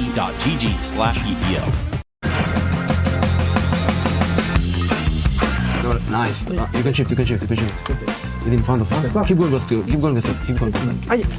I have no AK! Oh no, you have no AK. Okay, it's fine. Okay. He's close to left, okay. Left side, no, much. With the aim, left side. With the aim. With the go side.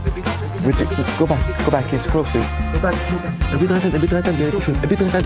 Oh, you right side, you hear him. Yes, it's okay. You have one go. He's one HP, reload. He's in front of him, aim up and shoot. Up, you're shooting the floor. Okay, behind, I will tell you when to shoot. Aim a little bit left. He is really close here. No, shoot. He's one HP. Nice! Let's go! We won a round. Let's go! We won a round. I have fucking clock. Okay. Come back. Okay, behind, run. Wait. Go straight. No, go back. Right side. No, go one straight, unstraight. Run. You're hiding from him. Okay, aim behind you. Okay, nice. Wait, stay straight. Straight now. No. Go right side with the crosshair. A bit more. More right. Shoot. You hear him. More right. You're aiming the left. Keep reload. A bit right. Shift. I think him, bro. Oh my god. Yeah, kill him. How many HP? Bro, I cannot hear nothing from this. I fucking deep your ass, man. I know. I have no sound. We don't see the HP. We don't know.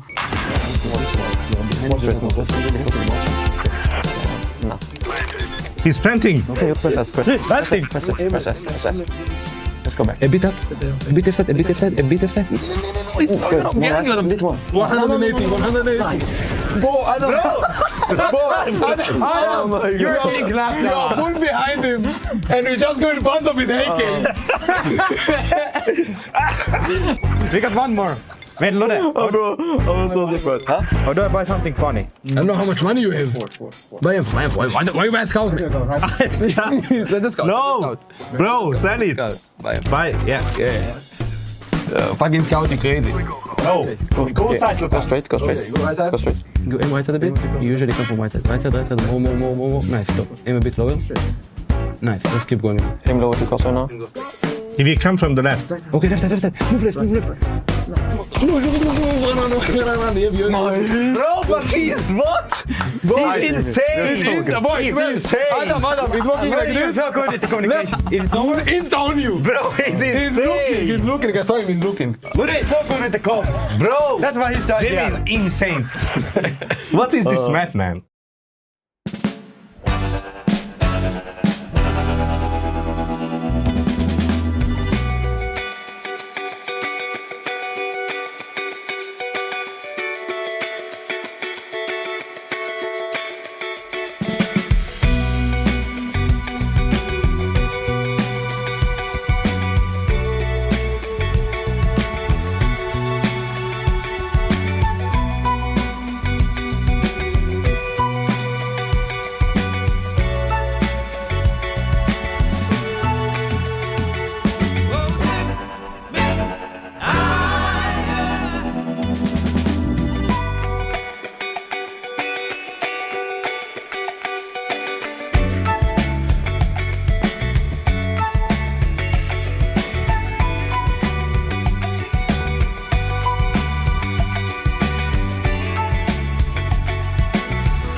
Crushing defeat for Mongols in the first map, 13-1 as MOUZ march forward and break the curse of the choke.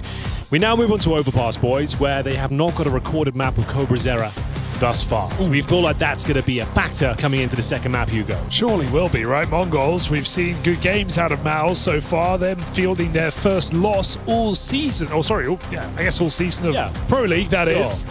We'll have to find out if Mongols can bounce back. I'm not optimistic. There wasn't much going on there on Ancient.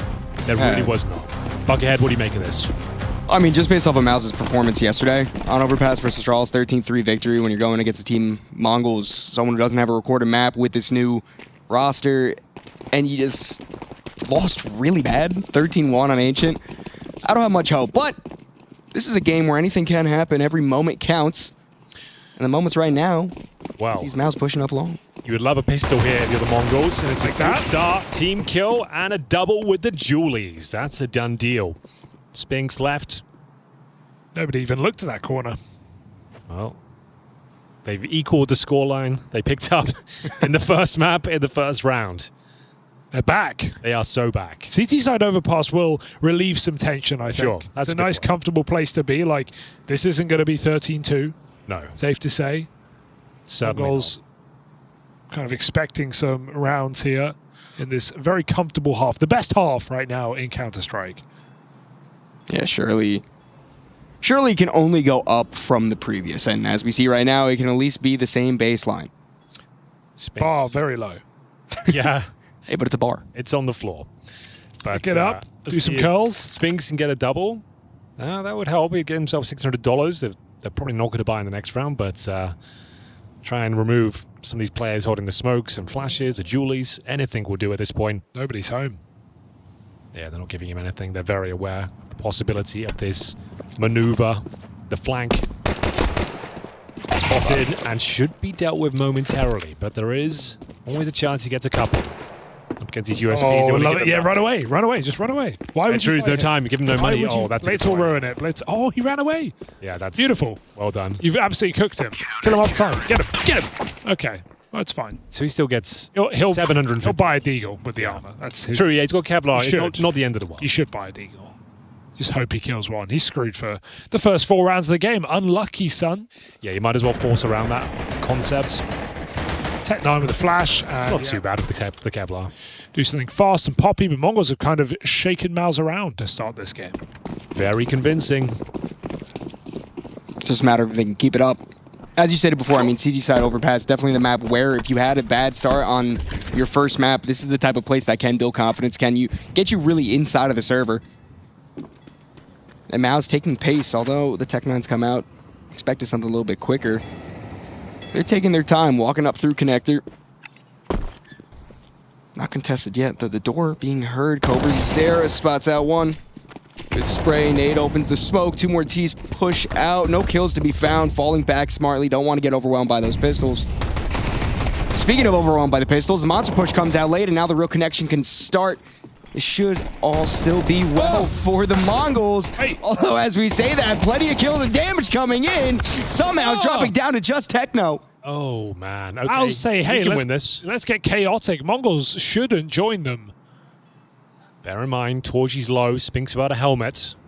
Still plenty of opportunities to convert this if you're Techno. Got to cut it down to size first, though. Flashbang goes over, doesn't quite catch him. Seems to be aware of the prospect of Spinks. But still can't convert it. And speaking of conversion, we have got MOUZ with their force buy in the second. Brolan finding a few kills there. Spinks finding 1 as well. They take 2 M4s to the next round, and that's even worse than losing the pistols. It's the monster whiff. It's Mizzino not able to kill a single player coming out of monster, and Mongols they buy into what MOUZ doing. They just run in, player after player swinging. So down the whole time. They could have frozen. They have more util. They have better guns. So you kind of have to pray you win this round if you're Mongols. Otherwise, it's going to cost you 2. And then you're in the mud once again. Oh, they are definitely in the mud. Oh, I love the run boost with the CZ, and it barely ticks on the molly. That's a lesson learned by Spinks. Rifle not picked up in time. Okay. On 4. Not yet out of the mud, but wellies are on. 9-10 converted from Fountain as well, so single-player advantage after Blitz goes down. All right. Needed a bit of a miracle here. The Scout has delivered the CZ of all weapons as well. You don't see many of those these days. See whether 9-10 find another. That's a shame. In more ways than one. Awkward timing. Okay, do you know what wellies are when he said that? Oh, no clue. Okay, Wellington boots. Do you know what those are? Is it a boot? Boots. Boots like They're shoes? like, yeah. Oh, yeah. No, they're not shoes though. Wellington. What Americans call wellies? I don't think they have them. Do they have a mud in America? Can you be in the mud in America?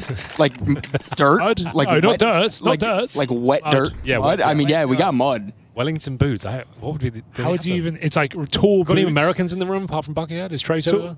Trace? Oh, yeah, no.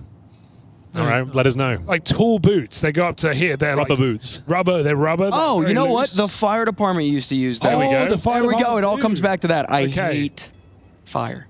He does hate fire. Does He volunteers to kill it himself. But he loves mud. Oh, I do love mud. Well, Mongols better learn to love it because that's exactly where Yeah. they found themselves. A forced buy victory for MOUZ, converted upon into the eco. We got the saved M4. That's it for the Mongols. Drowning in the mud right now. Oh, that'd be dirty. This is, you're right, this is Love a the nice, run boost. nice run boost. And CZ, beautiful work of it. They had a 5-on-3 for a split second. CZ, don't see many of those. You're Really right. don't. K-Serato was playing them in some pistol rounds recently. Ooh. Only pistol rounds. Super weird, but he was getting some clips. It was actually kind of crazy. How much they cost? 400 or 500? Oh, that's a great question. I think they got reduced. I want to say I think it's 300. I want to say 3 300 as well. I can't say I've been buying it. Rush, do you know? Sorry, say that again. How much does CZ cost? Is it 400 or 500? Not 500. No, it's cheaper, right? I'm checking, don't worry. Okay, thank you. We're getting to the bottom of it. We should be totally accurate. Oh, Bliss just missed the timing. Yeah, it used to be 500, but I think it got reduced. I don't know, but maybe I'm on the Counter-Strike fandom wiki, which seems like a reliable source. Hold up. Okay, Jimmy will stop it. That M4 let loose. 500, was it more before? I don't know, I never bought this gun. No, it was 500 was maybe that was the reduced price. The baseline. Oh, no, the kill reward went up. That's what there it you was. go. The kill reward went up, but still no one uses it. Well, you've got a chance here, though, for the Mongols. It felt like one of those rounds that was completely over. It might be now, especially when Torji's converting that spray.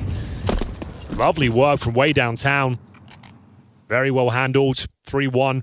That was the eco, though. Managed to get a couple of opening kills there once again, but Hugo, I hate to say it, even 3 rounds, it feels like you've done the bare minimum right now. That's an acceptable half. Are you calling the chat virtual GG? No, I'm not doing Four-round- that. I just want to express the gravity of the situation, knowing that they've had this bounce back and given 3 rounds away.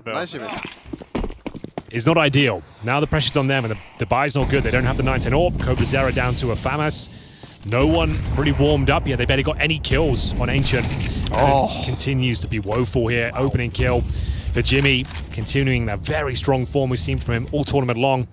And this is for a place in the playoffs. The first team to go through, and it's looking like MOUZ might be the favorites for EPL right now. This is astonishing form. Yeah. Like, who else have you got? Like, in terms of the form we're seeing today, it would be my favorite. We came in today and we said MOUZ and Mongols are the best 2 teams based on the games we've seen. Mongols hadn't dropped a map. And the fact this. Furia, no motivation. Spirit looking a bit ropey. Na'Vi, same story. Mongols just getting owned by MOUZ. I feel like you have to say MOUZ, as of right now, would be my favorites. Yeah, and I'm wrapping up EPL early. No, I'm with you. I'm with you, but it's like, to me, it's like the Falcons, Henry. It's like, and I know they're not here, but just talking of them generally, holistically. Okay. It's like, for me, I'll never predict the Falcons to win a tournament until they've won a tournament. Okay. Because they haven't won a tournament. Well, they keep joking. MOUZ have won EPL before. MOUZ have won EPL, but not in an arena. No. True. This roster. Good counter. It wasn't like a that. studio, but there were 100 Debate people. rages on, but that's a good point. Yeah, and here's the point, right? Are Spirit looking good? No. But if you give me a MOUZ v Spirit BO5, in the arena, I'm going to back Spirit. Okay. Because I've seen that before. That's fair enough. Totally fair. So it's like... all good points. No wrong answers here, but it's a good point. I'm all for it. Like, go MOUZ. They're playing great. You're that one fan. In the interview, Cyclone said, if anyone's cheering for us, thank you for that. the wording of that. Dude, I feel so bad. If anyone's cheering for us. Please, someone cheer for us. It's so sad, dude. They're all nice players. guys. They're nice guys. They always do good well. They players. don't really mess anything up. They're a good team. You just got to harness that, though. Yeah, they're in the mud. Use it to your advantage. How? I don't know. Build a character. Become a hardened veteran. by just being disliked. Or not even disliked. This could be their tournament. Because here we go. Arena, here's an argument. Maybe you'll like this one. Arena is smaller than the biggest stages, right? It's going to be a 1,000 to 2,000 people. Yep. It's not going to be a 15,000 person arena of people booing you. It's going to be a nice, friendly, and mostly in Sweden. We've got Brolan. We tried this with Torchi in Hungary. No, but Swedes are very proud. And Swedes are also... They don't have many players to cheer for these days. They're not going to be booing. No, certainly not. So, I think they won. Brolan is one of the jewels in the crown of Swedish CS right now. I'm with you. Yeah. So I think not only some support here, a little maybe less pressure. I think this could be MOUZ's tournament. I'm with you. I'm back on the MOUZ train. Back on the MOUZ train. Back on the MOUZ train. It only took 30 seconds, but I like it. Jimmy once again willing to take this fight towards Connector. All the same results. Finally, an opening advantage for Mongols. 4-1 down on the CT side. Feels like a 2-0 all day long already. I hate to say that. Round 5, and that's the second. I know. Like I said, I hate to say it, but I can only give you my thoughts. Okay, and you wanted I'm not stating them as that. You wanted to cast a Mongols game. I did. And this is what you got? Hey, listen, you know what? You can't win them all. Sometimes you lose quite hardly, but there's still plenty of time. I mean, guys, we can't count Mongols out quite yet. They have a player advantage. 5v4, it's true. So where's he making noise, dropping down? Heavy stack into the bathrooms, and a decent crossfire at that, so... Torzy potentially getting caught out, but taking the smart route, going on the outside of it. I mean, the A side's wide open. The rest of his team towards B. Trying to sell a fake potentially as... They're deep in those bathrooms. Brolin's going to take the first contact. Techno will secure the kill onto the Opper, and Menzinho hiding behind the toxic barrels. Keeps the defenses strong for now. Bomb dropped. No real entryway for MOUZ to try to get in. Spake's going for that bomb. Completely flashed off. Oh, so much noise. I mean, surely Mongols will be able to sweep this up. The flash was so good. If Spinks goes through that smoke. That's what I was worried about. But they've beaten the previous map. So that's true. Small victories are victories nonetheless. And Mobile has been walked over or limboed under. Who knows? Well, they've got a couple of AKs here as well. This is the opening kill. Oh, Jimmy did actually land a headshot. Unfortunate if he doesn't get that opener, but a nice setup towards bathrooms, taking down the lurking player, trying to suggest A activity. In towards B, comfortable round for Mongols. First one they've had all series long, to be honest.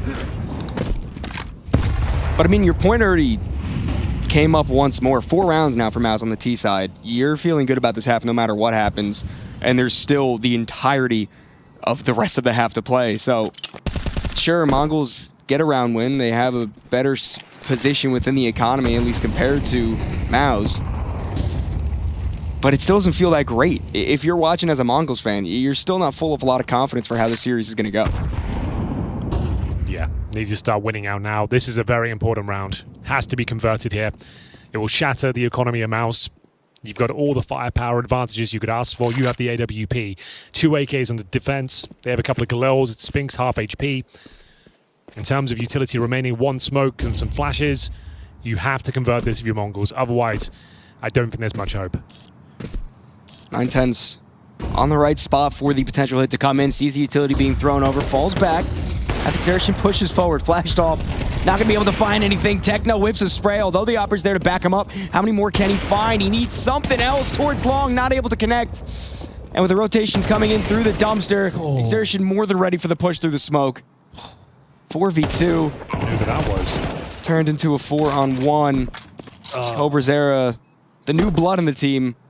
It looks like he wants to take a go at it, but hopeless for sure. Falls back. Definitely the better call. Blood's new on the team. He's going to have to save here. It's not winnable when they're hunting.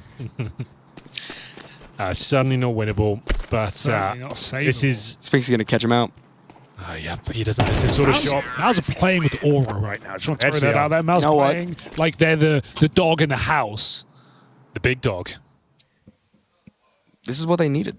You know what? Maybe having this tournament and being what many people consider to be like the clear favorite, knowing that you're in position that this is your tournament to lose, maybe that is kind of what MOUZ needed. Maybe they needed to have this type of position at the top to really have a look down below and see that they can do it. Yeah, they never go into the tournament as the Exactly. clear favorite. I think that only ever changes when they beat the favorite. Like the couple times they've taken down Vitality, or Vitality have gone out on the other side of the bracket.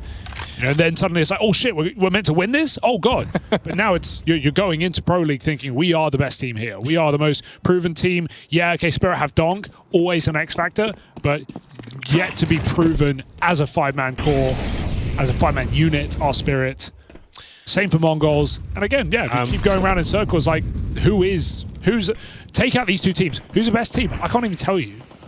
G2 have looked better as the tournament goes on. Yeah. I'm not saying anything more than that. Yeah. I just want to say this. Okay, yeah. And that's going to be Spirit versus G2 as the closing game of today. That's also a banger. So that will kind of let us know where we are with things. It'll be a good litmus test. And I feel like there's a chance G2 can win that. I know that's crazy, but I don't think Spirit have looked that convincing. Vincere had to get a kill there. And that's round. Site compromised. All over the shop. I mean, rotation's coming in. They're going to give it a go. They're going to at least try to look into it. If you can get an opening kill here, although Molotov towards 9-10 definitely doesn't help with that. You've got to put the rod in the water. Unfortunately, you've got to give it a look in, but what can you really do? Yeah, exactly. Like, it's so desperate. And you just need the firepower for the next round, so you can't really go for it. Conceding a 6, though, feels terrible. Like, After this winning is... pistol, yes. Yeah. Winning pistol, being 6-2 down on CT side, really not a good place to be. But they all save the AK, the M4, and the AWP. Some util. Convincing finish from MOUZ once again. Couple of kills with Jimmy and Brolan. All that's required. The B defense crumbles once more. 4 players survive for MOUZ. Money's starting to build up nicely. No choke today. Don't think they've made a misstep all series long. Yes, correct. That's an important thing to bring up as well. It's not necessarily MongolZ just playing to such a low level that MOUZ are stopping them. MOUZ are playing at a very high level. Sure, MongolZ aren't really all there right now, but you can't take anything away from the performance of MOUZ. Just on Ancient alone, that's their opponent's pick, and they didn't even get a look in. Like I said it in the first map, every duel they took, they had the advantage. Whether it be from spam damage at the start, nades going through, alley-oop flashbangs, everything they had the advantage. It was one of the best performances we've had all EPL long. Definitely check that out. Let's see whether they can keep it up here. 6-2 right now. So good here. Oh, shocking techno adjust. Zertian just whiffed that. Yeah, he did. He had really good time. Again, he had the advantage in that duel. Yeah. Orp on the boost covered him to get out middle, and so MOUZ will still take it, but a man down need this trade, and they need it clean. Techno still offering up a fight in the bathroom. Orb might get close peeked. This could get weird. Good flash, though. Problematic, and he unscopes. Brolan on the hunt. Like days. Oh, God, he's going to get pushed. He's dead. Oh, not his best. In-game leader moment, I'd say. Yeah, like, it's just unfortunate. The flash lands where it's supposed to go. He gets to kill all day long, but just a bit unlucky. Oh, dear. 9-10. Re-peeking the angle. Trying to get some information here. Torji towards the bathrooms with the bomb on his back. Still a chance to win this. Spinks hits these. Oh! Does he? Meant to. Go for the jump spot, but it completely get caught out. And now MongolZ, once again, in one of the better situations we've seen them in this map so far. Need to make sure it doesn't crumble down at the end as the hit comes out towards A. Spray from Blitz connects in the end, and Torzi forced to fall back, forced to save. 15 seconds left on the clock. MongolZ finally showing some life in a round that I would say is quite convincing. Of course, you know, it could have gotten hairy there with the whole Brolan 9-10 situation at back long, but at the end of the day, you take every round when you can get to this point. A clean round is nice for the money. It gives some room, but it comes off of, what, 2 big issues for MOUZ. One, a massive whiff for Exertion, and then Brolan missing his flash and trying to overdo it. Are you going to get those kind of opportunities again? MongolZ find a third, but they need everything for the rest of this half to have a fighting chance. Let's call a timeout. Oh my, I'm dueling, man. Dude, that's so relatable. So relatable. What am I doing? What am I doing? Sometimes you just do stuff, you're like, what? I've gone for the double flash, looking for the wall. Flash? I'm avoiding my own flash while he kills me. That's so relatable. Interesting timeout for MOUZ here. I mean, I feel like they're in such a good position. Might just want a breather after the pass, though. And MongolZ, you could tell the faces look stressed. You know, there's not a lot of joy going on right now. There's definite harsh feelings, I would say, over in that camp. But back into the game, 6-3 so far. 3 more rounds of play within the half.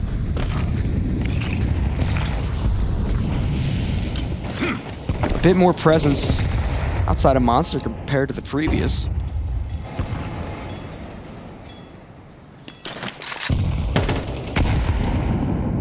Good on MongolZ for not going too aggressive towards the Monster pipe. I mean, you can't give up any sort of opening duels this early on. But they do need to be ready for the aggression that's coming already out. Spinks, a nice spray to open up, but maybe he can find one more. Is traded back, and MongolZ actually able to double up. So a 3-on-3. MOUZ stopped in their tracks for the time being. Yeah, but there's lots of time. A 3-on-3 on a map as large as Overpass spreads the defense thin. It all comes down to this kill. Torji, I think he gets this. Calm with the flick. Yeah. Well done. And now you really can't bleed the clock. MongolZ want to gamble. Wouldn't be a bad call here, but obviously lots of time. MOUZ going to let it breathe, and that puts doubt in the mind of MongolZ. They don't want to play 2 in the same position. Exactly, you can't. They got no utility to stop any sort of push, really. It's not one of those maps where you can just we'll group up, we'll try and retake together. If they plan, you've got no one home, you're not retaking these bomb sites. MOUZ have so much util, so Exec coming in. Here we go. Get him out. Needs 2. Avoiding the Molotov is a good start, at least. Nothing else will do. If he gets 1, the round's over. Forced out of position. I mean, you have to imagine that's going to be almost impossible for him to get much of anything. 9-10 blows open the smoke, but Torzi more than ready for that and completely surrounded and drowned out. MOUZ looking fantastic today. And not messing around, are they? Just going swinging for that final player. MOUZ here to win decisively. 70 rounds on Overpass. MongolZ just a glimmer here in this first half after a dominant Ancient. MOUZ making a mockery of him. Yeah, this is looking too easy. Lost a pistol, he's 7-3 up on the T side of Overpass, your pick. Just to reiterate, if you're just joining us, MongolZ yet to have a recorded Overpass performance with MongolZ. First showing, not looking too comfortable, barely had a chance to warm up an Ancient, got absolutely battered, 13-1. And, you know, it's hard to hold MongolZ to the same standard that the Senzu roster had, but to talk about the core, this is still a team that's managed to take maps and take series off the best teams in the world. The one team they haven't been able to beat is MOUZ. They haven't dropped a map to MOUZ in the last 12 months. The last time they haven't won a map against MOUZ in 12 months. Really? The last time they did was at the Shanghai Major. They won a BO1, only to go on and lose the BO3 2-0 in the quarters. So MOUZ have won 4 BO3s in a row against the Mongols. 8-0 in maps. And I don't see much of a world where that changes. I mean, Hugo, do you see any way for MongolZ really into this map? Like, I think I'm with the Doom and Gloom gang over here. You're the MOUZ fan. Right now I am. Well, I mean, at least an opening kill this round. Jimmy taken out. Oh, make that 2 opening kills. Okay, 5v3 situation.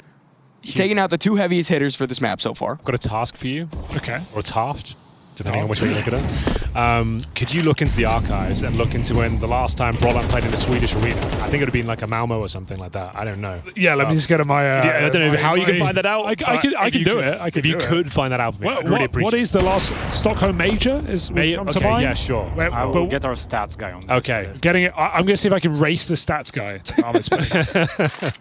I think I can do it. Stockholm Major with what, NIP? NIP, was he on NIP? Because NIP were in the Stockholm Major playoffs. Okay, well, there you go. That's probably the answer. Oh, no, that was... See, this is why we do the research. Yeah, I thought it was a good challenge. It's a good challenge. It's a good duel. It's a good duel. I'm on it. They are going to be saving, so you got some time to look into it. But I think if MOUZ do win, we're going to try and get brought on for the interview. And obviously, Swedish arena, just want to find out. No, he was on Fnatic at that point. That's okay. So it might be like a Malmo. He wasn't in Stockholm. Counter-terrorists win. Yeah, I'm digging deep. Going way back. Going way SEO back. Zarya. Oh yeah, you're racing SEO. He is the best in the SEO is fast shit. Yeah, he is one of the best. Boy. You're not going to beat him. Wait. Okay, I'm such a... Oh, you got a timeout now too, so you extra breathing. Oh, I'm not watching this game. I don't care. Oh, yeah. I knew this would tickle. At least he's honest. Tickle his intellect. He wants to get in there. Smiles. There are side of the smiles. Mongols. I mean, like 7-5. It's still a bit of a death sentence on Overpass, but all you can do is keep on marching forward. Okay, I've got it. Here we go. To my knowledge, here we go. DreamHack Masters Malmo. I called that 2019. Yeah. How do you think he did? In terms of individual points? How do you think Team Fnatic against who? Full Swedish team did Team Vitality in the grand final 2019? Oh, grand final. I guess I would say they lost. Fnatic took it. Did they really? So the last time he played in front of a Swedish crowd, he won in Malmo. To my knowledge. Unless there's been one more recently than that. That's the last I could find. I think we'd be able to record. Stockholm Majors is the only one I can think of. Yeah, he was in Fnatic at Stockholm Majors. Okay, so Malmo was the right call. Malmo. That's good intel. That's the first question. So yeah, 6-7 years. Yeah. It wasn't on purpose. Fnatic, Crims, JW, Brolin, Flusher, Golden. Pretty sick team, actually. That is a sick team. And they beat Zywoo. Zywoo With Alex. You might remember him. Yes. I do. In the grand final. So, that's awesome. Hugo, SEO is saying that in 2022, when he was an IP, he played in a venue called Space Arena. Here we go. Versus Eyeballers with JW. Oh, sorry, I forgot about the Michael Mouse. What was the last tier 1 event he played in? Yeah, you're right. I guess he did play the... It's on the edge. It's on the edge. I knew SEO would get me on a... He'd get me on a technicality. Okay. Everybody gets a point. I think the point will still stand. The last time he played the tier 1 event was 7 years ago. That is correct. That is correct. But yeah, that's great insight. Everyone wins. Well done, Ben. I think we all win duel, right now. Good duel. We're all interested. I think that's good trivia. Shout out SEO. Yeah, it's true. Massive shout out to SEO. Legend. Right, Buckethead closes one out Shout for out us. to 910 because at least one shot able to hit before this hit starts to come in. Brolin immediately trades back, looking to book his first arena in Sweden since 2019. 2v2. Marching on in, bomb not collected yet. CobraZera finds himself in an interesting spot, as well as a backstab from Zinho, not quite able to land the kill. CobraZera almost compromised. Converts at the right time. Exertion, 30 seconds left. Plenty of time to work with. First kill secured, but it is Minzinho to close out a 5-7 half in favor of MOUZ. Mongols, it's do or die.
stops for nothing.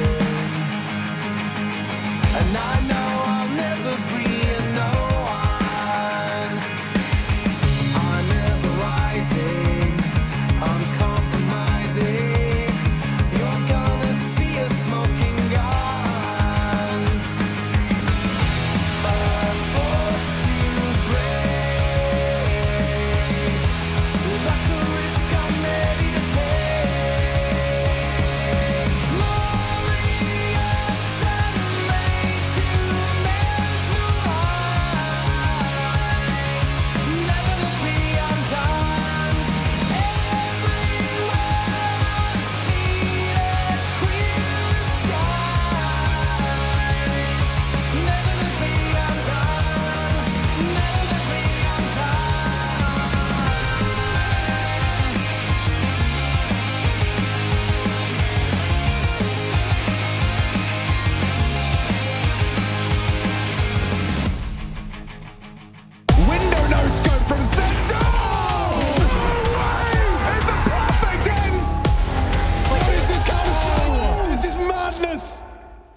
The first spot in the arena up for grabs right now. MOUZ made quick work of map 1 and map 2. The first half, the T half of Overpass up 7-5. Now, on the easier side, many would say, they look to dispatch of Mongols quickly. Henry, you got any hope? I do. I don't think this is a game, set, and match situation. Let's see what they're saying. Guys, we are really fucking good on city side, okay? I want it to be have it in your head. I want to eat this and I want to order some pizza. All right, Torgy's believing. Brolam wants some pizza. It's Jimmy. Oh, it's Jimmy? That's oh, okay. finish. Okay. I missed finish. it. All right. Well, I mean, you can't be in higher spirits than that. Oh, no. Absolutely And rightfully so. And he said he's got a fucking good CT side, boys. Strong I'm kind of on board. Okay. Let's see what they've got. We've seen it from MOUZ. Pistol will be indicative as to whether this comeback is alive. They need the bomb plant at the bare minimum, I would say. Let's see what they've got. Spinks, though, with the hot hand all tournament long. #1 player in the tournament. Woo. Jimmy, I think, is top 5 as well. Yeah, Jimmy's still doing very well. And Mongols taking their time with this pistol. Should be spotted out by Torzy very soon. Whether or not he's able to connect a shot. Here we go. It's not going to land in his favor. Manzinho opens up. It's going to force the push out from the rest of the T's. Spinks tucked in the corner. Taps away at one head. Somehow still alive after this long fight. 180! 2, 3! No way! 4K, and the only one left is Blitz. The ace denied from him, but how does he get away with that? One of the rounds of the day. Maybe the tournament. Yeah. Holy shit. How has he was completely blind, recovers, you think he's good for one, then his head on a swivel, 180 headshots left and right. Spinks, we said he had the hot hand, but my God, that's red hot. Look at this. A hand on fire at this point. I don't know how he gets 2 kills on the 180 and then goes straight back to... It's disgusting. That says it all. And that's the knockout blow, Hugo. Double pop from That's it. That's the haymaker. Unbelievable. Spinks in form for the playoffs. Multiple MOUZ players putting up a fantastic run here in this season. Ooh. My goodness. Well, Manzinho has something to say about this round, at least. Reality check coming in for Spinks pretty quickly as the Armorless Eagles do connect. Okay. Still advantage MOUZ. This is throwable. We have Glocks in play. We have no armor. I'm still favoring MOUZ in the round, but a great Mongols have to entry. be very careful here. Yeah. It's all about the trade work. 1-for-1 would be fantastic, but MOUZ takes space back. As long as they don't over-rotate back B, they are in a strong position to stop this from short. Yeah, good point. Depending on where they plant. They're going very deep, though, Henry. Maybe too deep. Jimmy's rotating over? Exertion's going to watch this now. They know. They figured it out. Brolan's flanking. He's going down B, but they still have one man in the site. That's info alone. Mizzino coming out. Yeah, it should be full obvious that Mongols are pushing out long. Now, Mizzino continues to just take heads off his shoulders. 3 in the round. Bomb starting to get planted. Jimmy on a fast rotate towards the dumpster. Stops the plant. No way. No more shots being able to connect it for the time being, and it's all up to Manzinho. Would have needed the ace. Nice try, dude. Nice try. That's the thing. That plant. Like, you've got no Kevlar, no utility. So you can't really hold on to the post plant. They come rotating in, especially that MP7 as well. So difficult to fend off, and they managed to keep 3 players alive. But still very good effort, I suppose. Bomb got planted. That was a full eco, essentially with a couple of deagles thrown in. If they had Kevlar and a couple of residual bits of utility, could have been a different outcome. 3 1-deags for Mizzino. Close. A comfortable finish from MOUZ. Woo! Here we go. Kind of like last chance saloon. You don't win this, it is GG. And he's back on the horse. I am. Oh, could have been a good way to start off. Somehow Exertion escapes with his life. Water control in favor of Manzinho.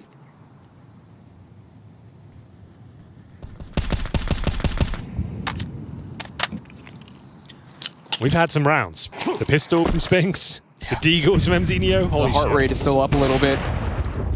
Trades back and forth to open up the round. 4-on-4 already. Spinks. Ooh, I was hoping Cobra's was going to push into it. But the B play, nice entry. Manzinho starts it off. And Jimmy, a potential to go huge, but that nade brings him down just low enough that no chance to really fight at all. Giving it up? Why not? You have plenty of rounds to work with. I don't hate the save call. Yeah, no kit. Money's not strong at all, is it? Yeah. No one got a kill in B. That's a play for later, and Mongols will get back on the board.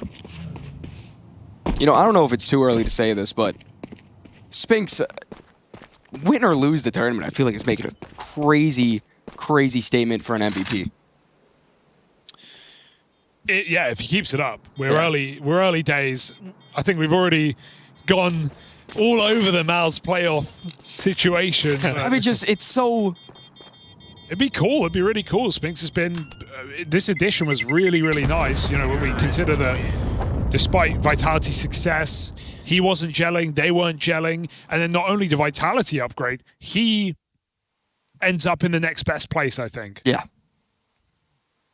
It just feels like chemistry was there, you know, pretty easily for them to build as well. Just want to give a shout out to MongolZ as well and their team manager. They've got actual webcams, they've got tripods, Hugo. The quality's looking nice. Well. You're not having to fuck around with them and like say, oh, it's overheating or something. You just focus on the game. Run out of duct tape, Henry. Just focus on the game. They got a nice team camp. Good job to the team manager there. Thank you so much. We appreciate you. We do like the MongolZ org. Yeah, we do actually. They're Great social media as well. Good people. Okay.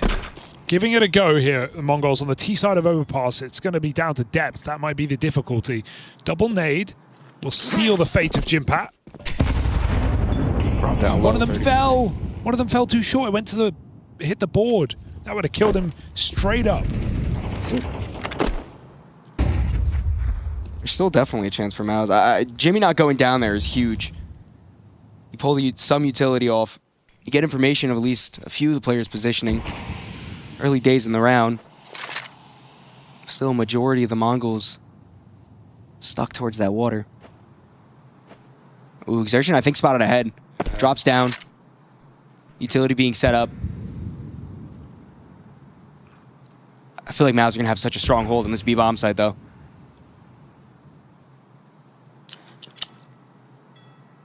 Wait for the pit. Flashbangs in. Rolling MP9, 1, 2, 3! No, Exertion actually stole 2 of those kills. Excuse me, a little too excited. But at the end of the day, it's only Blitz left alive. Hey, he did the damage as well. Yeah, you know what, I really was... He gets the assist. Glory stolen. Almost the hat trick. But great damage from Brawler. No one could deny that. Double digits. Very important rounds. Saving 2 weapons, bringing in those SMGs. Jimmy was low, and that's the missed grenade. Oh, bounces right off the wall. He would have just been toast. Would have been toast. Okay, double digits and a compromise set up once more. 11-6 looking likely. This requires a pocket strat. You might just be doing a BXQ off the bat here.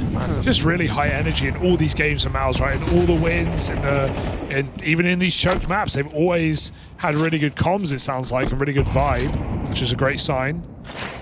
Because, you know, with the position MOUZ are in, they're going to need to believe in themselves and each other. In these moments. They've got AKs in the B-bomb side. One of them has fallen. Nice grenade. So actually, no, I don't think he gets one here. Has the grenade. No way. Keeps the round alive. 3-on-3, but advantage, at least with territory, to Mongols. So she's got to go slow and wait for his team on the big flank. Or is he also the only kit in play right now? So time for Mongols to lie in wait for the time being. As a monster push with 2 CTs. Blitz is curious about it. Perfectly peeks into 1, spraying onto another. Not quite able to, but Broen brought down low. Towards needs to try to make some sort of impact, especially as his teammate goes down. Maybe the right call is to just fall back and save. It is. Mongols, they're keeping this game competitive, all things considered. They're getting their success off of just walking out B short, to be honest. It's feeling quite dry for the Mongols, and while it's worked for a couple of poppy rounds, I feel like MOUZ can definitely solve this problem quickly. Yeah. They know exactly what's going wrong. Like, Xerxes does a great job to get 2, but he's caught off position. If MOUZ had the setup for it, that would never go down. Cyclone talking a lot in this timeout. Can they shut down this short control here for the Mongols? 2 rounds sprinkled into this T side. I still got plenty of money to buy, so they won't be too defeated after that round loss. Although 1 more, then we really have the conversation of Mongols coming back to almost bring this to a tied scoreline, because the money would be broken at that point. Huge nade. previous round, and Mongols do a good job to just kind of overwhelm this defensive setup. It's close at the end, but at the end of the day, or is he forced to fall back and save? We'll have to see if that op has impact in this round. Oh, Jimmy. This is looking promising. Hop.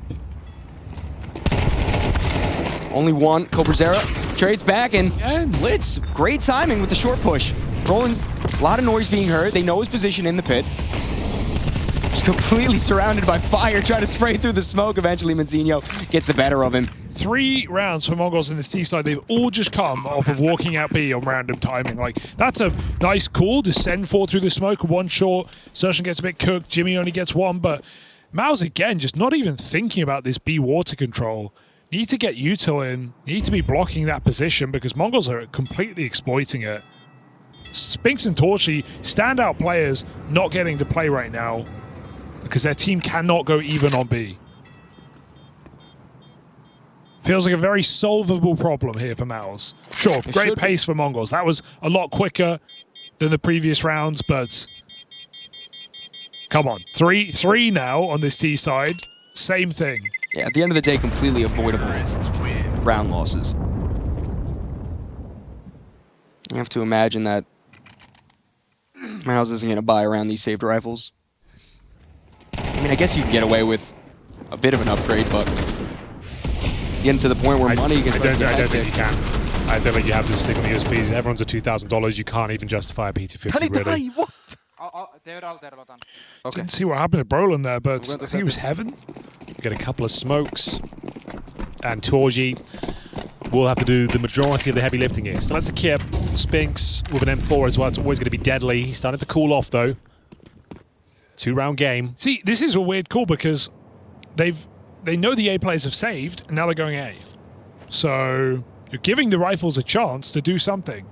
Something like... Oh, it could have been so good. Still the setup on long. Both rifles here. M4, AWP. You've given them. Bomb's not gone down at least, but you have given them an access point into the round. Next job will be trying to recover some of those guns, but we'll see whether they just want to fall back, maintain the man advantage. Oh no, it's so Mongols to walk through that smoke, isn't it? It is. They do love that maneuver. Just a straight up walk through. Happened. They've done it a few times on this map. That's kind of a weird call to go. It's worked. Yeah. Cobrazera keeps the round alive somewhat. That's the AWP removed. They're up against USPs and the M4 now. Still in a doable spot, considering the weaponry. Position. This takes me way back. Yeah, hard to clear. Is he ready? Oh, Crouch comes in. Can't see short. Up he goes. And through the toilet. Should be free. Unless. Should be. Timing can get weird. He's going to swing now. What are you going to do with the AWP? Blitz, you got to go. Blitz, you got to try to aggress. Cobrazera, nice headshot. Can he double up onto the next one? There should be the backstab from the op. Not in time to stop the kill. And he hits him through the wall, so the pistol has to come out. Winnable. 100% winnable. Exertion has the timing. Double tank taken down. MOUZ. Great round. Penultimate map point. Penultimate series point. What do we think? Walk out long, no flash, into the A players who survive with the guns. This has been just a really weird second half. It has been. But the thing is, the resources are very low for Mongols right now. They can get a couple of AKs out, but if you want utility, you're going to have to drop one as well. Cobrazera can drop. Means you won't have the AWP. This is a difficult round to piece together. We'll see what they come up with. Definitely timeout required here. Galil for Techno. AK from Zenio. Tech 9 for Blitz. You see they're really struggling for util as well. Just great setup though, that boost. Yeah. Although it didn't yield the frag, they had the great setup towards long. Would love to flash. Yeah, that would have really helped actually. Yeah. The smoke walk, well read by Torji, gets himself a couple. Spinks with 2 as well. And well closed with the USP. See you guys. Let's fucking go, man. Close it out now. Yeah. This is your opportunity. Definitely. This round is going to hit like a GG. Even Mongols with nothing. Back to this B play. Oh, Jimmy spray. I'll go down with nothing. Oh, they're ready this time. 2 kills secured for MOUZ. Ooh, Blitz again on the timing on short. Oh, a potential to even up the score line, but a spray from Jimmy. God. Still keeps it perfectly in their hands. 9-10, 1v2. Caught out. That should be out, I'm afraid. They've got no loss bonus on the T side established, $1,900 per player. 12 to 8, 4 map points. CT side of Overpass, your pick. Well read by MOUZ that they were going to surely go back to what worked 2 rounds over, and they double swing Monster. Mongols come through the smoke. MOUZ just collapse. There's been some mind games here in this second half, but MOUZ just had the rounds on the T side, and as we said, Mongols don't have the experience on Overpass. This would make MOUZ 10-2 since the Budapest Major on this very map. It's been quite a run for them. Not passing up on some Overpass. 9-10 trying to get a few deagle shots through that smoke. Nothing lands. MOUZ playing it safe. They know the situation. They know the money's not going to be great. There's no reason to give up any kills that aren't warranted. Smokes in towards A early. Makes life hard, forces a rotate. Short control, Spinks, great position. Oh, Matinho still hot with that deagle. Whew. Oh, this was the opportunity, the clean one against the pistols. Should still be fine, right? Should be. Should be. Should. Orp is here. What could go wrong, Buckethead? Oh, I don't think anything could go wrong, ever. I mean, a AK recovered for the Mongols. We saw him in trouble here before. Nothing can go wrong when you're in this situation. It's under control. You know what's going to happen? Torzy's hitting the next still. It's fine. He's going to hit the op shot. Yeah, well. At Exertion and Jimmy. They like to make it interesting. They're going to save. So exactly what could have went wrong did go wrong in the perfect order for Mongols to stay alive longer. It's Counter-Strike. It can never be easy. Number 13, the hardest round in the world to get. We all know it. True. And they weren't even playing to not lose there. They were actually on the front lines. They were trying to get the opening kills. I like everything MOUZ did to a degree. Like I like Spink's position. Yeah. Brolin's chasing a pistol. That's fair. Oh, it's unfortunate, but they will save 2 rifles, and the money won't be great. So need them. Could be a few more twists and turns here. I mean, rounds to work with still though. There's a deep kill potentially coming up.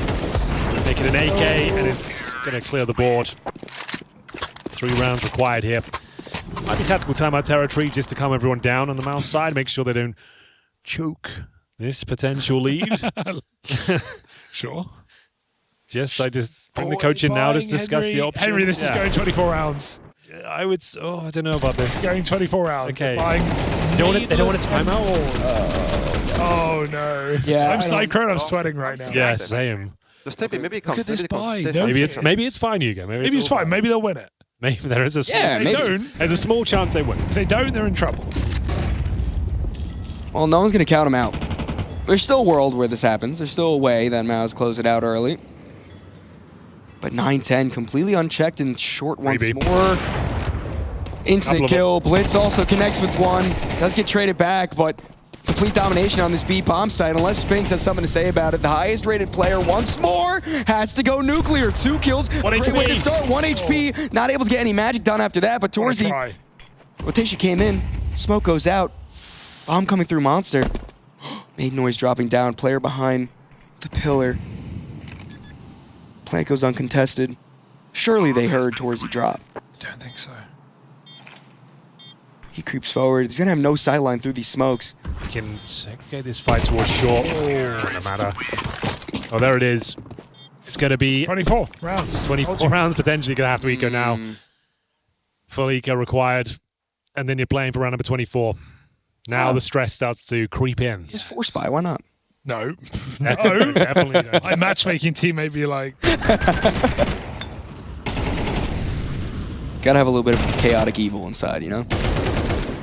But no, definitely the right play. Going for the save, not investing literally anything at all. Win this one. Or don't. Probably shouldn't. Be cool for them. 5 middle. Just full USP rush. Mongols slow default. They are waiting for this play. They know MOUZ will not buy.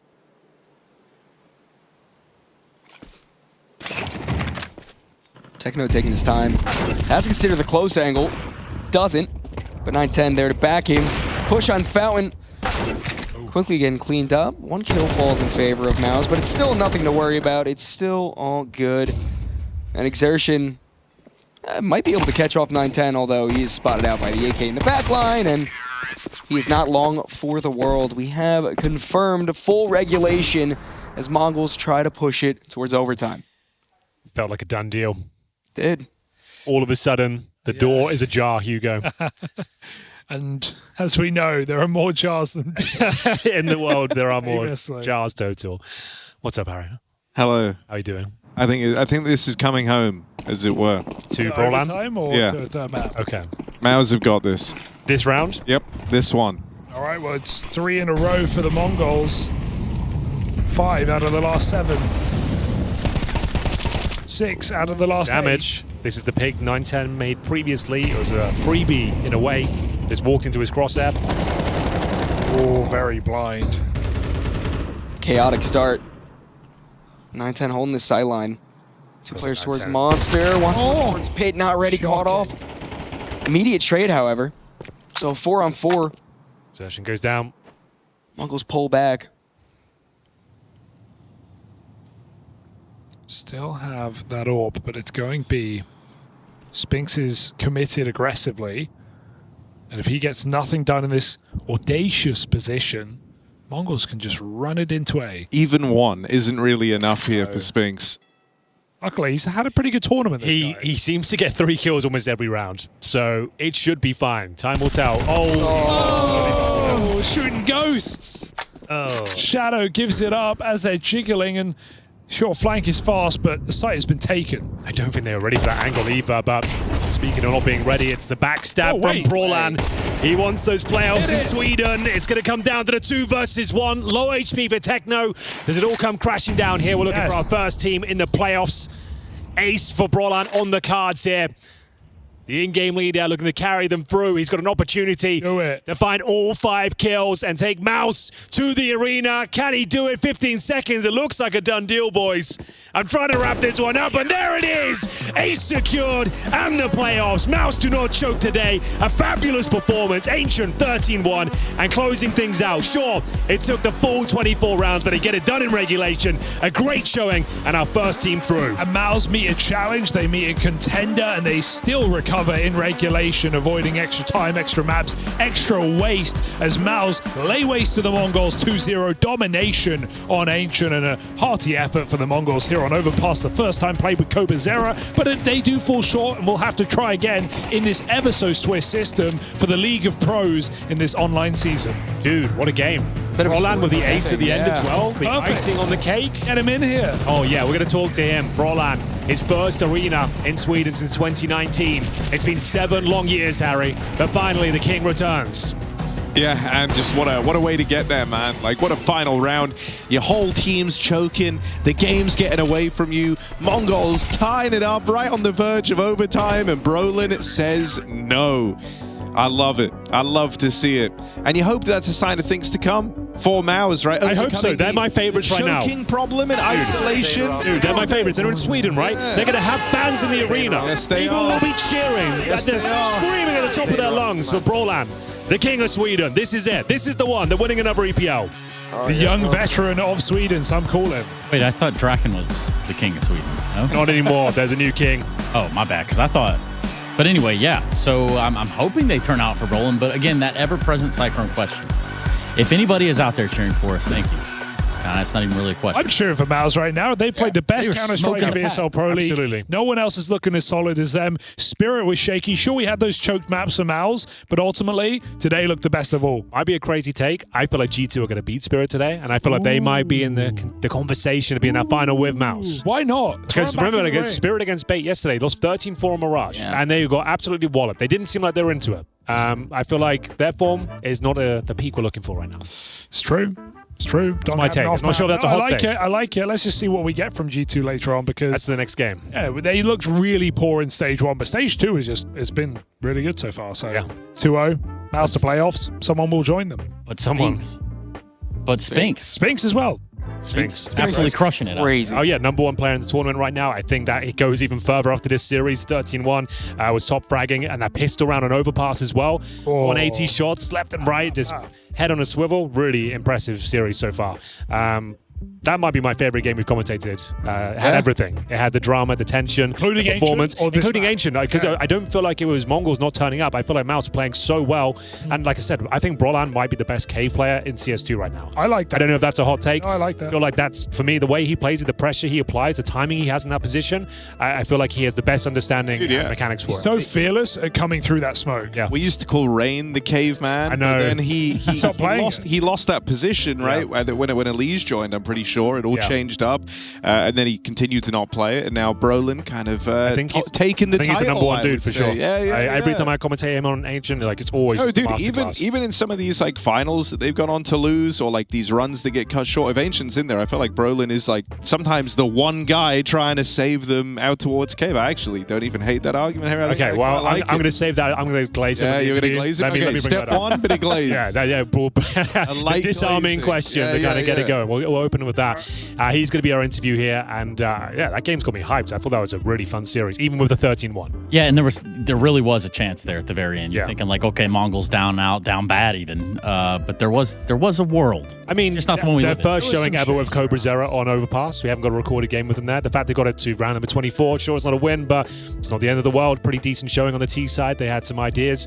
They were applying a good pressure. Consider that Mongols won the CT pistol, lost to the Force. Then we go second half. We have that lost pistol into the eco round that they almost win with Eagles. Like that was, dude, this was on a knife's edge. This definitely could have been Mongols' map, or at least overtime today. Mzinho Deagles as well. Had some moments Beautiful there. Deagle shots. There was some great moments. Like so many highlights in this series. It's difficult to pick out the best one. I think it has to go to the Spinks USP round, I think. I mean, you guys said it in the cast. You were talking about the double pump from Brolan. Like, because I mean, it was pretty off-putting, I guess, if you're on the side of on the Mongols. But I am told that we'll get Brolan here any second. Any second now. Okay, it's gonna be disarming question. I'll open up. Then what? Welcome back to Sweden. Okay, Trace, you got any gold? Disarming or arming? I feel like I feel like the Ancient ones. We need to ask about Sweden first. Okay, but that's the key. You're disarming. Sweden. So let's do that. Let's start with Brolan in Sweden. Henry, take it away. Brolan, you've done it, mate. A nice 3-0, a great performance here. No choke on the first map. An ace to close things out from you as well. We look back in the archives, and the last time you played like a tier 1 event in Sweden on home turf was back in 2019 in Malmo. How does it feel to qualify, and are you looking forward to getting it back into that arena? Yeah, that was good times. No, but it was of course a lot of pressure also. I would say it's a big event for my personal side, and I'm just really happy and revealed that we could actually qualify for Stockholm and my home country, if I say so. So yeah, I'm just really happy, and I hope it's gonna be a good time. Brolan, we're hearing all these voice comms from you guys. We're seeing the vibe. It looks electric right now. MOUZ are getting on. You guys are all coming really well. Does it feel like this is the tournament for you? Obviously, no Vitality, no Falcons. Is this the MOUZ run? Do you not want to jinx it? How are you guys feeling going into the playoffs? No, I think it's just to say I don't want to have high expectations, like to do much pressure for ourselves. Of course, we want to take game by game, but our goal is basically to win the whole thing. There's still some good teams, of course. It's just Fury and Spirits, which I think Spirit is maybe more of have been a problem for us in the past, and they are a really good team. But yeah, I'm just really. I want to beat them as well again. I just try to beat the best team as we can in the playoffs, and just try to, basically prove to ourselves and everyone that we are capable of winning a big event. So. You certainly seem capable yourself. Let's roll it back to Ancient, Brolan. You had a fantastic individual performance in the cave position. I feel like, for my money, I just said it, you're the best cave player in CS2 right now. What is it about it that makes it so comfortable for you? Is it the way it plays out, the mechanics? You always seem to find great timings, apply great pressure. Is that your favorite position to play right now? I mean, first of all, thank you. But now I won't say it is my favorite position. I played for a while. Actually, when I became the leader, and I think I have a really good idea how to play the position. You can always be annoying and try to maybe help your teammates around heaven. It's just saying and just playing by your own, basically.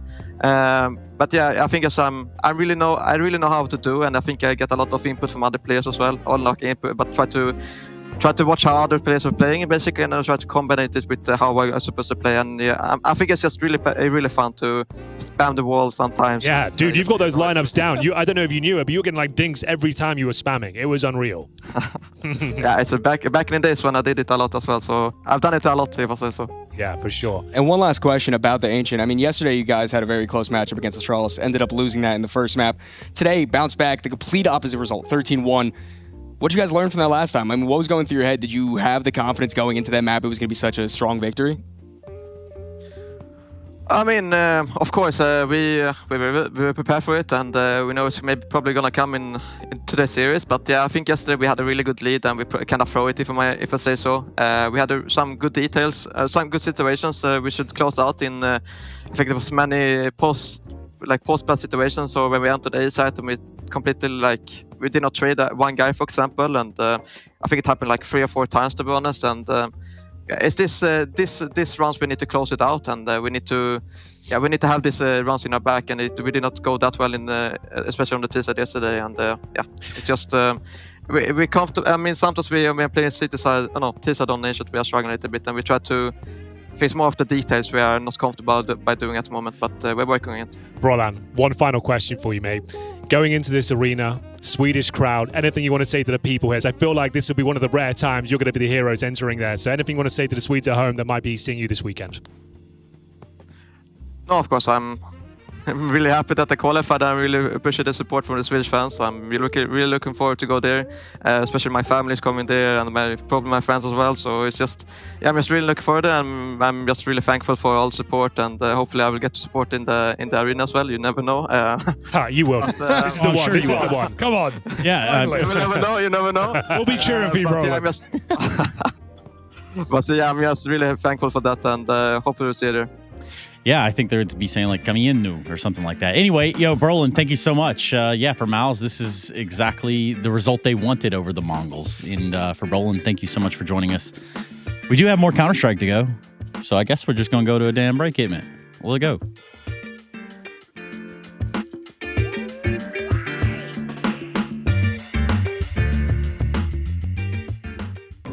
Damn, guys, we almost had this. Thank God that's over. Bored of endless matchmaking? Take your first steps towards EPL, experiencing real strategies against teams of your skill. Learn more at fce.gg/EPL.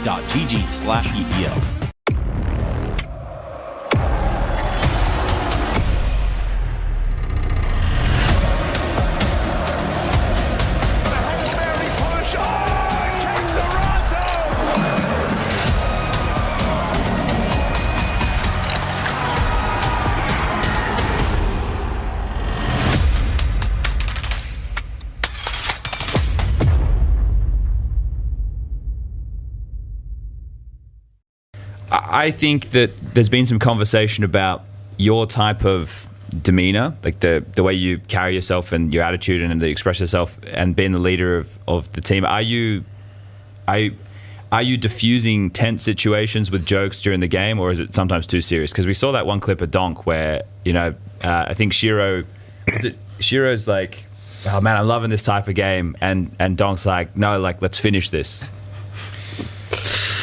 I don't know. I'm not joking in the game. No jokes? Yeah, I'm too stressed. Oh, yeah? I feel like you and Tanir would be the comedic relief for the team. No. I'm not emotional during the game. Okay. So is he only in borderline situations. Like, for example, this clip that he hit on short. Yeah. Like, only these situations will actually make him emotional. But mostly, he's actually not really emotional. Okay. So everyone is just keeping... Well, because we've seen Shiro get super emotional before, right? Like when he was in Cloud9. And he's like, man, I'm playing with these bots. And he's like, you can see that he's so stressed out mid-game. I would have been upset too. And we know... But you can clearly see Don gets emotional. Yeah. This guy doesn't get emotional. You don't get emotional. Tanir, I still don't know too much about him. But...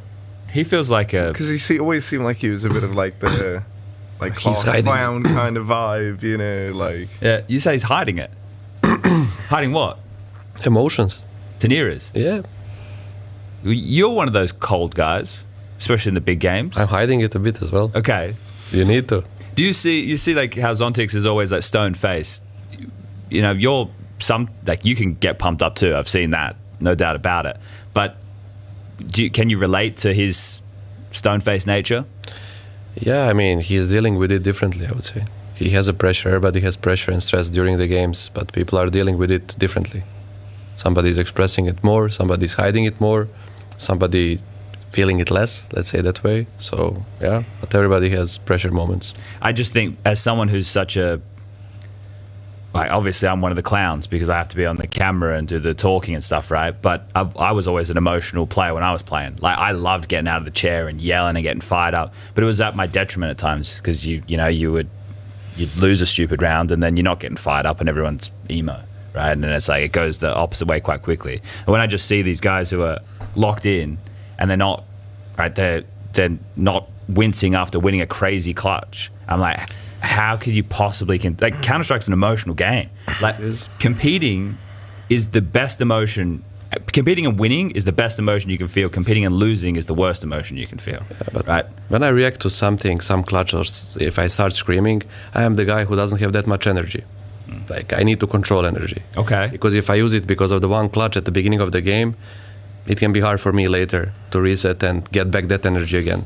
The dispatch is back and looking better than ever. Oi! Get a move on, you know who we are! This season, it's bigger deliveries. It's alive, Hugo. Bigger personalities. Efficient way of working. And bigger problems. Trace! Featuring special guests. Alex, what the hell is happening? And of course, the team you know and love. Is this really necessary? There it is! $100,000! I've had enough of you! Be careful what you wish for. The Dispatch. The all-new season premieres February.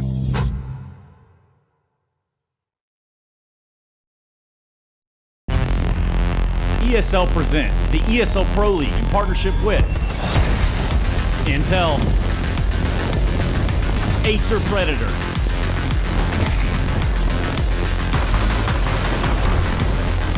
DHL, Zoe,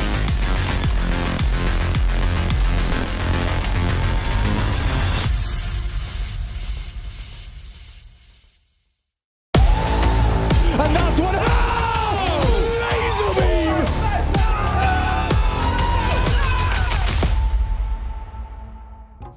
Let's get down to business to discuss G2 versus Spirit. Gentlemen, I can't see myself on the preview. How do I look? Do I look good on the preview? It's kind of dark over there. I'd prefer if you had no t-shirt under the... I agree. I said this to him before he went on. I said, maybe get it for the next segment. No t-shirt. Maybe next segment. And no jumper as well. T-shirt off. T-shirt off. Come on, everyone, chant it with me. Listen, you're gonna be the class in this situation, gentlemen. All right, so I want you to good evening, class. Salve. Good evening, Mr. Birchall. Thank you, Henry. You're playing along. You're the best improv I've got in the business. All right, guys, we got G2 versus Spirit coming up, everyone. Don't you worry about that. The band's going to be Spirit removing Inferno, G2 removing Nuke. That's going to leave us with Ancient, Anubis, Dust to Mirage and Overpass. Run that video now, Ahmed. All right, I already know the maps, so you're going to see it's going to start populating the bottom of the screen, probably about soon after we there it is, it's coming in. So first map's going to be Ancient. That's going to be picked by G2. They're 5-1 on it this year, whereas Spirit are 1-1. They've only played it twice with the new roster. Then we're going to move into Anubis. Interesting with that, these teams played back in Krakow. Anubis was the first map in that pool. It went to Overpass, and then Dust, who was the decider. That was a game to qualify for the arena. Both these teams made it to the arena, but Spirit got the better of them in that one. So no Overpass this time round, no Mirage this time round. It is going to be, as mentioned, Ancient, Anubis, and then into Dust 2. So pretty good map pool. But let's talk a little bit about Ancient, shall we? Let me jump into this. So the positions that we can expect to come out of the Spirit players, I'm going to be playing this one right now. You can see, look at this. It's all lovely. All the U2 on the screen, and Bosch. Let's hit pause. There's a lot happening here, isn't there? But Donk will be middle. He's going to be alongside of that of Zontix. Shiro might be with them sometimes helping as the AWPer. You're going to have dealing with Long. It's going to be Tanir. And then the man who's going to be in the cave is going to be that of Magix. Now, I'm going to clear that and we'll play it again. Just talk about a couple of details. We all love Ancient, don't we? Especially when we're beating that Swedish guy today, Hugo and Harry, right? Yeah. Right. Shiro's always going to throw the elbow smoke. His is going to be the green line, right? So the green line there into elbow. There's a lot of door smokes as well being thrown out for the B defense, and then just like lots of mollies and HEs into mid. The reason I point this out is the tussle for me in this matchup is going to be between Donk and MOUZ in middle and Magix and Natus over towards cave. So let me go for the next little selection here. See if I can find it quite quickly. The reason I bring those up, so watch MOUZ, right? This is MOUZ's T-side perspective. He's the man who's going to take up the space. Yes. Yep. So this is over 10 games, Henry. This is a lot of matches they play. Sorry, it's over 6 games, excuse me. He kind of made a name for himself in middle, huh? He's going to have to go up against Donk today. So this is going to be easy, right? Okay. So he's going to be getting set up by the likes of Heavy God, Sampias, or Hunter, right? Let me show you just how much. Here's Heavy God's perspective. Look at what this guy does within a round. He just throws the red smoke and the flashes, right? Or the cave smoke. He's a facilitator right here. So he is supporting a lot, all going over towards A main. This is Mattis's perspective. This guy, I know you guys were talking about Brolin being the best cave player. Yeah. For my money, he's the best cave player. Oh, right. Okay. And on the T side, I think he's great as well. So I think he plays around this cave smoke very, very well. Mattis is my guy to watch on Ancient for G2. So keep your eyes on him. I wanted to bring something else up as well because this is what he's going to play around. I made too many videos, guys. I made too many bloody videos. He's too hardworking. This is going to be the deep cave smoke, right? This is one that G2 don't throw a lot, but this is one that you guys can have at home. We looked back, Chad, when we were playing a few months ago. We called it the Sunpire smoke. It was throwing towards like the B lane, if you remember. It could have been the creamy pea that you're about to see. Oh, right. There we go. Ooh. So this version, you don't see G2 throw a lot. They throw this next version. Now, whether or not they throw it like this, it doesn't have to be exactly like this, but I think we stole this a few months ago. This variation, right? You drop this one in, and this is what Mattis is really good to play around. So it's going to block heaven as well as cave. That means you can play into that smoke. You can get flashed through that smoke to fight towards middle with MOUZ, right? You might see those contributions. I'll show you, right? This is just a simple flash. Just sit back. You're going to lob this one in. And with that, if you are throwing this flash, you can path into cave. Like with that, right? You throw it. Someone throws it for you, excuse me, and you can come into cave and take that space with the flash behind you. But my point here is this game right now is going to be decided with Donk versus MOUZ and Magix versus Natus. That's my take on the It's a great take. Guys. Yeah, how long we got to alive? 40 seconds until the map starts, and Hugo has a question. Bloody hell, I think I've done well. Hugo Byron? Mr. Birchall. Yes, sir. Who's winning the game? I think Spirit are going to win. Fair enough. Yeah. 2-0, 2-1? 2-0. All right. Yeah, they picked Anubis. They must be feeling comfortable on it. Henry, any combative... I've got I feel like Spirit weren't that convincing against Bay. I feel like they're slow to get going in these online games, and if they have a slow start and they have some rough rounds, I feel like G2 could win it. I'm not sure on the maps, but I'm going to say 2-1 G2. Okay, all right. I like the trajectory in the tournament. It's nice to split though. You know, we've got some different things in the works. I think Sampias has had a return to form in this tournament. He actually looked fantastic. I think. All right, I'm going to leave it in the comfortable hands of you guys. I'm going to do my laundry real quick. Can you guys start the game? I need to go with you, Henry. So let's do that. All right. Game time. Game going live. What are y'all looking at me for, freak? All right, the final series of the day, the final series to find out who's going to be the second team making it to playoffs. Spirit, G2 over on Ancient. Spirit starting on that CT side. And G2 fast going towards the outside of B main. Maybe a fast little pop. Keep the pace up early on instead. Disperse a little bit. Get towards that cave. Get aggressive within it. No one from Spirit choosing to peek for it. So a chance for a pause. Insta-block is very annoying here, but G2 are just going to wait it out, recommit with an execute. Got nades on Sampias. The facilitator, that's what they're calling him. I don't make the rules. Okay, flash ready in response. G2 ready to pounce. Molotov goes in to clear out the close angle. Meanwhile, smoke over towards that long sideline. They have 2 to contest towards short. That will be pushed forward with the flashbang of their teammate. Hunter trying to fight into cave. To no avail. Now the T's swarm out on B. Tanier caught in no man's land. Flashed out. Kills back and forth, but they favor G2. Ooh, and with that kill from Heavy God, the plant surely to come in. 2 CTs rotating in from their base. In all honesty, a great way to start off of your G2. Yeah, this is not retakeable. Tania very blind coming through that smoke. We needed something here. Maybe Donk can provide, but he's going to have to do it all. Magix falls by his side, and G2 just lurched forward to take that pistol round, finishing what they started. It's MOUZ with a double.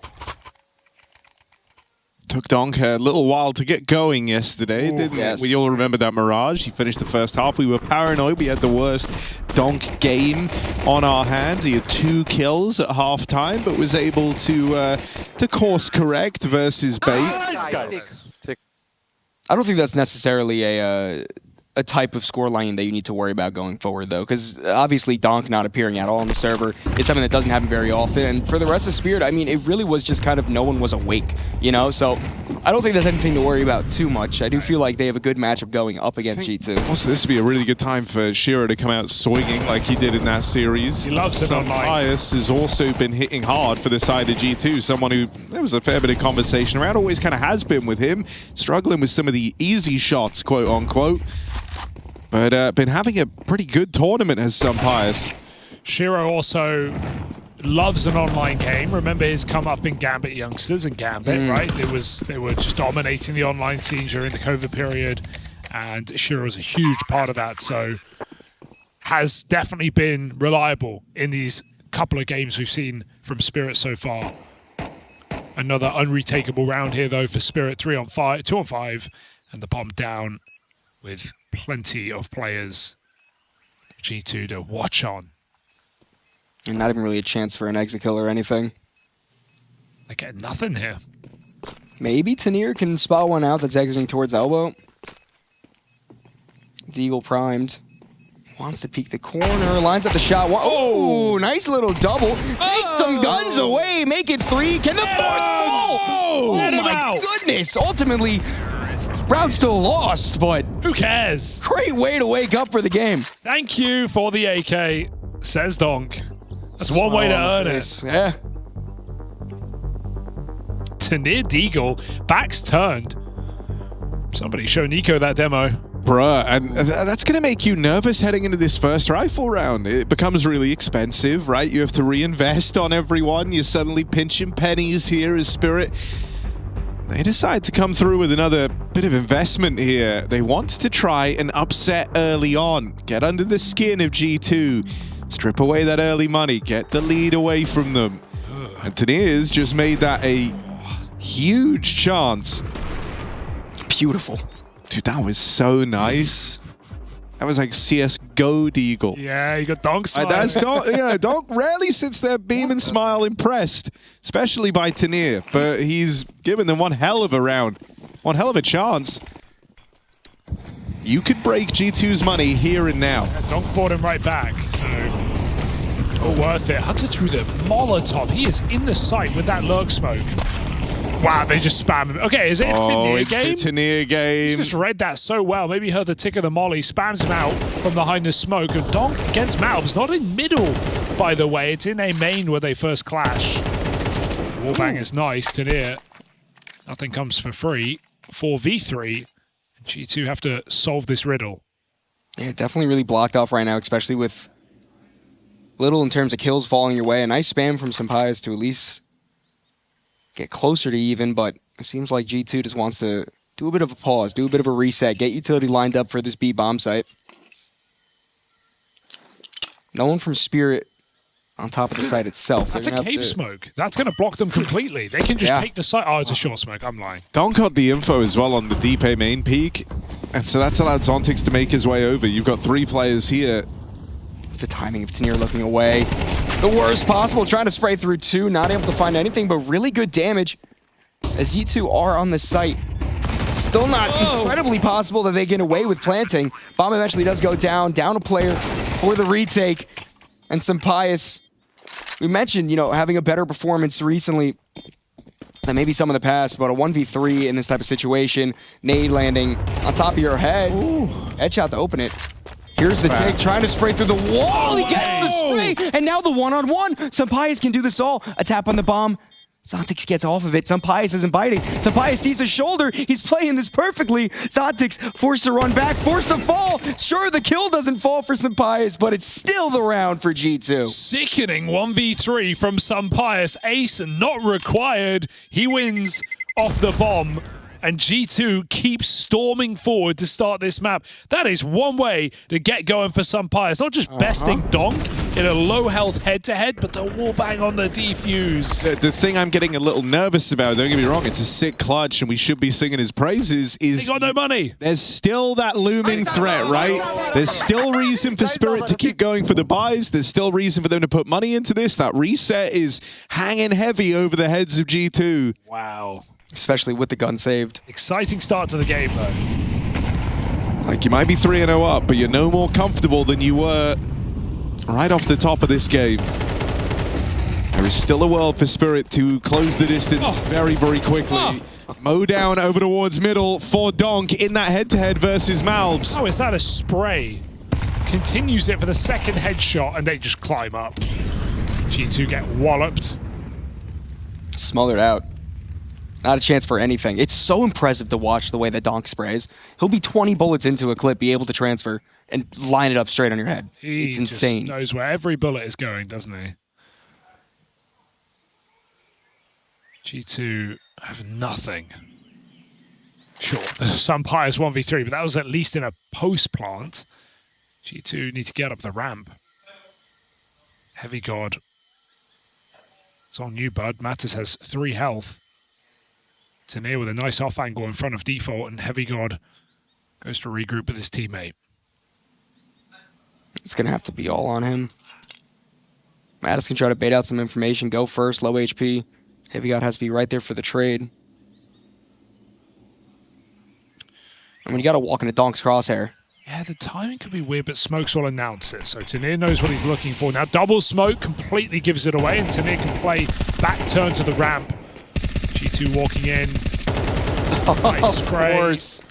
3 kills for Donk, and that part is not happening. So Spirit in the game, and your worry, Harry, well founded. 1,400 a player. G2 have nothing. Oh, and they Spirit doesn't have one of their players. Bit of a disconnect. Tech pause. Oh man. It's going to be the Donk show today. Definitely not a repeat of yesterday. Definitely going to be alive early on in the series. Quick reset for Shiro, and we're back in. I mean, I think as well, like, as we saw in that Mirage game, the way that Donk plays, you know, it kind of requires you to be mechanically switched on. Yeah. He got very unfortunate. I would say, like, 8 rounds in a row, just kind of getting beamed on the first peak. But as the game continued, with him not really feeling warm, like he'd had a chance to fight, there were a couple of like rough deaths in there too.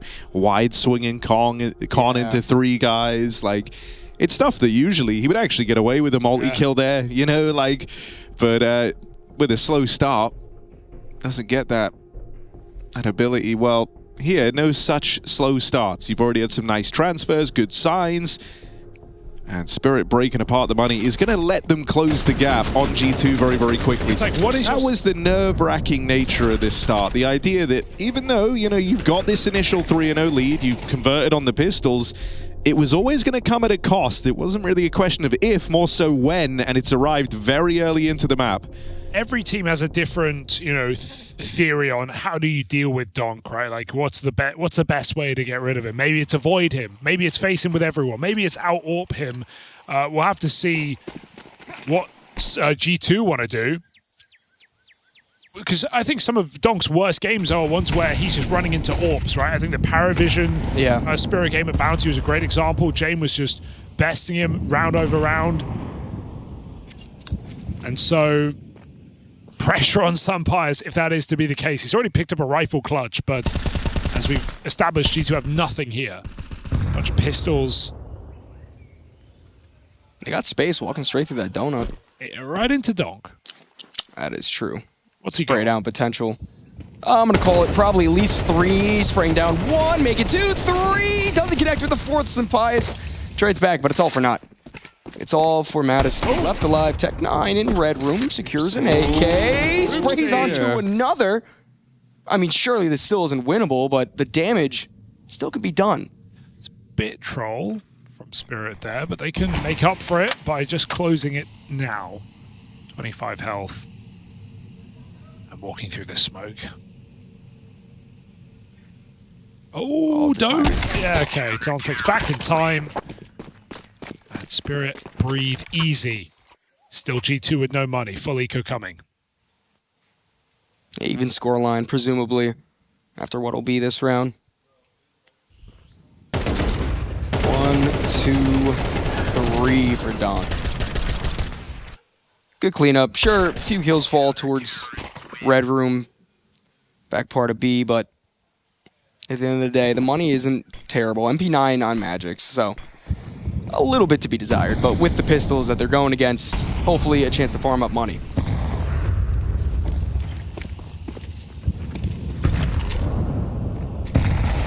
Right on the Hunter. Half HP with a nade, another one lined up from Shiro. Doesn't quite meet the mark. And G2 look to just kind of face up ramp. A little bit utility over. Tenier force back. Shiro sprays with that M4. 1 kill secured. It's going to be hard for them to enter onto the site, although Heavy God might have something to say about that. Meanwhile, Pius collects with a pistol as well. Tenier, position known. Nade being lined up, spraying wildly. And it's all spades for Spirit. 2 fall, but the scoreline evened up. Okay.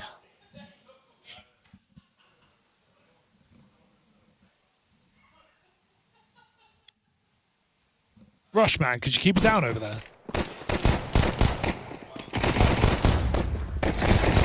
Guess not. You can hear me. They're having fun, you know? It's the fun bunch. Collectively. Big gun round here. No orb for G2 either. What B is coming out of middle. Spirit have to make a play over towards B. They got 4 players here. That's a lot of players. That's a lot of bodies. And so you got to go take some room. They play for lane. But this extinguished smoke down, actually cutting lane in half. How's he here? I'm going to say, could help G2. They end up playing right into the hands of Magics. Matt has heard one guy spamming the ramp smoke. Thought he had more room than he did, and so an instant little 5-on-3 here for Team Spirit. Chance for them to pull into the lead. It's the red room control for MOUZ MD. That's what lends a bit of intrigue here. A little bit of time to get past the smoke. Tenier none the wiser for the time being, but not ready for the peak that close. The 2 remaining players of G2 kind of relying on that backstab to have something come of it. Pius and Heavy God once again on themselves as the last 2 alive versus 5. Position known with the shots fired. Walking straight up the ramp. Spirit playing this smart. Spirit not giving up any of the kills. Donk might want to swing. Immediately decapitates Pius and is there for the trade on his teammate. It's Donk day. It's definitely a Donk day. It's just a normal day for Donk. But when you know he's in the site, he's just killed you, mate, and you're having to fight someone that isn't Donk, you know you're dead in the next few seconds, you know? Like, that's such a nice little push and pull of the attention, making it real easy for Donk. Yeah, I'm going to the donut shop. I'm getting the Donk glaze here because there's going to be a lot more of that coming in this series. Only 7 rounds played. Donk 12-4 right now. Keep smoke for later, guys. I will. We'll save that for later as well. G2 back to pistols. Can Hunter find a solution on this T side? It's been a pretty slow T half and relied on a clutch early on to get them off the ground, but now we've seen a couple of gun rounds and Spirit have not let them in. Yeah, no, it's just been really good firepower on the side of Spirit, as we do come to expect from this roster. Slow creep towards lane. Ooh, I wonder how aggressive Shiro's going to get. Smoke blocks off any sort of sightline for the time being. I also like this, man. They've been pretty mobile in this game. They've been keen to go and take space, but not in this round. They just have faith that they've got the read. You know, A's under lock and key. You've got Donk there. Of course, you believe in him. And so that's going to free up a couple of extra players just to pad out the B site. you know, playing the range game. No point dying to the pistols in cave, giving them a reason to go for this. And you feel like the flank is going to get left to the backside to do nothing here. No one's even up for the taking. Shiro's considering it as well. So AWP on the line makes things easier. Execute now for G2. A Hail Mary into this site. Shiro pushes forward behind the smoke. Magic trying to spray down more than one. Not quite able to connect. Shiro falls back. Really great entries from G2. Crack the bomb site wide open. MOUZ in red room. The lobotomist comes back to town. Head ripped off. And Shiro and Zontix flush him. Stuck completely in nowhere. Bomb begins to get planted. Zontix forced to try to deal with this backstab. The rest of G2 just have to lie and wait for the aggression to come in. That first kill is good. But does it justify the retake? It does seem like they still want to get their hands on it. Kid in play for Zontix, trying to tap away towards default. Not really able to land with that spray. And Shiro, the last one alive. Op is good for one kill, but surely you have to fall back and try to save it. Surely there's no way to get in. And all you can do is try to keep it alive for the next round. G2 tying the score up once more, 4-4. Really good entries with those pistols. It felt a bit awkward there for Spirit, right? Yeah. Not in a terrible setup over towards B. They had 3 players there, but then Magic's hard commits to the cave fight. Tania almost tries to like run in. It felt like they maybe wanted that setup a little bit sooner. His ability to play off of Magic's over in cave. It kind of screams to me like he's just trying to plug holes, right? But you've already missed the timing. You've already lost the position. And so him swinging out into, what was it, like 3 players in cave holding him? You know, you're not going to win that. They're already through the choke point, right? If you can catch them moving through the little hole, you're fine. But they are long clear of it once they've gotten past Magic. It's just awkward timing as well because Shiro left default where he could have supported it. They got kind of stuck in like a transitory period in the site, moving the setup, rejigging it a tad. And still tried to stick to their guns. Ooh, something. There's that clash out in mid, left to a B play again for G2. Now you're constantly worried about the heaven climb up as well. Oh, Tania, careful, they're coming through. Nades pulled, too late. Shiro with one, but he will pay the price, and Mattis double up. Bomb can be put down here, and we've got CT rotations coming out for Team Spirit. They got the nades to do it. Donk wants nothing to do with it. Gun out as Spirit move in. I mean, surely G2 should be able to have a decent chance here. Some pious. I wouldn't expect this. Long backstab. Has to hit the shots, though. Sure, expectation diverted. But no kill falls. Now they know they can push in. They have to try to find Mattis. Hiding behind the box. Oh, no. Can't land the spray. Surely the defuse just comes in. There's no way Sabias can stop this. The Molotov tries to come out. Donk on low health, but it doesn't spread. The defuse comes in, and Sabias maybe overplayed himself there with that backstab attempt. It's just kills at the end. It's also classic. It's like, I'm on a big flank. Can you live? And what does Mattis do? He just wide peeks out through cave. Yeah. I know he caught a player side, turned, he whiffed, could have had that 1-for-1 tucked in, but it's like the only way you screw some pious over is by dying. Really awkward death for Mattis. It made that round so hard for some pious. If he was able to peek wide enough to molly default, we're back on. But Mattis kind of put him in that position. 2 whiffs from G2, right? Some pious also whiffed on flank. Oh, G2 getting a little bit hairy here down the stretch in some of these late rounds. They win an eco only to butcher that post plant. And once again, the buy isn't perfect for him. Heavy got MP7.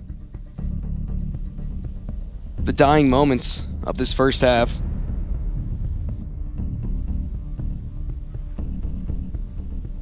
I think G2 shouldn't have... G2 still should feel confident within this matchup. I don't think there's anything out of reach. A bit sloppiness does, you know, net them with a negative round total compared to Spirit, but there's still good things being shown right now, even if it is just kind of catching Spirit in awkward moments. A bit of a mid-clash about to happen. Flash through out in red, Hunter full blind, and MOUZ trying to play it forward. They put Donk on the case. And so you've won the mid-fight again. It's often been the protocol for G2 when they can't get out through mid to just walk it into B. Tania's missed the timing on this. Mattis has the drop on him. Nice. And that is a free kill on the entry. Yeah, but Magic's unknown. Surely they have to swing them together. Donk gets killed in the back line as well. So some pious. A clutch from him already, but another one needed to tie the scoreline. Bomb goes down. Shiro and Donk surely just have to play this together. Some pious repositions. in towards the cave. Back behind the box that failed Natus last round. 6 bullets on Donk. Donk has kit, so if Sampaius doesn't peek, it's down to Shiro to cover on the AWP. He's good at that, though. In the cave, how are you getting out? You can't. Fight his way through. Spirits running out of time, too. They got to go for the fight. They have a very good idea of the position. Shiro completely locked on the sideline, and he doesn't drop those type of kills. Shiro doesn't lose to a jiggle. That's what I'll say. Shiro, if you're going to jiggle Shiro, you're done for. You're dead. So Donk straight on the defuse, back turn. Shiro's got him lights out here for G2. Another post-plant picked up by Spirit. These are difficult rounds that Spirit are winning. Keep in mind, we may be isolating mistakes from G2, but Spirit are still capitalizing well. Oh, and he saw the barrel as well right before the wide. So Spirit in a great position at the moment. Can they sweeten the deal on the half? Fast out mid here for MOUZ MD. Actually gets control of mid this time around as well. No gunfights to make G2 go down a player early on. This is good. But the same type of lane control coming out. Flash setup, presumably for Jaguar. Magic's tucked in the corner. Does get caught out by Hunter. G2 in the best state early on that we've seen so far. A bit hairy through the wall spray. Oh, tapping back and forth. Sampaius won it. He got more damage off.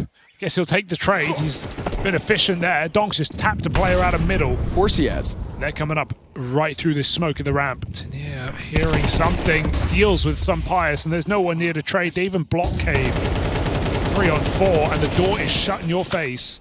Seeing Donk in the red room probably makes you a bit nervous as well. The idea that he might have begun this rotate early. And it's given G2 just a moment of pause here to reconsider. G2 hesitant. Gonna go quiet. Maybe you just, well, not that quiet. Heavy God spam. Gonna flash in for Tania. Doesn't spot anyone out, but there are 2 players on the backside of that corner.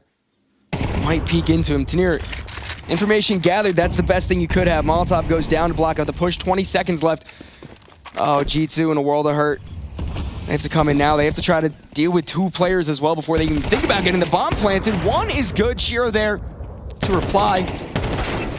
And Tania, good sideline towards ramp. Heavy God tries to plant behind that pillar. Tagged through the wall. Pistol comes out. It's all converted. Spirit 7 up. This game started 3-0 for G2. And like, think about how costly those early rounds were. We were sounding the alarm bells very early into the map. Since that point, it's largely been Spirit's game. Able to take control of the money early, embarking on a nice opening streak, and now trying to close the half in much the same way. I do leave this half feeling like it could have been more for G2, right? There were a couple of opportunities, a couple of post plants where maybe you would have evened this out at the half. Instead, they're looking for 5 on the T side. Best case scenario, and this buy isn't pretty either. 3 Galils, MP7. Sampaius has not had his orb. That being said, T-side orb, Ancient probably doesn't even want it at this point. And he's doing quite well without it. 12 The rifle has come up clutch, that's for sure. Don't talk about that red room flank, though. Different rifle that time around. I mean, it's a little concerning in a way that Sampaius has been your hardest hitting rifler, right? Like in a team filled with rifle talent. I mean, MOUZ isn't getting fights out mid. Donk's playing pretty passive. Maybe we have a change of pace here. And he's straight to Donut, standard Donk routing, and G2 do look to get MOUZ involved again. Shiro getting really aggressive through A main early on with this op. Oh my god, he is all the way behind. This is insane. Both these T's are going towards elbow too, so he's going to have all this control completely uncontested. You feel like surely this has to be something out towards A for G2. Every single round has been the same. Try and take mid. If that doesn't work, end B. No way. Donk! Oh. 20 and 6. Try and tassel with him out in the red room. They end up leaving in baskets, and there's the backstab out of Shiro. It signposts a dominant half out of Team Spirit. From 0-3 down, they go on to only give G2 one more round in the half. Everything else comes up in their favor.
Come around me, you see.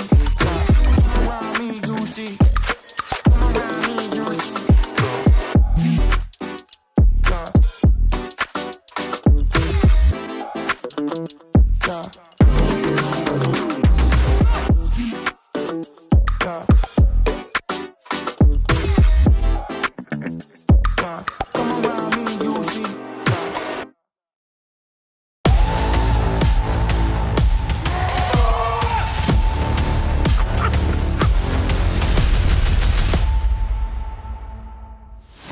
Donk putting to rest any sort of thoughts that he would have a slow start today. 20-7 as he leads Spirit to an 8-4 half. Their CT side was absolutely astonishing, but now G2, it all comes down to this pistol. A chance to stab back, a chance to get their heads straight, and a chance to maybe quell the beast that is Donk. Chances. That's the name of the game right now. G2 had more chances than the 4 rounds they take. There could have been more in store. Will they live to regret it? Can they pull it back? These are the questions, and Harry has all the answers. Yeah, or at least I hope to in a moment's time, right?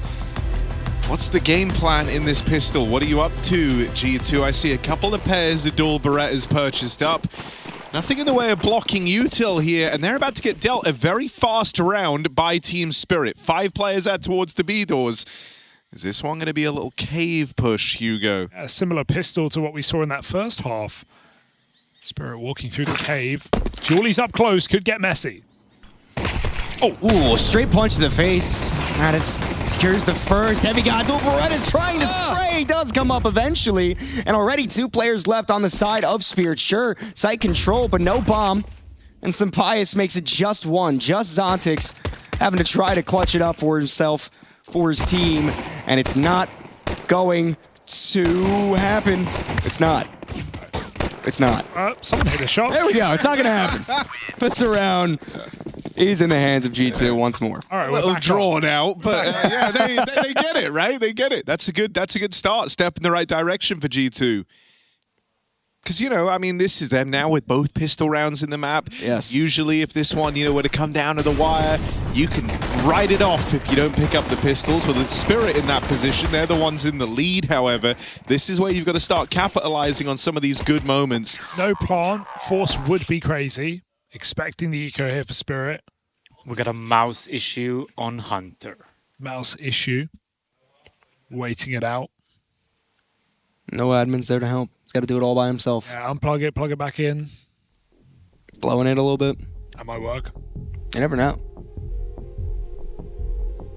Oh, it's the classic, man. Someone has a tech timer. Everyone suddenly. Guys, I'm gonna go. I'll be back. Hang on, I'm gonna go change my laundry. Oh yeah, dude, the laundry's still going strong for Henry. Still separating the whites from the darks right now. And you know what? It's got to look pristine. You know. Yeah, it's important. Cleaning those jeans. Oh, MOUZ issue. That's never fun. At least you won the pistol. You know, if you lose the pistol and then Hunter's like raging because his mouse is broken. Yeah.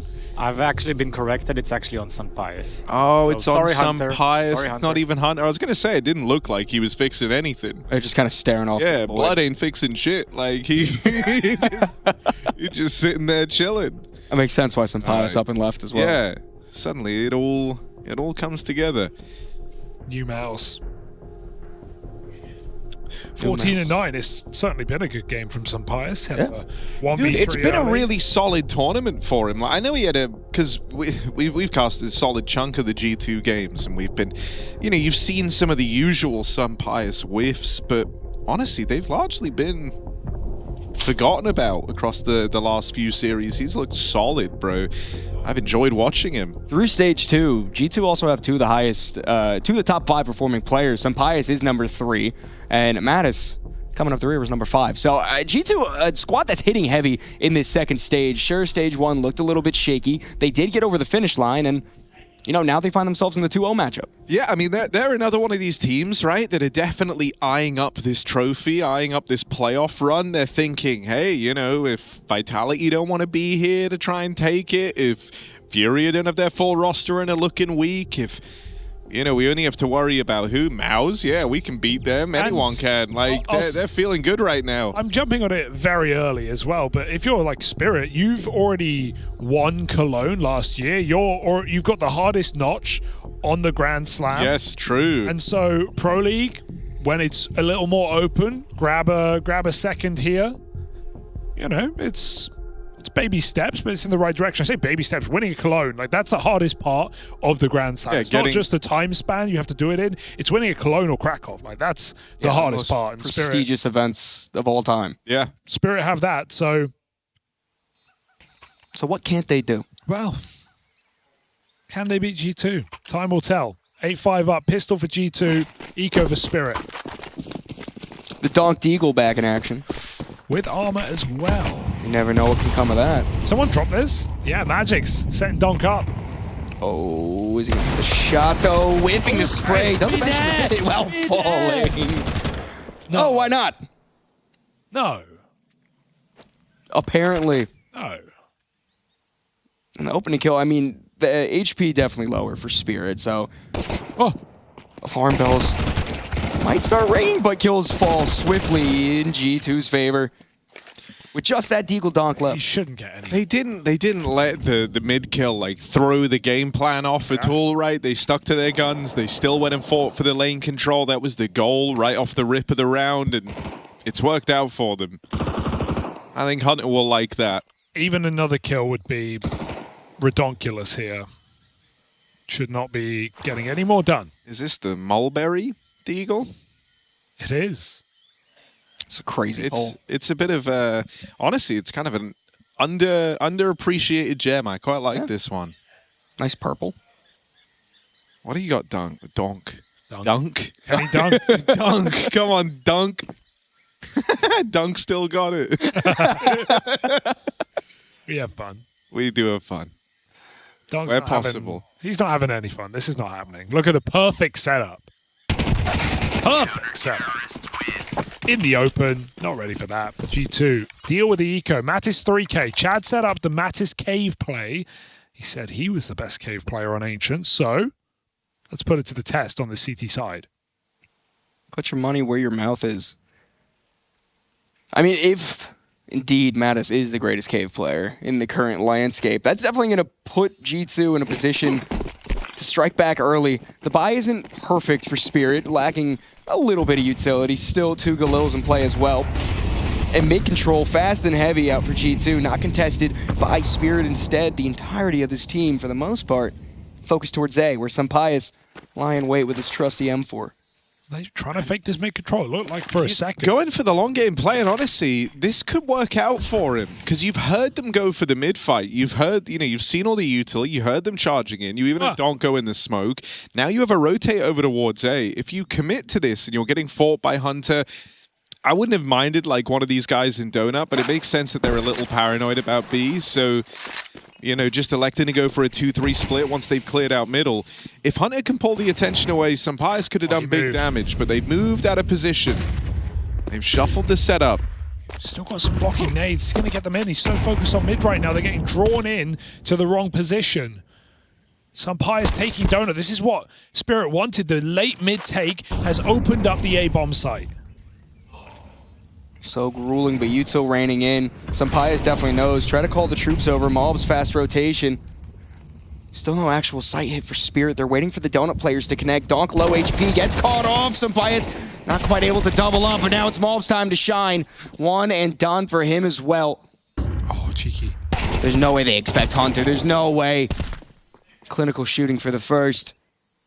And 2T's completely disconnected. Shiro, maybe, if he can find that kill, there's a way in, but no hope. Magic's Red Room, 11 HP.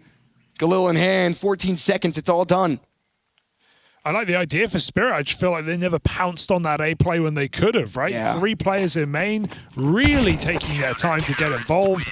And obviously they don't know where G2 are, but we saw just how well that mid take worked to pull players out of position. G2 had time to take mid, go back, take lane from B, and then the A hit happened. Like, you gave them a lot of time to confirm where the play was coming from. And that's why they had a trickling of players coming out through the CT smoke, just replenishing the default player over and over again. Yeah, it definitely felt like they kind of missed the window on that play. We saw it. Would have been very effective if it went a little sooner. It's a common call to go for the mid take, to draw players off of A, and then to hit the A site. Maybe Spirit were trying to, like, you know, maybe Spirit were expecting G2 to read that and going too deep in the Mine Palace. Stay out of the Mine Palace. Nothing good can be found there. It's just between, we're the ones who say Mine Palace. Yeah, but you know, it'll catch on. Yeah, It'll catch self-explanatory. Oh. Man who was born in the Mine Palace, Chad Burchill. What's Unk doing there? He's on. I don't know what this is. Okay, wait. Is he hacking into the? I think he's going to the emails. Yeah, he's in the emails. Here you go. Unk still got it. He's doing some work, I think. Unk still got it. Spirit, they don't have diddly squat. They've got a bunch of pistols and some nades. Yeah, and with the time running down, it will just be the kind of brute force entry onto the B bomb site. With whatever util they do have to spare. 2 smokes. 2 flashes. Heavy got close. Mom's playing from outside of Jaguar. Falls back, tries to collect his thoughts on site with his teammates. Mattus, nice way to start the defense. But can it continue? It's actually Donk doubling up and a whiffed spray. Not able to land more than 1. 2-on-2. Bomb getting planted. A push to the smoke cut off. Naughty. Oh, Sampaius, can you draw it back though? They've put him in a very tricky position here. This was just pistols, and now they're in a post plant with 2 rifles. Sampaius waits for an overstep, and he got it. Could not convert that kill to it. Armorless Shiro, who is still up for the fight. Sampaius might be able to win this round. Has no idea where Magix has gone, but a single bullet decides his fate on both players. Sampaius walking in, no kit, and no chance, really. Magix has the wallbang set, and Sampaius, no time, has to run away. Oh, you are kicking yourself. G2 again. It's going to be that conversation of close rounds. They can't get over the line. Dude, I think this is, you know, this could be one of a couple of rounds, but really this one, where if this ends up being a super close game, like this is the one Hunter's going to be thinking back to. This is the one G2 are going to be thinking back to. You let these ecos slip through your fingers. They're the ones that hurt when the game ends 13-11. You know, you just think, if only we'd converted on them, if only we'd found success versus the Tech-9s, the rounds that you're supposed to win.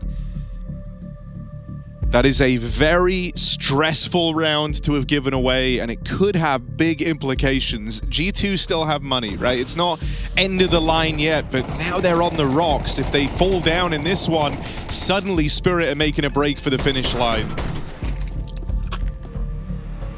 Donk's loving it. I didn't even think those Deagle kills were going to end with a round win. He just got 2 Deagle kills coming up ramp, and the Tech-9s get it over the line. So Spirit, don't give up the lead. Fast out middle. Oh, aggression from A main. How ready will Spirit be for this? Onto the close fight. Zontix tries to peek. Not able to connect the shots. I'm sure it's not a mouse issue for Hunter. Went to the ceiling there. Maybe he's got a little bit of a jump scare, a little spook. Sampaius, the op can't get spooked right now. The op needs to hold the line. Sees the shadow, misses the first shot, tries to re-peek, forced to fall back. He's not going to give up any sightline towards Brokey. Shiro now posted on the angle. Oh, normal. Excellence of execution for Spirit. As it's just a fallback time. Keep the guns alive. Simply done. Not much to it. 1 for 1 in main. Donk gets on a lurk. A missed shot for Sampaius is all it takes to concede the site. Trying to play for some damage in at the end as well. Donk. Don't really want to lose Heavy God though. Checking everything. You're towing a very thin line right now. You're trying to do damage to Spirit, but you really want these guns to get out of the round. Does Shiro die here? I think he will. He needs to go through main. Oh, he's here. Everyone wants their orb. Both stay alive in the end. Close to the peak. Can't believe he wided. Yeah. Okay, orb and nothing else here. We got 2K a player, 4K for Hunter. Hoping a dream right now for G2. This game's slipping through their fingers. If you'd save both of those guns, you could have cobbled together another buy here. It's also a question of, was playing to rid them of money worth it?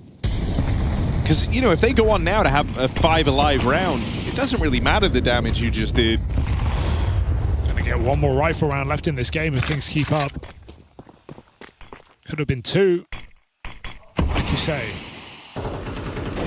Oh. That wall's getting so wrecked. Like, it's not even really his fault. There's been smoke spams, wall bangs. I have no idea. Donk has just walked in red.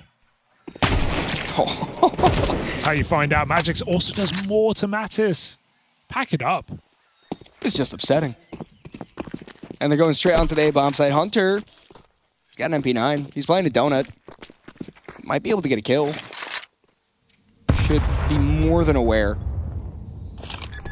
that almost the entirety of Spirit is out on the A-bomb site. Senpai is holding the line for potentially a back lane kill. Good info. Now you can start hunting that. Definitely worth doing. Look at Zontix. I mean, even 3 alive in the site is enough. Zontix is going for this hunt. Donk refuses to give up the round. Him and Shiro stay in the bomb site. Hunter, there's no kit, so this one isn't realistic. Maybe just throw the smoke on the bomb. Hope that Spirit die with it. Exit damage. But it's not realistic, is it? Hunter walks away. Would love an AK. You don't want to play this next round. Oh, but... Oh, Natus going down. At least... Dude, look where he died. He was in cave. Cave. He died to A plant. It was CT plant, that's why. That's rough. G2 getting just knocked around right now. A timeout to decipher it. A bit of a guttural punch. And do you want me to ruin your day, guys? I'd love you to. Right? G2 have 7 rounds. They've converted both pistols. 6 of their rounds are the pistols. Yeah. And 1 gun round in this game. I don't even remember it. It was T-side. Do you remember that gun round? Oh no, wait. It was Eco, wasn't it? Yeah, it was a low econ round, right? On B? Yeah, pretty certain low econ B play. Everyone they got to near on long on a jump check or something. G2 haven't won a rifle round in this game. Yeah. At 11-7. Ouch. Well, final try. And I think that actually is only going to make this hurt more. Like the idea, for Hunter's often one who's very quick to talk about this too, but all IGLs know it. The importance of those pistol rounds, the importance of the conversions. If you win all of them in a map, that's meant to be more than enough to put you over the edge. Spirit have taken the hardest possible path to win this map, and they're on the verge of doing so. I mean, we talked about how unfortunate a lot of MOUZ rounds have been as well. Without him being able to really get an opportunity in the server, that's a heavy hit for G2. Shiro, uncharacteristic miss. Also just a player that you want feeling confident, and when most of your deaths are like getting spammed and, happening instantly in really, really important positions, you don't have that confidence, man. Maybe some players can get involved. Oh, Shiro shoots into the flash, and hey, Harry, how's that for confidence? Yeah, wow, another great one. That's going to make him feel good. This is... Full blind. This is looking over. Look at Zontix. He's walked out A, but Shiro's going to be with a bomb. But Zontix is so deep. He could go behind them right now. Oh, and he's just going to wait. It's a really powerful position where he is. If they try and rotate in, they try and plug these holes, he's going to get kills. He can kill players as they rotate out of donut.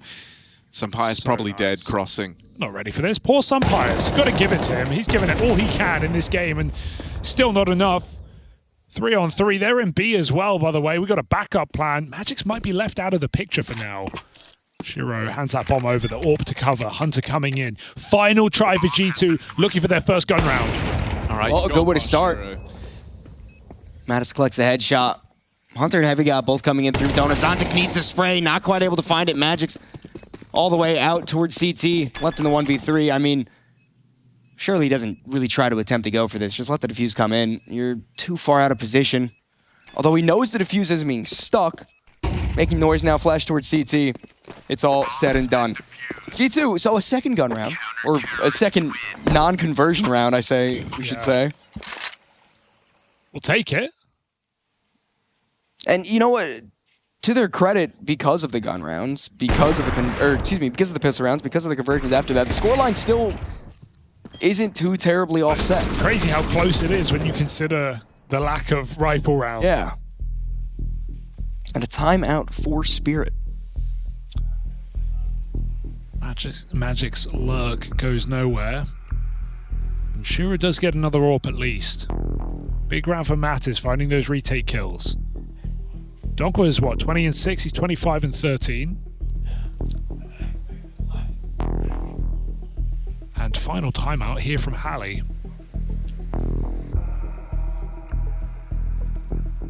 I swear Donk was pretending to drink water there. It didn't even look like it was on his lips correctly. I knew it. He's not human. Yeah, he's not a human after all. He is a robot. I love H2O. Hydrogen. And two oxygens. Balanced favorite. That. More motor oil for the Donk machine here. He's going out middle quick. Hunter might try to contest it. Nade down towards elbow. Good damage. Zontic's down to 51. Donk's still close by. Swinging through. MOUZ finally getting activated early. Tanir taking Natus out as well on the other side, however. So still the 4-on-4. Graceful escape. Don't know how he lives. Not sure he knows how he lived. Either way, it is slow control for Spirit. Moving slowly towards the cave. Molotov goes out. No one's going to be on the receiving end of that, but at least a slow attempt for map control in play.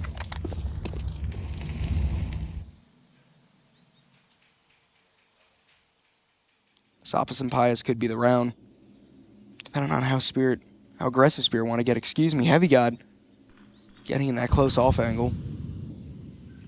No one's biting on anything, though. Spirit are waiting for a reaction. Donk checking the flank. Shura holding ramp. Getting nothing here. 48 seconds. G2 jiggling mid for info. They're trusting in this cave setup right now. Some Pius.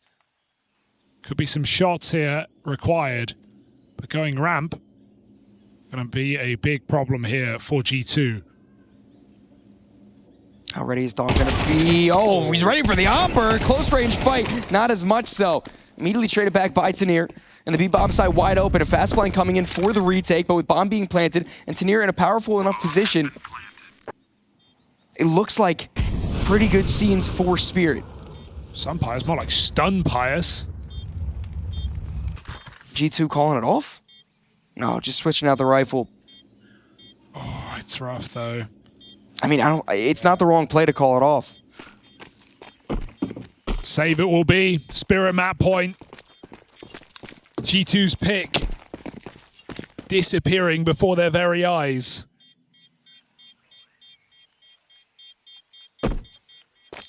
Map 2 Anubis, if I'm not mistaken, too.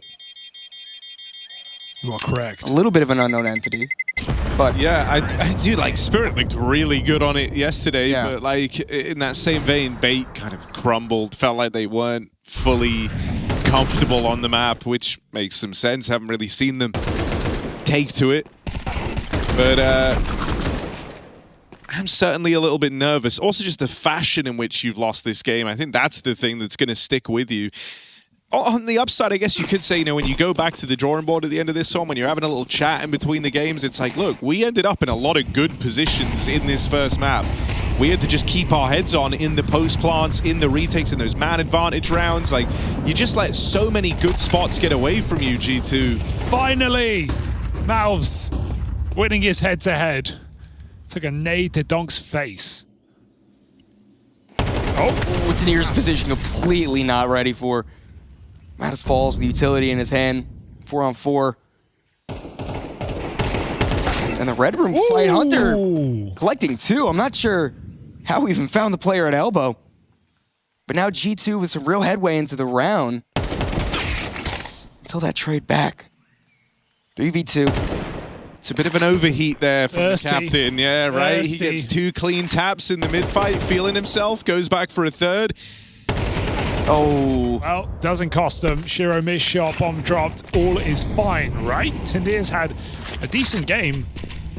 This would be something special. Going to use his nades to get that bomb back, but that's a first step in a long road to recovering this round. And pulling nades is all MOUZ needs to peak. Tania looking for the ace to end this game. He's going to stick that bomb. Decisive move from Tania.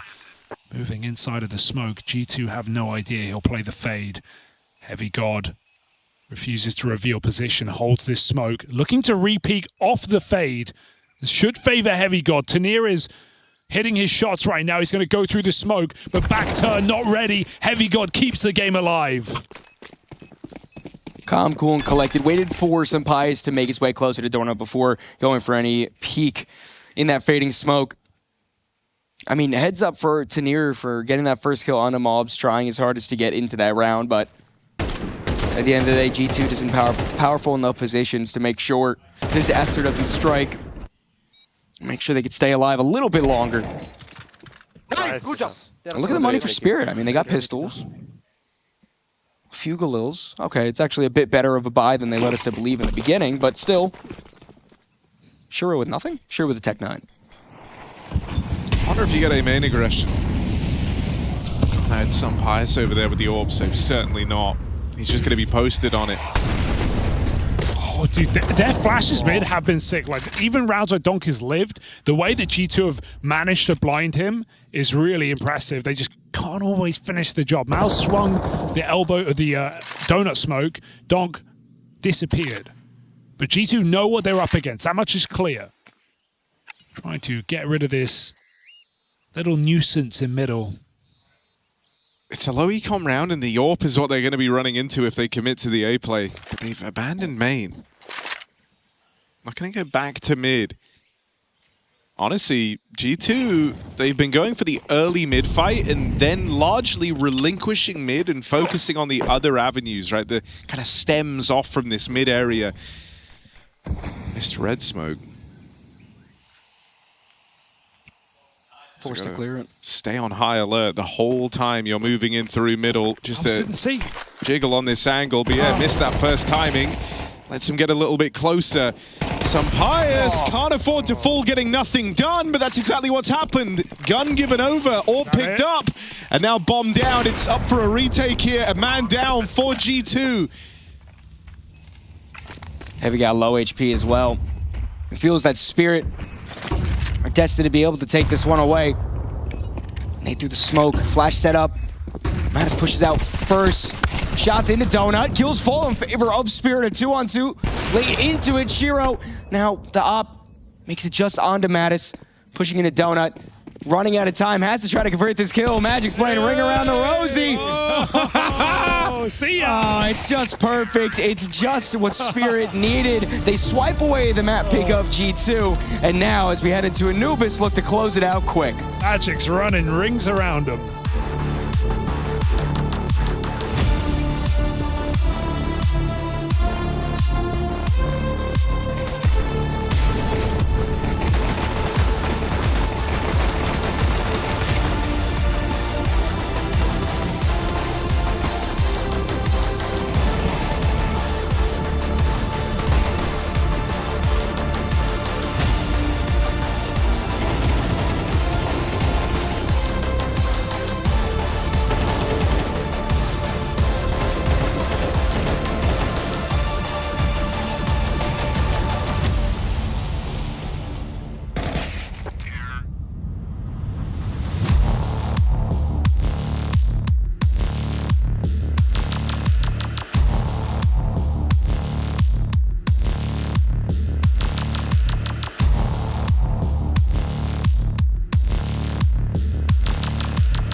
Ready. Yeah. Ready.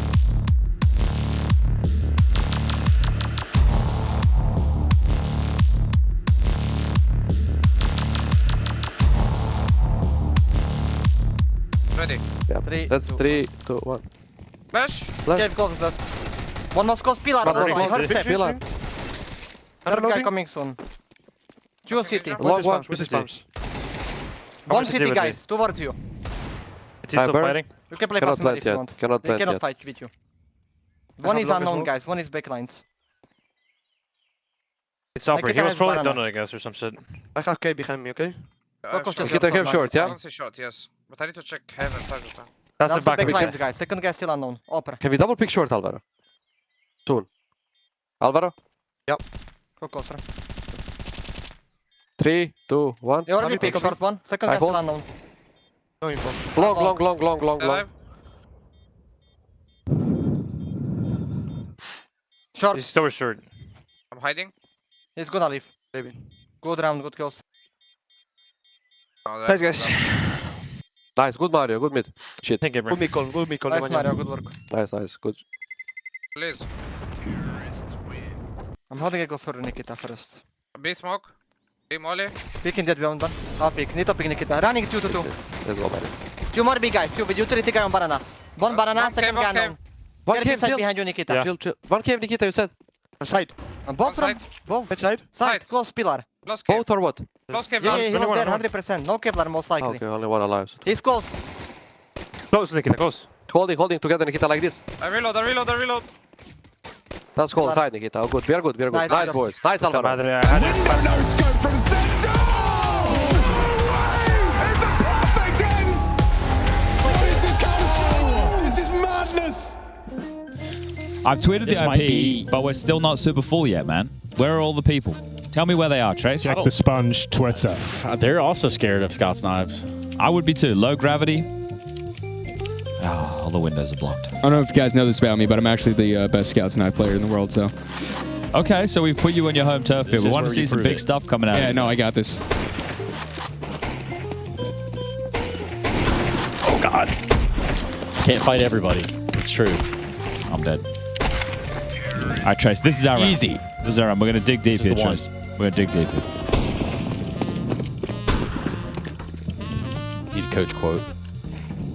We didn't advertise that on the broadcast, did we? That's why people aren't joining. Tweeted it. Okay, well. Bye-bye. Oh, yeah, your Eclipse. Well, everyone's names are all weird, right? Ah, damn. There we go.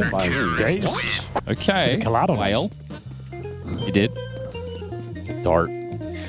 Well, some people have joined, so people can definitely join. Yeah, join us. If you are watching Pro League, guess how we're going to fill the time? Well, they're going to be late. Knives. They're going to be late. They're 4 minutes behind. It's your chance for glory. You can scout us to death. Oh, my God. There's like 8 people there.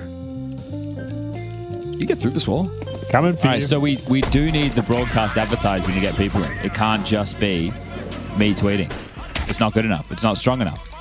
It needs to be on the show. Throw it in the ticker. It's too late now. We did it. Who's got MVP sounds on, Trace? I'm going to turn That would be me, of course. Henry? MVP. Yep. Get him mute. Get him It's off. muted. It's off. Thank you. He's tagged. Rival it. Peek again. Okay. What? Oh, dear. Scared me. Oh, my God. All right, more people are joining. done. Zebra's in. Zebra's in. We got Whale. We got Albatross. We got Dart. Eclipse. I'm an albatross.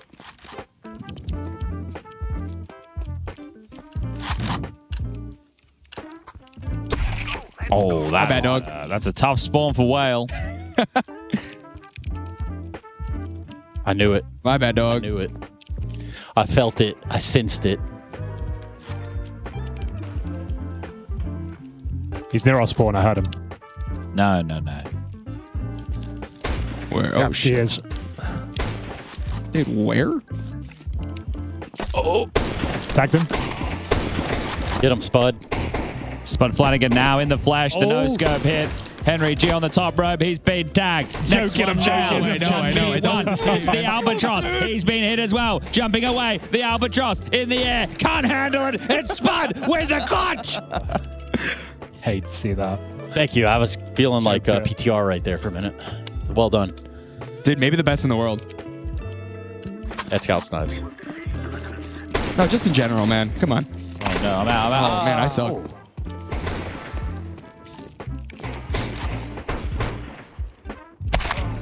Cyclone's AFK. He's just decided to chill.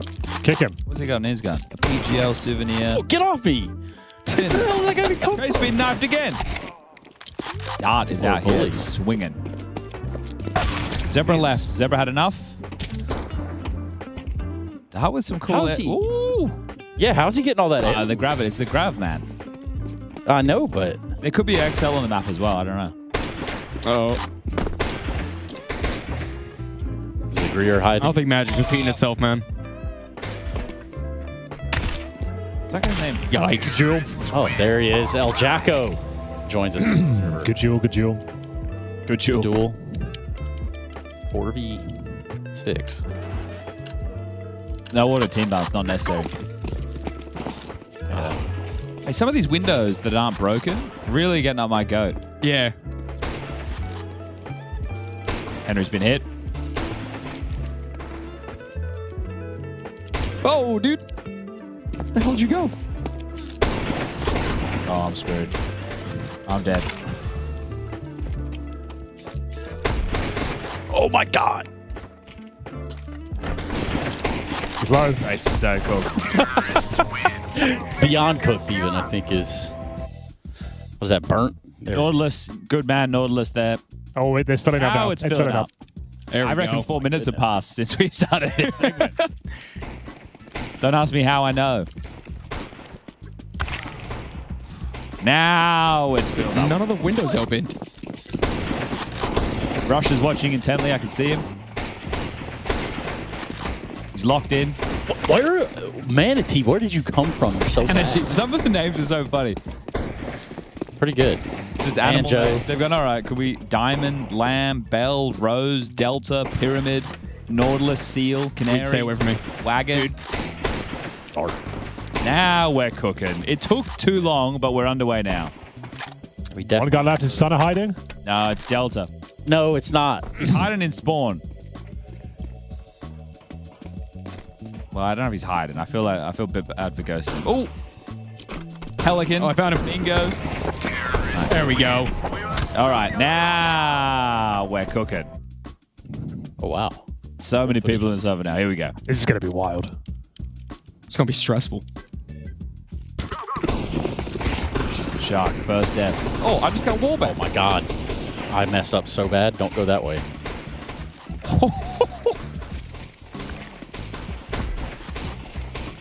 Oh my, so many shots going on. This is madness. There's nowhere else to get out. Someone's getting knifed. Oh, shit. Get away. Ah. Oh, you gotta be Got knifed by a gut knife. That is tough. What an actually one of the worst. That might be worse than getting knifed by an actual knife. Yeah, IRL even. I mean, like a default knife. Yeah, of course. Wait, clean sweep? Huh? Well, no way, no clean the window sweep in open. here, man. This is chaos.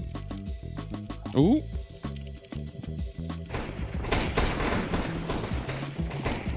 Dude, I am so fucked. Whoa.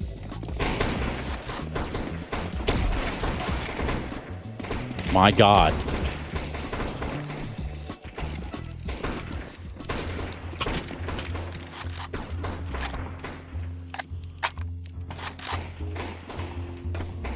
Got the high ground.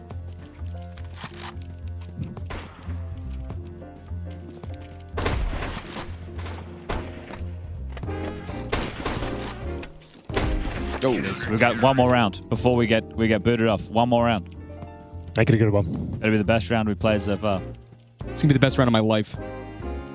Yo, Yumi's won't be the worst in any play ever. Oh, the windows are all closed. Okay. All of them. Banjo Kazooie. That's it for me. Double tagged, out of the play. On board with Bell. Let's find Henry Greer if we can.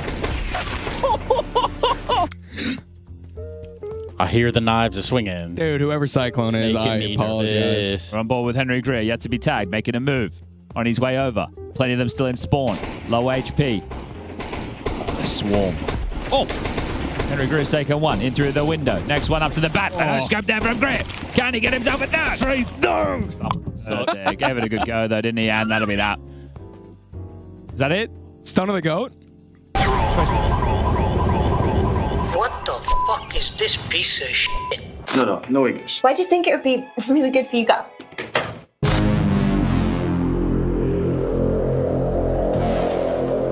Is that something that's going to be frequenting our home often? Beer banging, yeah.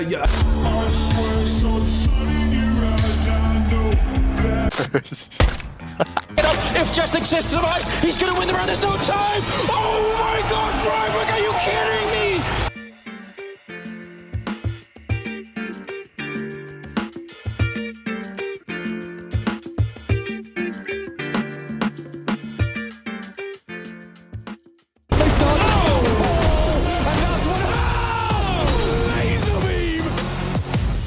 No chance, all donk.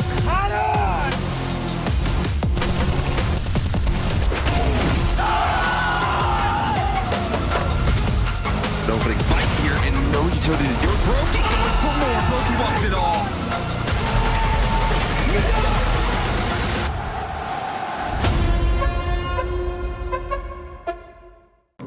Damn, guys, we almost had this. Thank God that's over. Bored of endless matchmaking? Take your first steps towards EPL. Experiencing real strategies against teams of your skill. Learn more at fce.gg/EPL.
Welcome back to the Counter-Strike Carnage, ladies and gentlemen. You're watching ESL Pro League Season 23. It's G2 taking on Spirit. But before we get into Anubis, before we get back into the action, it's time to rummage around chat sack. We're going to look into the mailbag here. Submit your questions now at dhlmailbag@efg.gg. Now, I believe we have a very special question ready and waiting, and this one apparently is for Buckethead. So let's get that up on screen. Let's see what it's all about.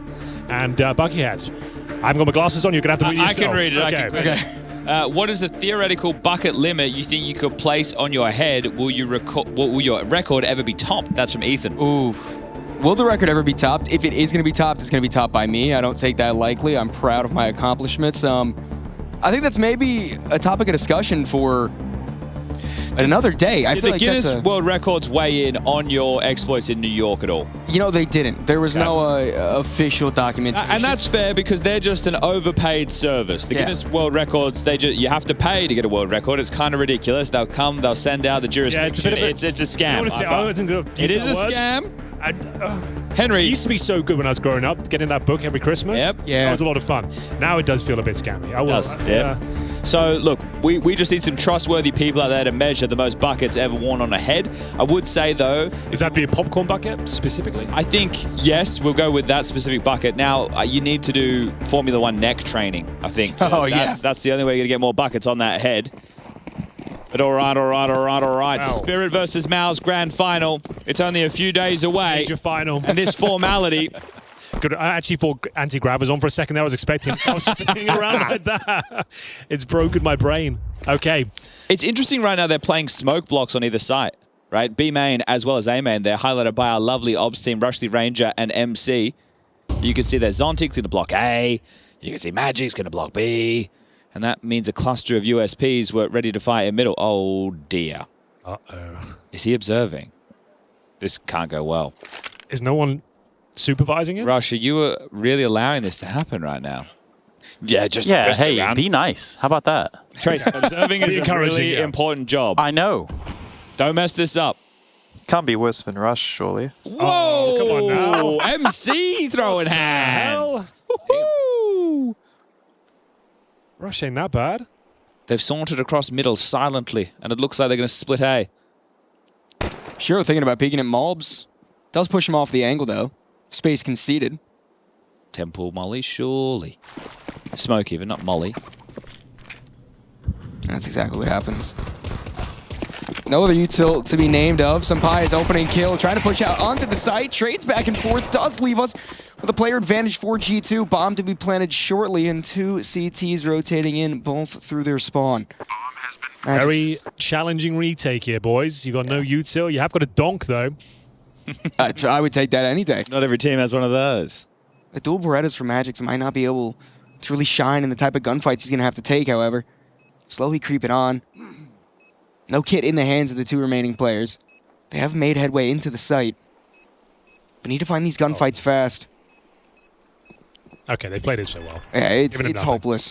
Tapping away, Dog doubles up! But he has to stick to defuse now. Dog more than ready for some pious cheeky angle. Allows G2 to get that pistol. That's the contingency, isn't it? Bit of a statement, though, towards A main. Lovely shot there from Donk, but it will be a pistol round in the bag. If the trend continues, Spirit have been force buying every second round, regardless of what happened. So I'm expecting them to bring out the 5.7s and MP9s here. Well, were you guys watching Ancient? Because, yeah, fun stat line was G2 won both the pistols, won all the conversion rounds, only won one actual gun round. And Spirit still ended up winning 13 and denying double digits. Is that the Sampai's clutch? Sampai's clutch was the 3rd round of the first half. Yeah. That was a nice clutch from Sampai. Oh, it was a very nice clutch from Sampai's. And he played well that entire series. Obviously just didn't get it over the finish line towards the end. Creamy P, we love him. All right, well, they have forced Henry G. They're not using the virtual system in this one. I've seen it a few times this tournament. 4 main control early, so Basket's mollied. The main vision denied. This is one of those massive rounds. You really do need to convert this if you're G2. Just feeding out the map right now, waiting for any initial aggression, presented with nothing. Exploring options towards middle, but Tanir happy to give it to them, just peeking his head around the corner. Lurk smoke feels threatening. Tanir's about to get bonked. Unless the timing timing could actually be insane, but he jumps. Down he goes. It almost was perfect if he just didn't make that noise, but now forced his teammates to try to defend. Nice nade, but Shiro's being surrounded as well. Getting to there. Is there a foul on the cards? There absolutely is. Can't get the quad, but he has set Spirit up to win this round. Snatch it away, in fact. And it's Donk and Magix once again in a 2-on-1 up against Cream Pius. Got himself a couple of flashes, 76 HP and the bomb on his back. Plenty of time to work with. He can definitely pull this one off. He is a clutch master. Currently 4-0. Buckhead, take us away. It's almost the exact same situation as last time. The same 3 players left. Sampai's still needs to drop down and plant this bomb. 30 seconds. Time to work with, but Spirit's starting to get curious. They're going to push in through camera towards the big box of Sampai's. That's opposite side cake. Magix. Dude, that was a ridiculous sequence from Shiro. Shiro kind of made his name online, didn't he? With Cloud9 during the pandemic. And what, Baby Gambit, what they were called? Baby Gambit. Baby Gambit, my favorite academy team. Baby Gambit. The Baby Gambit. They were quite good. That is, I would say, less than ideal. How good is 5-7 though? Yeah, pound for pound. Best gun of the game. I think so now. He's taken over from MP9, I agree. Yeah. I'll co-sign that, Henry. Hugo didn't agree initially, but then we talked him around. He thought the Deagle, maybe, I think, was what he was going for. No, what is it? Something else. I don't want to throw him in the Deagle? We had a debate about it, but I think we all agreed that 5.7 was the best gun. Okay. For $500. Yeah. You can't argue with that, can you? Pocket AK. We saw a CZ so earlier. much. Yeah, I couldn't believe that. Was that Blitz? Yeah. What was he thinking? He got a lovely opening kill. We've got a run boost in there, but it's going to have to be the force fight in response here. The Nightmare situation, a convincing pistol, mowed down by the 5.7s. A execution looking very likely here, boys. We have all 5 players this side of the map. Problem is, you can Molotov cake and smoke camera, I suppose, but you can't really do much else. You're hoping Heavy God and Natus can carry you through this one. Zontix has held on to his util, right? Still got a smoke, a page here, flash. So at this point, he is essentially just playing for info, and then he can use that util defensively. So this could work quite nicely for Zontix. There goes the smoke on a timing. He's not using it to start. Exactly, right? He didn't drop it at the start of the round. He's held on to it. Now he reposes. Brutal position as well. You would not be expecting this one. So smoke camera, Molotov, I'm guessing cake, but they're hoping to catch a timing. Flash comes. Zontix is going to get 2 here for sure. Oh, well done. Yeah, not timed well with the flash. Zontix, good spray down. Shiro combines 2 more, and it's all clean from there. Too clean, if you ask me. Way too convincing. Perfectly played by Zontix. An off angle you're just not expecting, especially when you're going through that smoke. And that's the operative word there. The fact he deploys it just before they completely commit is absolutely everything. Timing was a little off with the flashbang as well. G2 started pushing out before. I think that's the kind of the play, though. They're trying to have a surprise pounce element. Right. Yeah, they're taking a gamble that a player isn't behind the smoke fountain or Zontix's position, essentially, Exactly. right? And then the scaling is meant to be you're in their face. So well, look at this from MOUZ and Spawn, Rush. Get this. That's it, though, right? There's not a boost here. You can look over the Quadruple boost? There's Let's nothing see. here. Get the quad boost. There's nothing here, surely. I mean, 1 foot on each run. Yeah, if we start building. Maybe 10 players? Yeah, get Spirit over here. Get those guys from Scouts Knives to come join. Okay, full eco. Everyone's favorite. That's for our audio-only listeners. I didn't watch the first map. You said it was pretty convincing, though. You sounded like they won both pistols and got absolutely owned with the gun rounds. That was the line of the whole thing. G2 were able to do the pistols, the conversion rounds, but then one... So we didn't have that slow start we saw against Bates. It wasn't like Donk was struggling. I heard like a 20-4 scoreline being thrown around for him. Donk went absolutely nuclear. He's definitely awake and not repeating what happened yesterday at all. The scary thing about this map is some in-game leaders play the position Donk plays, right? Because it's so util heavy, but Donk just plays it like an absolute weapon, right? He plays E-box. So Tanir will be middle. Shiro's your rotator on the orb. You've obviously got Zontix back to his old spot, so he gets to take over A, and then Magix has the anchory spot of B main. All right, well, we've been on some rugs, now we're on some heads. Boys. Oh, no. I mean, it's not going to make a difference. It really isn't. It just looks a little bit clumsy, doesn't it? All right, into the blender. Oh, Zontix is, okay, I'm about to say locked in. He mistimed that by a millimeter, but it's going to be another clean round here. Farming up that cash. Plenty of money to go around. AKs on the defense here. And yeah, this is where G2 need to lock in, show us what they've got. This is their opponent's map pick. Already a map down. After winning the pistol, it's been very convincing. Nothing but one-way traffic. So the AKs, I don't think we have Cream Pious Orb available. I wonder, it looks like same approach right now. So Pious is going to go for the insta deep E-box smoke. Then we're likely to get the molly in the hole. There it is. Matt is throwing it out now. There's the nade. That stops the pushes. But from there, this is where G2... Right, I think Heavy God's very good at taking baskets control. Oh. Well, mate, they've watched your demos. He's caught that in his back pocket, though. He's got control of it, at least. Is that a lurk smoke from the T side? On? Yes, it is. Yeah, it's got a massive gap in it. It has not landed. No. I think it's a good idea to throw against Donk so that he has to help Magix on B, but yeah, if you're not throwing it correctly... If anything, it's giving the whole game up. You're not sowing any seeds of doubt, but let's see what they've got. Going towards mid. Is this a B split? Are they smoking off... Temple, camera? maybe? Is that going to camera? Yeah, it's a camera smoke. Oh, wow. Ooh. Zont is going to be rendered useless, so we'll be able to march up through mid. And it does seem to be an A split once more. That means they'd have to come through the smoke. I think they try and take some space. So look at the B defense right now. This is the key.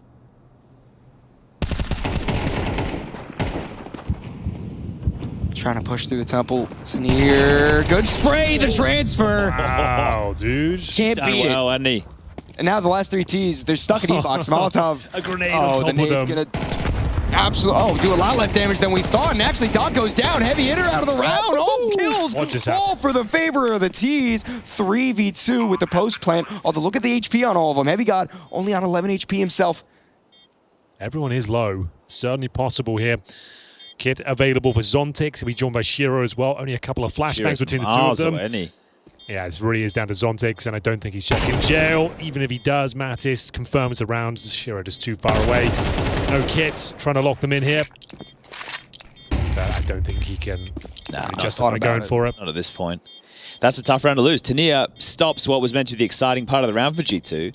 Coming through Temple, behind. Yeah, he's definitely considered the possibility and absolutely owned it. And then from there, the 3B players just get run over. So a little bit disappointing from the B defense there of Spirit, but 3-2. T-side map ever so. I'd have a tactical timeout by the bug on screen. Yeah, Hunter's out the server right now. Okay, so is it a false tack or a tech? I think it's a bit of both. I think it's just a happy coincidence the timeout happened as the tech issue occurred. Yeah, so Spirit called the timeout, but at the same time, Hunter also has to restart his PC. Okay. Well, whole PC operation. Okay, that's going to take some time. Mate, if you have to get out of your chair to restart your PC... It's not a good sign. No. Or it's a supercomputer and it has its own room. It's got one of those computers from like the 1970s. Poor Hunter, man.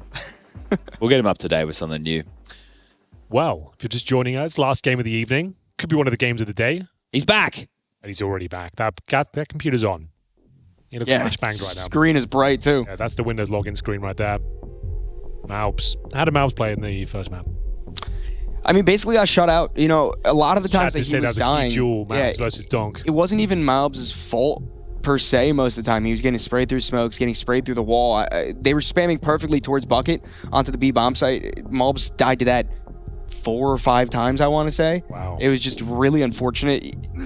The times that he was able to actually take a mid-fight, he was there for that initial trade or to get an opening, but he only had that opportunity like twice. That's one of the problems, right, with that type of position on the T side. If you're not getting one of the 2 best spawns, you're going to have a really tough time at least being able to go fast. And I also think going up against Donk on the other side, that's a bit of a mental battle to get past too. The CTs don't have the same level of concern. Obviously, spawns are nice, but double orbs seems to be the remedy to Spirit's issues early. Shiro and Magic's equipping those. We're still trying to get Hunter back in to get this one underway. They brought out the double ops last night against Bait, if I'm not mistaken. I think it's a good move on Anubis with how tough it is on the CT side, right? You can funnel all of your utility to block, let's say, middle and E-box, and then you can have an all B main and one over towards A, right? And that can really limit your need to throw a lot of the util in those positions. Hunter is back in the server, so... Love to see that. With the reset, the pause will be ending very shortly. Well, let's get back into the action then, shall we? 3-2. Not necessarily a must-win map for G2 here. But in terms of going through 3-0, getting yourself a nice seed for the playoffs. That's true. I think it's key to be on the opposite side of the bracket to MOUZ, right? These guys are always a threat. MOUZ, for me, I don't know if you agree, Chad, they're my number one for the tournament. For the tournament? Yeah. For me, it's Spirit. Yeah. Just the way MOUZ played today, if they can keep that level up and not choke, and the fact they got Brolan in the arena. Do it for Brolan, you know? They're going to be cheering for MOUZ. For the first time, they're going to be the hometown heroes. I know. I know what you're going to say. I appreciate that, but Sweden are proud. There's not many Swedes are making it to arenas these days. Are they blocking the lurk smoke rush? Yes, Magic did. Donk did, rather. Donk did, okay. So that's maybe what we saw before. There you go. Ooh, Donk. Almost getting hunted through the smoke. Tracing an outline. Practically, Magic's misses with that flash. Donk stuck in no man's land. Getting his one shot. Certainly not. Okay, G2. Even with the smoke being blocked and them having full vision, Magic's flashed off the line, misses the shot, Donk overrun.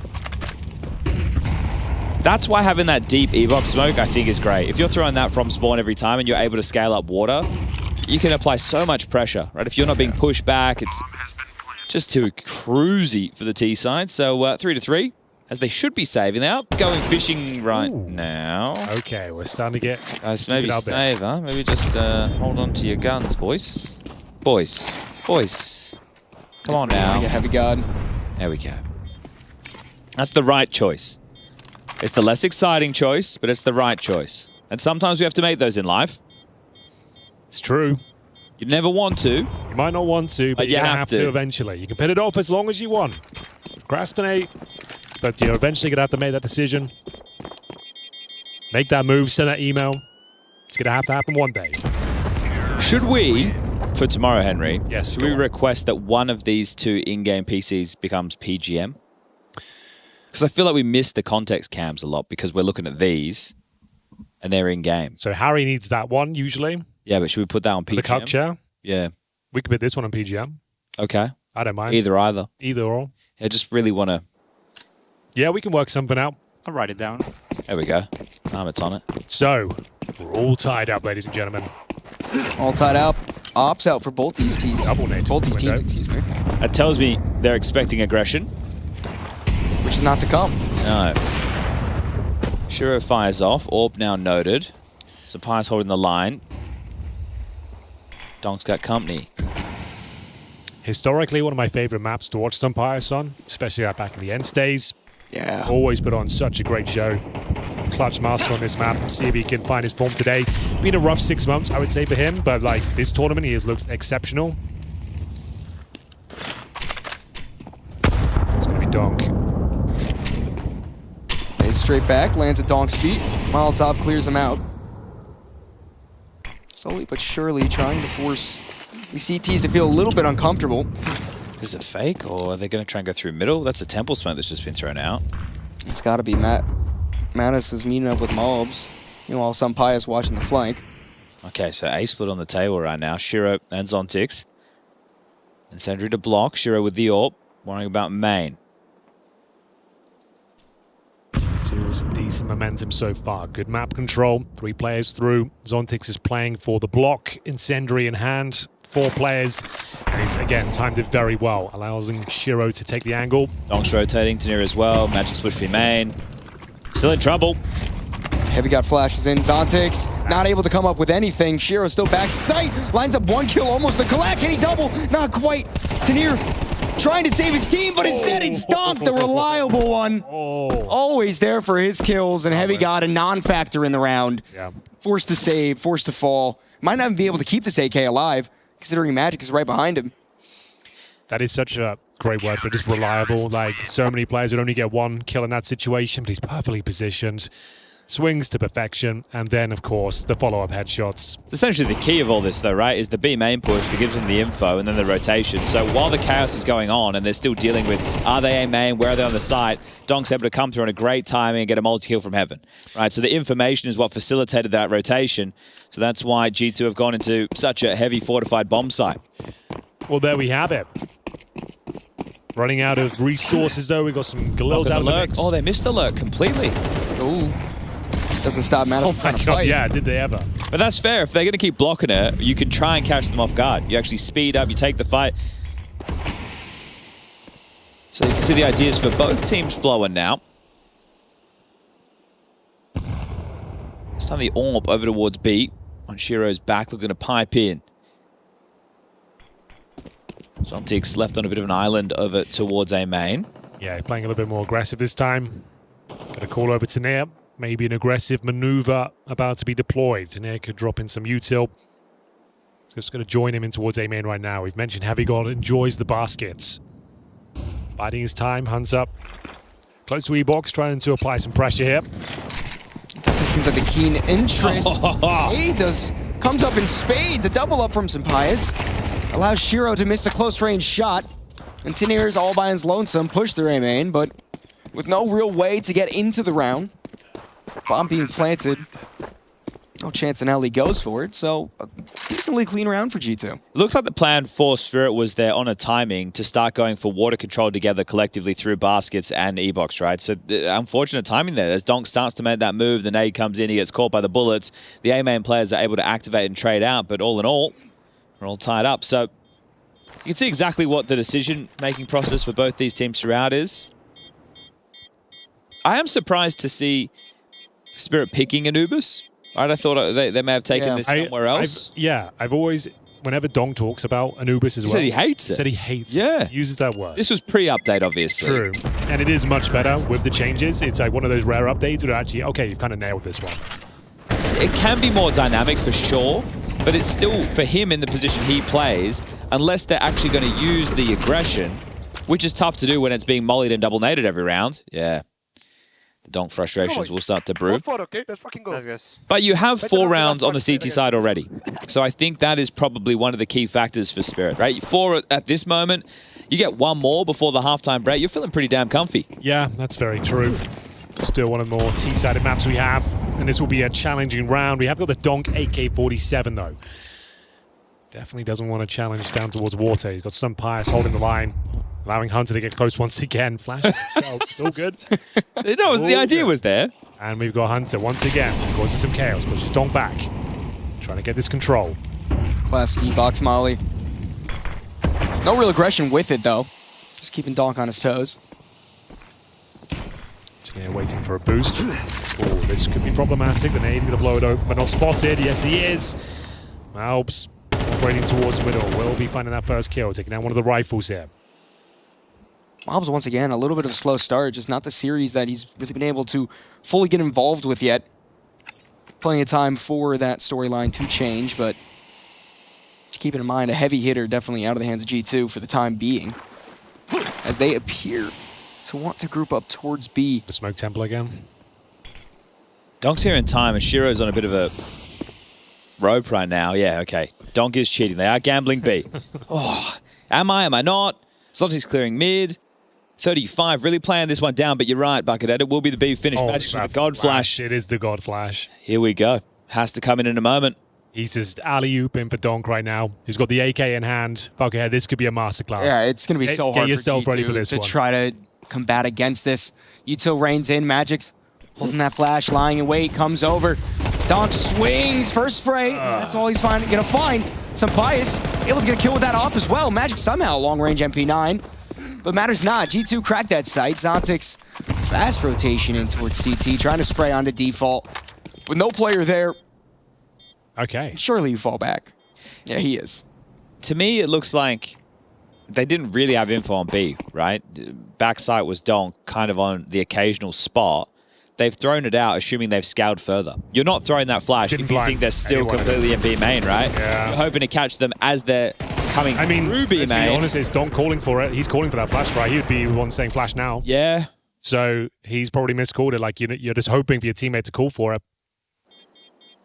It was definitely too early. No one was blind. A second later, maybe, it'd be very effective. But Just think the thing that G2 are doing at the moment really well is controlling the tempo of these situations. Rather than the one round they lost with that A split, they got out-rotated upon, right? And that's how the chaos happened late within the rounds. But here they're happy, they wait, they're expecting the swings. They're not in any rush, they're regrouping, they're staying silent across the map. And, well, that's Magic shaking his head. Hallie on the microphone right now gets an opportunity to chip in. Saw the same on the other side of the server. But again, you don't want to get too down in the dumps. Boys, you got 4 rounds, CT side, 1 or 2 more. You're happy with that. 1 or 2 more will do. Absolutely. Tactical timeout for now, though. And that previous victory is probably going to find them another one here in round number 10. Isn't it crazy? Like, I made this statement a while ago talking about donk and how he always gets dropped the gun, right? So Tania saves an AK, donk gets it. Zontic saves the M4, donk gets it. You love to see it, though. This is the thing. With his output, I'd be doing the same thing. But people who question that he's getting dropped rifles, it's on display in this game alone, right? He's not the man saving the guns. He's the man getting the guns. A far cry from the Na'Vi days. With Zeus on the AK, Simple on the dig. Edward on the Orb. You love to see it, really. Most beautiful combination. Oh, big nade. Sure, thinking, what have I got to do? Well, this trap only works if they walk into donk. Which could happen. Very likely to happen. They haven't really come towards A yet. It's a nice read. Bomb still down in T spawn effectively, but we'll see whether anyone wants to prod and poke here. Okay. Donk has been activated, didn't take any damage there either. Okay. Find himself 1 and Zontic to the second. A 5-on-3. This will be a catastrophe to give this one up. 1 rifle, no Kevlar on 4 players. Although only an MP7 recovered. True, but donk's still alive. And MP7 is actually kind of busted right now. It feels too OP. But these B players have to get something. They can't get nothing. And they're going to get nothing. Okay. Well. Oh, the rotation's coming it's through. Too late. Yeah, 1 somehow. I think. No there way. it is. Somehow he got it. That will do. Keeps him in the round. If he gets nothing there, the round is over. It's still looking good for G2. I'd favor them here. But definitely a conversation to be had. Don coming through to smoke here. Does he wait for his teammate to get in position? Apparently not. And that's going to be it. Well, all right. It was an eco. There was a kid available as well. Yeah. I feel like he could have waited on that. Just a bit overzealous. Maybe not realizing he was fully out of that smoke, but Zontic still... He's got a smoke here. Yeah, I don't know if they leave the bomb, though. You're assuming he's going for a ninja defuse, so let's see what happens there. They're definitely not... Oh, no. Oh, it's the AWP. It's the AWP. No smoke. Didn't throw it. Well, try. Yeah, good try. Good duel. Good duel, good duel. That was the eco. 4-6, last couple of rounds here Magic's, at the half. come on, man. Head in hands. That's not the vibes we're looking for. Otherwise, it's a vibes merchant. It's another round you could have won. Yeah. You're thinking, it's another round we could have won, but you didn't win it. And also, I mean, at the end of the day, it was still an eco. You should be feeling happy that you were able to do that much damage. In these games where you imagine, your thought as Spirit is we should be prawning these guys, right? Yeah, so that is true. All right, so we have got the Shiro AWP, but concessions across the board. Distinct lack of utility for the CTs. No kits in play. This comes down to fragging power. We know that Spirit have got that in buckets and spades, but some bias. Great form this tournament, currently 11-5, patrolling towards B main. Got Natus with him as well, looking to let that dog off the leash. We've got to get past Magic's first. A classic position, a one and done up towards jail. Donking towards E-Box. Here comes the flash and the swing. Saw him. I don't think Magic's played this close angle yet either, so... potentially not caught off guard, but still ends up with the kill and dunk. A nice dink down to Sampai's completely leaves him startled. Hunter, a good timing through E-Box to try to trade back, but kills still favor Spirit. Okay. Looking good for a fifth round here. The donk is low, 18 points of health. Remember, no kits. Util pretty low, but they have got the man advantage. 45 seconds remaining. Bomb on the back of MOUZ. Sampai's hoping for a mistake here. An inquisitive CT to push towards B main. Not going to get it. Heavy God towards E-Box. Looks like a B finish here. Waiting for that smoke to dissipate. 30 seconds on the clock. MOUZ will join his teammate. Defensive crossfire. Tanier taking the aggro. Donk can't be naded out of position. They don't have anything to flush him. So, surprise factor for one here, I reckon. That's all he's looking for. Tanier looking to get 1.5, I would say. Then Donk just to get 1. Here comes the swing from E-Box. There's the 1. Looking for the half here. Oh, Donk, I'm not sure that was the move. Wasting so much time, though. Look, only 7 seconds left. They have to try to get the plant down, and they will with just enough time. So 2-on-2. Sampai's not able to fumble this. Yep. Oh, Shiro, beautiful angle. That leaves just Heavy God. Close range AK. Headshot collected. Not able to tap away at the last. I like the confidence. Ooh, and you know, it very well could have worked. Oh, man. There's been so many close rounds. This one, no different. Comes down to the 1v1. Feel like Donk on low HP. Yep. Going for that What are you doing there, Henry? I'm cowering in the corner. I'm baiting the hell out of my teammate. I'm like, he's actually done. He's already alive. He's rotting the clock. He doesn't need your swing. He's doing really well. He's got the kill. He's taking no aggro. He's dodging the AWP, and Donk just swings into the AWP. Yeah, the only reason that gets close is because of Donk's swing. So lucky, bro. All the fucking kills they got, they're so lucky. Is that a fact? Spirit, notoriously lucky team. Well. 6-6? I'm enjoying this. What do you reckon? Yeah, I think it's quite a tactical game, isn't it? It is. A lot of mind games going on here. Hunter's calling a good one. We're going to have an A finish by the looks of things here, chaps. They're definitely controlling the tempo, right? G2 not going awfully fast, right? They have these looks where they'll group up in like packs like 3-1-1 and they have a look for a fight and see what they can get, but it isn't full W Counter-Strike. Smoke towards camera this time. In response, Tanier will drop on a double door. Shiro rotating towards said camera, but as we mentioned, he is smoked off. Tanier will have to make do by himself. MOUZ with an ambitious all through the smoke. It's down to Zontix. Can he hold him at bay? Oh, it's a good start to it, trying to He collects 3! And Sampai's AK, not his weapon of choice. Bomb not in his possession. The last player in between Spirit and a tied half. Secures the bomb, tries to double back. And there is time to work with, 45 seconds. Magic's ahead of him on the rotation. So Magic has one or two choices. He can either play the hole and look for the info or just guarantee the round by heading over towards B, playing B main. Okay, he's playing between both options right now. So Sampaius can get into the B site and plant the bomb. Donk's getting curious too. He's already coming in through that temple area. The timing should be perfect for him. Be able to catch Sampaius on guard. He can't just walk into it. He needs to be able to clear his angles, and as he does that, Donk's still slowly creeping up. Bomb needs to get planted. 14 seconds left. Planting on the backside of the pillar, so safe for the time being. You think Magix has won the round with this move, surely? He would have to. No way that Sampaius wins this. Surrounded. Surround and drowned. Every angle covered. So you're being the loudest, flashing in, trying to pull the gaze of Sampaius away. But still just staring towards CT. All of the CTs going to collapse. Now, Magic's made noise. This could be dangerous, but it's not. It's a tied half. It's Spirit still sitting pretty as we head into the second and potentially last half of play. Run it back.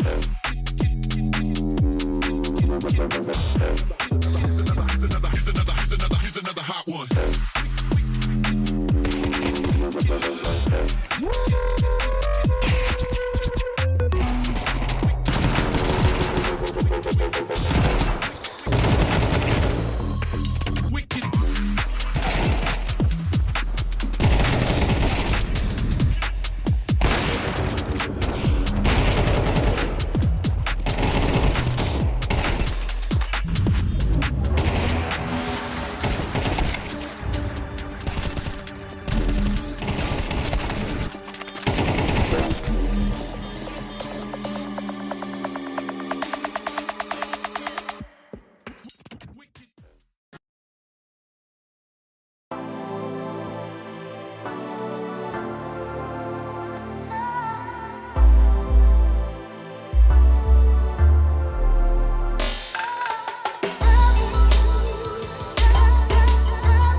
Ladies and gentlemen, could be the final half of the evening. MOUZ have already made their way to the arena here at ESL Pro League, and Spirit looking to do just that as well. 6-6 at the half, and you can see the Rage compilation coming through here on the screen. And for me, 6-6, it feels like, Chad, they can close this out right here, right now. I feel like Spirit could have even got more rounds in that first half of play, but 6 at the moment as we're still filling this out is... It's okay, guys. Six rounds is fine. Let's go. They were It's fine. a bit lucky. We It's were all a good. bit crazy some rounds. It's fine. It's we fine. can work with those rounds on CT. Let's show that we have good CT on this one, because we do. See, it's fine. It's not good. Because now you're on the CT side, which means it was good for Spirit, who are now on the T side. And they are picking the pace up somewhat here. Chad is going to be Zontix, at least showing a little bit of presence towards A. Has baited out the smoke. That's exactly what they were looking for. Okay, show a little bit of leg. Now they can head back towards B. Magic's dropping in a temple smoke, a flash as well, but... A lot of mind games here. They are faking either side of the map. pulling them around the map here. Well, they've called the bluff on the B play, haven't they? Flash forward, Natus spots nothing. So very uncertain now, RG2. Yeah, they're in the dark. Middle left in play, still no presence anywhere. CT's used their last smoke, only 2 flashbangs to work with. Natus is going to be the first to be tested. The timing is everything here, not able to, trying to run away. It's near spraying, gets that kill, excuse me, Shiro does. Oh, you flash yourself. And the flash somehow works in Sampai's favor, but the kills can't fall. Sampais, a big round could be in the cards again, not quite in MOUZ. In the middle of no man's land, all the way back towards beach. Rotation coming in, the timing. Redemption. No. Not there. Oh, he's 2-11. It's having one of those days, isn't he? Yeah. That was the... If he wins that round, gets you that pistol, all is forgiven. But nowhere near. Not even close. And I don't think G2 are the team that's going to be forced by... I say that. They are going to 5-7s and P9s. This could decide their fate, boys, I'm afraid. If they lose this one, I'm pretty sure they're cooked. But... Let's have a look. Got Deagles, MP9s. Oh, MOUZ. Oh. Yep, he's not having a good one, is he? The double slam? Yeah, that was Hauser-esque, I think. That's the one hurt your hand. He's hit the desk there as well. Like, that's actually going to have ramifications, I would say. I mean, you got to feel for him. Uncharacteristically low on the scoreboard. Everyone has those days, but everyone also understands how frustrating it can be. It was definitely in the spotlight a lot last year, late last year. And then to start off this one, definitely it's been critiqued, but I've had some, at least confidence restored in some of the moments I've seen him playing well. It's just in this one, again, you're equal on the other side of the server. The man that you're going to be taking a lot of duels with, position for position, especially when we look at something like Ancient, is Donk, right? So... if you don't feel like you have the tempo of the game going as a player who's fighting for a lot of entries, it can slip away from you. But they've been blocking. Looks like they are setting up for an A split right now. They're ahead of that main smoke. Zontic's getting ahead of that Molotov. Drops in, smoke fading. Players in mid try to connect to get an entryway into the site. Hunter, good spray. Immediately straight back. Heavy God, that 5-7. We mentioned how busted it can be. On the cards for more kills, not quite. Sampai's fast rotation snuffed out. Excellent effort. 5-7. You lose it all here? Yeah. Yeah. You got to go for it now. Like I said, if you don't win this round, you are in a very troublesome spot. So that's going to be Fulika coming up next, 9-6. Spot of bother. A spot of bother and a chance for Spirit to boost the coffers. Rush, 2-0. Yeah. I think it is, man. Hank, go on. Wrap it up, bro. Wrap it up now? Yeah, start it. Round 15. Start it now. Well, looks like Team Spirit will be making their way through to the playoffs. The arena beckons as MOUZ, the first team through. And I think that's the two teams you want. Yeah, That's that's my grand final. Yeah, that's what you want. That's what we're looking for. And this will be a very difficult recovery. G2 have got a Mattis M4. He's trying to put on a bit of a dog performance. Drop that. What spawn does Natus have, Rush? Okay, he has a good B spawn. Good B spawn. So is he B main pushing peak? or is he pushing E-box? I guess. Well, it's Heavy God spawn, Rush. There's no flash, so he can't push B main, really. He'd have to take a straight-up duel. Okay, Heavy God's got the smoke. He's not smoking T-stairs, though, so what's he doing with that? Just blocking it? Okay, MOUZ bought one. He has to peek E-box, I think. Because he knows there's no open play, he can actually win that fight, I suppose.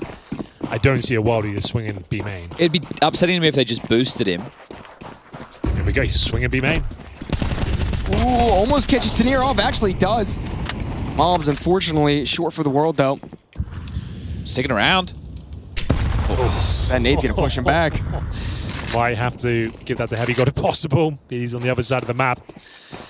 Natus, 26 HP. Nice little swing, but the thing is, with the trade coming through, doesn't really do a whole lot for them. If MOUZ lives, yeah, you're cooking. You have a chance, but now you're in a bit of strife. So back to A, they're pivoting. 3 players here to deal with this. Stuff. And what a shot that is. Yeah, that's it. That's round, isn't it?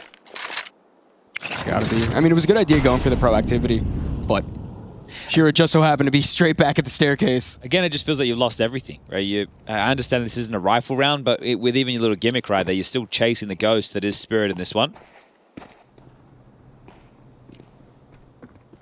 Unless Matisse has something to say about it. M4 low HP, but there's a chance. They got numbers here. Matisse, though, will have to go huge. It's a nice little ding, but it's through the brick. And down he goes. Yeah, you can feel the pressure coming through. Have he got 5-7? He's going to get maybe 3 kills, but I don't think he can win the round. Has he got Kevlar? He has. Oh my okay, God. It's getting a bit uncomfortable now. But as I said, no position to actually convert it. That was the eco that we'll be buying up the next. How many timeouts they got left? I guess you won't be using it this round, but feels like they've used quite a few. 9-6. So Hunter's going to go down to the MP9. Yeah, that's the thing. At least you keep the economy in a position where you can break them. So from round to round, sure, it doesn't look like you've done a whole lot for your case, but if you win this one, and it's a big if, the money of Spirit is in the mud with the 1,400 loss. Look at the cash they've got left over. It's just 3K on Shiro, essentially. Everyone else is pretty tough. Another blocked smoke. Spirit heavy B presence. Hunter gets sightline of the window. Doesn't have the timing to catch Donk out, though, so he will be able to take advantage of that. Creep closer and closer towards E-Box. Good stuff from Heavy God. Letting his in-game leader have a rifle. That's nice of him. Oh, dear. Oh, dear, indeed. Okay, MOUZ. 3rd kill on Donk. Is that the fire starter? Didn't love that from Donk. Just took the dry jewel. Got absolutely destroyed. MOUZ. Recovering his scoreline here, 3-13, but a very influential kill. Sampaya, same story. Finds him a 5-on-3, looking very good here. Brought the clock now, boys. Enable those crossfires. Can't afford to give this one up. Nice Molotov. Forces the duel out of Shiro. Ooh, the timing was delayed, though. Shiro stayed around in the fire a little bit longer than expected. Smoke goes down towards lane. Sampaya. Save. Shots. Save. Hitting all the shots he needs to hit today, for sure. Honestly, throughout this whole stage so far. So 1,400 into the next. Shiro will be able to buy himself. I imagine Donk gets a drop. So they will at least have something to buy back with, but this is it. So G2 do some damage on the lighter buy rounds. They put Spirit in a tough position financially. We keep the tug of war of this one going. You certainly do. Sometimes, like when it's working for Donk, which is most of the time, yeah, that's probably 95% of the time, it just looks like a thing of beauty. But sometimes, like, oh, okay, you went with your it's team. Because it's Donk, we kind of give him that credit. It's like, okay, fair enough going He for that. can do what nobody else can. That was not a good move. Let's just be honest. That wasn't a good move. I don't think that was part of the game plan. Him just dry peeking whenever he feels like it. Could have worked because it's Donk, sure, but it doesn't mean it was the correct move from the team's perspective. He's got a Galil right now. How long does he maintain a Galil in his hand? And that doesn't about 5 more seconds, I reckon. I'm surprised he's still, there you go. Yep. Magics, you'll have to see that.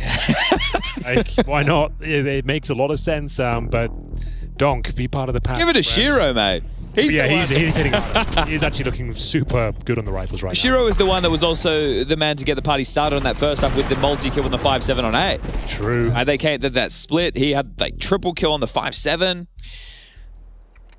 Frustration leaking through now. Tania have to make do with the Tech 9. More than enough to work with here. Donk AK is all you really need. But let's see what he can make of it. Some pious. T-smoke down. Gives him vision towards the water.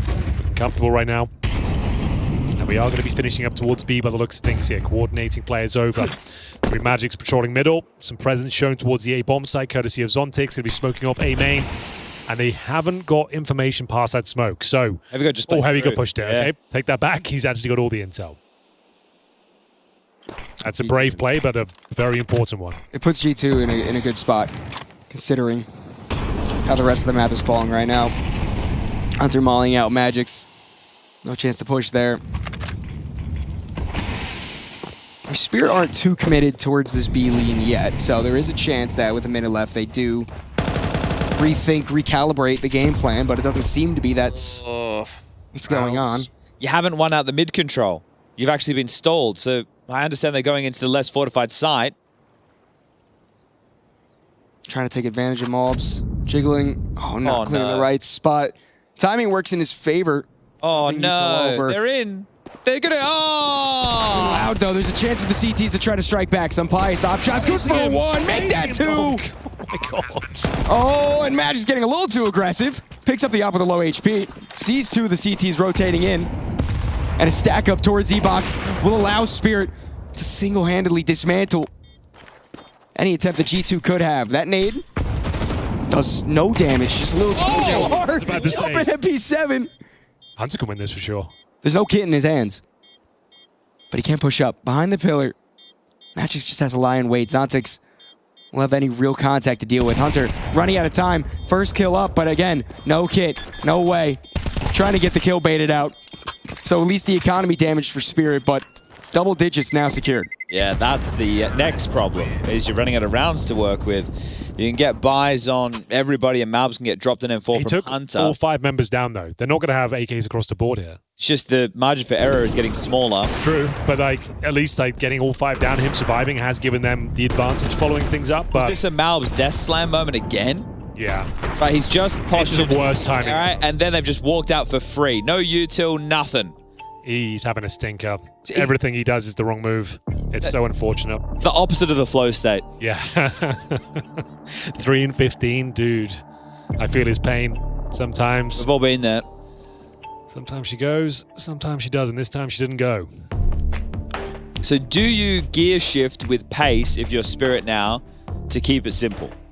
Right? Or do you think that you have a good enough read of the finances on the other side that you will expect another Sampaius AWP? They don't have full nades, right? Lacking a little bit Sampaius without util. Still a bunch of smokes. A couple of incendiaries in the mix for the CT side to defend this one. But you lose this, the game goes with it. That's what I'm saying. This round. Putting it on this round for G2. Okay. Well, they've got all the advantages in terms of the firepower. 3 Galils, the MP7 for Magix. It's going to be a difficult round here, especially with Sampaius looking aggressive here. They've got to cross towards the A side of the map. Donk has been loving a peek here on Anubis. He loves a dry swing. I don't know what he's up to, facing a re-peek in the open the previous round, but whatever, they got away with it. It's cost them all 5 players. That's the problem. That's why they found themselves in this dire strait in terms of the economic situation.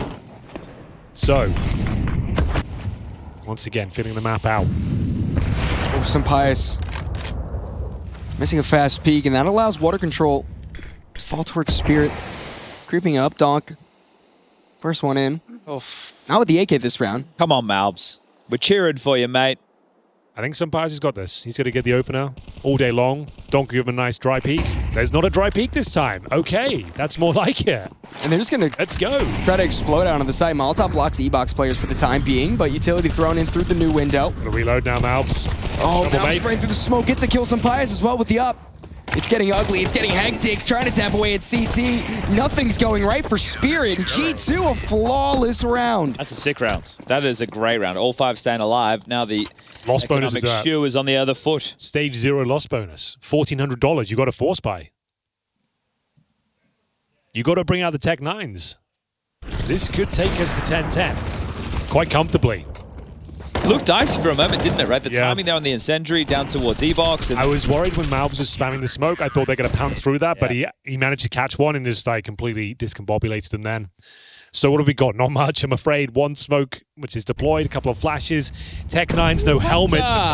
Look at this. He's deploying the virtual system, but they've already made it AMA. No intel picked up. Oh, and he spots them. Oh, no. At least he gets one. That's fine. They maintain the advantage. Damage done to Shiro as well. Giving up a rifle, however. Did take down Donk. Grab that. Oh. Some pious a little bit asleep at the wheel. I'm staying in the pillar right now. I ain't moving to muscle if I'm Zontix. If my teammates can come and swing with me, I'll do it. Okay. Well, Molly comes in. Takes that as his cue to leave. Flash has been juggled. Zontix with the M4. Everyone grouped up in the site. Got to convert this for G2. How could you lose this? I don't know, but I don't feel good about the situation. Something doesn't feel quite right. There's going to be a contact play here. This would have to be a god flash from Shiro and then have to catch it at great timing. Sapaya's starting to cheat over. MOUZ left on B. Here's the flash. It's quite good. Pistols might be able to overwhelm, although Natus up top able to spray. Heavy God controls the front lines, and it's a clean... Oh, excuse me, Hunter goes down. Almost a clean sweep once more for G2. And the money, it's almost 100% a tied scoreline. Yeah, absolutely. That was the force buy, as we mentioned. Bottom of the barrel loss bonus, $1,400, $1,900 into the next. So you might as well force. It doesn't work out for them. And you're going to be Glocks. Oh, I missed it. What did he do? Replay that one, DJ. That's DJ Ahmed. Let's have a look. I missed it. I saw Donk's face at the end. Oh, baby. We can definitely replay it to Nico. Can we get some more donk slams? Yep. They're believing. Here it is. Ooh, again, power behind that too. Hope those hands are insured. Holy moly. It's fun watching players tilt. That's the great thing about being a commentator. You don't win or lose. Yeah, we're just a third party. You can have bad casts or good casts, but you don't. It doesn't feel the same. Definitely not. Yeah, we get paid the same whatever happens. Yeah, exactly. These guys, on the other hand, yeah, it's a little bit different. There's a difference between lots of money or some. This is the donk dance. Real classic. He's all tabbed. He's on TikTok right now. Look at the expression. Look at the expression. Zoom in on his face, Rush. He looks so unhappy. Is he all tabbed? What's going on? He's legit all tabbed. No, he's back. He was all tabs, dude. Just check. Quick scroll. Yeah. It's also the seating position that he adopts. Yeah, right? He's like lying down in the chair now. He's like one leg's up. You'll see him sit up for the next round. Just can't be asked of this. Glock, no Kevlar. There you go. He's set up now. Yep. I'm going to explode with the Glocks out. Heavy God's camera is so... Mate, there's more of the wall than any of your body on the screen. You can see like 1% of his cheek. Well, we can see at least 20% of the kills. 2 fall for him. Natus there to close. Hunter also combines for 1, so tied score line, both at double digits. And lots of money for G2 as well. They've laid the foundations here. An opportunity to take us to a third. No one felt like it was possible. The 6-6 scoreline. Even Rush was saying it's not possible. Yeah. If I was still rapping by now, this would be going on for a long bloody going, time. Hank. It's coming. It's coming. Shiro calling off as well. We'll see whether he can find some form of the AK once again today at 9 and 15. Not with all the utility they would like here. So money's still a bit of a problem. Of course, no AWP either. And we've got an aggressive maneuver being set up. It's the Monte flashes being deployed by G2. Hunter's just tried to push across middle. How did that work out for him? Well, he's dead. Yeah. Damn shame. So Pius hasn't conceded mid, however. Op still located there, but meanwhile, Donk and Zontix want to get a little curious. In towards A, Heavy God spraying, does good damage. Fiddling around with his nades, has to try to stay alive. Gets completely dunked on, but this is all just disruption. It's forced the rotation, but no space has been taken elsewhere. So Spirit are able to get multiple bodies to rotate over, but they haven't been able to pip the gap. Well, Zontix, what have you got for us? We need a beautiful sequence. Not quite going to get it. Natus keeps G2 in contention here. 4 on 3. Plenty of time. I say that 50 seconds, not a massive amount of map control. Going to make their way down towards water and try and collapse onto this B bomb site. It is the right call.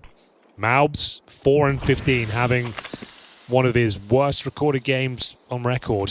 According to Henry. Yeah. We'll see whether he can... He needs a couple there. That's nice. Good start. They don't actually have the positional control to swing him just yet. Going to drop the Molotov. Can we find a second kill? We can't, but good damage on Donk. And the rotations have been way too slow for any real backup, so Bomb does get planted. No fishing. Put the rod in the water bucket. You got so much money. You got so much money. You definitely. Oh, not saying you're not looking at it. Give it a look. Yeah, like you want to at least just take them down with you. You're probably not going to win the round, but lock them in, take all 5 players down, keep that money tight. Considering how low Donk is too, I mean, there would have been a chance for a real conversation if that was known. But Sapaya's already fallen back. Well, Natus does take the low HP Donk out of the server. Just looking to lock them in here. Yeah. Take the AK. Need to start building some money here. It's still going to be a massive problem for Spirit going forward. As long as these two live, that's 2 AKs dropped. There's no orb. That is true. So 2 AKs dropped, and then I suppose... Green Pius has free reign of the map. So I suppose Zontix buys himself a Galil. Because Donk's obviously getting one of the two. It's Tanir that will have the Galil, so... AKs for the rest. This is the mid push. Yeah, okay. Nice angle. Hunter's going to be a little bit upset with that one, trying to get cheeky with it as the game's starting to heat up. Spirit back in the lead, 11-10, timeout taken. This one called by Saw last for the big boss, the Finn. Have to be some inspiring words here. I love a Saw timeout. Oh, absolutely. Oh, Zontix has gone down to an MP7, so they definitely had enough money to go for 4 AKs and 1 Galil. I think they just need that util though. Like that's the problem the previous round is like 3 players had like a smoke and a flash. They still could do it, right? Shiro could drop an AK. He's got 2750. True, that is a good point. I guess something said I want to use the MP7. I suppose this could be telling of the strategy we're about to see. Right, a lot of the time they've been doing this like crunch in through B main. I guess whatever happens, you're gonna be able to get Donk and AK next round. Sure, That's okay. There's a way out if we lose this one. But Donk, I don't know, hasn't exactly been lights out this one. Smoke towards A main from Zontix. Meta just throw that at the start of each round. Keep the CTs uncomfortable, bait out their own util. Smoke down towards E-box as well. Just removing that early vision. Grenades exchanged. Smoke down T steps courtesy of G2. And this is a very important round for Spirit especially. Sure. One away from that point. Execute? The money is a problem. Right, it looks like it's just going to be a full-on B execute. Magic's going to apply a little bit of pressure mid, but the pack with the bomb heading over towards B right now. Zontix maybe showing some presence towards A. They did leave him an extra molly, right? So he might be able to sell something to seem bigger than he is. So Magic's vies for mid control, applies pressure. Smoke for cameras up. Oh, actually Temple side of middle. Rotations. Segregated them as well. Oh, MOUZ, what have you got? I don't like this. Okay, that's fine. Smoke goes off, bounces off of jail. Some Pies misses the shot. MOUZ only good for 1. Oh dear. Sight's been cracked open. Magic, see to catch the timing. It's brilliant. Smoke down towards the Temple. Bomb getting planted. 2 rotating in through CT. Still go for it. Give it a look. You have to. How much time do you want to waste? 3 grouped up. His flashes have been very... Donk wants to get in any second. He wants a swing. Give him a swing. Go on. Take it, mate. Go on. You burn it. I don't think you can go for it now. Go for it, mate. Time. Take a swing. Oh, the Molotov's going to force him out somewhere. Or maybe just force him to his grave. As now the CTs push on in. Magic's. Maybe not the Opera, but good enough to stop that push. And that is series point for Spirit. Playoffs point. 10K, Natus can drop. They're all good. They've got everything they need to push us to overtime here. Oh yeah, definitely possible. It's funny, like, it's such a simple approach from there, isn't it, right? We're just going to we're not going to fight for water. We're going to throw a little bit of util as openings. We're going to apply pressure A main. Smoke, lurk smoke, A main smoke. Show some presence middle, show some presence A main. Collapse on the B side together. Yeah. Catch MOUZ off guard. And he had a good play, but like they were literally pouncing on him. As soon as he threw the smoke, they were already through. So we have got the Shiro AWP finally on this T-side campaign. Molotov's being exchanged, trying to push Hunter back. Oh, nice grenades here. Massive max damage there on Heavy God. He'll do well to do one. Hasn't given up his position quite yet. What a flash. Beautifully timed with that flash. And a bit stagnant now from Spirit. Trying to regroup, regather their thoughts. Heavy God still could be a nuisance, though. Sure. Thing is, MP7, on the swing in towards A main could be a real problem. That's a nice. Oh, he's missed it. No, it's not a nice smoke. He's Shout missed at him. it. Oh, no. He's absolutely fumbled him. Oh, that's a nightmare. Zontix he's going to use this. If he gets heavy god now, he can play by in virtue it, of this smoke, they lose the game Oh, no. Hunter, no. It's going to fade, and then heavy god's dead 100%. Oh, Hunter pushes up with Hunter's dead as well. Absolute nightmare. A side's wide open. Sampaio's rotating in, but Molotov and smoked out, trying to go for a shot. Oh, no. Oh, taking plenty of damage. And a Molotov and a nade rains on top of him. That's completely smothered. All that stands in between Spirit and playoffs is Natus and MOUZ. Having to wait for each other to try to get this rotate in. Natus in the smoke within heaven, dropping down. Not even a plan for him. And MOUZ, doesn't catch the timing with the MOUZ. So maybe there's a chance, but it's not.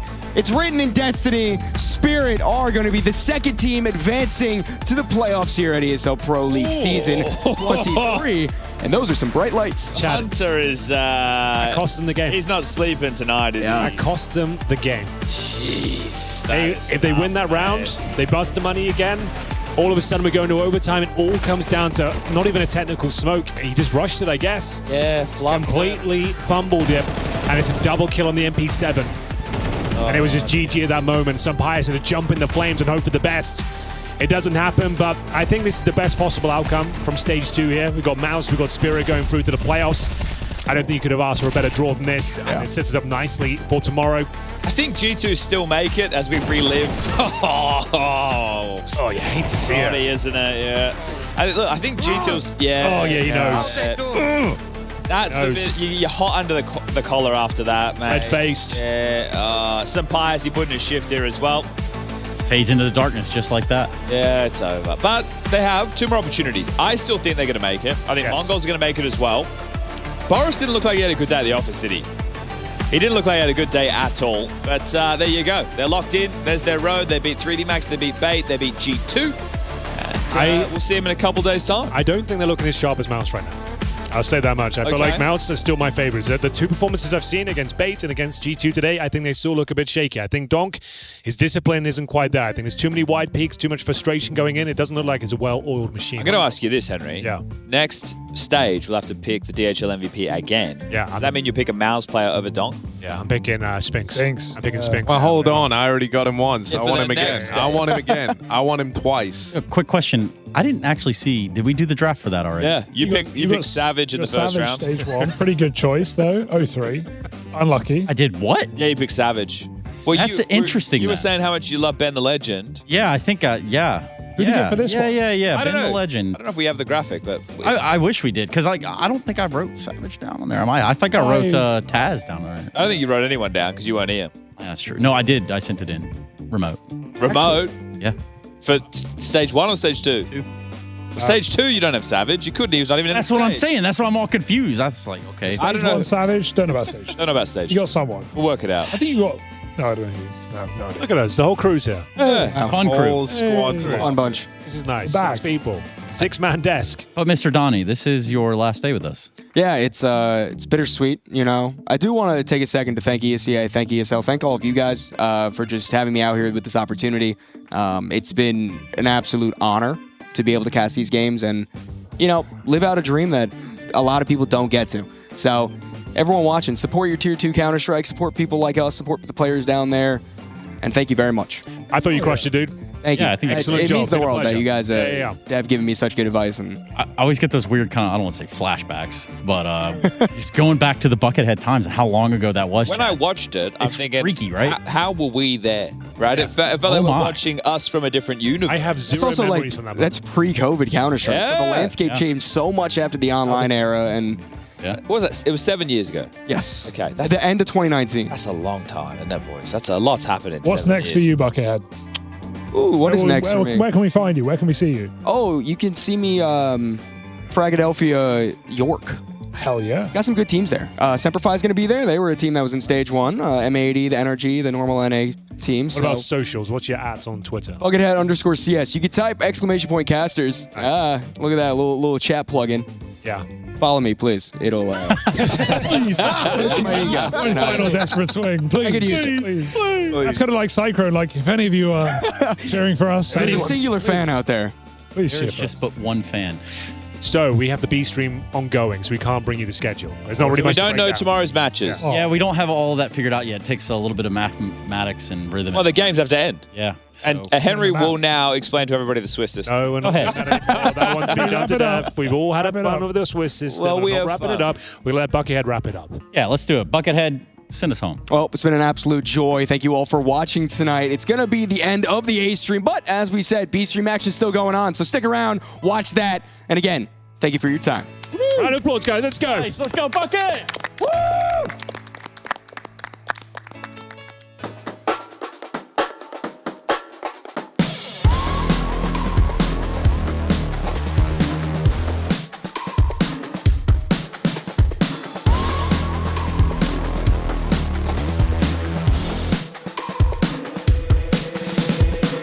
They say that I'm such a weirdo. Tattoos from my toes to my earlobes. Was a role model, I never had a hero. I learned how to live through the stereo. Coming from where I come from, nothing inferior. Everything you see ain't what it appears though. Everything that I built made that from zero, then added a zero. I am my hero. You couldn't imagine what it's like in my mind. It's beauty and catastrophe at the same time. Remember they laughed at me when it was game time. Now I know that they mad at me. I'm what you can't find. I'm not from the day. I come alive at night. I'm not what you used to couldn't recognize. They all on the ground while I'm taking flight. Yeah, you're welcome to join me. I promise I won't bite. Things they say, they're never getting in my way.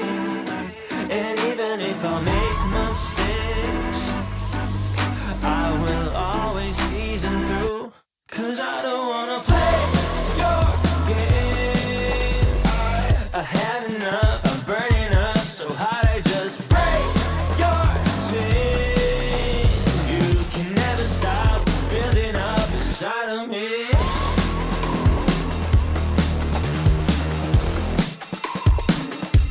Inside of me.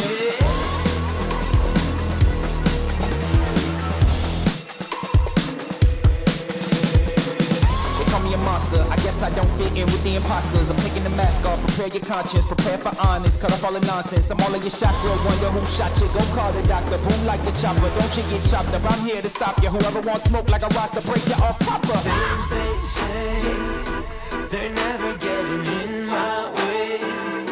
And even if I make mistakes, I will always see them through. What's that? Cause I don't wanna play your game. I had enough, I'm burning up so hot I just break your chain. You can never stop what's building up inside of me. Play your game. ESL presents the ESL Pro League in partnership with Intel, Acer Predator,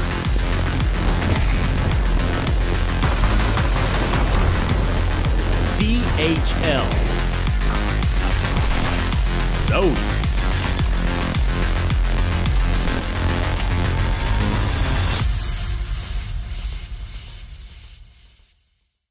Alright, let's do this.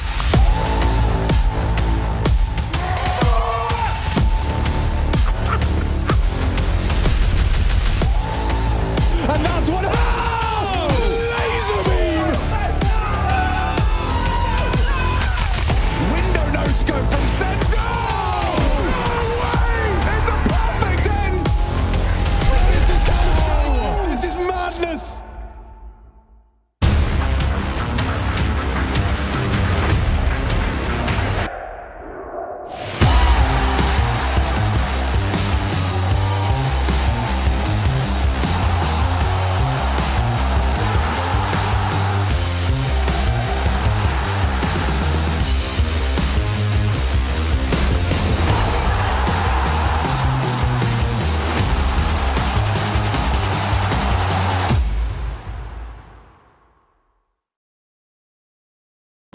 Damn, guys, we almost had this.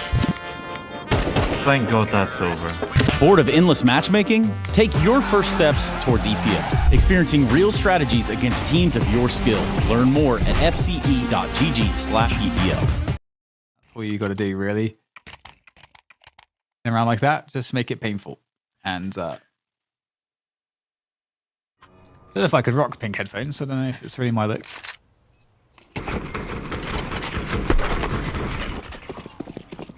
Yeah, my dry robe is pink.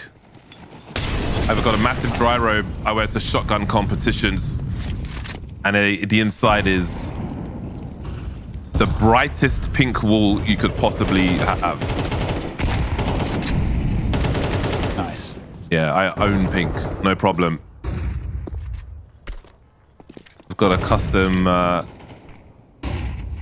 skin for my McLaren for sim racing in Hello Kitty colors. But anyway,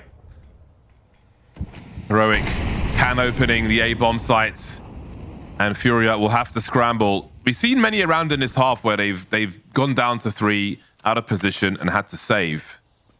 There are reinforcements on the way now as Queserato goes through the smoke towards the A-bomb site, and Fallen might do the same.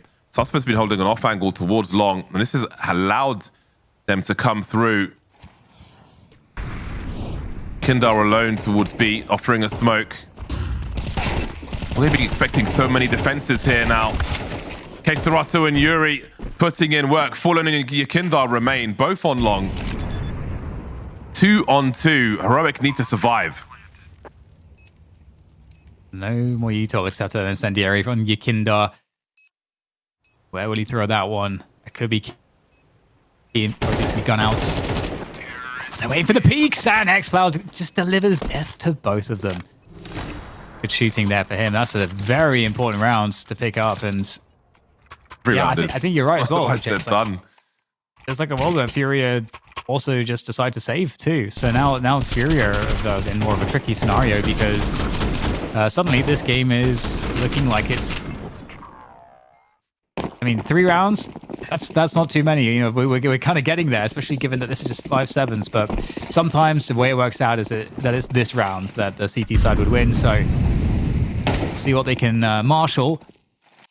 Yeah, we still have to look at this as a strong positive, though. Like, it's not a given that they win these rounds, but the odds are obviously far greater than versus a full buy. So there's so much value in wrecking Furia in a buy round and taking all those guns away. It should make it a lot easier. There's not much utility left for Furia at this point, unsurprisingly. So it is starting to get somewhat competitive. And again, it has been survival mode for Heroic, but they're getting close to it being something greater than that.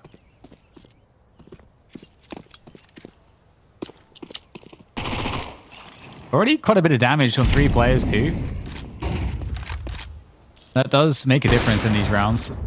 Ooh, Youngstar. Oh, we whipped the first shot and gets dropped. Okay, now they're spotted on the flank, and suddenly 4 versus 3. The bomb is rapidly picked up, but if they run into the